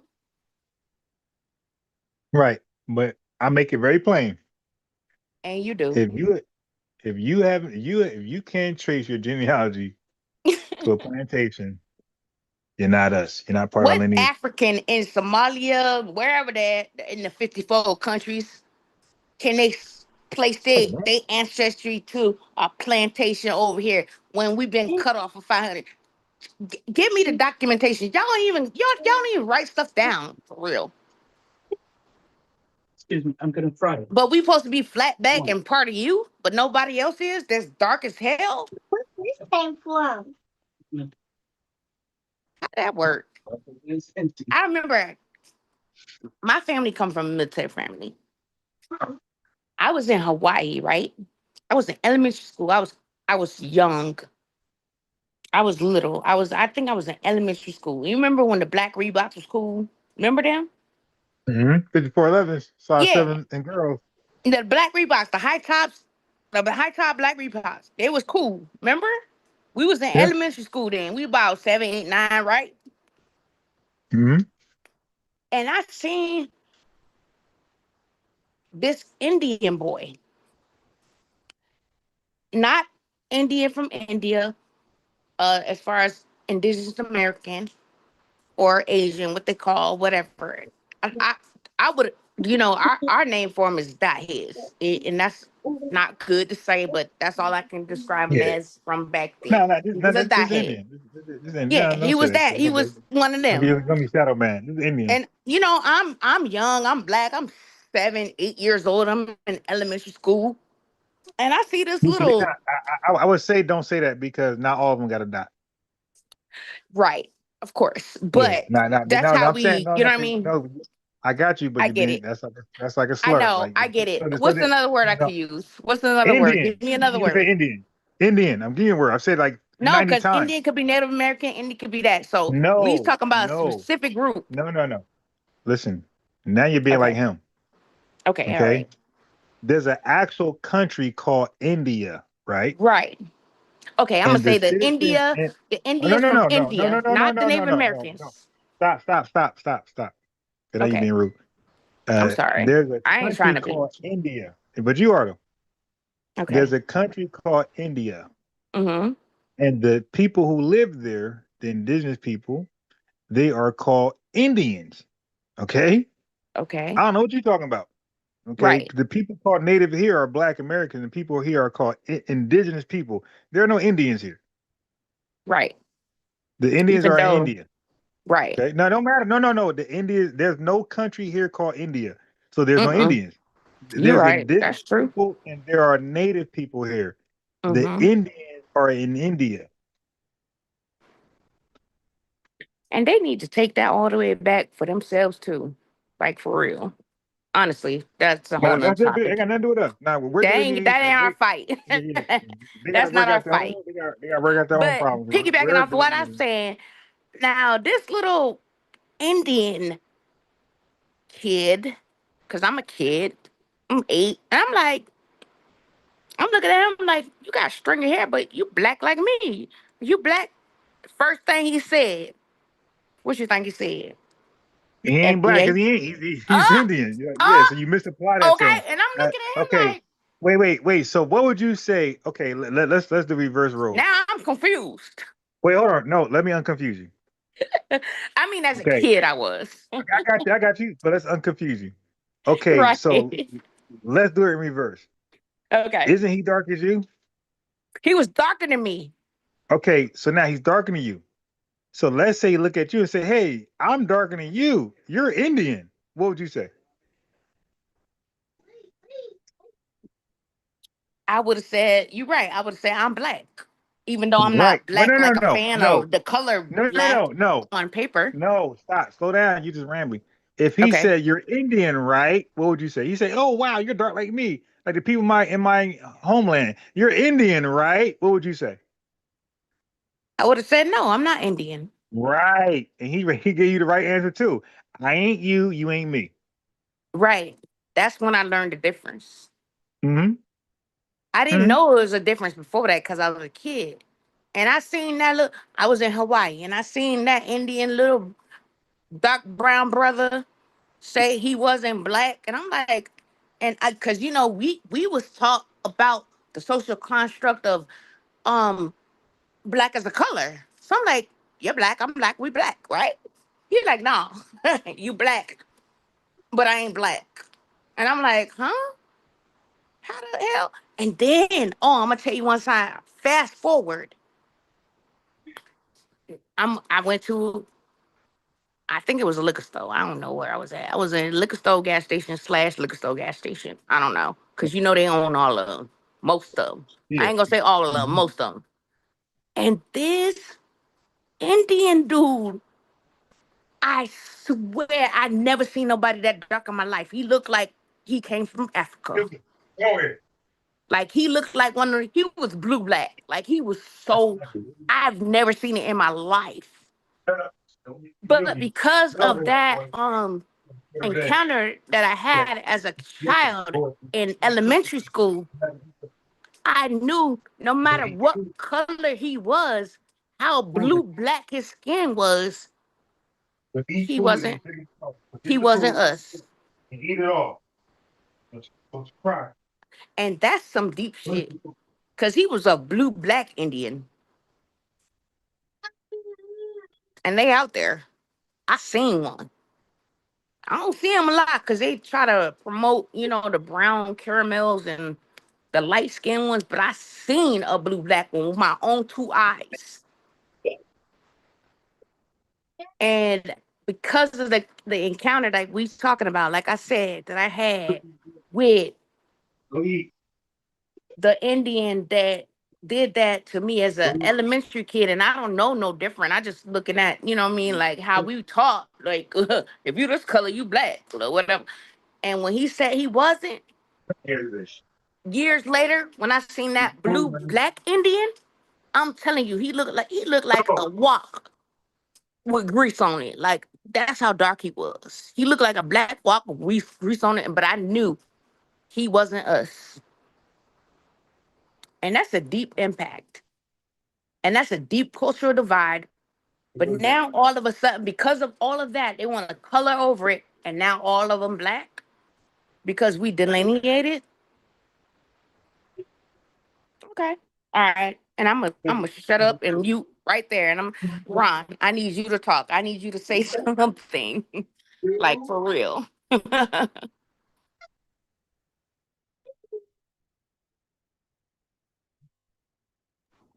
Did you hear me?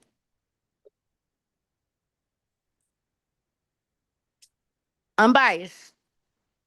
Thank you. Did you hear me? What I said? Go ahead. Okay, okay, I'm gonna let you elaborate on that and I'm gonna go on mute. You okay?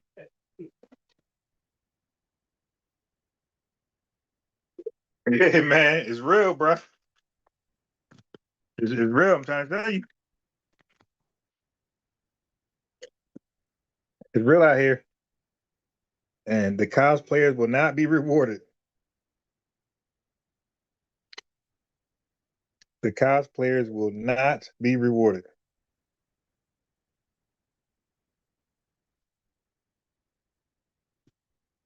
Yeah, I'm familiar with the Untouchables.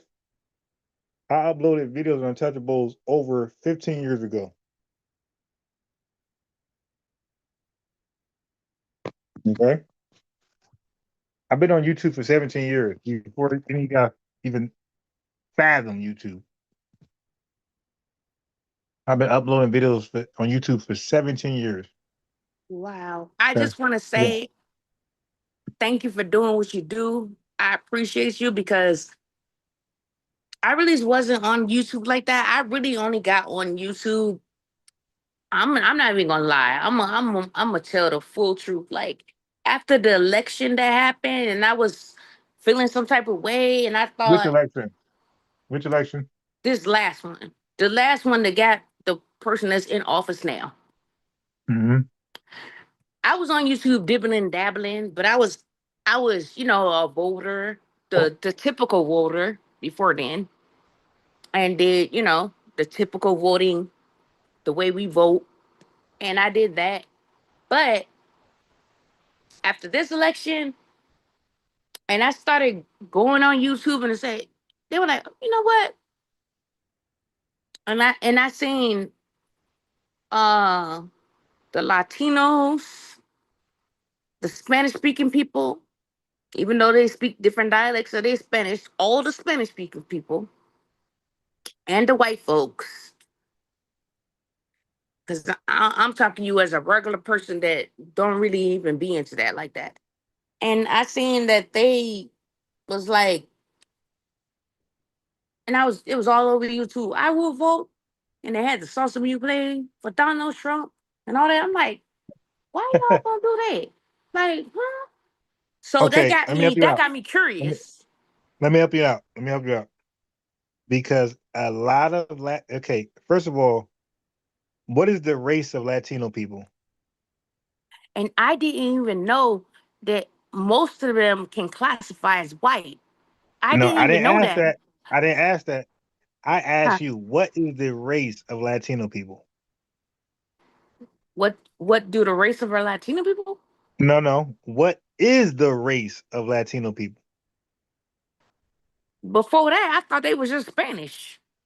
I ain't Okay, even that's gonna not a lie. race. 'Cause I Okay, was ignorant. I thought they but just okay, but Spanish. okay, But you now might have been I sipping. learned Hold on, they hold on, white. hold on. No, no, no, no, no.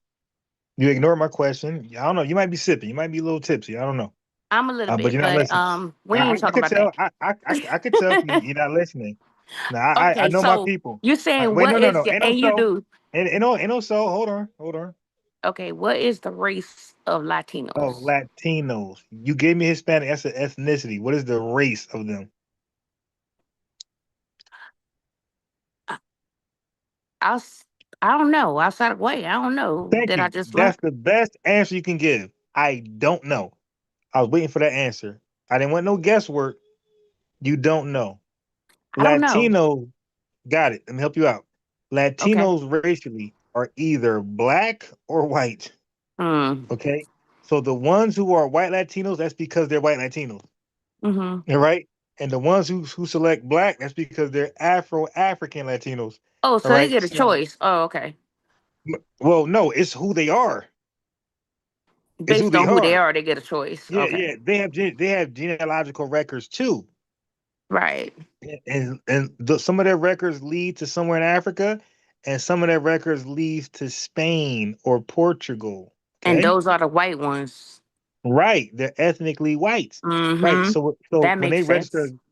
when they say I vote for Donald Trump because they're white, they're just immigrants. So he deports them, but they are white just like him. Yep. Wow. Okay. I'm gonna tell you one thing that I did learn later on in life. Cause I remember back in the day, there was a thing with Spanish versus Hispanic. Spanish people didn't want to be called Hispanic. Was that because the Hispanic people was looked at as the Afro Hispanics or not? Like, do you Yeah, remember I that don't know. disconnect? I remember such an argument, but I don't remember the nuances in the argument. Right, But because I we're do not know. them, but I get it. But no, but I do know that today they are classified as both. So Hispanic and Latino is together like Black and African American when we identify racially. Hmm. Okay, because it wasn't like that before. I remember that. Because if you called a Latina person a Hispanic, they used to look at you like you spit on it and spit in their face. And I Well, remember that. And I'm not that old. I'm old, but I'm not that old. Well, not today. Today they all accept Latino and Hispanic. Mm-hmm. And I remember that. I remember that if you called a Latina or a Spanish person from Spain a Hispanic, you might as well spit in their face. I remember that. So now they're together now. Now they all one? Oh, okay.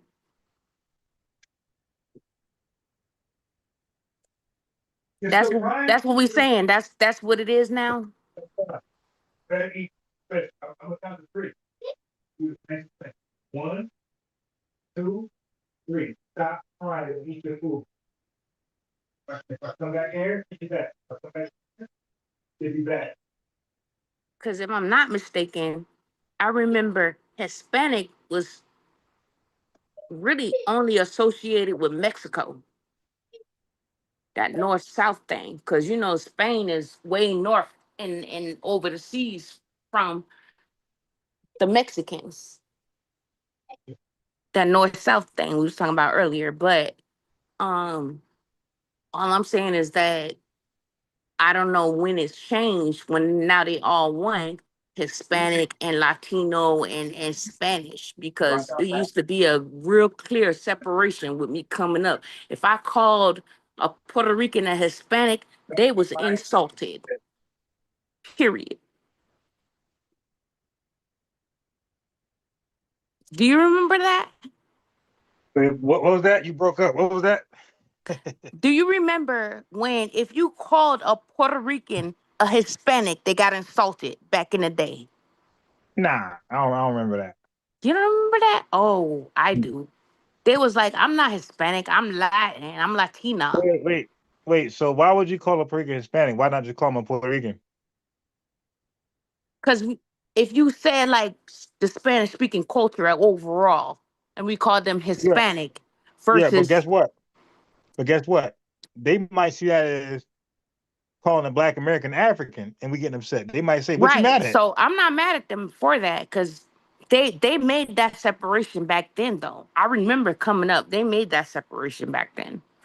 I'm not mad at them for that. They made that separation. I was like, oh, I'm sorry, because they associated Hispanics with Mexicans, maybe Colombians. I don't know why, because they ain't even over here, and that. But Latinas was the different than Hispanics back in the day. You might have heard of that, but with me, I hung around Spanish speaking people, and it was a thing. All right. But like you grew up mostly in the South. I grew up No, mostly in the North. North, and they have a Nope. different Nope. mentality. I grew up most of my life was in the North, New Jersey. Oh, really? Oh, okay. I was in Mm-hmm. CT, so okay. You know what I'm talking about, then. You know what I'm talking about. Connecticut is the country. It is very. Okay. So I always jokingly say this, but it's true. For Mm-hmm. those who listen, That's where New Yorkers and New Yorkers go to do their dirt and right, go to Connecticut and act like they don't do nothing. right. So let me say this though, for the Mm-hmm. family who are not from the North. Okay. New Yorkers, New Jerseyans, and Philadelphians. If you're not from Philadelphia, New York, or New Jersey, we say your country.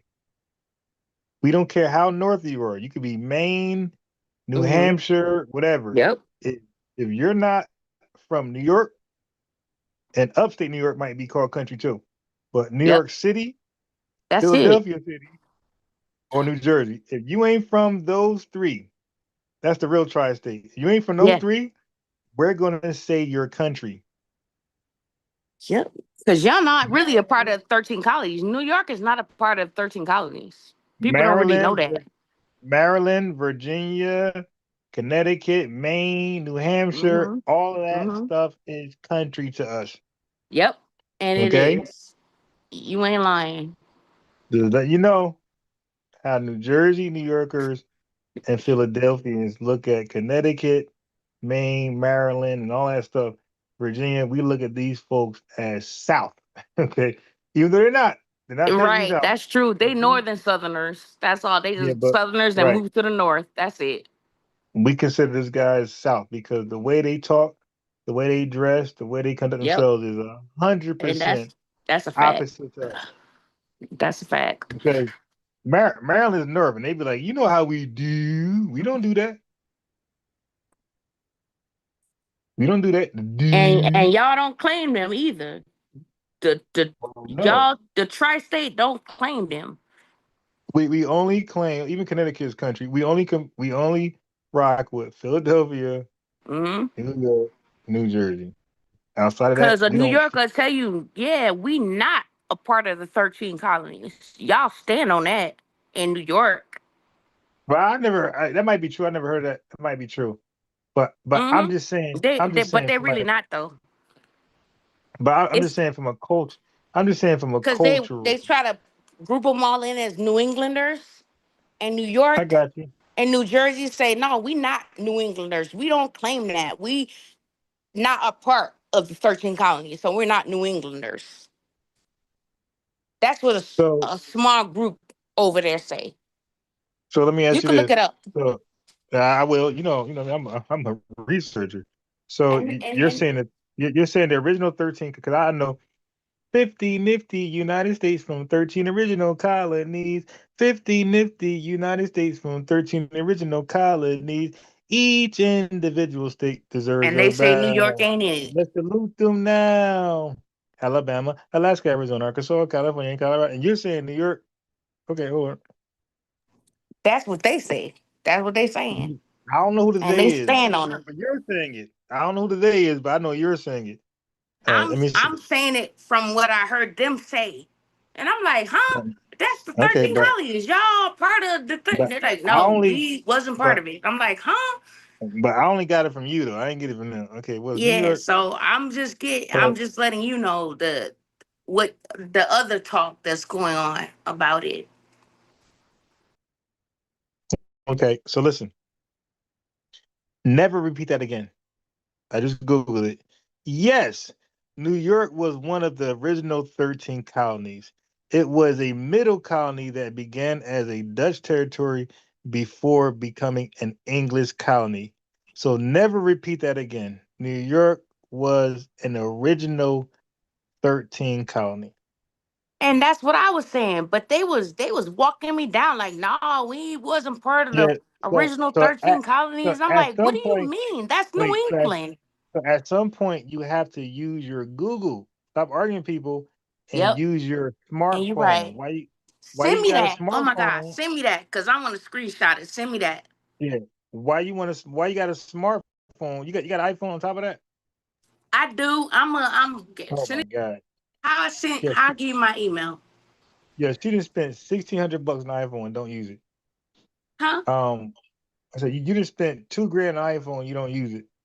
I All you don't gotta because do. I'm older. I be Okay, like, all listen. right, whatever. Listen, I I don't shouldn't be gotta like send that, but I look, am. yeah, all right, stuck in your ways. But listen what I'm saying to you. I don't gotta send to you. Ask your series, was New York an original 13 colony? All right, and you will get what you want me to send you. You'll get it on your phone. Thank you. I'm gonna do that right now. Hold on. I'm gonna mute myself. I'm about to do that. Mm-hmm. Mm-hmm. That's why I Googled it, because that sounded crazy. I'm like, I don't know about that. I think New York was around. New York was like American is American pie. Like, I don't know about that one. You dig? Somebody said you want those Mollies.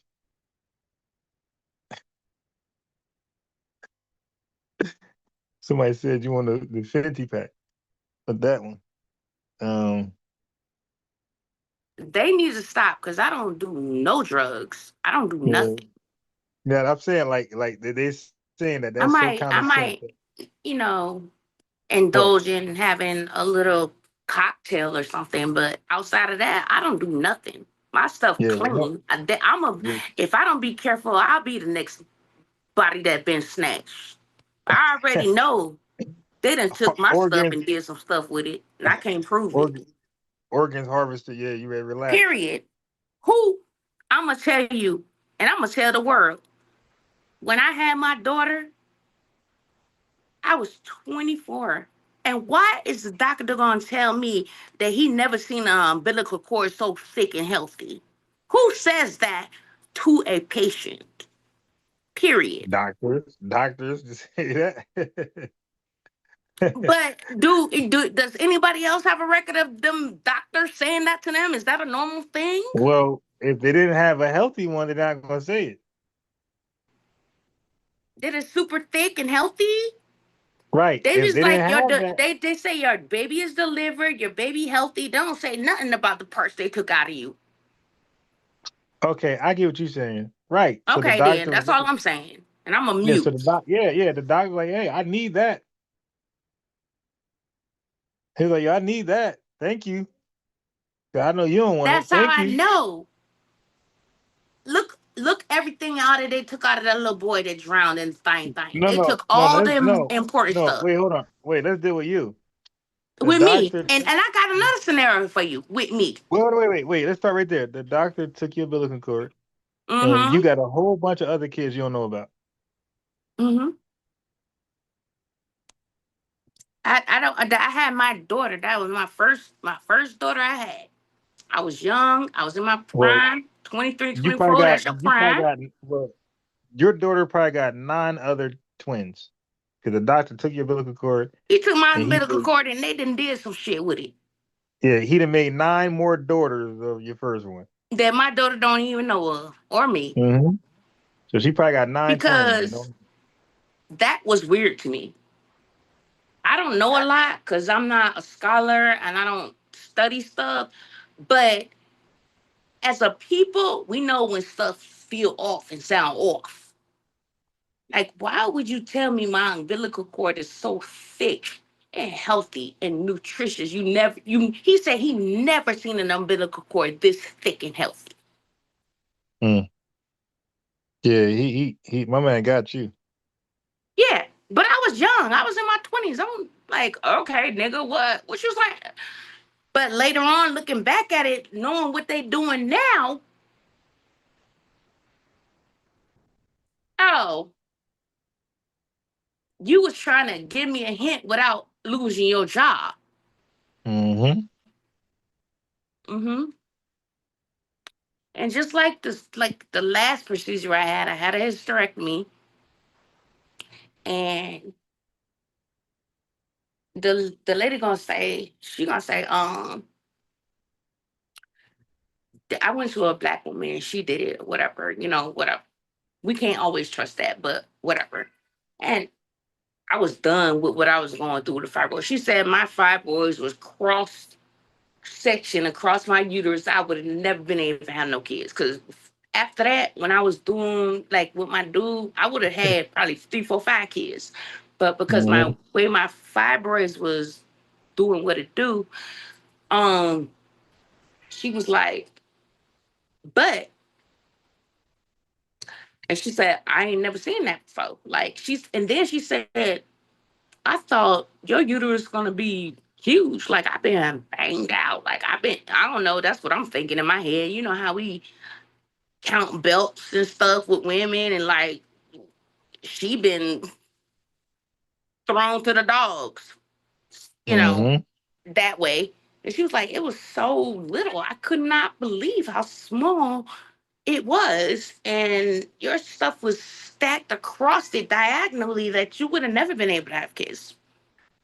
And I said, that's weird for you to tell me that you thought it was bigger. I don't like that. Number one. I don't know what that means. I'm not a medical scientist. I'm not none of that. But I don't like how that sound. And then number 2, you said it was diagonal and I couldn't have been able to have nothing. And that's why I'm wondering why, nothing's happening when I'm doing stuff. So that makes sense. But I know you took my shit again. Yeah, that's crazy. Twice in my life. That's how I know we are. Yeah, you are the modern Henrietta Lacks. Yeah? We them folks. We them folks, they take Yeah. our stuff. Period. Yes, they do. Right. I I'm told you. can't nobody tell me different. And I done had 2 different So instances in my life where I can't pinpoint it, I can't say, but if you know, like we know what we've been through, nah, you don't just say that for nothing. Yeah. Now, yeah, obviously, especially if you ain't asked to take it, he took it. Mm-hmm. And he sold it to a scientist. Period. Mm-hmm. They done extracted everything out of it. DNA, oh yeah, they got your plasma, DNA. everything. They done Yeah. extracted And don't forget, everything don't out forget of it. all that's tied. Oh, yeah, all that's tied to you. So whatever they doing with it is your biology attached to it. And you know, we couldn't get our stuff. Oh, I got another scenario for you. My daughter was a teenage pregnancy. She had my daughter in the house, whatever. Over here, Clayco, you been down here, you know what I say. Anyway, so when the paramedics came, they asked me how my grandbaby was doing, if she was alive, all right. You know what they asked me? Where's the What? placenta? Damn. Yeah. Yeah, what you do with it, lady? You better hand that over. Fuck the baby. Where's the Yeah. placenta? Right. Yeah, they want to make their money. Like, yo, That's and what 3 you say? times in my life. Wait, 3 and then times. what? Excuse me, and what you say? You can't tell me they're not doing nothing with us. Oh, I need you to be honest. When they asked that question, what did you say? I said, it ain't came out. She in the shower. You know they waited. They Oh yeah. waited. Mm-hmm. And she got out of the shower and she said, Ma, this stuff coming out of me. You know they came in there with their hazmat motherfucking biohazard bags and scooped that shit up and got the fuck out. Huh? They gonna do what they do because you ain't want it. I ain't know I wanted it. I might have wanted it. She might have wanted it. Shit, it wasn't my kid. What? Well, they like the mom ain't want it, so we'll take it. The mama ain't know no better. They know the mama kid. I don't know No, no but better you because could, I don't know what she but you about to could. do with it. No. But You knew better because they took yours. yeah, back in the day when I was a kid. But I was like, Right, oh, okay. right. So you knew better, and you were supposed to prepare your daughter for that. Right. And I said, but you know, it probably be different shit for emergency shit when the ambulance and the emergency people in the crew in the area. You know, they fucking make up their own laws to, you know, they do that. Well,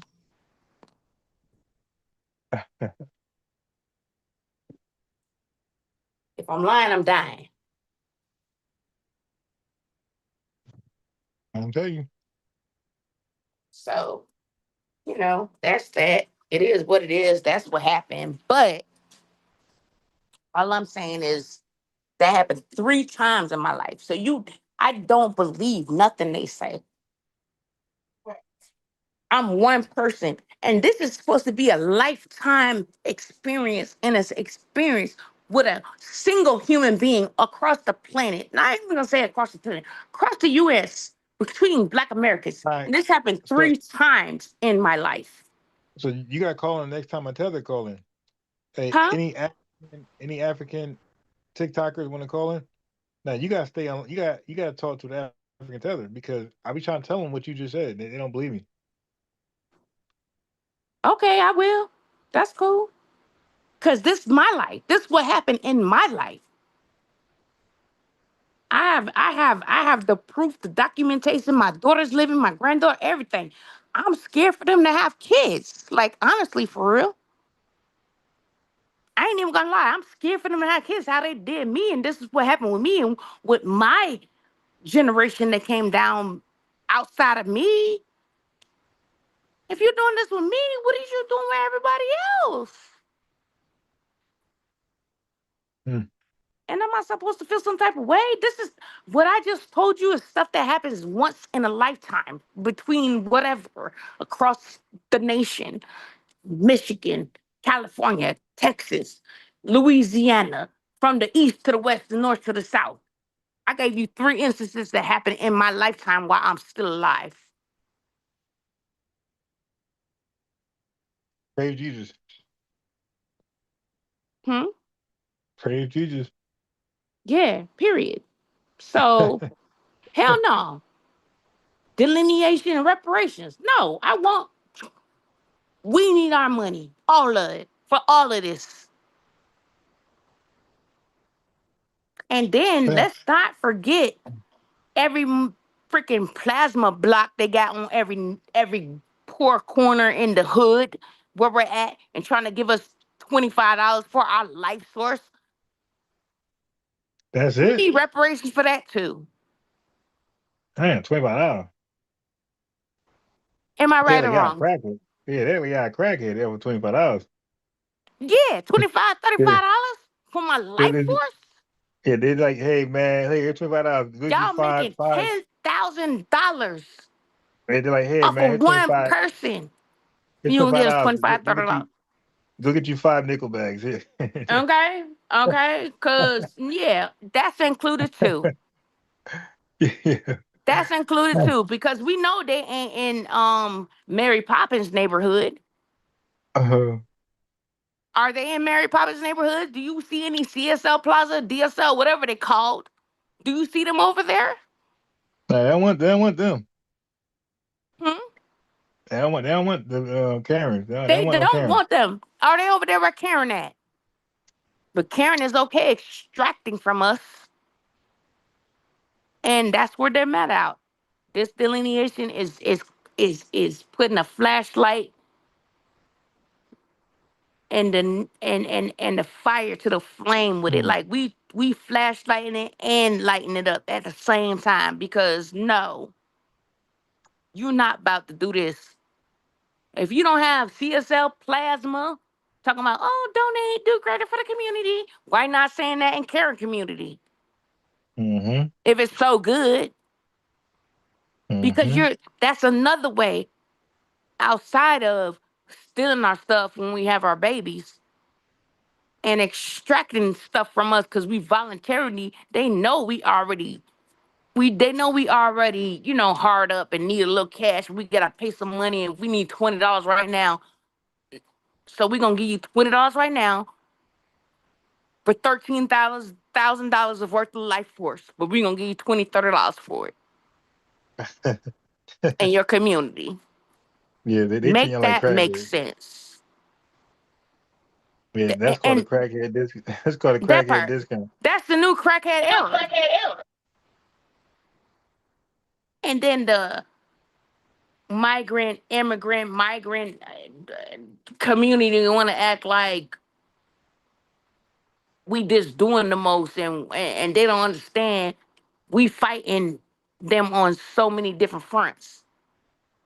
That's why now they're complaining about, oh, the medical community is doing stuff with our stuff that we weren't supposed to do. We've been saying that since knock knock Tuskegee, and before that, we've been saying that. But y'all wanted to try to shame us and make us feel a certain way, like, oh, we know there's a stigma because of what this happened, and you shouldn't feel that way because we're really trying to help, and it really dilutes the people that are really trying to help. Okay, but 95% of y'all not trying to help. So the little 5% that might be doing good, and they're mad that the delineation is kamikaze all them. I'm a mute. I'm gonna let you talk. I'm a mute. I'm sorry. Yeah. I'm not gonna talk. I'm gonna wrap it up, and we'll be back 5:30 a.m. in the morning. You've been on here because I was up here earlier. I called you earlier today, and then the chat got me hot, and I called back again. You know what I mean? That's what the original meaning of me calling you back, because I was good. I called you. I was like, oh, okay, and I tell you, nigga, I'm listening to that. And then I'm I still be listening. Even if I don't say anything, I'm still listening. And I had to let these people know, these real people that talk to you, real people that you're interacting with, not just internet memes, tropes, whatever they want to call them. These are real people that feel a real way and live wherever, and we will show you. We will pull up, not in a negative way, but we will just be like, yeah, we here. What you said about him? He over About there, but I'm here yeah. too. You like that type of thing, like to let them know, like, no, just because we see you in the comments, you're not just making a comment as to the wind. No, it's not going in the ether. It's going to somebody that's actually listening to you and somebody that actually want to hear what you got to say. Not all that tether babble, not all that talking around in circles and losing you off your topic, because that's not what we Right. come to listen to you for. At all. That part. Period. That's All it. right. All Well, lady, right. You have a good I gotta night. eat. Enjoy your baby. Thank you for calling. I love you. Love you And too. please, tune in again. And Like I said, I will pop up when I I'm can. gonna And I'm gonna I will be. call out the Wait, trolls without calling out the trolls. here's the weekday. I need you to debate a tether. Here's the weekday schedule. Okay. So 5:30 a.m. 5:30 a.m. I'm not to up then, so I ain't doing that one. about 6:30, and then Okay. 3:30 to about 4:30. An hour in the morning, hour I afternoon. try to do in between the 3:30 time, and I'm gonna listen in, and I try to talk in between time. In the meantime, in the 3:30 time you're doing, but I'm telling you, unless I can't sleep and it's a middle of the night thing, because when you get older, you can't sleep all night. You be up in the middle of the night for no reason. So now that I know it's 3:30, and if I know you up there at 3:30 and I can't sleep, I'm gonna tune in and I'm gonna tap in and I'm gonna say something. And I'm gonna call out the people that's doing the most in the chat, because that's how we gotta do. That's the only reason everything is moving the way it is, because we're calling everything out and we're letting people know, and we're not taking no bars. Like we holding everybody accountable for everything you say, everything you do, and we're gonna let you know. And even if I can't pull up in person, I'm gonna pull up and like, hey, it's some people in the chat talking crazy. I'm not gonna call them out, because we not gonna promote whatever their name is, because that's how we do that. But the people that know and they're like, what the fuck? What is she saying? Yeah, If you don't let me go, all right, you say I gotta get out of here. All I'm right, get hungry. out of here. Let you bye. Get out of here. Bye. Love you guys. Peace.